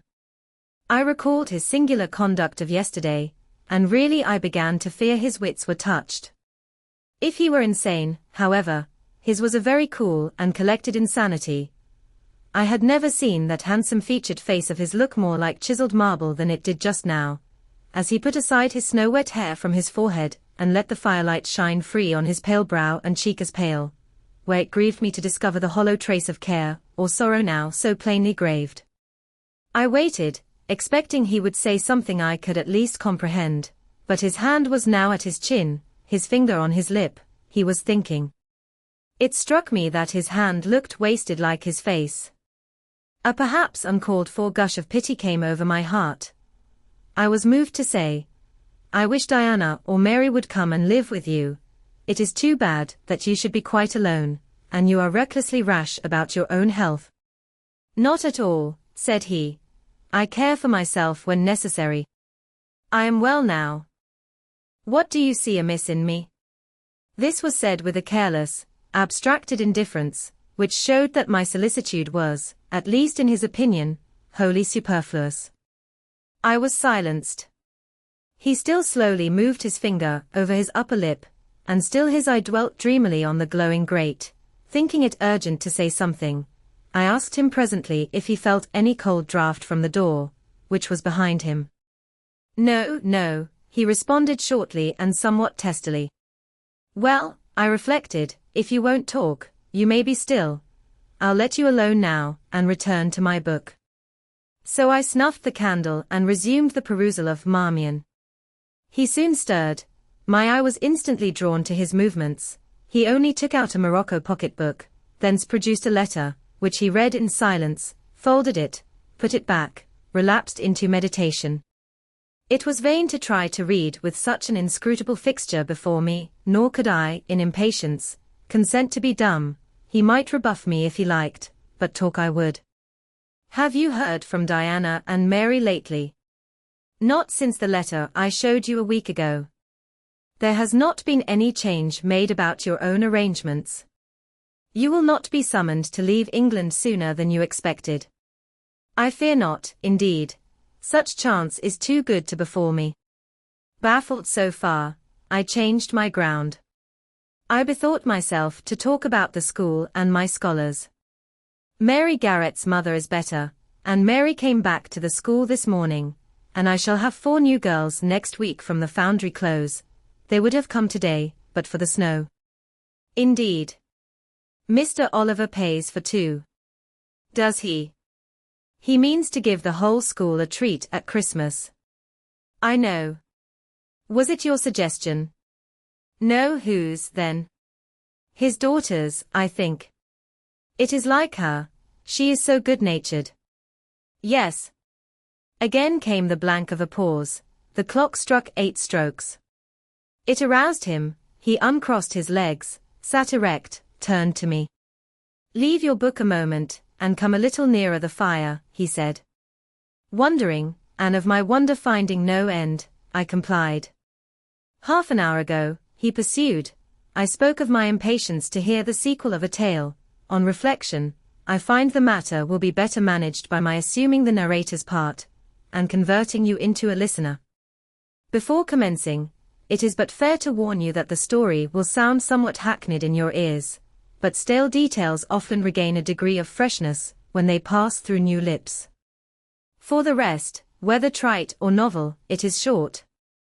20 years ago, a poor curate, never mind his name at this moment, fell in love with a rich man's daughter.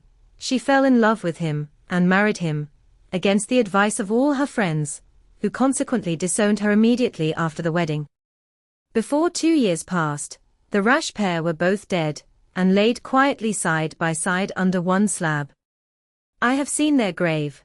It formed part of the pavement of a huge churchyard surrounding the grim, soot-black old cathedral of an overgrown manufacturing town in Shire.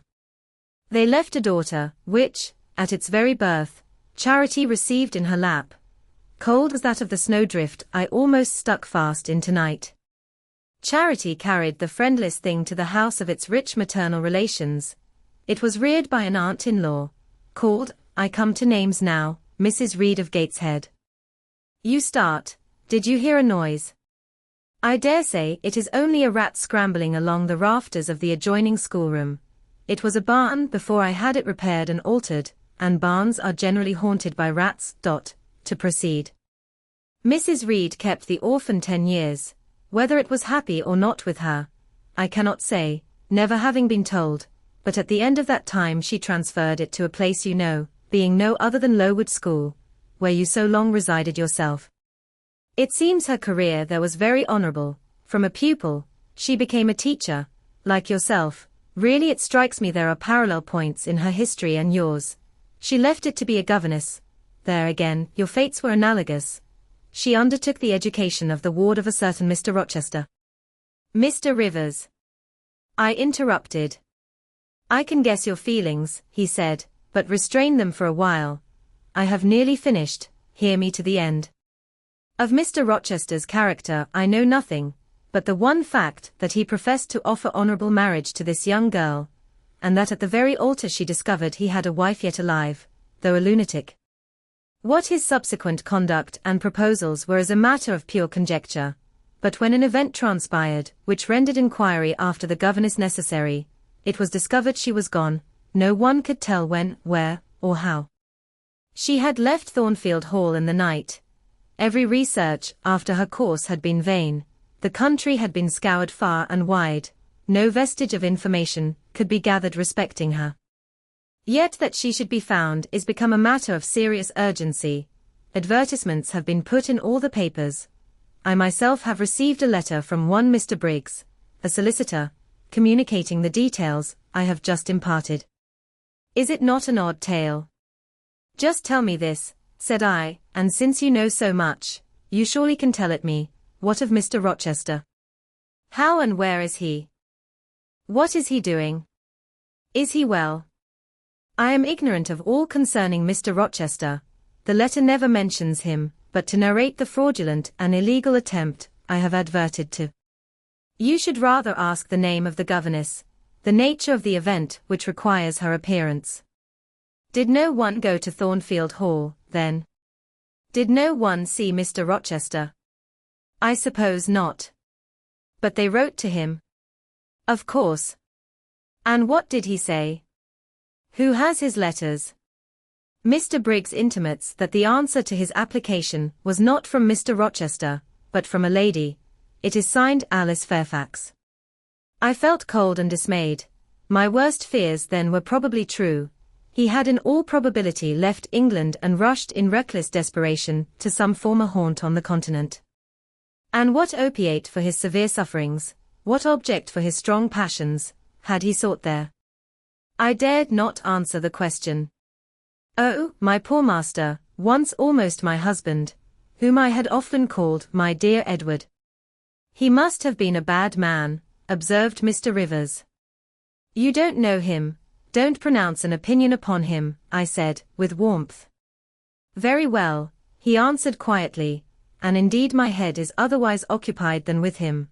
I have my tale to finish. Since you won't ask the governess's name, I must tell it of my own accord. Stay. I have it here. It is always more satisfactory to see important points written down, fairly committed to black and white. And the pocketbook was again deliberately produced, opened, sought through. From one of its compartments was extracted a shabby slip of paper, hastily torn off. I recognized in its texture, and its stains of ultramarine, and lake and vermilion, the ravished margin of the portrait cover. He got up, held it close to my eyes, and I read, traced in Indian ink, in my own handwriting, the words Jane Eyre, the work doubtless of some moment of abstraction. Briggs wrote to me of a Jane Eyre, he said, The advertisements demanded a Jane Eyre. I knew a Jane Elliott.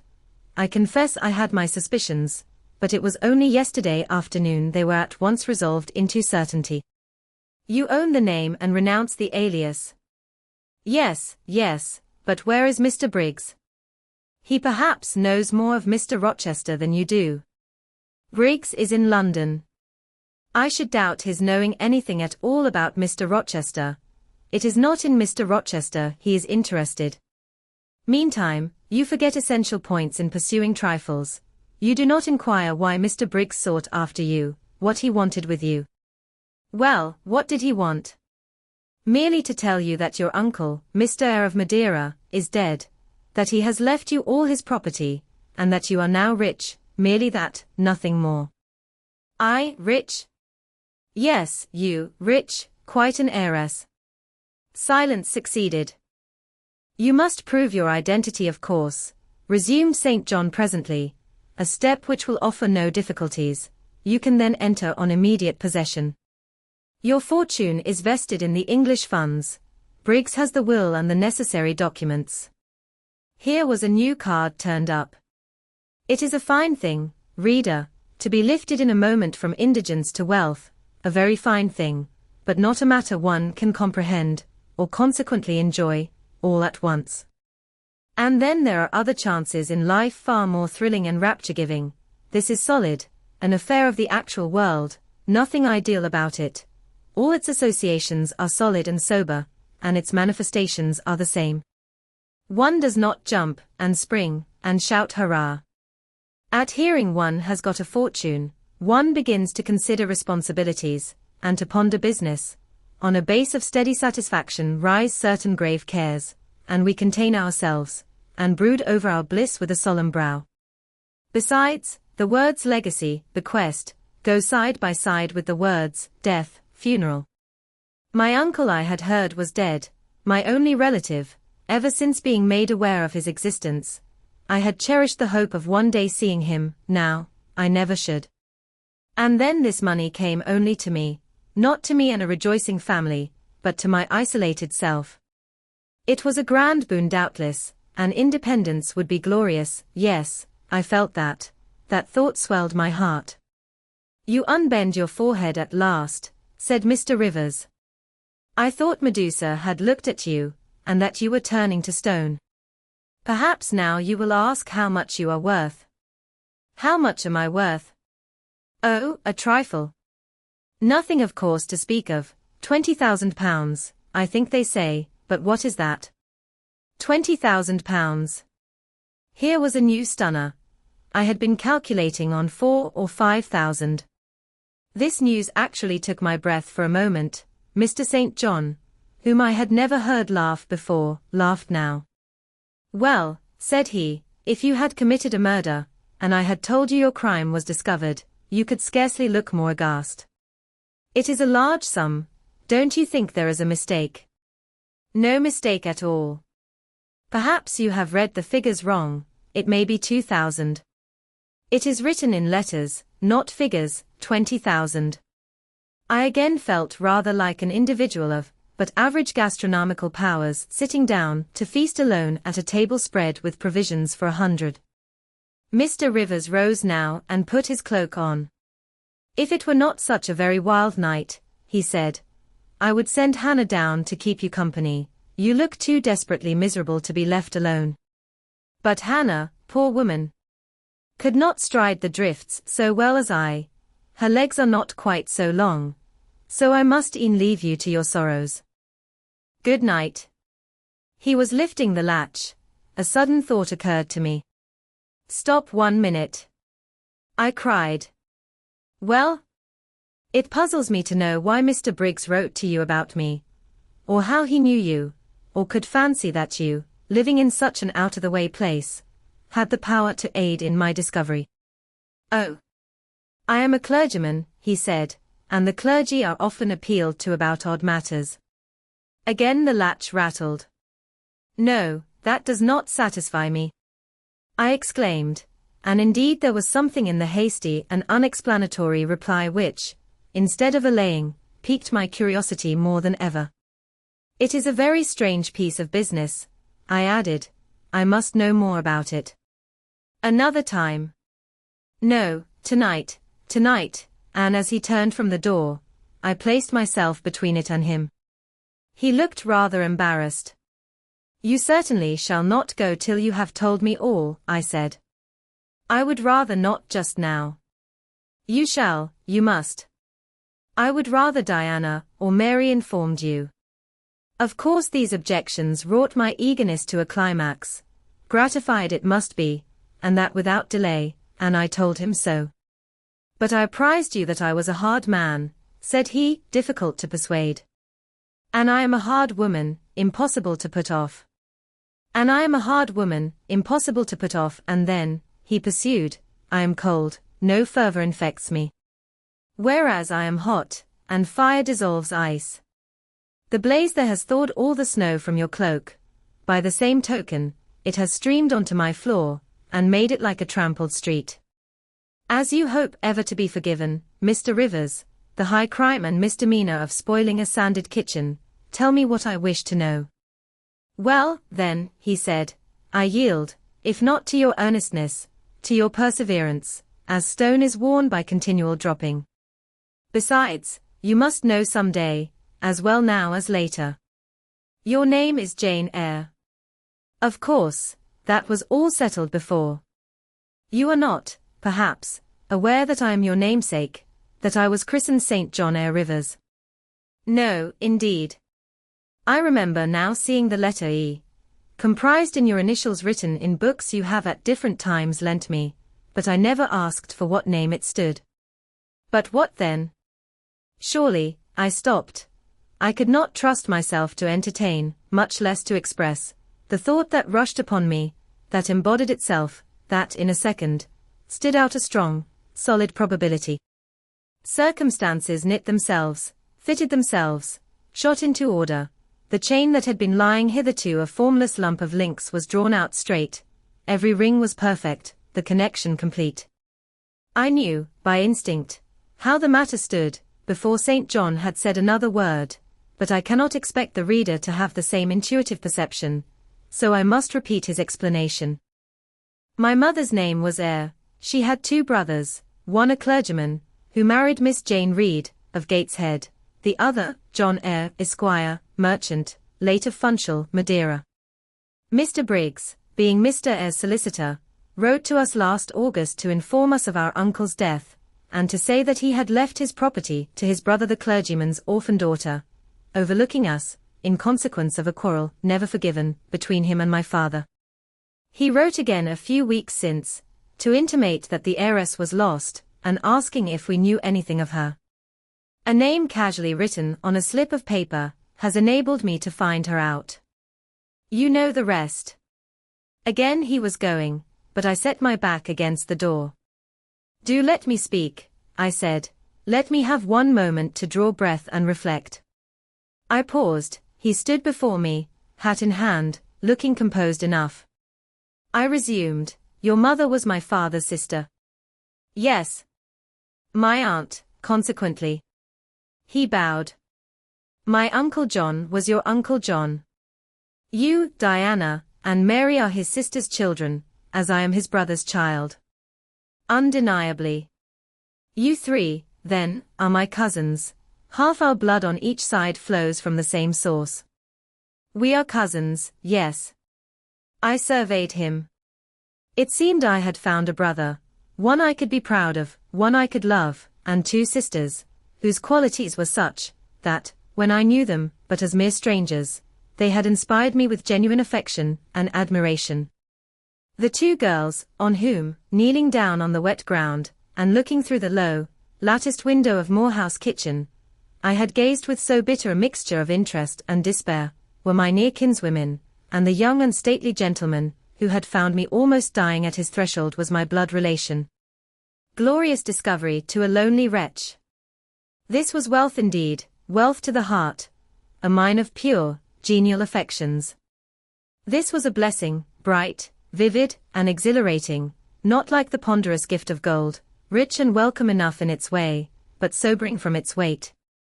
I now clapped my hands in sudden joy, My pulse bounded, my veins thrilled. "Oh, I am glad, I am glad," I exclaimed. St. John smiled. "Did I not say you neglected essential points to pursue trifles?" he asked. "You were serious when I told you you had got a fortune, and now, for a matter of no moment, you are excited. What can you mean? It may be of no moment to you, you have sisters and don't care for a cousin, but I had nobody, and now 3 relations, or 2, if you don't choose to be counted, are born into my world full grown. I say again, I am glad." I walked fast through the room. I stopped, half suffocated with the thoughts that rose faster than I could receive, comprehend, settle them, thoughts of what might, could, would, and should be, and that ere long. I looked at the blank wall. It seemed a sky thick with ascending stars, every one lit me to a purpose or delight. Those who had saved my life, whom, till this hour, I had loved barrenly, I could now benefit. They were under a yoke, I could free them; they were scattered, I could reunite them; the independence, the affluence which was mine, might be theirs too. Were we not for £20,000 shared equally would be 5,000 each, justice, enough and to spare, justice would be done, mutual happiness secured. Now the wealth did not weigh on me, now it was not a mere bequest of coin, it was a legacy of life, hope, enjoyment. How I looked while these ideas were taking my spirit by storm, I cannot tell, but I perceived soon that Mr. Rivers had placed a chair behind me, and was gently attempting to make me sit down on it. He also advised me to be composed. I scorned the insinuation of helplessness and distraction, shook off his hand, and began to walk about again. "Write to Diana and Mary tomorrow," I said, "and tell them to come home directly." Diana said they would both consider themselves rich with £1,000, so with 5,000 they will do very well. "Tell me where I can get you a glass of water," said St. John. "You must really make an effort to tranquilize your feelings." "Nonsense. And what sort of an effect will the bequest have on you? Will it keep you in England, induce you to marry Miss Oliver, and settle down like an ordinary mortal? You wonder, your head becomes confused. I have been too abrupt in communicating the news. It has excited you beyond your strength. Mr. Rivers, you quite put me out of patience. I am rational enough. It is you who misunderstand, or rather who affect to misunderstand. Perhaps, if you explained yourself a little more fully, I should comprehend better." "Explain? What is there to explain? You cannot fail to see that £20,000, the sum in question, divided equally between the nephew and 3 nieces of our uncle, will give 5,000 to each. What I want is, that you should write to your sisters and tell them of the fortune that has accrued to them." "To you, you mean?" "I have intimated my view of the case. I am incapable of taking any other. I am not brutally selfish, blindly unjust, or fiendishly ungrateful.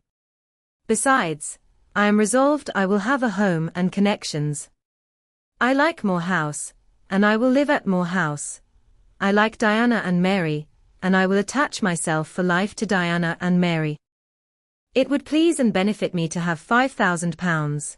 It would torment and oppress me to have 20,000, which, moreover, could never be mine in justice, though it might in law. I abandon to you, then, what is absolutely superfluous to me. Let there be no opposition, and no discussion about it. Let us agree amongst each other, and decide the point at once. This is acting on first impulses. You must take days to consider such a matter, ere your word can be regarded as valid. Oh! If all you doubt is my sincerity, I am easy. You see the justice of the case. I do see a certain justice, but it is contrary to all custom. Besides, the entire fortune is your right. My uncle gained it by his own efforts. He was free to leave it to whom he would. He left it to you. After all, justice permits you to keep it. You may, with a clear conscience, consider it absolutely your own. With me, said I, it is fully as much a matter of feeling as of conscience. I must indulge my feelings. I so seldom have had an opportunity of doing so. Were you to argue, object, and annoy me for a year, I could not forego the delicious pleasure of which I have caught a glimpse, that of repaying, in part, a mighty obligation, and winning to myself lifelong friends. You think so now, rejoined St. John, because you do not know what it is to possess, nor consequently to enjoy wealth. You cannot form a notion of the importance £20,000 would give you, of the place it would enable you to take in society, of the prospects it would open to you. You cannot, and you, I interrupted, cannot at all imagine the craving I have for fraternal and sisterly love. I never had a home. I never had brothers or sisters. I must and will have them now. You are not reluctant to admit me and own me, are you? Jane, I will be your brother, my sisters will be your sisters, without stipulating for this sacrifice of your just rights. Brother? Yes, at the distance of 1,000 leagues. Sisters? Yes, slaving amongst strangers. I, wealthy, gorged with gold I never earned and do not merit. You, penniless. Famous equality and fraternization. Close union. Intimate attachment. But, Jane, your aspirations after family ties and domestic happiness may be realized otherwise than by the means you contemplate. You may marry. Nonsense, again. Marry. I don't want to marry, and never shall marry. That is saying too much. Such hazardous affirmations are a proof of the excitement under which you labor. It is not saying too much. I know what I feel, and how averse are my inclinations to the bare thought of marriage. No one would take me for love, and I will not be regarded in the light of a mere money speculation. And I do not want a stranger, unsympathizing, alien, different from me.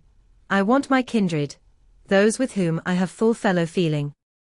Say again you will be my brother. When you uttered the words I was satisfied, happy. Repeat them, if you can, repeat them sincerely. I think I can. I know I have always loved my own sisters, and I know on what my affection for them is grounded, respect for their worth and admiration of their talents. You too have principle and mind, your tastes and habits resemble Diana's and Mary's, your presence is always agreeable to me, in your conversation, I have already for some time found a salutary solace. I feel I can easily and naturally make room in my heart for you, as my third and youngest sister. Thank you, that contents me for tonight. Now you had better go, for if you stay longer, you will perhaps irritate me afresh by some mistrustful scruple. And the school, Miss Eyre? It must now be shut up, I suppose. No. I will retain my post of mistress till you get a substitute.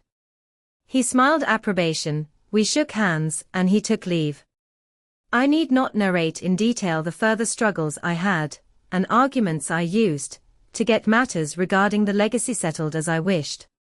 My task was a very hard one, but as I was absolutely resolved, as my cousins saw at length that my mind was really and immutably fixed on making a just division of the property, as they must in their own hearts have felt the equity of the intention, and must, besides, have been innately conscious that in my place they would have done precisely what I wished to do, they yielded at length so far as to consent to put the affair to arbitration. The judges chosen were Mr. Oliver and an able lawyer, both coincided in my opinion. I carried my point. The instruments of transfer were drawn out. St. John, Diana, Mary, and I, each became possessed of a competency. Chapter 34. It was near Christmas by the time all was settled. The season of general holiday approached. I now closed Morton School, taking care that the parting should not be barren on my side. Good fortune opens the hand as well as the heart wonderfully, and to give somewhat, when we have largely received, is but to afford a vent to the unusual ebullition of the sensations. I had long felt with pleasure that many of my rustic scholars liked me, and when we parted, that consciousness was confirmed. They manifested their affection plainly and strongly. Deep was my gratification to find I had really a place in their unsophisticated hearts. I promised them that never a week should pass in future that I did not visit them, and give them an hour's teaching in their school. Mr. Rivers came up as, having seen the classes, now numbering 60 girls, file out before me, and locked the door. I stood with the key in my hand, exchanging a few words of special farewell with some half-dozen of my best scholars. As decent, respectable, modest, and well-informed young women as could be found in the ranks of the British peasantry. And that is saying a great deal, for after all, the British peasantry are the best taught, best mannered, most self-respecting of any in Europe. Since those days I have seen paysans and bourgeois, and the best of them seem to me ignorant, coarse, and besotted, compared with my Morton girls. Do you consider you have got your reward for a season of exertion? Asked Mr. Rivers, when they were gone. Does not the consciousness of having done some real good in your day and generation give pleasure? Doubtless. And you have only toiled a few months. Would not a life devoted to the task of regenerating your race be well spent? Yes, I said, but I could not go on forever so. I want to enjoy my own faculties, as well as to cultivate those of other people. I must enjoy them now. Don't recall either my mind or body to the school. I am out of it and disposed for full holiday. He looked grave. What now? What sudden eagerness is this you evince? What are you going to do? To be active as I can. And first I must beg you to set Hannah at liberty, and get somebody else to wait on you. Do you want her? Yes, to go with me to Moor House. Diana and Mary will be at home in a week, and I want to have everything in order against their arrival. I understand. I thought you were for flying off on some excursion. It is better so. Hannah shall go with you. Tell her to be ready by tomorrow then, and here is the schoolroom key. I will give you the key of my cottage in the morning. He took it. You give it up very gleefully, said he. I don't quite understand your light-heartedness, because I cannot tell what employment you propose to yourself as a substitute for the one you are relinquishing. What aim, what purpose, what ambition in life have you now? My first aim will be to clean down. Do you comprehend the full force of the expression? To clean down Moor House from chamber to cellar. My next to rub it up with beeswax, oil, and an indefinite number of cloths, till it glitters again. My third, to arrange every chair, table, bed, carpet, with mathematical precision. Afterwards I shall go near to ruin you in coals and peat to keep up good fires in every room, and lastly, the 2 days preceding that on which your sisters are expected will be devoted by Hannah and me to such a beating of eggs, sorting of currants, grating of spices, compounding of Christmas cakes, chopping up of materials for mince pies, and solemnizing of other culinary rites, as words can convey but an inadequate notion of to the uninitiated like you. My purpose, in short, is to have all things in an absolutely perfect state of readiness for Diana and Mary before next Thursday, and my ambition is to give them a beau ideal of a welcome when they come. St. John smiled slightly, still he was dissatisfied. It is all very well for the present, said he, but seriously, I trust that when the first flush of vivacity is over, you will look a little higher than domestic endearments and household joys. The best things the world has. I interrupted. No, Jane, no, this world is not the scene of fruition, do not attempt to make it so, nor of rest, do not turn slothful. I mean, on the contrary, to be busy. Jane, I excuse you for the present. 2 months' grace I allow you for the full enjoyment of your new position, and for pleasing yourself with this late-found charm of relationship, but then I hope you will begin to look beyond Moor House and Morton, and sisterly society, and the selfish calm and sensual comfort of civilized affluence. I hope your energies will then once more trouble you with their strength. I looked at him with surprise. St. John, I said, I think you are almost wicked to talk so. I am disposed to be as content as a queen, and you try to stir me up to restlessness. To what end? To the end of turning to profit the talents, which God has committed to your keeping, and of which he will surely one day demand a strict account. Jane, I shall watch you closely and anxiously, I warn you of that. And try to restrain the disproportionate fervor with which you throw yourself into commonplace home pleasures. Don't cling so tenaciously to ties of the flesh. Save your constancy and ardor for an adequate cause. Forbear to waste them on trite transient objects. Do you hear, Jane? Yes, just as if you were speaking Greek. I feel I have adequate cause to be happy, and I will be happy. Goodbye. Happy at Moor House I was, and hard I worked, and so did Hannah.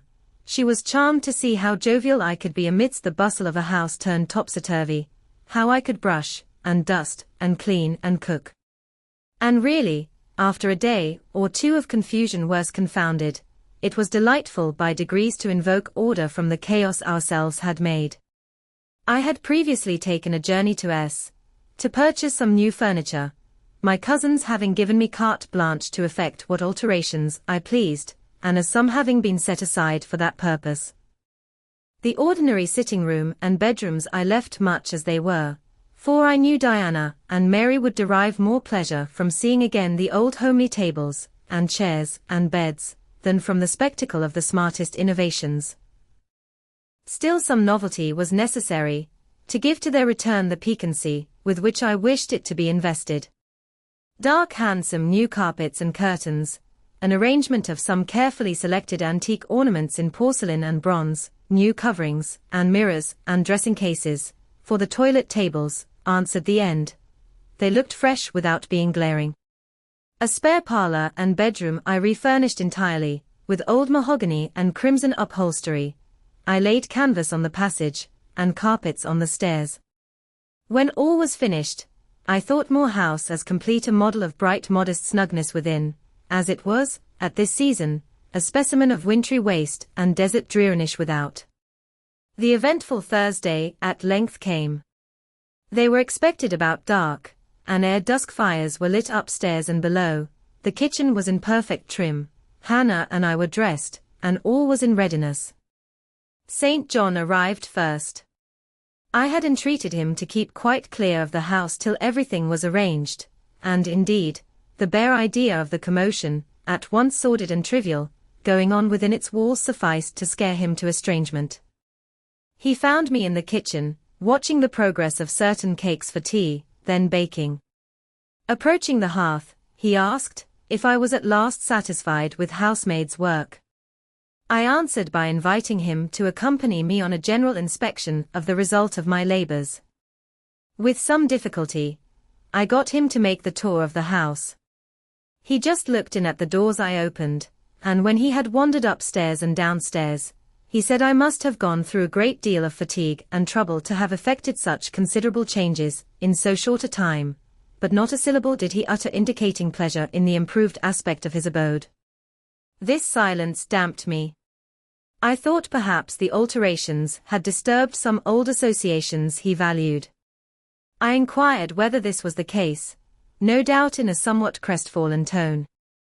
Not at all, he had, on the contrary, remarked that I had scrupulously respected every association. He feared, indeed, I must have bestowed more thought on the matter than it was worth. How many minutes, for instance, had I devoted to studying the arrangement of this very room? By the by, could I tell him where such a book was?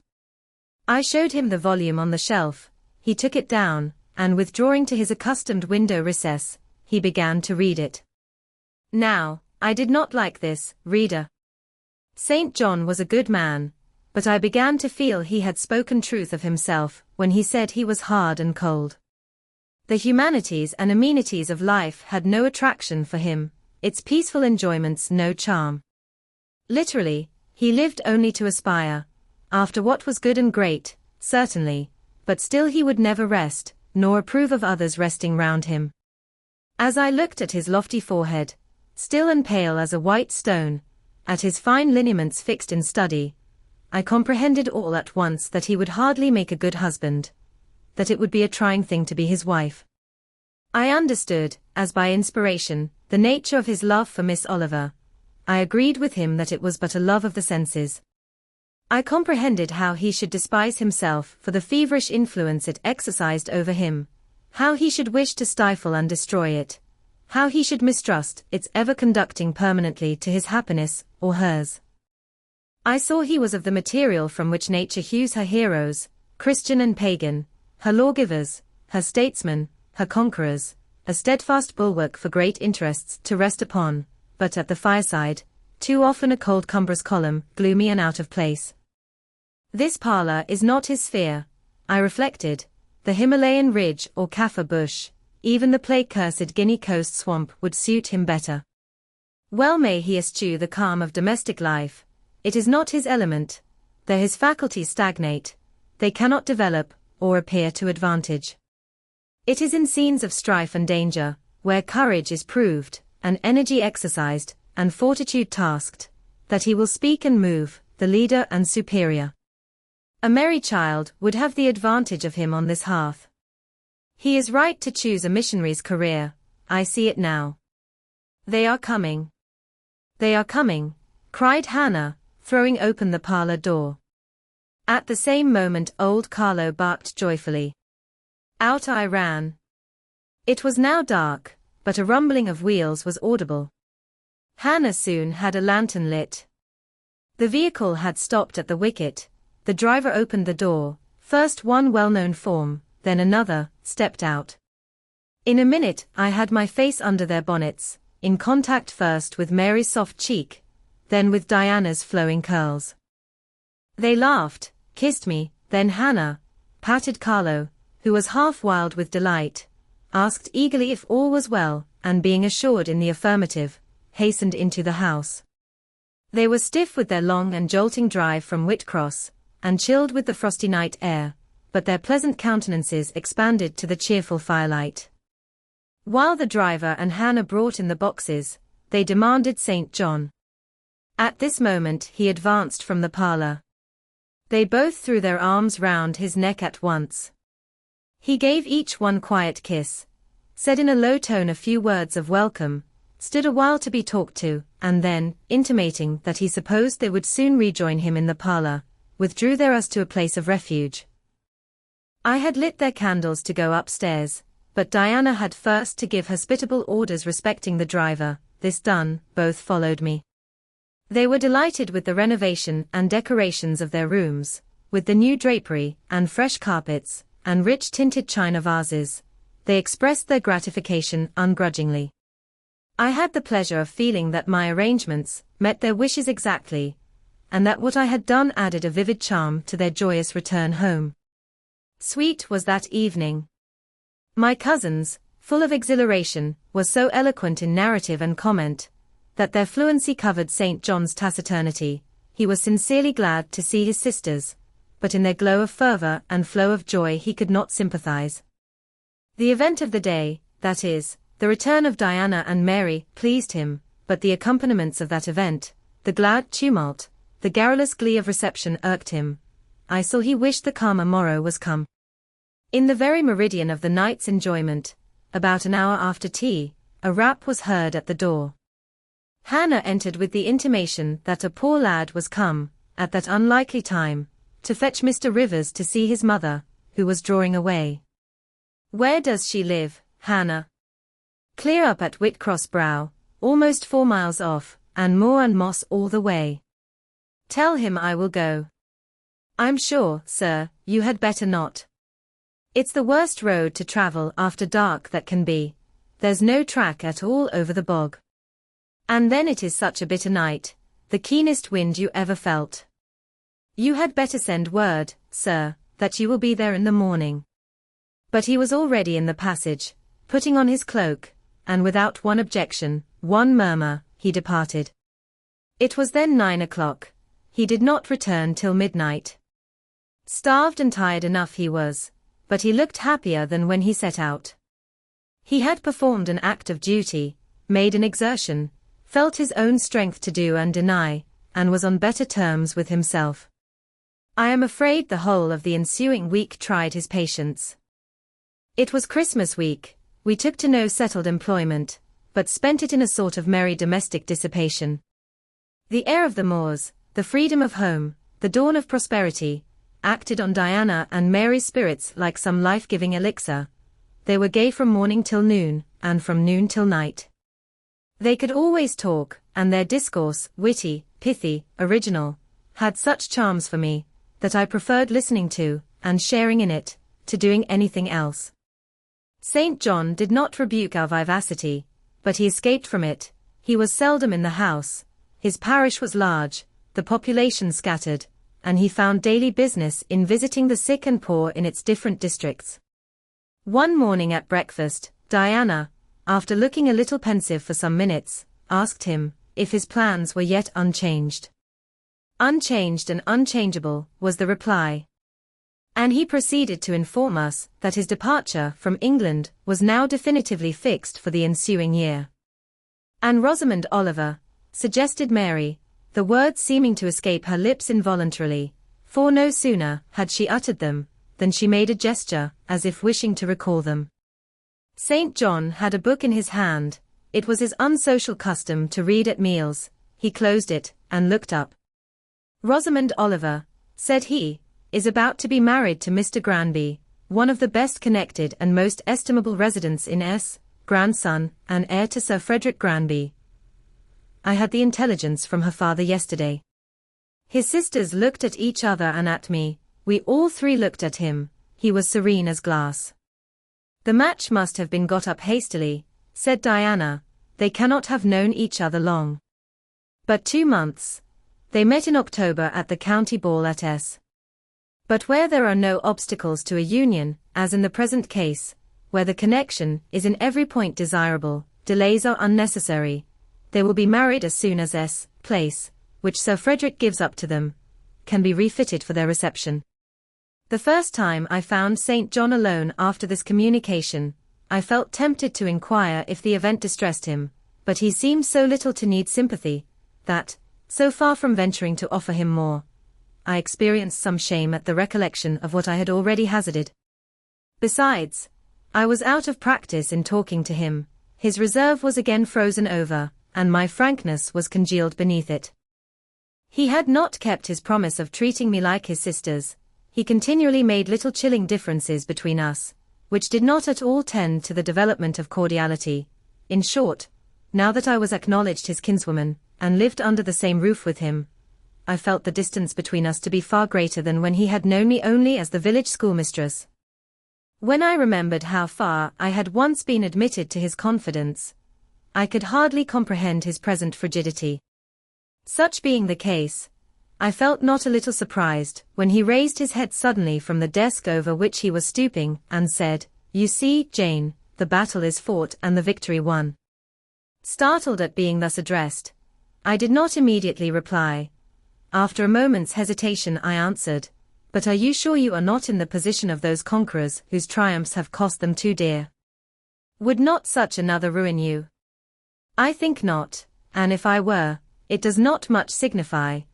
I shall never be called upon to contend for such another. The event of the conflict is decisive. My way is now clear. I thank God for it." So saying, he returned to his papers and his silence. As our mutual happiness, i.e., Diana's, Mary's, and mine, settled into a quieter character, and we resumed our usual habits and regular studies, St. John stayed more at home. He sat with us in the same room, sometimes for hours together. While Mary drew, Diana pursued a course of encyclopedic reading she had, to my awe and amazement, undertaken, and I fagged away at German. He pondered a mystic law of his own, that of some Eastern tongue, the acquisition of which he thought necessary to his plans.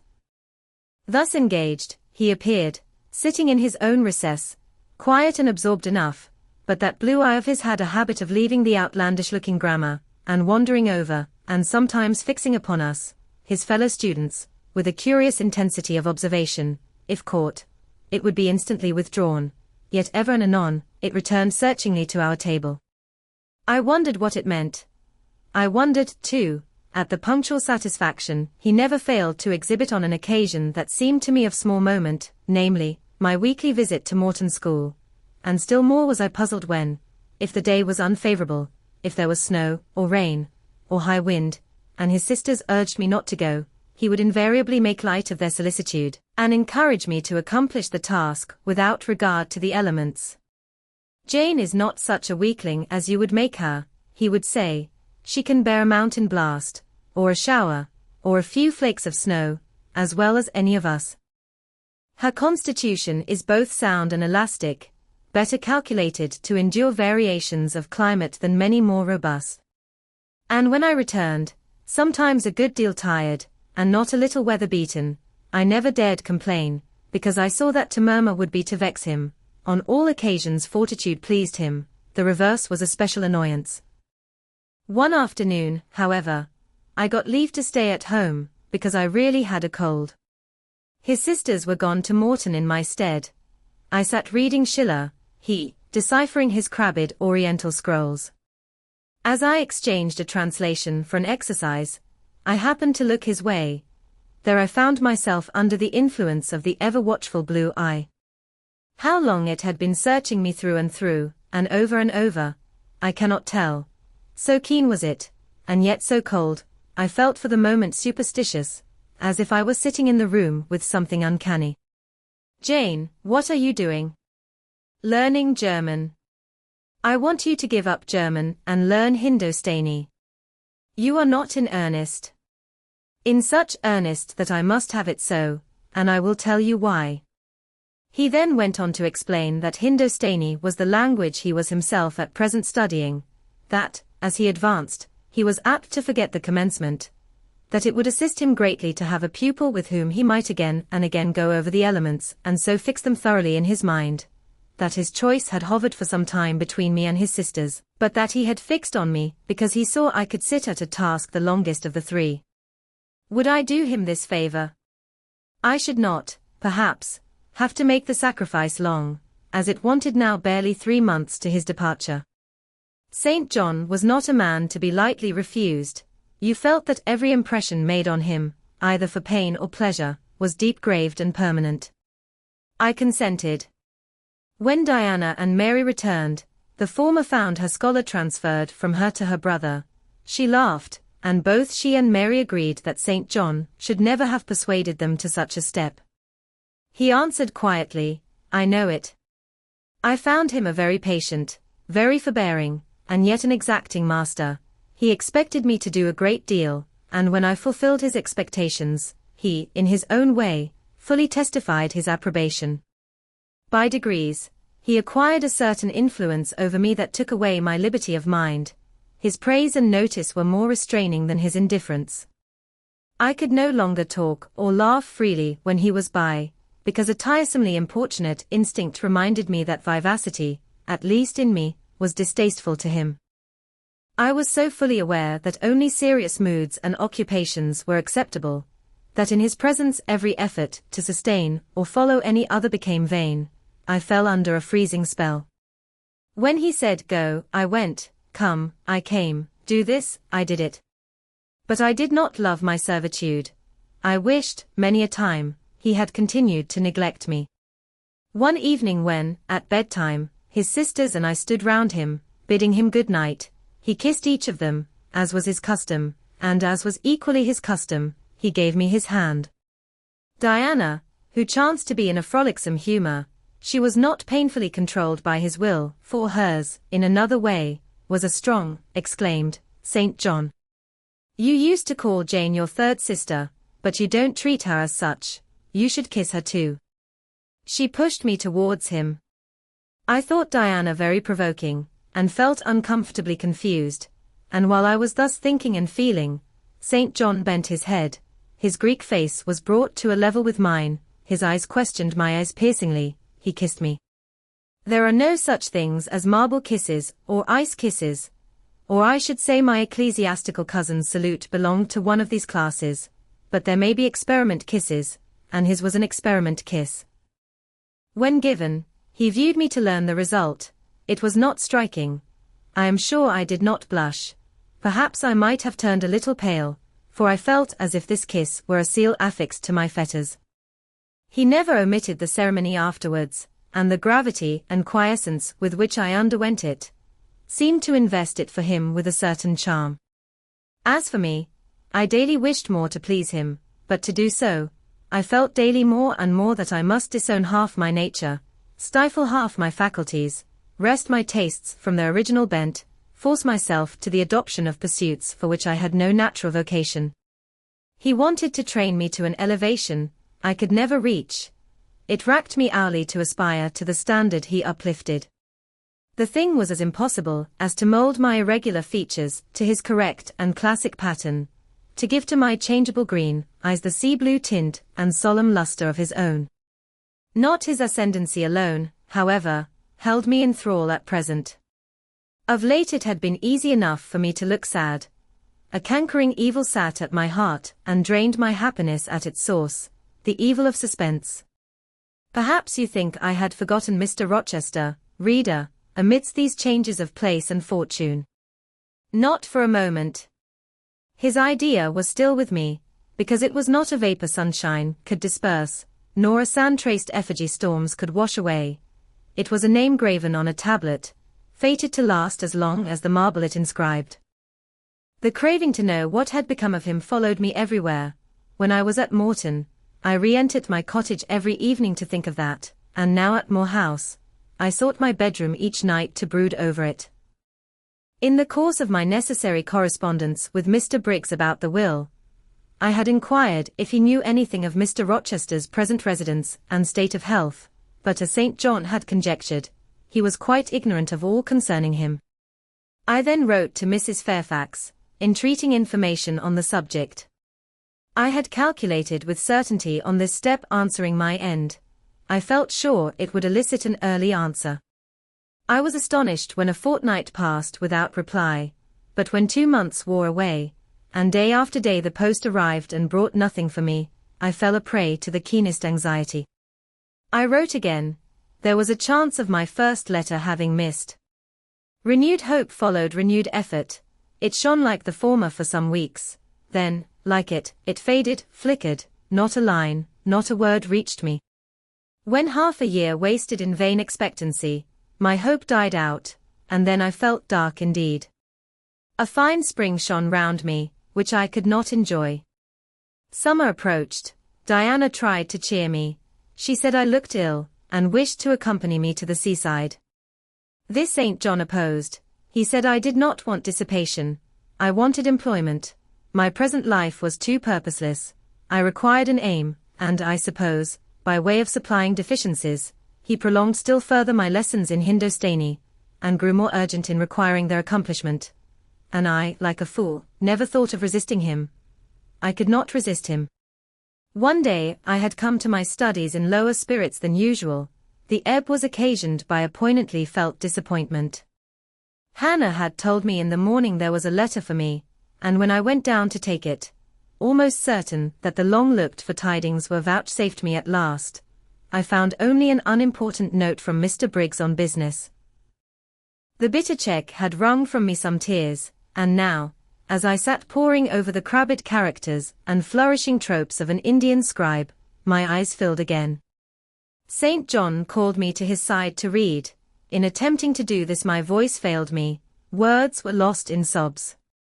He and I were the only occupants of the parlor. Diana was practicing her music in the drawing-room, Mary was gardening. It was a very fine May day, clear, sunny, and breezy. My companion expressed no surprise at this emotion, nor did he question me as to its cause. He only said, "We will wait a few minutes, Jane, till you are more composed." And while I smothered the paroxysm with all haste, he sat calm and patient, leaning on his desk, and looking like a physician watching with the eye of science an expected and fully understood crisis in a patient's malady. Having stifled my sobs, wiped my eyes, and muttered something about not being very well that morning, I resumed my task, and succeeded in completing it. St. John put away my books and his, locked his desk, and said, "Now, Jane, you shall take a walk, and with me. I will call Diana and Mary." "No. I want only one companion this morning, and that must be you. Put on your things. Go out by the kitchen door. Take the road towards the head of Marsh Glen. I will join you in a moment. I know no medium. I never in my life have known any medium in my dealings with positive, hard characters, antagonistic to my own, between absolute submission and determined revolt. I have always faithfully observed the one, up to the very moment of bursting, sometimes with volcanic vehemence, into the other, and as neither present circumstances warranted, nor my present mood inclined me to mutiny, I observed careful obedience to St. John's directions, and in 10 minutes I was treading the wild track of the glen, side by side with him. The breeze was from the west, it came over the hills, sweet with scents of heath and rush. The sky was of stainless blue, the stream descending the ravine, swelled with past spring rains, poured along plentiful and clear, catching golden gleams from the sun, and sapphire tints from the firmament. As we advanced and left the track, we trod a soft turf, mossy fine and emerald green, minutely enameled with a tiny white flower, and spangled with a star-like yellow blossom. The hills, meantime, shut us quite in, for the glen, towards its head, wound to their very core.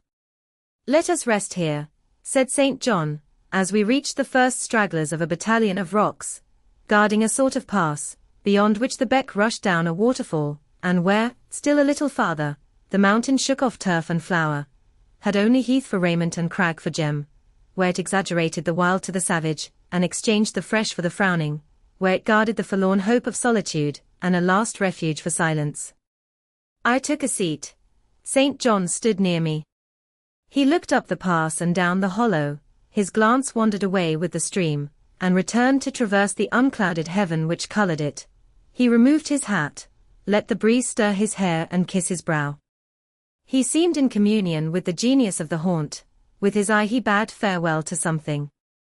"And I shall see it again," he said aloud, "in dreams when I sleep by the Ganges, and again in a more remote hour, when another slumber overcomes me, on the shore of a darker stream." Strange words of a strange love. An austere patriot's passion for his fatherland.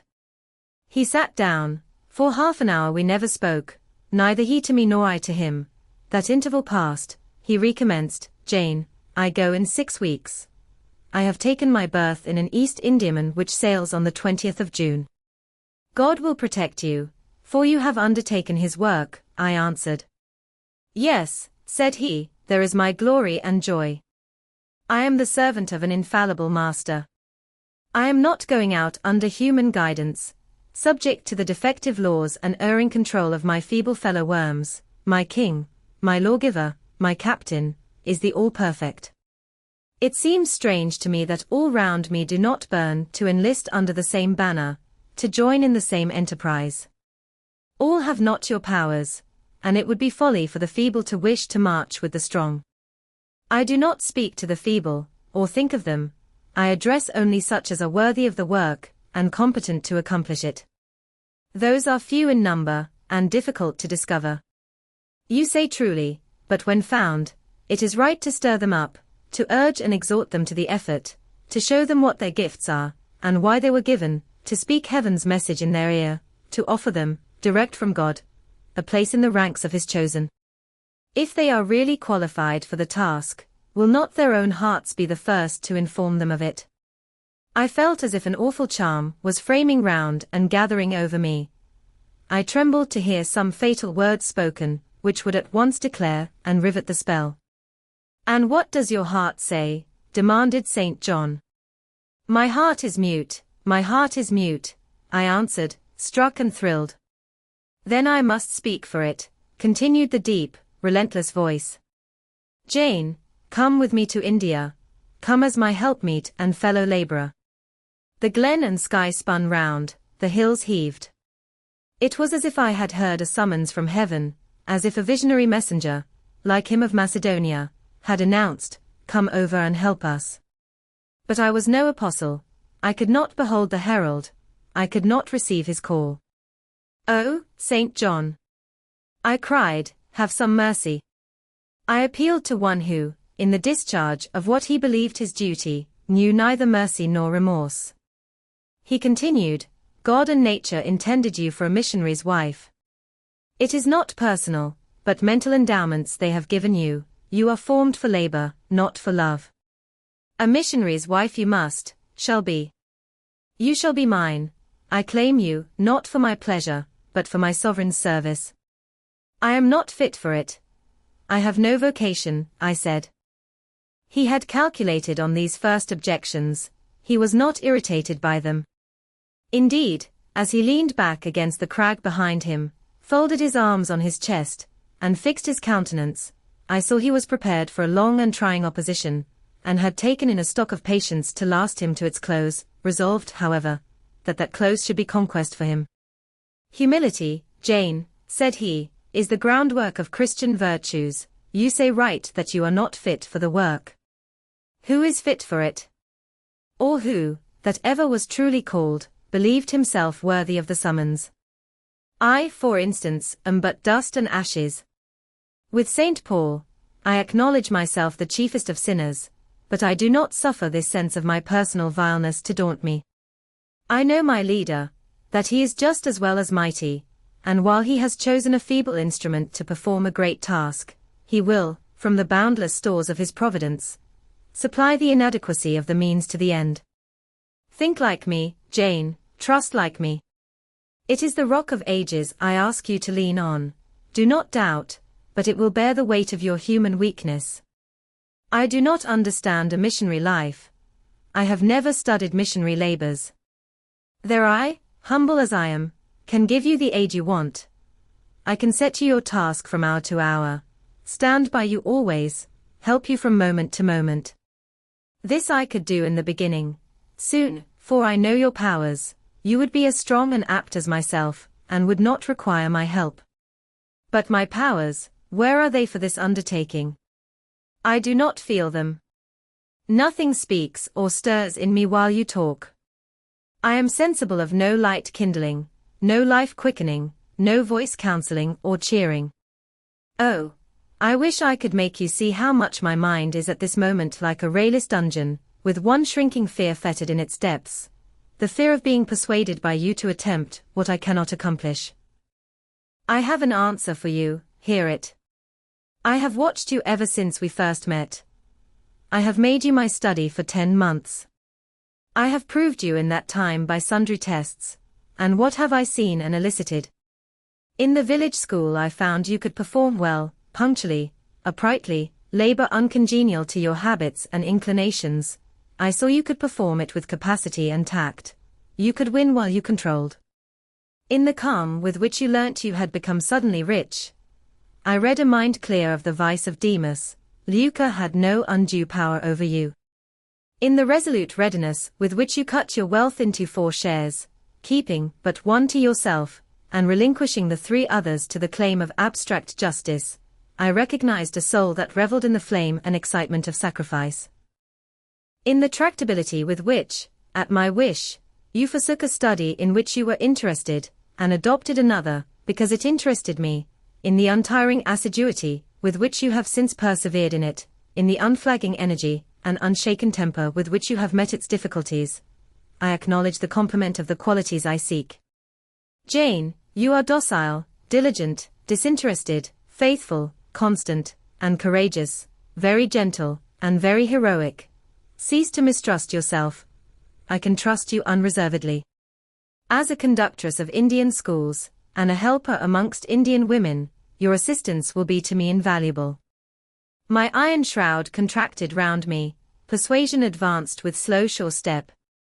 Shut my eyes as I would, these last words of his succeeded in making the way, which had seemed blocked up, comparatively clear. My work, which had appeared so vague, so hopelessly diffuse, condensed itself as he proceeded, and assumed a definite form under his shaping hand. He waited for an answer. I demanded a quarter of an hour to think, before I again hazarded a reply. Very willingly, he rejoined, and rising, he strode a little distance up the pass, threw himself down on a swell of heath, and there lay still. He threw himself down on a swell of heath, and there lay still. I can do what he wants me to do. I am forced to see and acknowledge that. I meditated, that is, if life be spared me. But I feel mine is not the existence to be long protracted under an Indian sun. What then? He does not care for that. When my time came to die, he would resign me, in all serenity and sanctity, to the God who gave me. The case is very plain before me. In leaving England, I should leave a loved but empty land. Mr. Rochester is not there, and if he were, what can that ever be to me? My business is to live without him now, nothing so absurd, so weak as to drag on from day to day, as if I were waiting some impossible change in circumstances, which might reunite me to him. Of course, as St. John once said, I must seek another interest in life to replace the one lost. Is not the occupation he now offers me truly the most glorious man can adopt or God assign? Is it not, by its noble cares and sublime results, the one best calculated to fill the void left by uptorn affections and demolished hopes? I believe I must say, yes, and yet I shudder. Alas! If I join St. John, I abandon half myself. If I go to India, I go to premature death. And how will the interval between leaving England for India and India for the grave be filled? Oh, I know well. That, too, is very clear to my vision. By straining to satisfy St. John till my sinews ache, I shall satisfy him, to the finest central point and farthest outward circle of his expectations. If I do go with him, if I do make the sacrifice he urges, I will make it absolutely. I will throw all on the altar, heart, vitals, the entire victim. He will never love me, but he shall approve me. I will show him energies he has not yet seen, resources he has never suspected.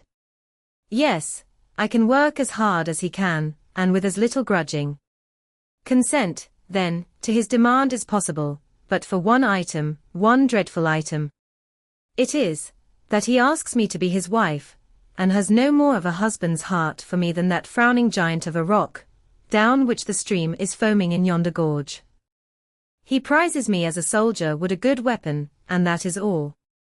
Unmarried to him, this would never grieve me, but can I let him complete his calculations, coolly put into practice his plans, go through the wedding ceremony?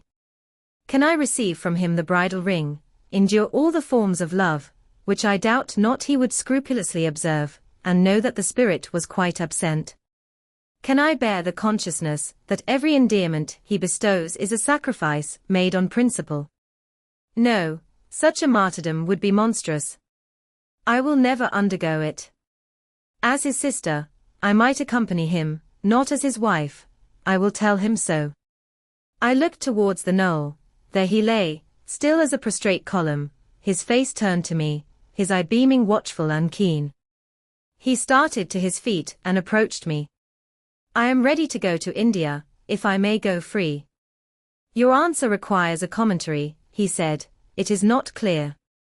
You have hitherto been my adopted brother, I, your adopted sister. Let us continue as such. You and I had better not marry. He shook his head.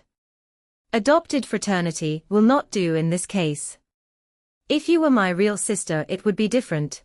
I should take you and seek no wife. But as it is, either our union must be consecrated and sealed by marriage, or it cannot exist. Practical obstacles oppose themselves to any other plan. Do you not see it, Jane? Consider a moment, your strong sense will guide you.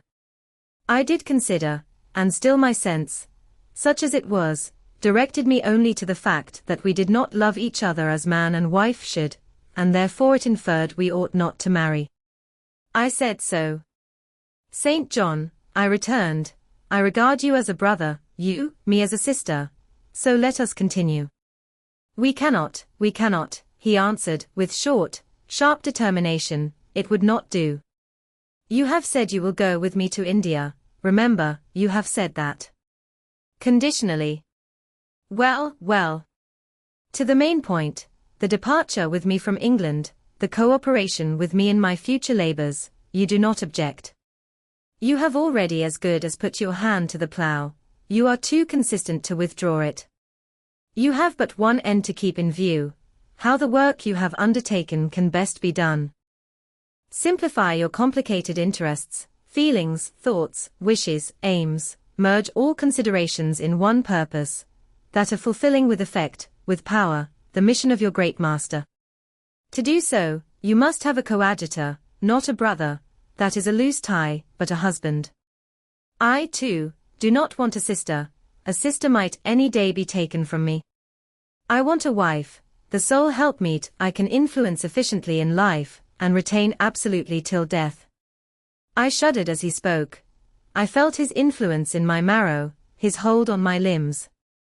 Seek one elsewhere than in me, St. John, seek one fitted to you. One fitted to my purpose, you mean, fitted to my vocation. Again I tell you it is not the insignificant private individual, the mere man, with the man's selfish senses, I wish to mate, it is the missionary. And I will give the missionary my energies, it is all he wants, but not myself, that would be only adding the husk and shell to the kernel. For them he has no use, I retain them. You cannot, you ought not. Do you think God will be satisfied with half an oblation? Will he accept a mutilated sacrifice? It is the cause of God I advocate. It is under his standard I enlist you. I cannot accept on his behalf a divided allegiance, it must be entire. Oh! I will give my heart to God, I said. You do not want it. I will not swear, reader, that there was not something of repressed sarcasm both in the tone in which I uttered this sentence, and in the feeling that accompanied it. I had silently feared St. John till now, because I had not understood him. He had held me in awe, because he had held me in doubt. How much of him was saint, how much mortal, I could not heretofore tell, but revelations were being made in this conference, the analysis of his nature was proceeding before my eyes. I saw his fallibilities, I comprehended them. I understood that, sitting there where I did, on the bank of heath, and with that handsome form before me, I sat at the feet of a man, erring as I. The veil fell from his hardness and despotism. Having felt in him the presence of these qualities, I felt his imperfection and took courage. I was with an equal, one with whom I might argue, one whom, if I saw good, I might resist. He was silent after I had uttered the last sentence, and I presently risked an upward glance at his countenance. His eye, bent on me, expressed at once stern surprise and keen inquiry. Is she sarcastic, and sarcastic to me, it seemed to say. What does this signify? Do not let us forget that this is a solemn matter, he said ere long, one of which we may neither think nor talk lightly without sin. I trust, Jane, you are in earnest when you say you will serve your heart to God, it is all I want. Once wrench your heart from man, and fix it on your Maker, the advancement of that Maker's spiritual kingdom on earth will be your chief delight and endeavor, you will be ready to do at once whatever furthers that end. You will see what impetus would be given to your efforts and mine by our physical and mental union in marriage, the only union that gives a character of permanent conformity to the destinies and designs of human beings, and passing over all minor caprices, all trivial difficulties and delicacies of feeling, all scruple about the degree, kind, strength or tenderness of mere personal inclination, you will hasten to enter into that union at once. Shall I? I said briefly, and I looked at his features, beautiful in their harmony, but strangely formidable in their still severity, at his brow, commanding but not open, at his eyes, bright and deep and searching, but never soft, at his tall imposing figure, and fancied myself in idea his wife. Oh! It would never do. As his curate, his comrade, all would be right. I would cross oceans with him in that capacity, toil under eastern suns, in Asian deserts with him in that office, admire and emulate his courage and devotion and vigor, accommodate quietly to his masterhood, smile undisturbed at his ineradicable ambition, discriminate the Christian from the man, profoundly esteem the one, and freely forgive the other. I should suffer often, no doubt, attached to him only in this capacity, my body would be under rather a stringent yoke, but my heart and mind would be free. I should still have my unblighted self to turn to, my natural unenslaved feelings with which to communicate in moments of loneliness. There would be recesses in my mind which would be only mine, to which he never came, and sentiments growing there fresh and sheltered which his austerity could never blight, nor his measured warrior march trample down. But as his wife, at his side always, and always restrained, and always checked, forced to keep the fire of my nature continually low, to compel it to burn inwardly and never utter a cry, though the imprisoned flame consumed vital after vital, this would be unendurable. St. John! I exclaimed, when I had got so far in my meditation. Well, he answered icily. I repeat, I freely consent to go with you as your fellow missionary, but not as your wife. I cannot marry you and become part of you. A part of me you must become, he answered steadily, otherwise the whole bargain is void. How can I, a man not yet 30, take out with me to India a girl of 19, unless she be married to me? How can we be forever together, sometimes in solitudes, sometimes amidst savage tribes, and unwed? Very well, I said shortly, under the circumstances, quite as well as if I were either your real sister, or a man and a clergyman like yourself. It is known that you are not my sister. I cannot introduce you as such. To attempt it would be to fasten injurious suspicions on us both. And for the rest, though you have a man's vigorous brain, you have a woman's heart, and it would not do. It would do, I affirmed with some disdain, perfectly well. I have a woman's heart, but not where you are concerned. For you I have only a comrade's constancy, a fellow soldier's frankness, fidelity, fraternity, if you like, a neophyte's respect and submission to his hierophant, nothing more, don't fear.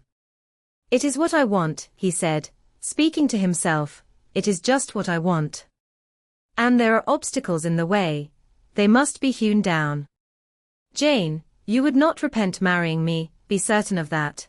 We must be married. I repeat it.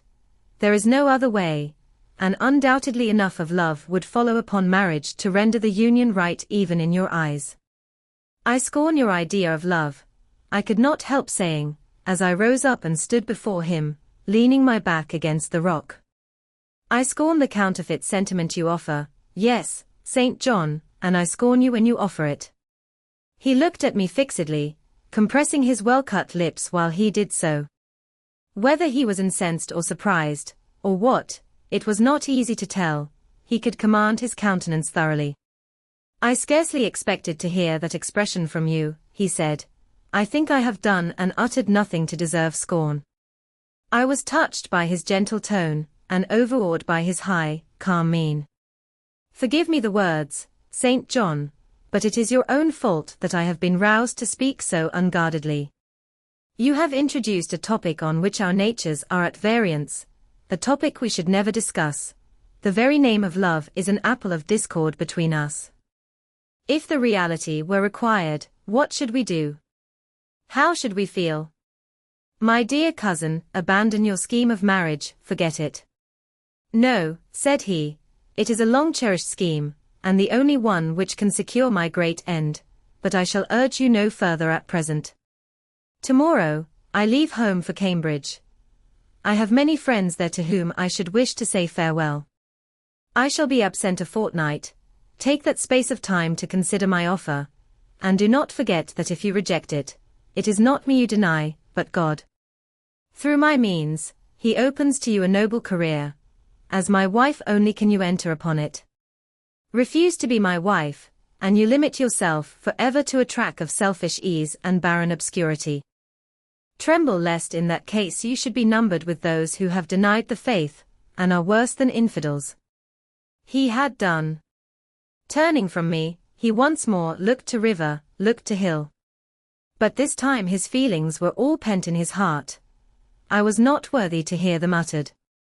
As I walked by his side homeward, I read well in his iron silence all he felt towards me, the disappointment of an austere and despotic nature, which has met resistance where it expected submission, the disapprobation of a cool, inflexible judgment, which has detected in another feelings and views in which it has no power to sympathize. In short, as a man, he would have wished to coerce me into obedience. It was only as a sincere Christian he bore so patiently with my perversity, and allowed so long a space for reflection and repentance.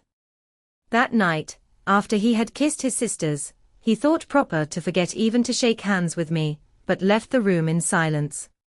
I who, though I had no love, had much friendship for him, was hurt by the marked omission, so much hurt that tears started to my eyes. I see you and St. John have been quarrelling, Jane, said Diana, during your walk on the moor. But go after him, he is now lingering in the passage expecting you, he will make it up. I have not much pride under such circumstances. I would always rather be happy than dignified, and I ran after him. He stood at the foot of the stairs. "Good night, St. John," said I. "Good night, Jane," he replied calmly. "Then shake hands," I added.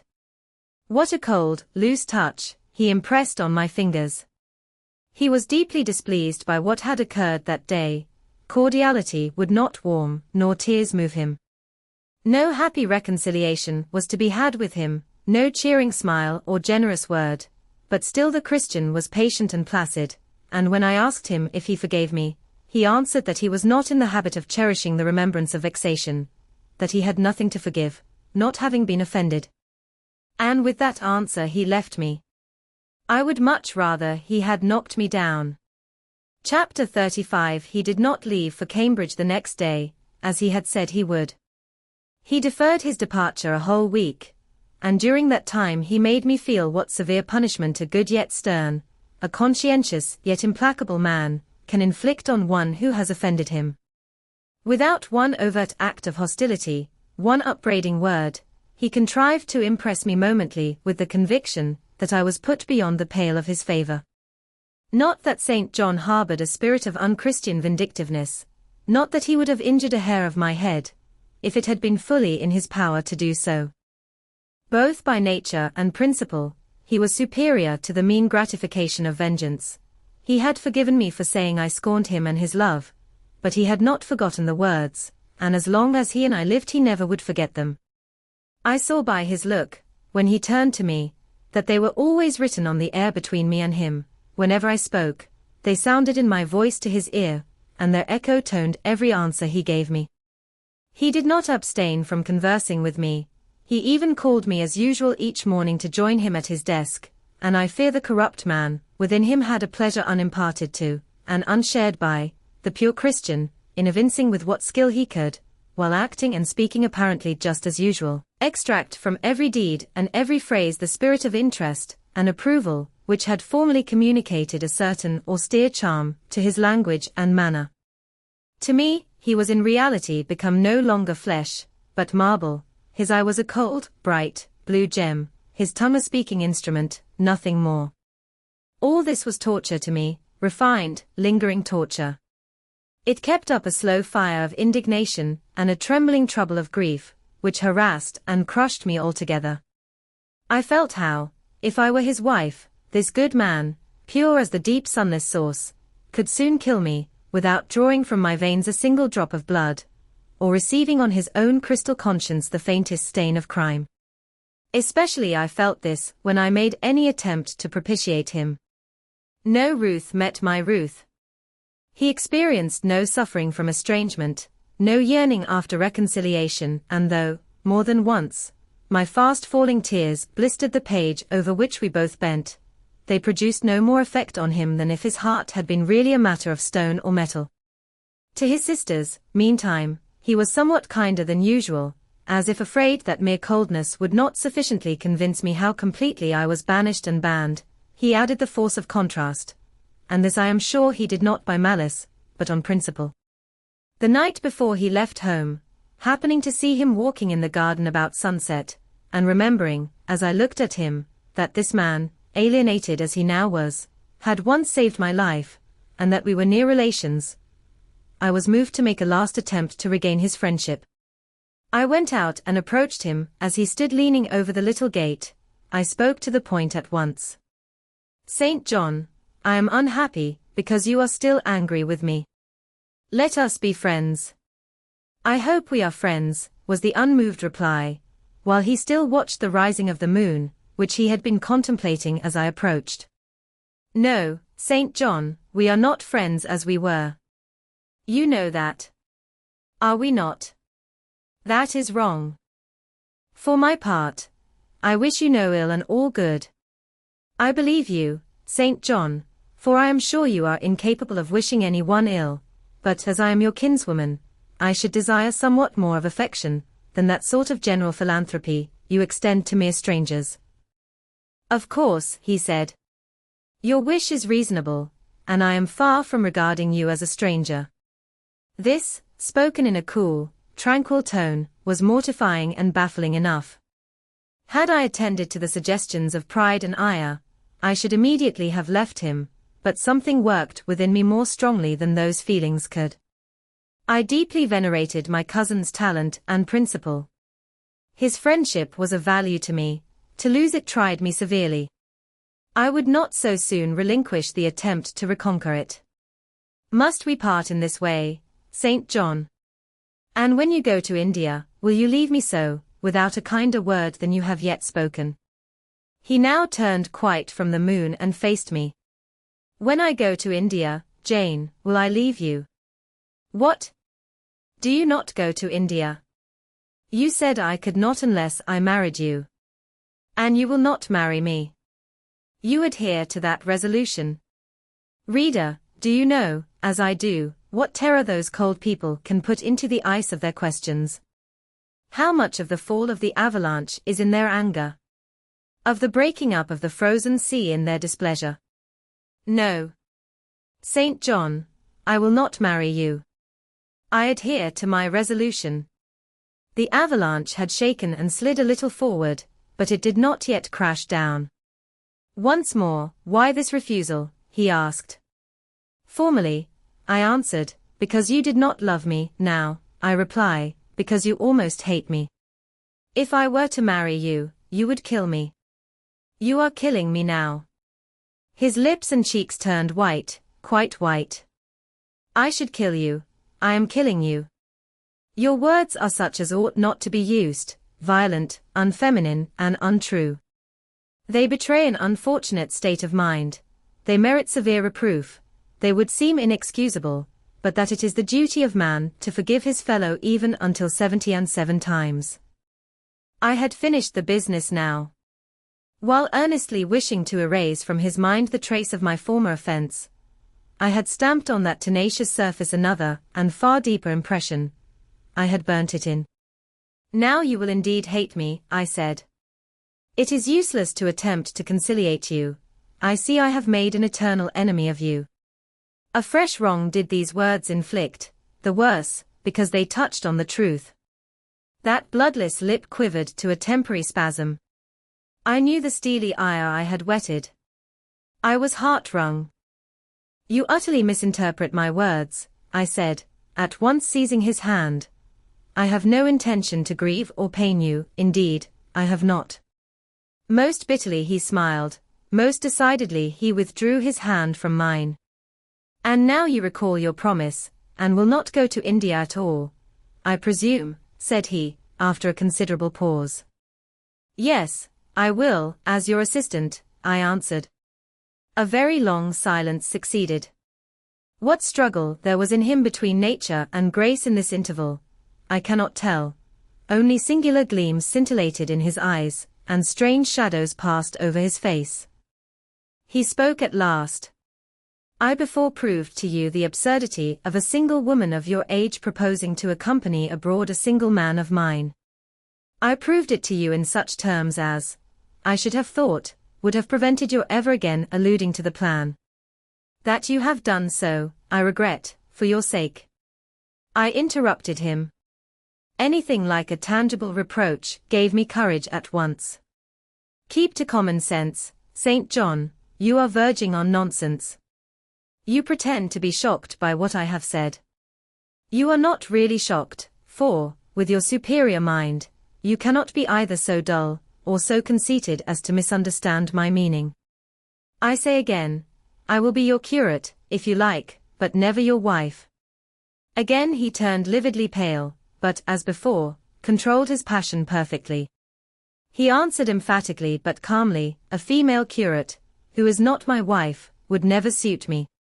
With me, then, it seems, you cannot go, but if you are sincere in your offer, I will, while in town, speak to a married missionary, whose wife needs a coadjutor.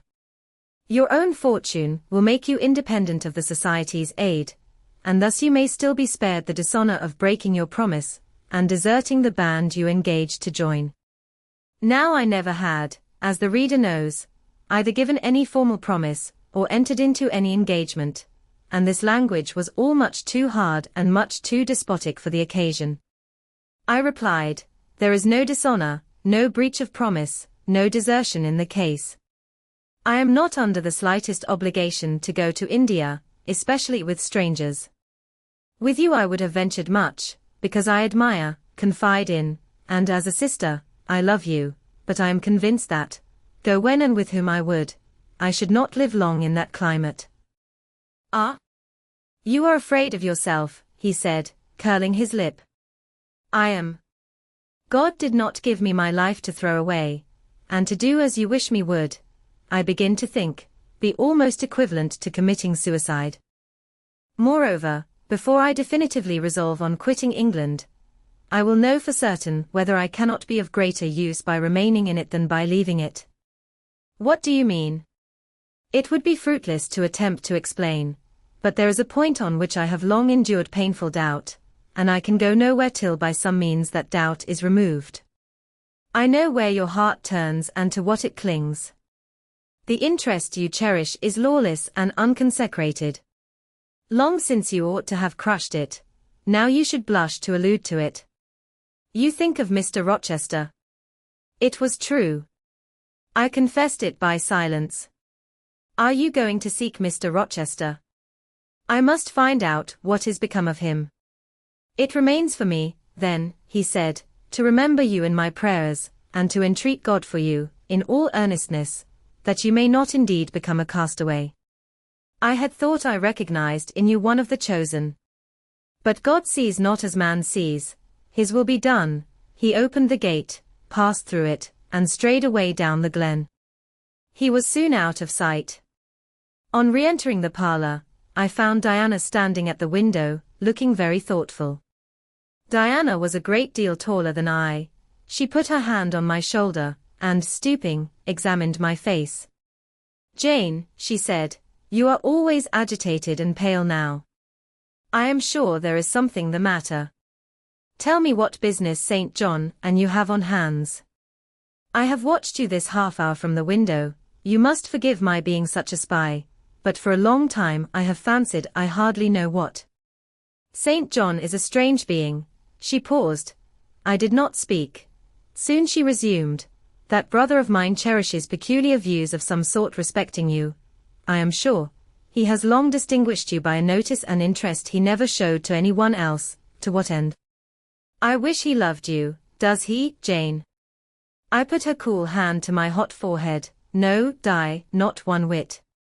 Then why does he follow you so with his eyes, and get you so frequently alone with him, and keep you so continually at his side? Mary and I had both concluded he wished you to marry him. He does. He has asked me to be his wife. Diana clapped her hands. That is just what we hoped and thought. And you will marry him, Jane, won't you? And then he will stay in England.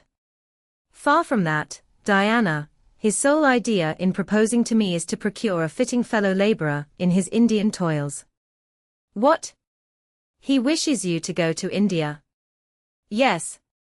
Madness, she exclaimed. You would not live 3 months there, I am certain. You never shall go. You have not consented, have you, Jane? I have refused to marry him, and have consequently displeased him, she suggested. Deeply. He will never forgive me, I fear, yet I offered to accompany him as his sister. It was frantic folly to do so, Jane. Think of the task you undertook, one of incessant fatigue, where fatigue kills even the strong, and you are weak. St. John, you know him, would urge you to impossibilities. With him there would be no permission to rest during the hot hours, and unfortunately, I have noticed, whatever he exacts, you force yourself to perform. I am astonished you found courage to refuse his hand. You do not love him then, Jane? Not as a husband. Yet he is a handsome fellow. And I am so plain, you see, Di. We should never suit. Plain. You? Not at all. You are much too pretty, as well as too good, to be grilled alive in Calcutta.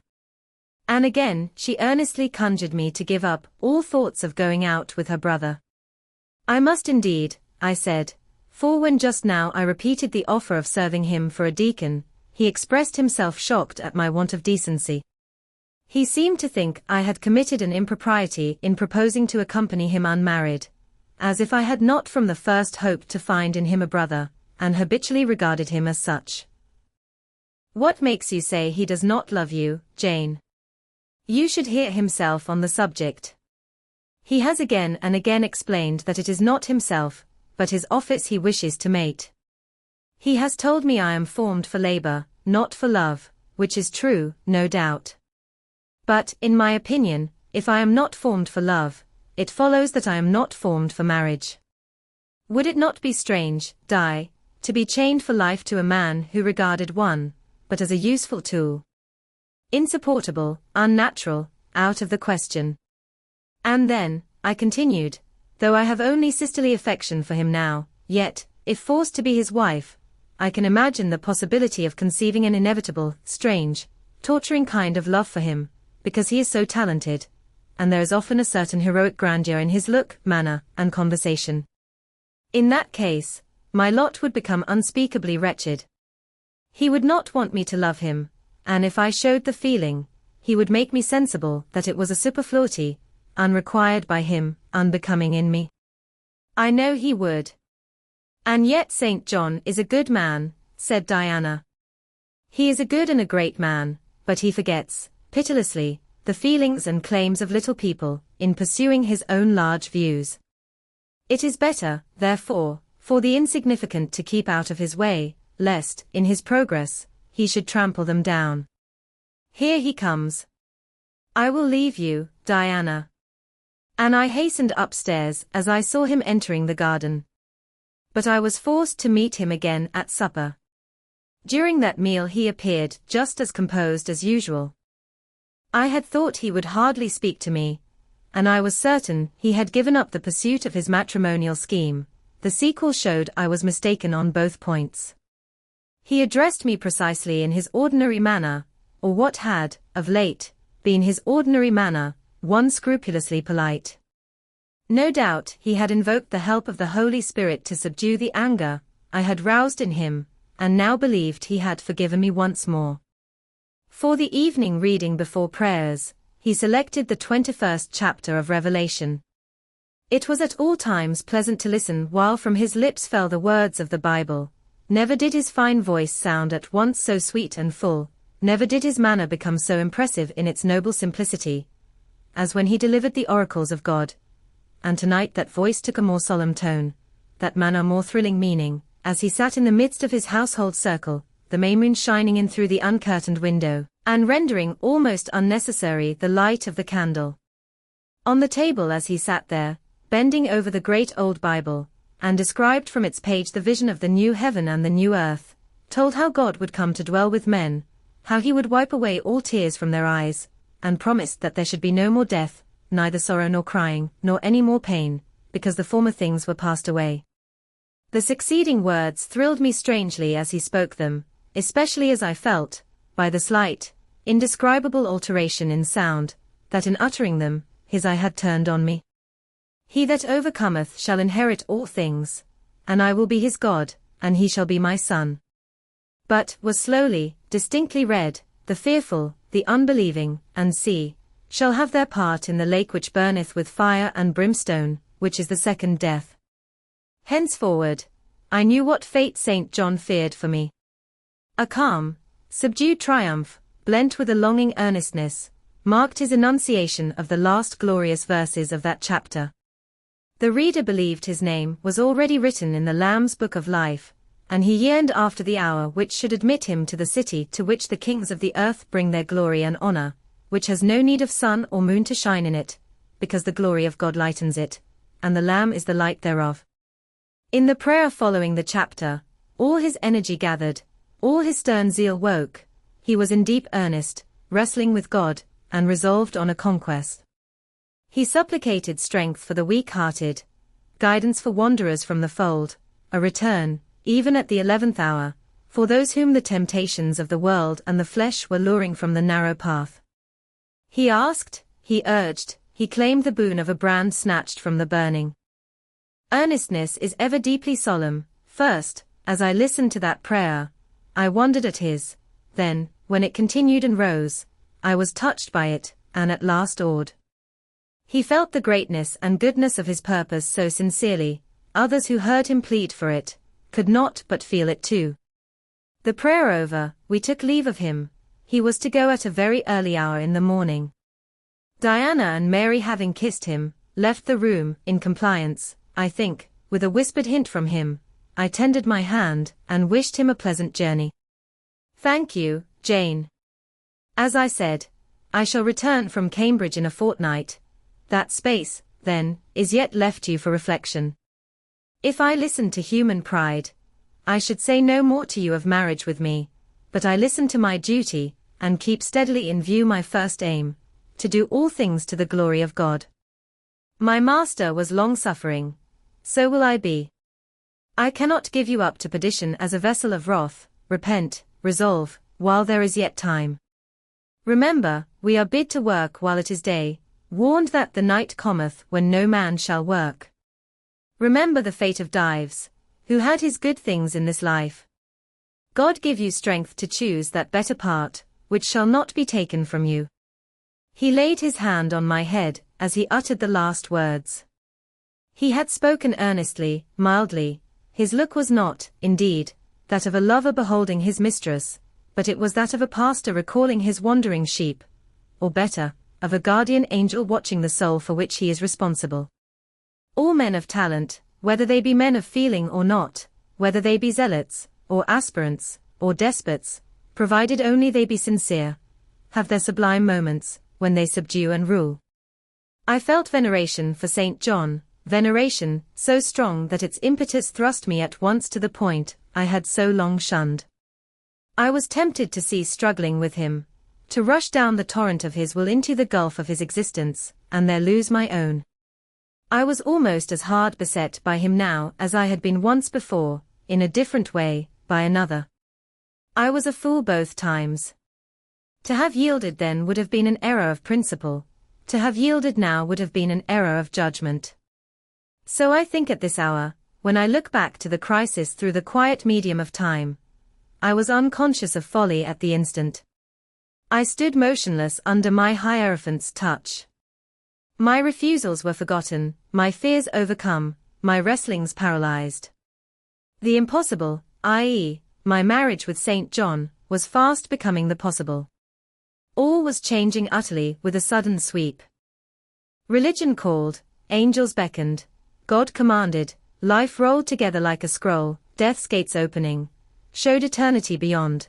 It seemed that for safety and bliss there, all here might be sacrificed in a second. The dim room was full of visions. "Could you decide now?" asked the missionary. The inquiry was put in gentle tones. He drew me to him as gently. Oh, that gentleness! How far more potent is it than force? I could resist St. John's wrath. I grew pliant as a reed under his kindness. Yet I knew all the time, if I yielded now, I should not the less be made to repent, some day, of my former rebellion. His nature was not changed by 1 hour of solemn prayer, it was only elevated. I could decide if I were but certain, I answered. Were I but convinced that it is God's will I should marry you, I could vow to marry you here and now, come afterwards what would. My prayers are heard, ejaculated St. John. He pressed his hand firmer on my head, as if he claimed me. He surrounded me with his arm, almost as if he loved me. I say almost. I knew the difference, for I had felt what it was to be loved, but like him, I had now put love out of the question, and thought only of duty. I contended with my inward dimness of vision, before which clouds yet rolled.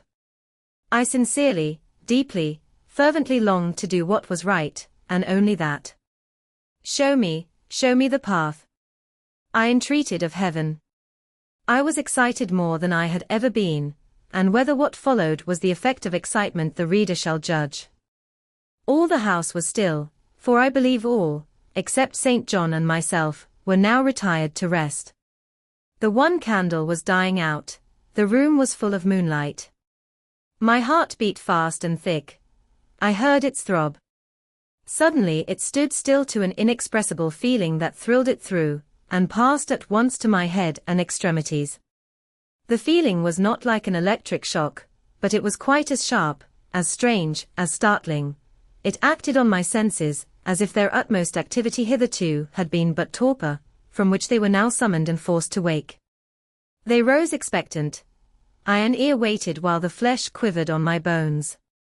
"What have you heard? What do you see?" asked St. John. I saw nothing, but I heard a voice somewhere cry, "Jane! Jane! Jane!" Nothing more. "Oh God! What is it?" I gasped. I might have said, "Where is it?" for it did not seem in the room, nor in the house, nor in the garden. It did not come out of the air, nor from under the earth, nor from overhead. I had heard it, where, or whence, for ever impossible to know. And it was the voice of a human being, a known, loved, well-remembered voice, that of Edward Fairfax Rochester, and it spoke in pain and woe, wildly, eerily, urgently. "I am coming," I cried. "Wait for me." "Oh, I will come." I flew to the door and looked into the passage. It was dark. I ran out into the garden. It was void. "Where are you?" I exclaimed. The hills beyond Marsh Glen sent the answer faintly back, "Where are you?" I listened. The wind sighed low in the firs. All was moorland loneliness and midnight hush. "Down superstition," I commented, as that spectre rose up black by the black yew at the gate. "This is not thy deception, nor thy witchcraft, it is the work of nature." She was roused and did, no miracle, but her best. I broke from St. John, who had followed, and would have detained me. It was my time to assume ascendancy.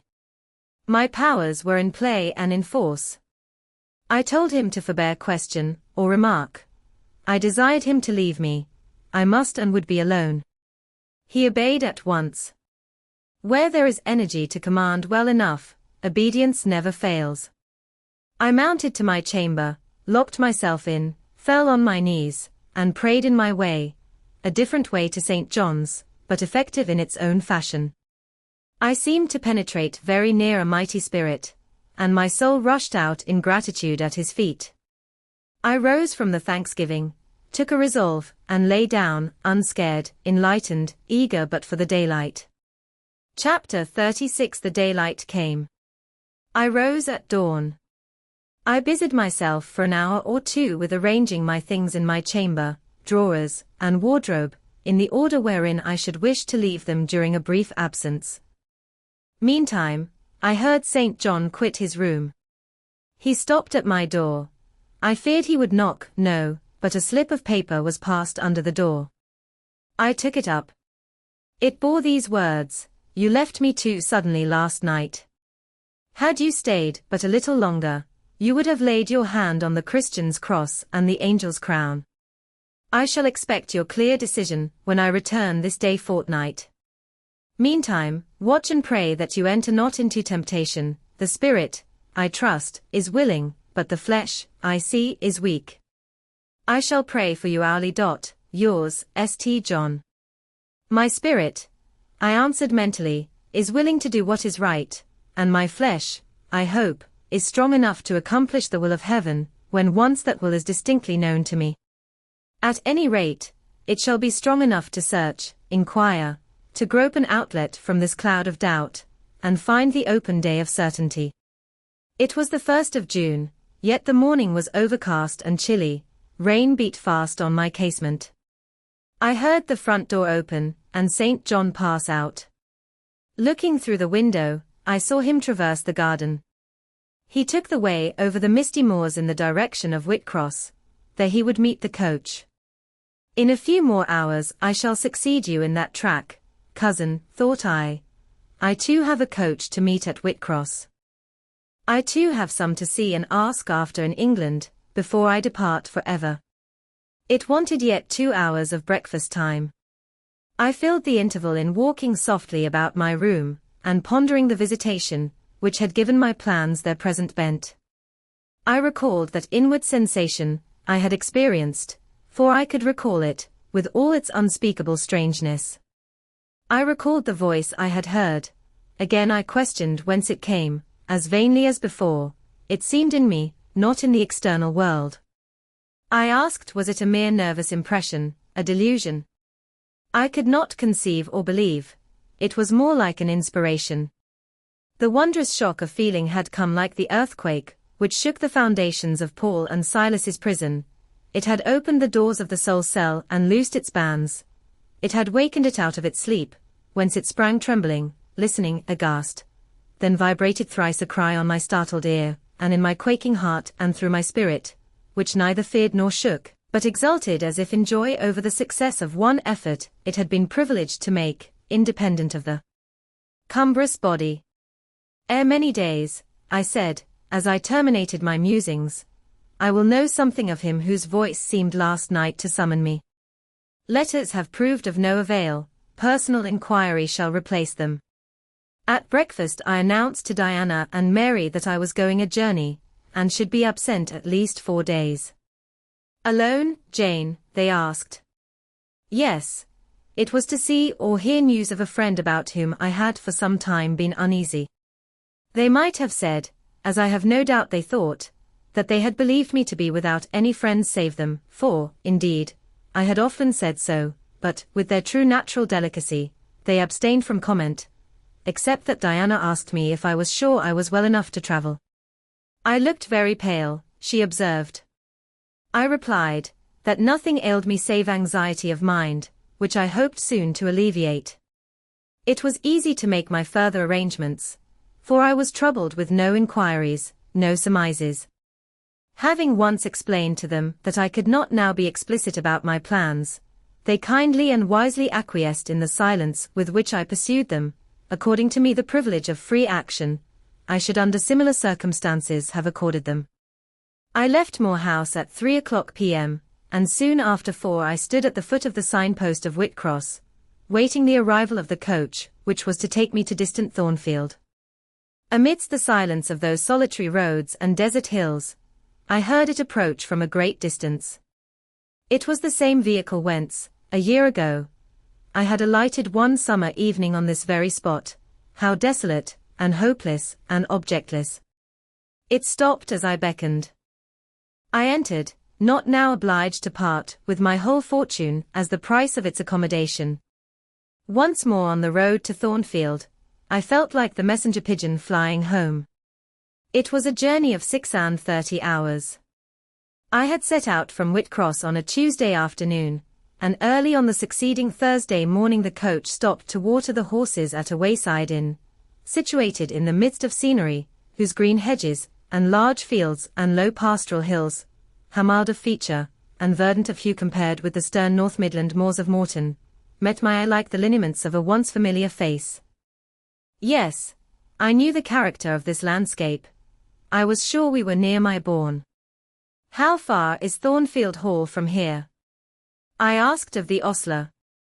Just 2 miles, across the fields. My journey is closed, I thought to myself.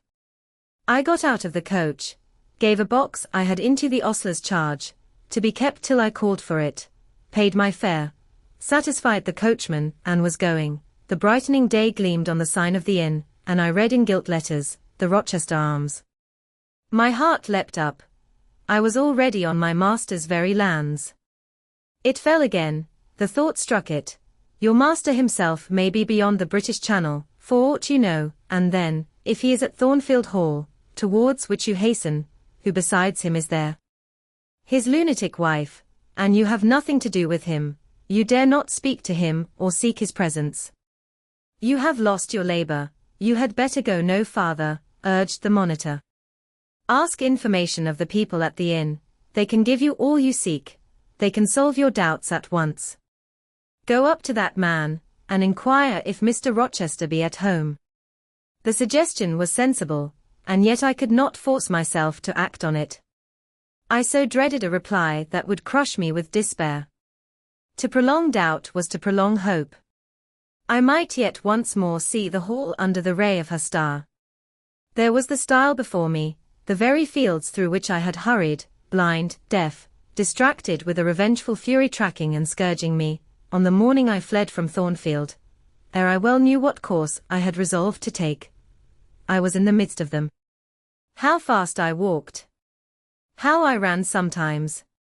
How I looked forward to catch the first view of the well-known woods! With what feelings I welcomed single trees I knew, and familiar glimpses of meadow and hill between them. At last the woods rose, the rookery clustered dark, a loud cawing broke the morning stillness. Strange delight inspired me, on I hastened. Another field crossed, a lane threaded, and there were the courtyard walls, the back offices, the house itself, the rookery still hid. My first view of it shall be in front, I determined, where its bold battlements will strike the eye nobly at once, and where I can single out my master's very window. Perhaps he will be standing at it, he rises early, perhaps he is now walking in the orchard, or on the pavement in front. Could I but see him, but a moment. Surely, in that case, I should not be so mad as to run to him. I cannot tell, I am not certain. And if I did, what then? God bless him. What then? Who would be hurt by my once more tasting the life his glance can give me? I rave. Perhaps at this moment he is watching the sun rise over the Pyrenees, or on the tideless sea of the south. I had coasted along the lower wall of the orchard, turned its angle. There was a gate just there, opening into the meadow, between two stone pillars crowned by stone balls. From behind one pillar, I could peep round quietly at the full front of the mansion. I advanced my head with precaution, desirous to ascertain if any bedroom window blinds were yet drawn up. Battlements, windows, long front, all from this sheltered station, were at my command. The crows sailing overhead perhaps watched me while I took this survey. I wonder what they thought. They must have considered I was very careful and timid at first, and that gradually I grew very bold and reckless. A peep, and then a long stare, and then a departure from my niche and a straying out into the meadow, and a sudden stop full in front of the great mansion, and a protracted, hardy gaze towards it. What affectation of diffidence was this at first, they might have demanded, what stupid regardlessness now? Here an illustration, reader. A lover finds his mistress asleep on a mossy bank. He wishes to catch a glimpse of her fair face without waking her. He steals softly over the grass, careful to make no sound. He pauses, fancying she has stirred. He withdraws, not for worlds would he be seen. All is still. He again advances. He bends above her. A light veil rests on her features. He lifts it, bends lower. Now his eyes anticipate the vision of beauty, warm and blooming and lovely, in rest. How hurried was their first glance! But how they fix! How he starts!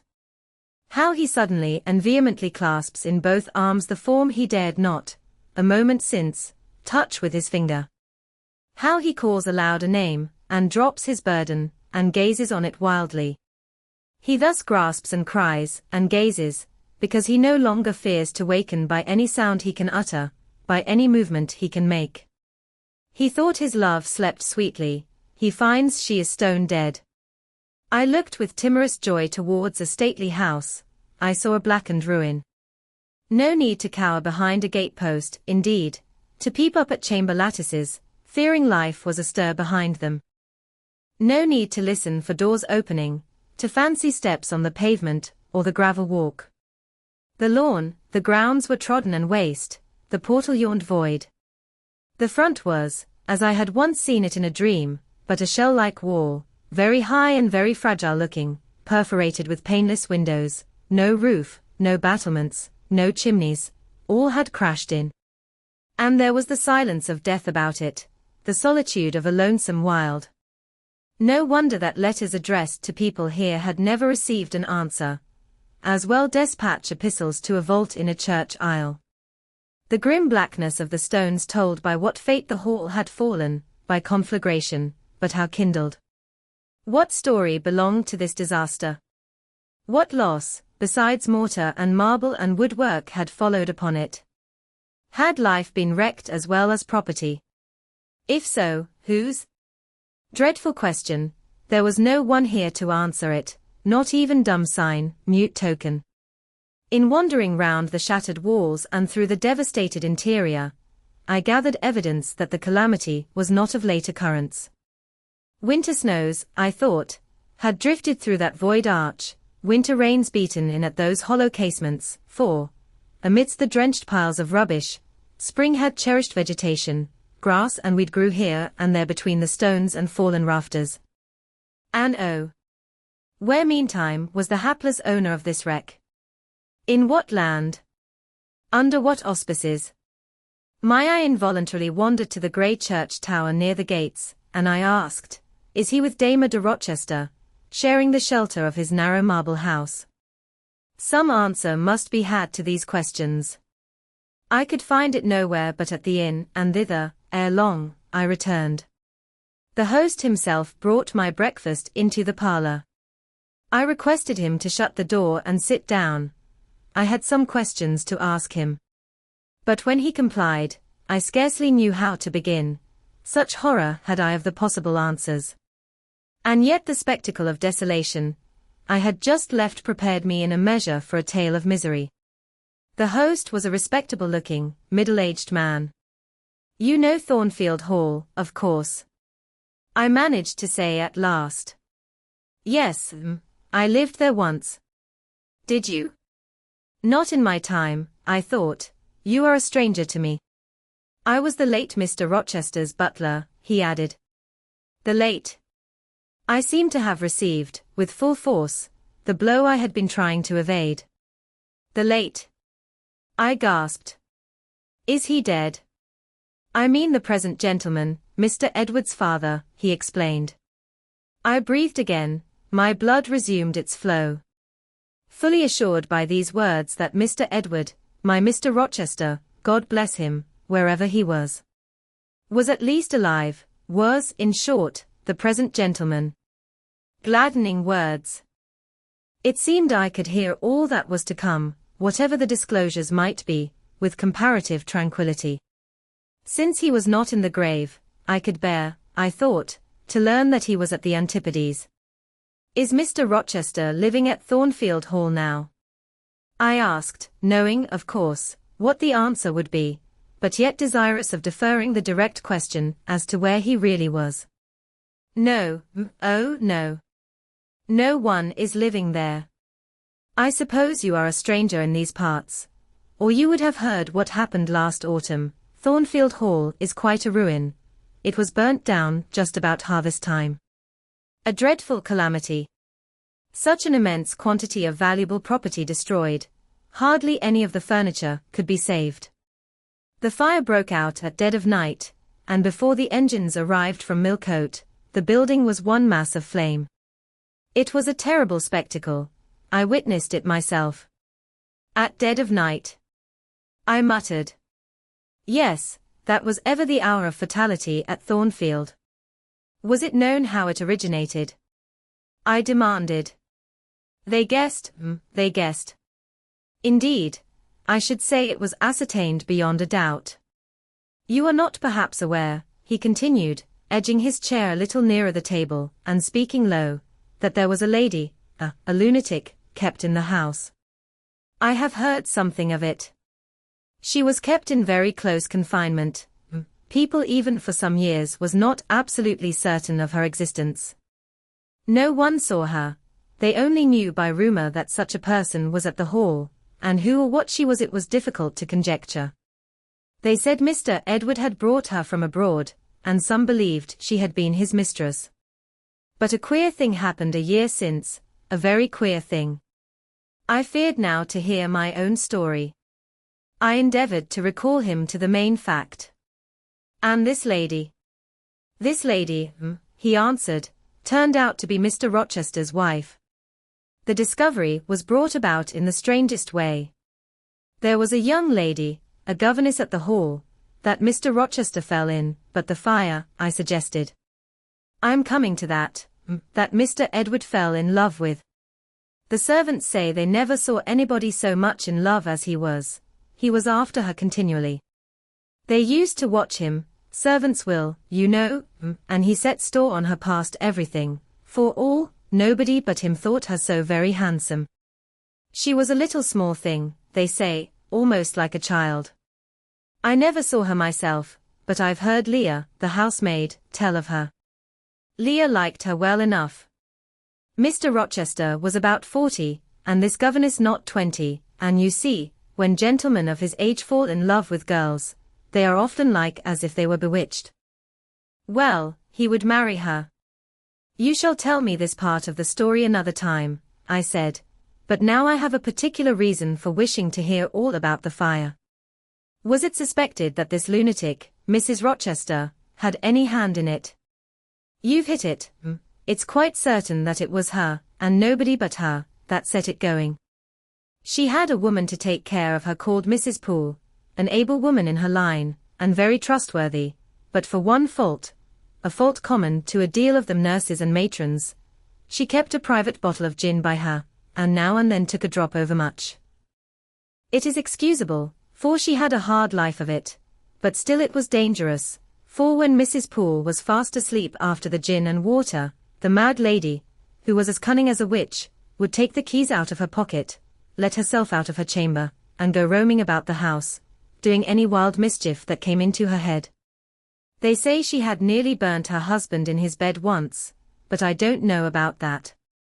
However, on this night, she set fire first to the hangings of the room next her own, and then she got down to a lower story, and made her way to the chamber that had been the governess's.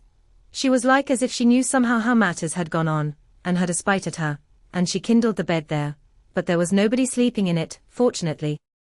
The governess had run away 2 months before, and for all Mr. Rochester sought her, as if she had been the most precious thing he had in the world, he never could hear a word of her, and he grew savage. Quite savage on his disappointment. He never was a wild man, but he got dangerous after he lost her. He would be alone, too. He sent Mrs. Fairfax, the housekeeper, away to her friends at a distance, but he did it handsomely, for he settled an annuity on her for life, and she deserved it. She was a very good woman. Miss Adele, a ward he had, was put to school. He broke off acquaintance with all the gentry, and shut himself up like a hermit at the Hall. What? Did he not leave England? Leave England? Bless you, no. He would not cross the door-stones of the house, except at night, when he walked just like a ghost about the grounds and in the orchard as if he had lost his senses, which it is my opinion he had, for a more spirited, bolder, keener gentleman than he was before that midge of a governess crossed him, you never saw. He was not a man given to wine, or cards, or racing, as some are, and he was not so very handsome, but he had a courage and a will of his own, if ever man had. I knew him from a boy, you see, and for my part, I have often wished that Miss Eyre had been sunk in the sea before she came to Thornfield Hall. Then Mr. Rochester was at home when the fire broke out. Yes, indeed was he, and he went up to the attics when all was burning above and below, and got the servants out of their beds and helped them down himself, and went back to get his mad wife out of her cell. And then they called out to him that she was on the roof, where she was standing, waving her arms, above the battlements, and shouting out till they could hear her a mile off. I saw her and heard her with my own eyes. She was a big woman, and had long black hair. We could see it streaming against the flames as she stood. I witnessed, and several more witnessed, Mr. Rochester ascend through the skylight onto the roof. We heard him call Bertha. We saw him approach her, and then, she yelled and gave a spring, and the next minute she lay smashed on the pavement. The next minute she lay smashed on the pavement, dead. Dead. Dead as the stones on which her brains and blood were scattered. Good God! You may well say so. It was frightful. He shuddered. And afterwards? I urged. Well, afterwards the house was burnt to the ground. There are only some bits of walls standing now. Were any other lives lost? No, perhaps it would have been better if there had. What do you mean? Poor Mr. Edward, he ejaculated, I little thought ever to have seen it. Some say it was a just judgment on him for keeping his first marriage secret, and wanting to take another wife while he had one living, but I pity him, for my part. You said he was alive, I exclaimed. Yes, yes, he is alive, but many think he had better be dead. Why? How? My blood was again running cold. Where is he? I demanded. Is he in England? He's in England. He can't get out of England, I fancy, he's a fixture now. What agony was this? And the man seemed resolved to protract it. He is stone blind, he said at last. Yes, he is stone blind, is Mr. Edward. I had dreaded worse. I had dreaded he was mad. I summoned strength to ask what had caused this calamity. It was all his own courage, and a body may say, his kindness in a way. He wouldn't leave the house till every one else was out before him. As he came down the great staircase at last, after Mrs. Rochester had flung herself from the battlements, there was a great crash, all fell. He was taken out from under the ruins, alive, but sadly hurt. A beam had fallen in such a way as to protect him partly, but one eye was knocked out, and one hand so crushed that Mr. Carter, the surgeon, had to amputate it directly. The other eye inflamed. He lost the sight of that also. He is now helpless, indeed, blind and a cripple. Where is he? Where does he now live? At Ferndean, a manor house on a farm he has, about 30 miles off, quite a desolate spot. Who is with him? Old John and his wife, he would have none else.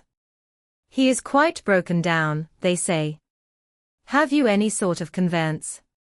We have a chaise, a very handsome chaise. Let it be got ready instantly, and if your postboy can drive me to Ferndean before dark this day, I'll pay both you and him twice the hire you usually demand. Chapter 37. The manor house of Ferndean was a building of considerable antiquity, moderate size, and no architectural pretensions, deep buried in a wood. I had heard of it before. Mr. Rochester often spoke of it, and sometimes went there. His father had purchased the estate for the sake of the game covers. He would have let the house, but could find no tenant, in consequence of its ineligible and insalubrious site. Ferndean then remained uninhabited and unfurnished, with the exception of some 2 or 3 rooms fitted up for the accommodation of the squire when he went there in the season to shoot. To this house I came just ere dark on an evening marked by the characteristics of sad sky, cold gale, and continued small penetrating rain. The last mile I performed on foot, having dismissed the chaise and driver with the double remuneration I had promised. Even when within a very short distance of the manor house, you could see nothing of it, so thick and dark grew the timber of the gloomy wood about it. Iron gates between granite pillars showed me where to enter, and passing through them, I found myself at once in the twilight of close-ranked trees. There was a grass-grown track descending the forest aisle between hoar and knotty shafts, and under branched arches. I followed it, expecting soon to reach the dwelling, but it stretched on and on, it wound far and farther, no sign of habitation or grounds was visible. I thought I had taken a wrong direction and lost my way. The darkness of natural as well as of sylvan dusk gathered over me. I looked round in search of another road. There was none, all was interwoven stem, columnar trunk, dense summer foliage, no opening anywhere.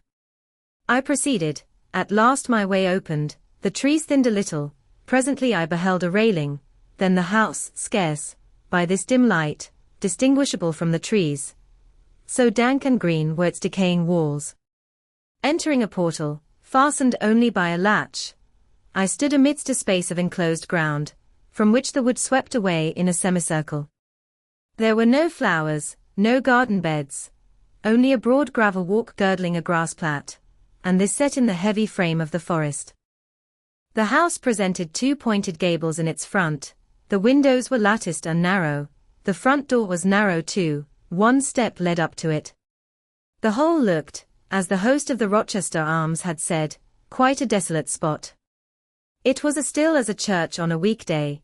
The pattering rain on the forest leaves was the only sound audible in its vicinage. Can there be life here? I asked. Yes, life of some kind there was, for I heard a movement. That narrow front door was unclosing, and some shape was about to issue from the grange. It opened slowly, a figure came out into the twilight and stood on the step. A man without a hat. He stretched forth his hand as if to feel whether it rained. Dusk as it was, I had recognized him. It was my master, Edward Fairfax Rochester, and no other. I stayed my step, almost my breath, and stood to watch him, to examine him, myself unseen and alas, to him invisible. It was a sudden meeting, and one in which rapture was kept well in check by pain. I had no difficulty in restraining my voice from exclamation, my step from hasty advance. His form was of the same strong and stalwart contour as ever, his port was still erect, his hair was still raven black, nor were his features altered or sunk, not in 1 year's space, by any sorrow, could his athletic strength be quelled, or his vigorous prime blighted. But in his countenance I saw a change, that looked desperate and brooding, that reminded me of some wronged and fettered wild beast or bird, dangerous to approach in his sullen woe. The caged eagle, whose gold-ringed eyes cruelty has extinguished, might look as looked that sightless Samson. And, reader, do you think I feared him in his blind ferocity? If you do, you little know me. A soft hope blent with my sorrow that soon I should dare to drop a kiss on that brow of rock, and on those lips so sternly sealed beneath it, but not yet. I would not accost him yet. He descended the one step, and advanced slowly and gropingly towards the grass-plat. Where was his daring stride now? Then he paused, as if he knew not which way to turn. He lifted his hand and opened his eyelids, gazed blank, and with a straining effort, on the sky, and toward the amphitheatre of trees. One saw that all to him was void darkness.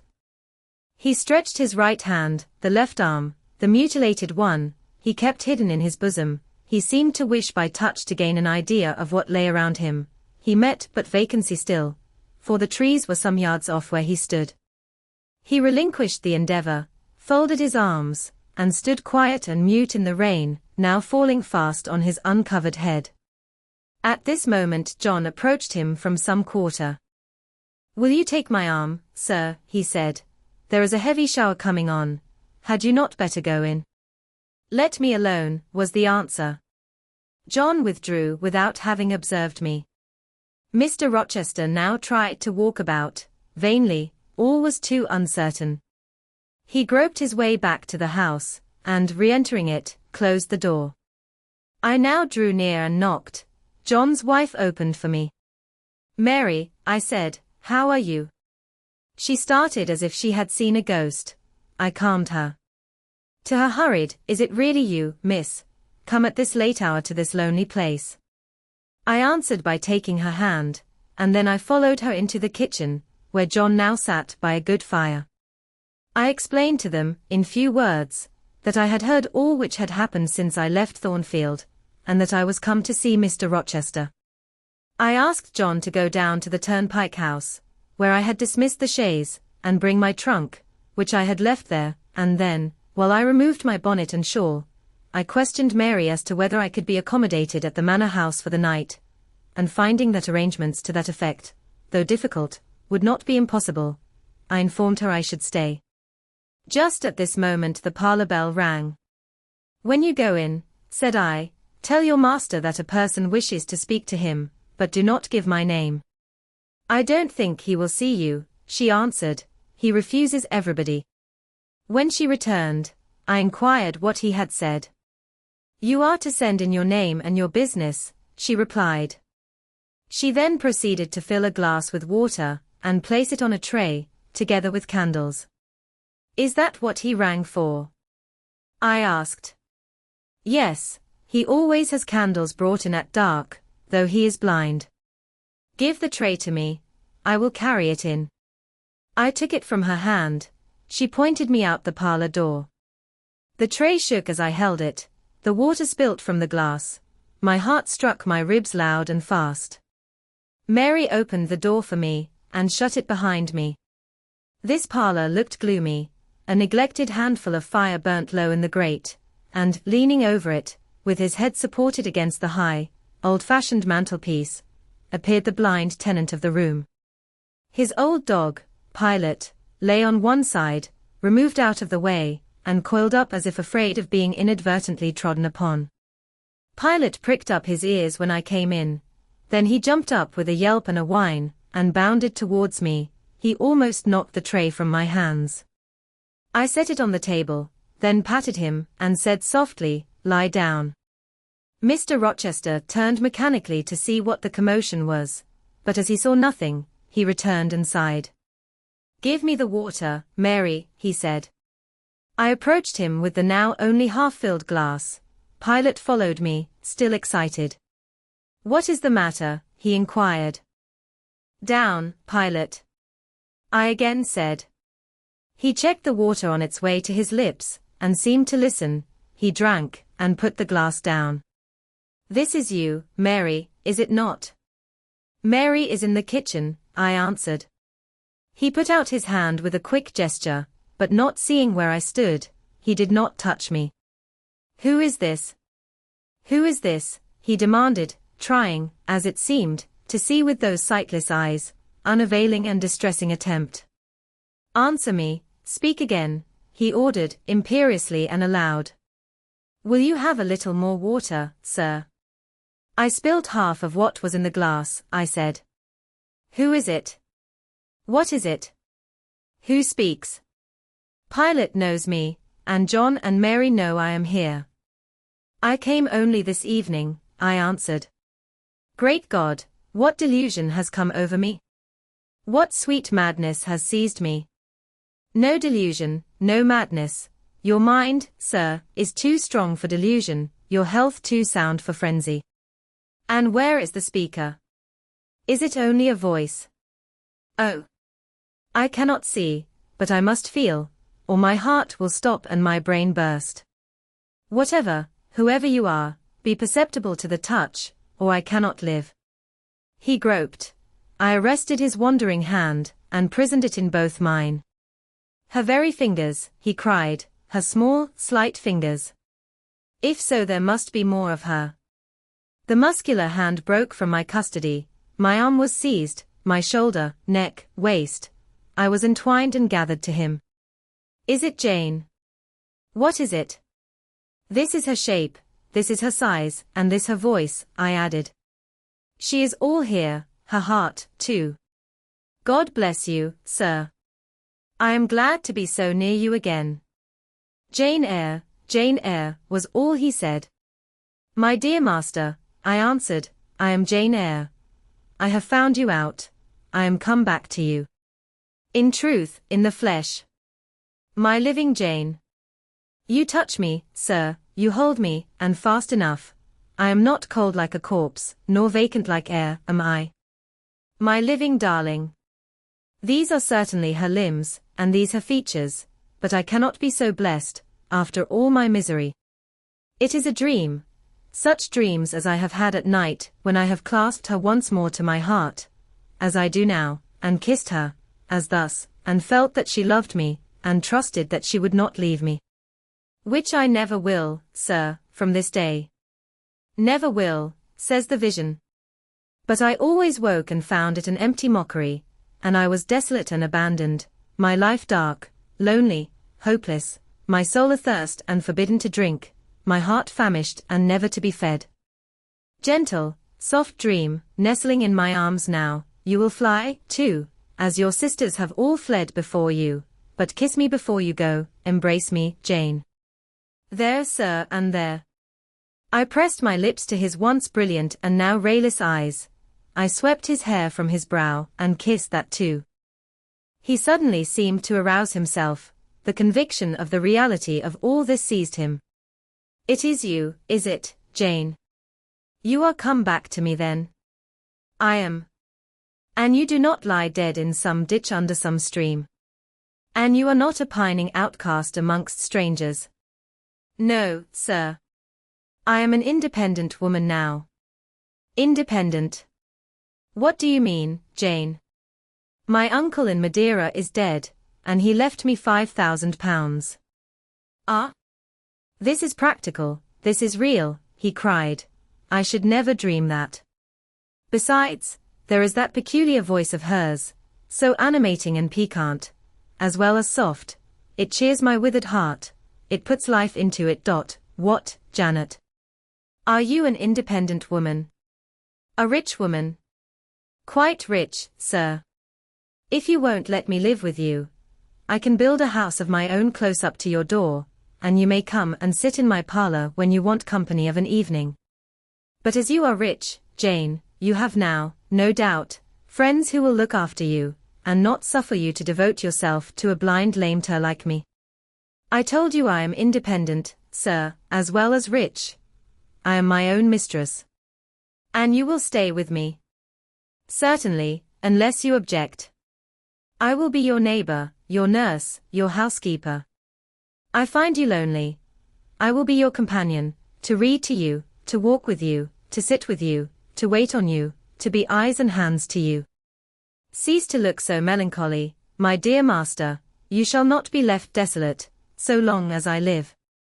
He replied not, he seemed serious, abstracted, he sighed, he half opened his lips as if to speak, he closed them again.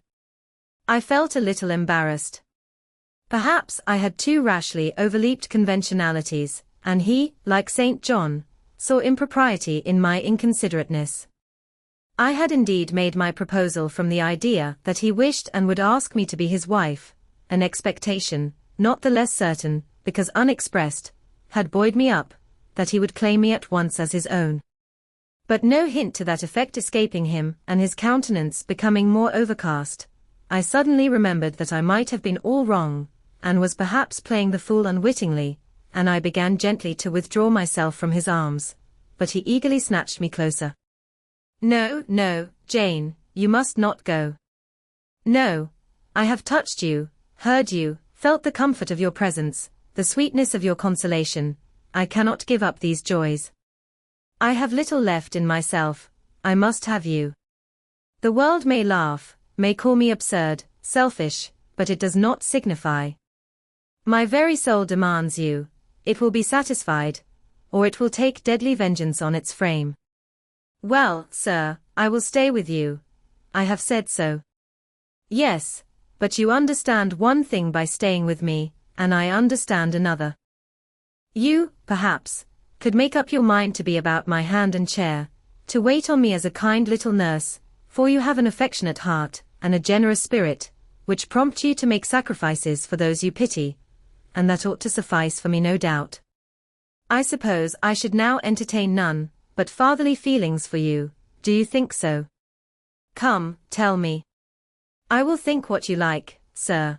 I am content to be only your nurse, if you think it better. But you cannot always be my nurse, Janet. You are young, you must marry one day. I don't care about being married. You should care, Janet. If I were what I once was, I would try to make you care, but the sightless block. He relapsed again into gloom. I, on the contrary, became more cheerful, and took fresh courage. These last words gave me an insight as to where the difficulty lay, and as it was no difficulty with me, I felt quite relieved from my previous embarrassment. I resumed a livelier vein of conversation. It is time some one undertook to rehumanize you, said I, parting his thick and long uncut locks, for I see you are being metamorphosed into a lion, or something of that sort. You have a faux air of Nebuchadnezzar in the fields about you, that is certain.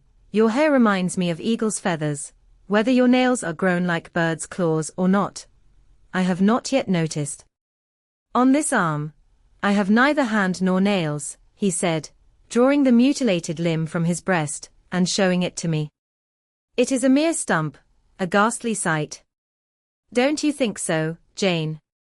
It is a pity to see it, and a pity to see your eyes, and the scar of fire on your forehead, and the worst of it is, one is in danger of loving you too well for all this, and making too much of you. I thought you would be revolted, Jane, when you saw my arm, and my cicatrized visage. Did you? Don't tell me so, lest I should say something disparaging to your judgment. Now, let me leave you an instant, to make a better fire, and have the hearth swept up? Can you tell when there is a good fire? Yes, with the right eye I see a glow, a ruddy haze. And you see the candles? Very dimly, each is a luminous cloud. Can you see me? No, my fairy, but I am only too thankful to hear and feel you. When do you take supper? I never take supper. But you shall have some tonight. I am hungry, so are you, I dare say, only you forget. Summoning Mary, I soon had the room in more cheerful order. I prepared him, likewise, a comfortable repast. My spirits were excited, and with pleasure and ease I talked to him during supper, and for a long time after. There was no harassing restraint, no repressing of glee and vivacity with him, for with him I was at perfect ease, because I knew I suited him. All I said or did seemed either to console or revive him. Delightful consciousness. It brought to life and light my whole nature. In his presence I thoroughly lived, and he lived in mine. Blind as he was, smiles played over his face, joy dawned on his forehead, his lineaments softened and warmed. After supper, he began to ask me many questions, of where I had been, what I had been doing, how I had found him out, but I gave him only very partial replies. It was too late to enter into particulars that night. Besides, I wished to touch no deep thrilling chord, to open no fresh well of emotion in his heart. My sole present aim was to cheer him. Cheered, as I have said, he was, and yet but by fits. If a moment's silence broke the conversation, he would turn restless, touch me, then say, "Jane. You are altogether a human being, Jane. You are certain of that? You are altogether a human being, Jane. You are certain of that?" "I conscientiously believe so, Mr. Rochester." "Yet how, on this dark and doleful evening, could you so suddenly rise on my lone hearth?" I stretched my hand to take a glass of water from a hireling, and it was given me by you. I asked a question, expecting John's wife to answer me, and your voice spoke at my ear. Because I had come in Mary's stead, with the tray. And there is enchantment in the very hour I am now spending with you. Who can tell what a dark, dreary, hopeless life I have dragged on for months past? Doing nothing, expecting nothing, merging night in day, feeling but the sensation of cold when I let the fire go out, of hunger when I forgot to eat, and then a ceaseless sorrow, and at times, a very delirium of desire to behold my Jane again. Yes, for her restoration I longed, far more than for that of my lost sight. How can it be that Jane is with me, and says she loves me? Will she not depart as suddenly as she came?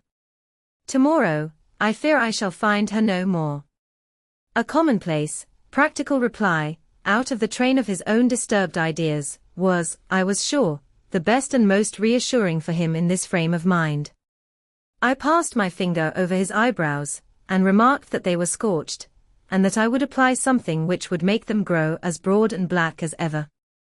Where is the use of doing me good in any way, beneficent spirit, when, at some fatal moment, you will again desert me, passing like a shadow, whither and how to me unknown, and for me remaining afterwards undiscoverable? Have you a pocket-comb about you, sir? What for, Jane? Just to comb out this shaggy black mane. I find you rather alarming, when I examine you close at hand. You talk of my being a fairy, but I am sure, you are more like a brownie. Am I hideous, Jane? Very, sir, you always were, you know. Humph. The wickedness has not been taken out of you, wherever you have sojourned. Yet I have been with good people, far better than you, 100 times better people, possessed of ideas and views you never entertained in your life, quite more refined and exalted. Who the deuce have you been with? If you twist in that way you will make me pull the hair out of your head, and then I think you will cease to entertain doubts of my substantiality. Who have you been with, Jane? You shall not get it out of me tonight, sir, you must wait till tomorrow. To leave my tale half told, will, you know, be a sort of security that I shall appear at your breakfast table to finish it. By the by, I must mind not to rise on your hearth, with only a glass of water then. I must bring an egg at the least, to say nothing of fried ham. You mocking changeling, fairer born and human bred. You make me feel as I have not felt these 12 months. If Saul could have had you for his David, the evil spirit would have been exorcised without the aid of the harp. There, sir, you are read up and made decent. Now I'll leave you. I have been travelling these last 3 days, and I believe I am tired. Good night. Just one word, Jane, were there only ladies in the house where you have been? I laughed and made my escape, still laughing as I ran upstairs. A good idea, I thought with glee. I see I have the means of fretting him out of his melancholy for some time to come. Very early the next morning I heard him up and astir, wandering from one room to another. As soon as Mary came down I heard the question, "Is Miss Eyre here?" Then, "Which room did you put her into? Was it dry? Is she up? Go and ask if she wants anything, and when she will come down." I came down as soon as I thought there was a prospect of breakfast. Entering the room very softly, I had a view of him before he discovered my presence. It was mournful, indeed, to witness the subjugation of that vigorous spirit to a corporeal infirmity. He sat in his chair, still, but not at rest, expectant evidently, the lines of now habitual sadness marking his strong features. His countenance reminded one of a lamp quenched, waiting to be relit, and alas! It was not himself that could now kindle the lustre of animated expression, he was dependent on another for that office.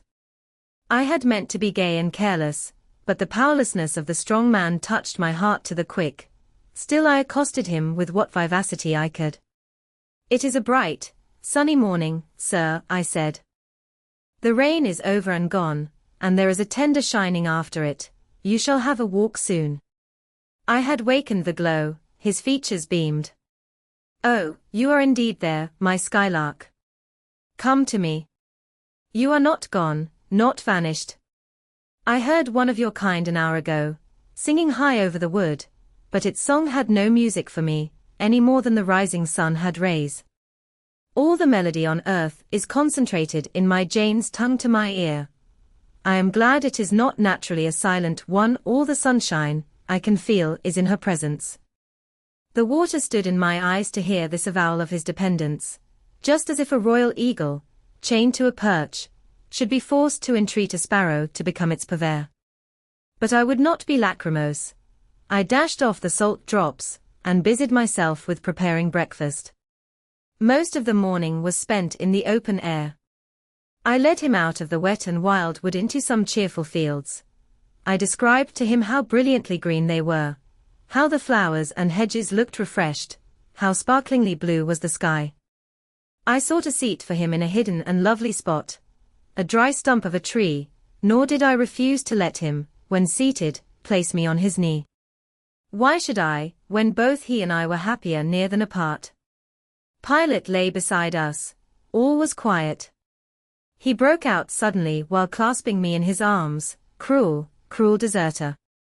Oh, Jane, what did I feel when I discovered you had fled from Thornfield, and when I could nowhere find you, and after examining your apartment, ascertained that you had taken no money, nor anything which could serve as an equivalent.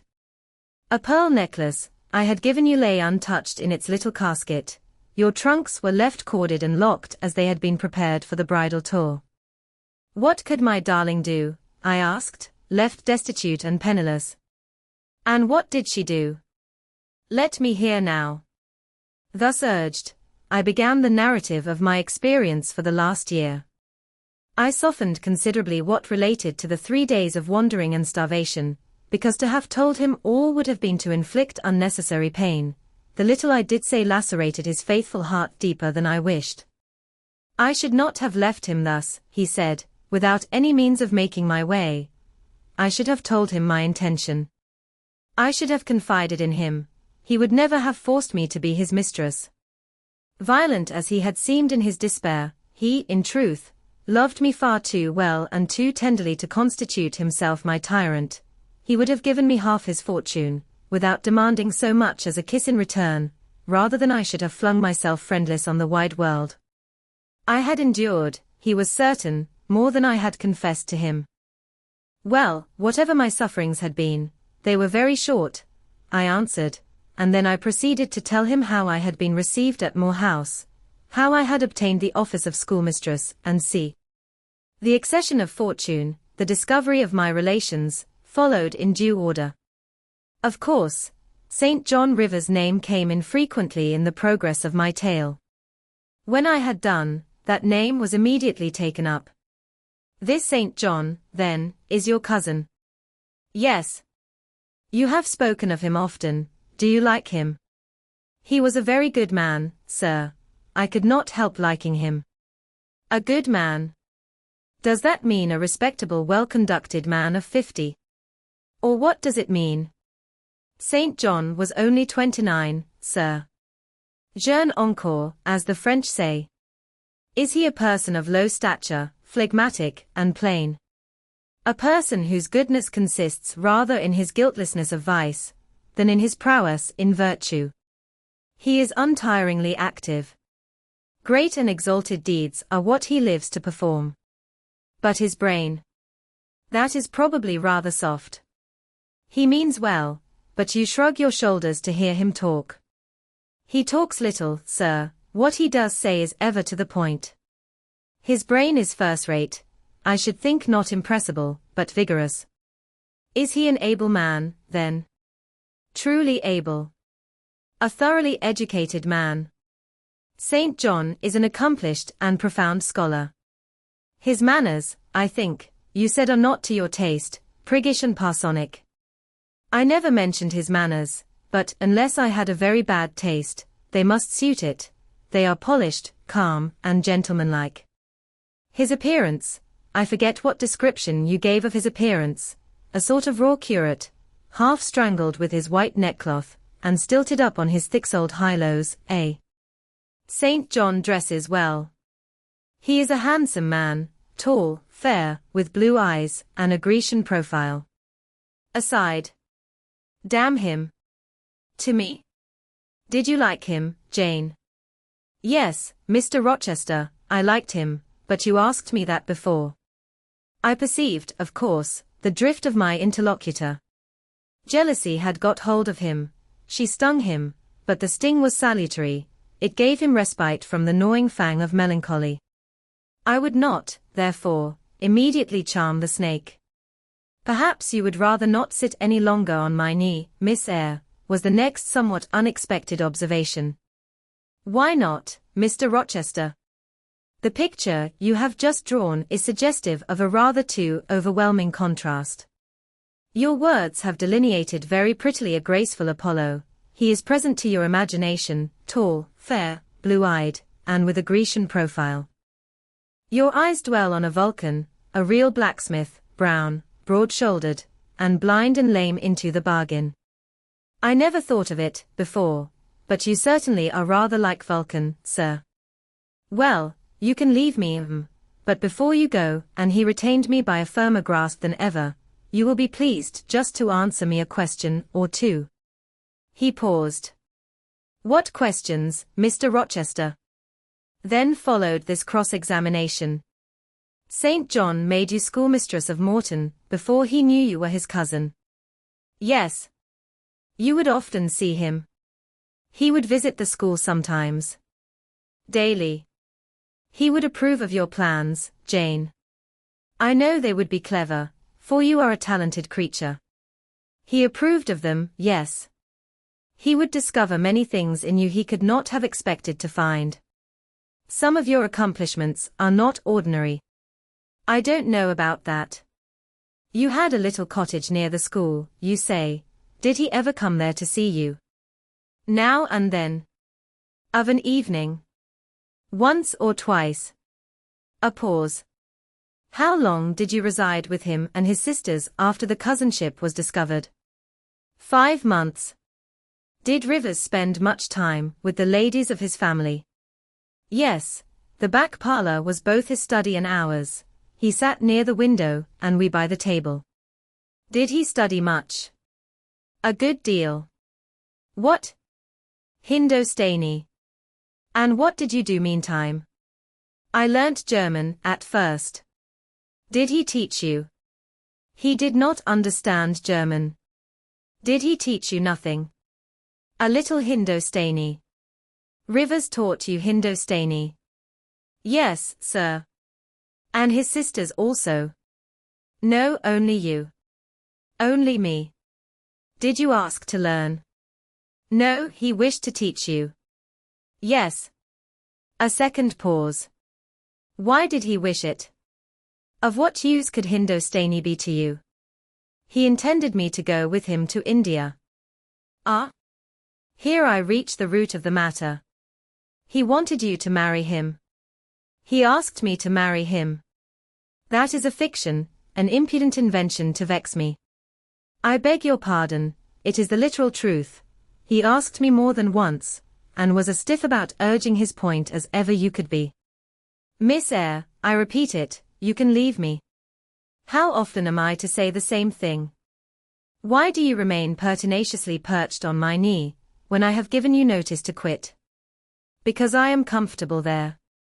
No, Jane, you are not comfortable there, because your heart is not with me, it is with this cousin, this St. John.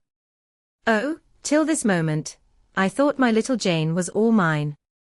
I had a belief she loved me even when she left me.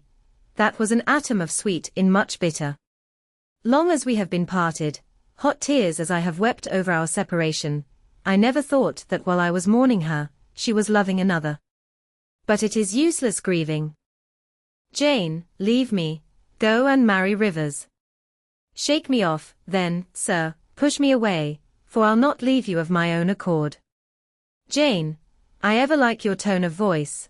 It still renews hope, it sounds so truthful. When I hear it, it carries me back a year. I forget that you have formed a new tie. But I am not a fool. Go, where must I go, sir? Your own way, with the husband you have chosen. Who is that? You know, this St. John Rivers. He is not my husband, nor ever will be. He does not love me. I do not love him. He loves, as he can love, and that is not as you love, a beautiful young lady called Rosamond. He wanted to marry me only because he thought I should make a suitable missionary's wife, which she would not have done. He is good and great, but severe, and, for me, cold as an iceberg. He is not like you, sir. I am not happy at his side, nor near him, nor with him. He has no indulgence for me, no fondness. He sees nothing attractive in me, not even youth, only a few useful mental points. Then I must leave you, sir, to go to him. I shuddered involuntarily, and clung instinctively closer to my blind but beloved master. He smiled. What, Jane? Is this true? Is such really the state of matters between you and Rivers? Absolutely, sir. Oh, you need not be jealous. I wanted to tease you a little to make you less sad. I thought anger would be better than grief. But if you wish me to love you, could you but see how much I do love you, you would be proud and content. All my heart is yours, sir. It belongs to you, and with you it would remain, were fate to exile the rest of me from your presence forever. Again, as he kissed me, painful thoughts darkened his aspect. My seared vision. My crippled strength, he murmured regretfully. I caressed, in order to soothe him. I knew of what he was thinking, and wanted to speak for him, but dared not. As he turned aside his face a minute, I saw a tear slide from under the sealed eyelid, and trickle down the manly cheek. My heart swelled. I am no better than the old lightning-struck chestnut tree in Thornfield orchard, he remarked ere long. And what right would that ruin have to bid a budding woodbine cover its decay with freshness? You are no ruin, sir, no lightning-struck tree, you are green and vigorous. Plants will grow about your roots, whether you ask them or not, because they take delight in your bountiful shadow, and as they grow they will lean towards you, and wind round you, because your strength offers them so safe a prop. Again he smiled. I gave him comfort. You speak of friends, Jane? He asked. Yes, of friends, I answered rather hesitatingly, for I knew I meant more than friends, but could not tell what other word to employ. He helped me. Ah? Jane. But I want a wife. Do you, sir? Yes, is it news to you? Of course, you said nothing about it before. Is it unwelcome news? That depends on circumstances, sir, on your choice. Which you shall make for me, Jane. I will abide by your decision. Choose then, sir, her who loves you best. I will at least choose her I love best. Jane, will you marry me? Yes, sir. A poor blind man, whom you will have to lead about by the hand. Yes, sir. A crippled man, 20 years older than you, whom you will have to wait on. Yes, sir. Truly, Jane. Most truly, sir. Oh. My darling. God bless you and reward you. Mr. Rochester, if ever I did a good deed in my life, if ever I thought a good thought, if ever I prayed a sincere and blameless prayer, if ever I wished a righteous wish, I am rewarded now.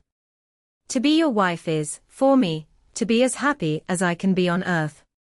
Because you delight in sacrifice. Sacrifice? What do I sacrifice? Famine for food, expectation for content. To be privileged to put my arms round what I value, to press my lips to what I love, to repose on what I trust. Is that to make a sacrifice? If so, then certainly I delight in sacrifice. And to bear with my infirmities, Jane, to overlook my deficiencies. Which are none, sir, to me. I love you better now, when I can really be useful to you, than I did in your state of proud independence, when you disdained every part, but that of the giver and protector. Hitherto I have hated to be helped, to be led, henceforth, I feel I shall hate it no more. I did not like to put my hand into a hireling's, but it is pleasant to feel it circled by Jane's little fingers. I preferred utter loneliness to the constant attendance of servants, but Jane's soft ministry will be a perpetual joy. Jane suits me, do I suit her? To the finest fibre of my nature, sir. The case being so, we have nothing in the world to wait for, we must be married instantly. He looked and spoke with eagerness, his old impetuosity was rising. We must become one flesh without any delay, Jane, there is but the license to get, then we marry. Mr. Rochester, I have just discovered the sun is far declined from its meridian, and Pilot is actually gone home to his dinner. Let me look at your watch. Fasten it into your girdle, Janet, and keep it henceforward. I have no use for it. It is nearly 4 o'clock in the afternoon, sir. Don't you feel hungry? The 3rd day from this must be our wedding day, Jane. Never mind fine clothes and jewels, now. All that is not worth a fillip.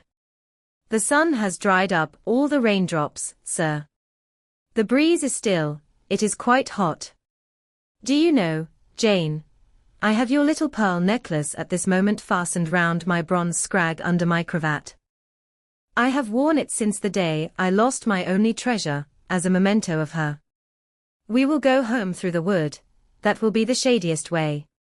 He pursued his own thoughts without heeding me. Jane. You think me, I dare say, an irreligious dog, but my heart swells with gratitude to the beneficent God of this earth just now. He sees not as man sees, but far clearer, judges not as man judges, but far more wisely. I did wrong. I would have sullied my innocent flower, breathed guilt on its purity, the Omnipotent snatched it from me. I, in my stiff-necked rebellion, almost cursed the dispensation, instead of bending to the decree, I defied it. Divine justice pursued its course. Disasters came thick on me. I was forced to pass through the valley of the shadow of death. His chastisements are mighty, and one smote me which has humbled me forever. You know I was proud of my strength, but what is it now, when I must give it over to foreign guidance, as a child does its weakness? Of late, Jane, only, only of late, I began to see and acknowledge the hand of God in my doom. I began to experience remorse, repentance, the wish for reconcilement to my Maker. I began sometimes to pray, very brief prayers they were, but very sincere. Some days since, nay, I can number them, for it was last Monday night, a singular mood came over me, one in which grief replaced frenzy, sorrow, sullenness. I had long had the impression that since I could nowhere find you, you must be dead. Late that night, perhaps it might be between 11 and 12 o'clock, ere I retired to my dreary rest, I supplicated God, that, if it seemed good to him, I might soon be taken from this life, and admitted to that world to come, where there was still hope of rejoining Jane. I was in my own room, and sitting by the window, which was open, it soothed me to feel the balmy night air, though I could see no stars and only by a vague, luminous haze, knew the presence of a moon. I longed for thee, Janet. Oh, I longed for thee both with soul and flesh. I asked of God, at once in anguish and humility, if I had not been long enough desolate, afflicted, tormented, and might not soon taste bliss and peace once more. That I merited all I endured, I acknowledged, that I could scarcely endure more, I pleaded, and the alpha and omega of my heart's wishes broke involuntarily from my lips in the words, Jane. Jane. Jane. Did you speak these words aloud? I did, Jane. If any listener had heard me, he would have thought me mad. I pronounced them with such frantic energy. And it was last Monday night, somewhere near midnight. Yes, but the time is of no consequence, what followed is the strange point. You will think me superstitious, some superstition I have in my blood, and always had, nevertheless, this is true at least it is that I heard what I now relate. As I exclaimed, Jane. Jane. Jane, a voice, I cannot tell whence the voice came, but I know whose voice it was, replied, I am coming, wait for me, and a moment after, went whispering on the wind the words, where are you? I'll tell you, if I can, the idea, the picture these words open to my mind, yet it is difficult to express what I want to express. Ferndean is buried, as you see, in a heavy wood, where sound falls dull, and dies unreverberating. When we got back from church, I went into the kitchen of the manor house, where Mary was cooking the dinner and John cleaning the knives, and I said, Mary, I have been married to Mr. Rochester this morning. The housekeeper and her husband were both of that decent phlegmatic order of people, to whom one may at any time safely communicate a remarkable piece of news without incurring the danger of having one's ears pierced by some shrill ejaculation, and subsequently stunned by a torrent of wordy wonderment. Mary did look up, and she did stare at me. The ladle with which she was basting a pair of chickens roasting at the fire, did for some 3 minutes hang suspended in air, and for the same space of time John's knives also had rest from the polishing process. But Mary, bending again over the roast, said only, have you, miss? Well, for sure. A short time after she pursued, I seed you go out with the master, but I didn't know you were gone to church to be wed, and she basted away. John, when I turned to him, was grinning from ear to ear. I telled Mary how it would be, he said. I knew what Mr. Edward John was an old servant, and had known his master when he was the cadet of the house, therefore, he often gave him his Christian name. I knew what Mr. Edward would do, and I was certain he would not wait long neither. And he's done right, for aught I know. I wish you joy, miss, and he politely pulled his forelock. Thank you, John. Mr. Rochester told me to give you and Mary this. I put into his hand a £5 note.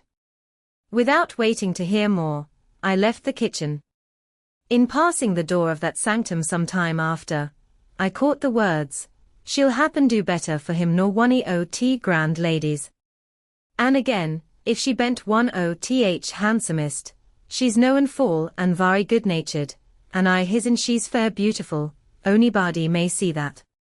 I wrote to Moor House and to Cambridge immediately, to say what I had done, fully explaining also why I had thus acted. Diana and Mary approved the step unreservedly. Diana announced that she would just give me time to get over the honeymoon, and then she would come and see me. She had better not wait till then, Jane, said Mr. Rochester, when I read her letter to him. If she does, she will be too late, for our honeymoon will shine our life long. Its beams will only fade over your grave or mine. How St. John received the news, I don't know. He never answered the letter in which I communicated it. Yet 6 months after he wrote to me, without, however, mentioning Mr. Rochester's name, or alluding to my marriage. His letter was then calm, and, though very serious, kind. He has maintained a regular, though not frequent, correspondence ever since. He hopes I am happy, and trusts I am not of those who live without God in the world, and only mind earthly things. You have not quite forgotten little Adele, have you, reader? I had not. I soon asked and obtained leave of Mr. Rochester, to go and see her at the school where he had placed her. Her frantic joy at beholding me again moved me much. She looked pale and thin. She said she was not happy. I found the rules of the establishment were too strict, its course of study too severe for a child of her age. I took her home with me. I meant to become her governess once more, but I soon found this impracticable. My time and cares were now required by another, my husband needed them all. So I sought out a school conducted on a more indulgent system, and near enough to permit of my visiting her often, and bringing her home sometimes. I took care she should never want for anything that could contribute to her comfort. She soon settled in her new abode, became very happy there, and made fair progress in her studies. As she grew up, a sound English education corrected in a great measure her French defects, and when she left school, I found in her a pleasing and obliging companion, docile, good-tempered, and well-principled. By her grateful attention to me and mine, she has long since well repaid any little kindness I ever had it in my power to offer her. My tale draws to its close. One word respecting my experience of married life, and one brief glance at the fortunes of those whose names have most frequently recurred in this narrative, and I have done. I have now been married 10 years. I know what it is to live entirely for, and with what I love best on earth. I hold myself supremely blessed, blessed beyond what language can express, because I am my husband's life as fully as he is mine. No woman was ever nearer to her mate than I am, ever more absolutely bone of his bone and flesh of his flesh. I know no weariness of my Edward's society, he knows none of mine, any more than we each do of the pulsation of the heart that beats in our separate bosoms. Consequently, we are ever together. To be together is for us to be at once as free as in solitude, as gay as in company. We talk, I believe, all day long. To talk to each other is but a more animated and an audible thinking. All my confidence is bestowed on him, all his confidence is devoted to me. We are precisely suited in character, perfect concord is the result. Mr. Rochester continued blind the first 2 years of our union. Perhaps it was that circumstance that drew us so very near, that knit us so very close, for I was then his vision, as I am still his right hand. Literally, I was, what he often called me, the apple of his eye. He saw nature, he saw books through me, and never did I weary of gazing for his behalf, and of putting into words the effect of field, tree, town, river, cloud, sunbeam, of the landscape before us, of the weather round us, and impressing by sound on his ear what light could no longer stamp on his eye. Never did I weary of reading to him, never did I weary of conducting him where he wished to go, of doing for him what he wished to be done. And there was a pleasure in my services, most full, most exquisite, even though sad, because he claimed these services without painful shame or damping humiliation. He loved me so truly, that he knew no reluctance in profiting by my attendance. He felt I loved him so fondly, that to yield that attendance was to indulge my sweetest wishes. One morning at the end of the 2 years, as I was writing a letter to his dictation, he came and bent over me, and said, "Jane, have you a glittering ornament round your neck?" I had a gold watch chain. I answered yes. "And have you a pale blue dress on?" "And have you a pale blue dress on?" I had. He informed me then, that for some time he had fancied the obscurity clouding one eye was becoming less dense, and that now he was sure of it. He and I went up to London. He had the advice of an eminent oculist, and he eventually recovered the sight of that one eye. He cannot now see very distinctly, he cannot read or write much, but he can find his way without being led by the hand. The sky is no longer blank to him, the earth no longer a void.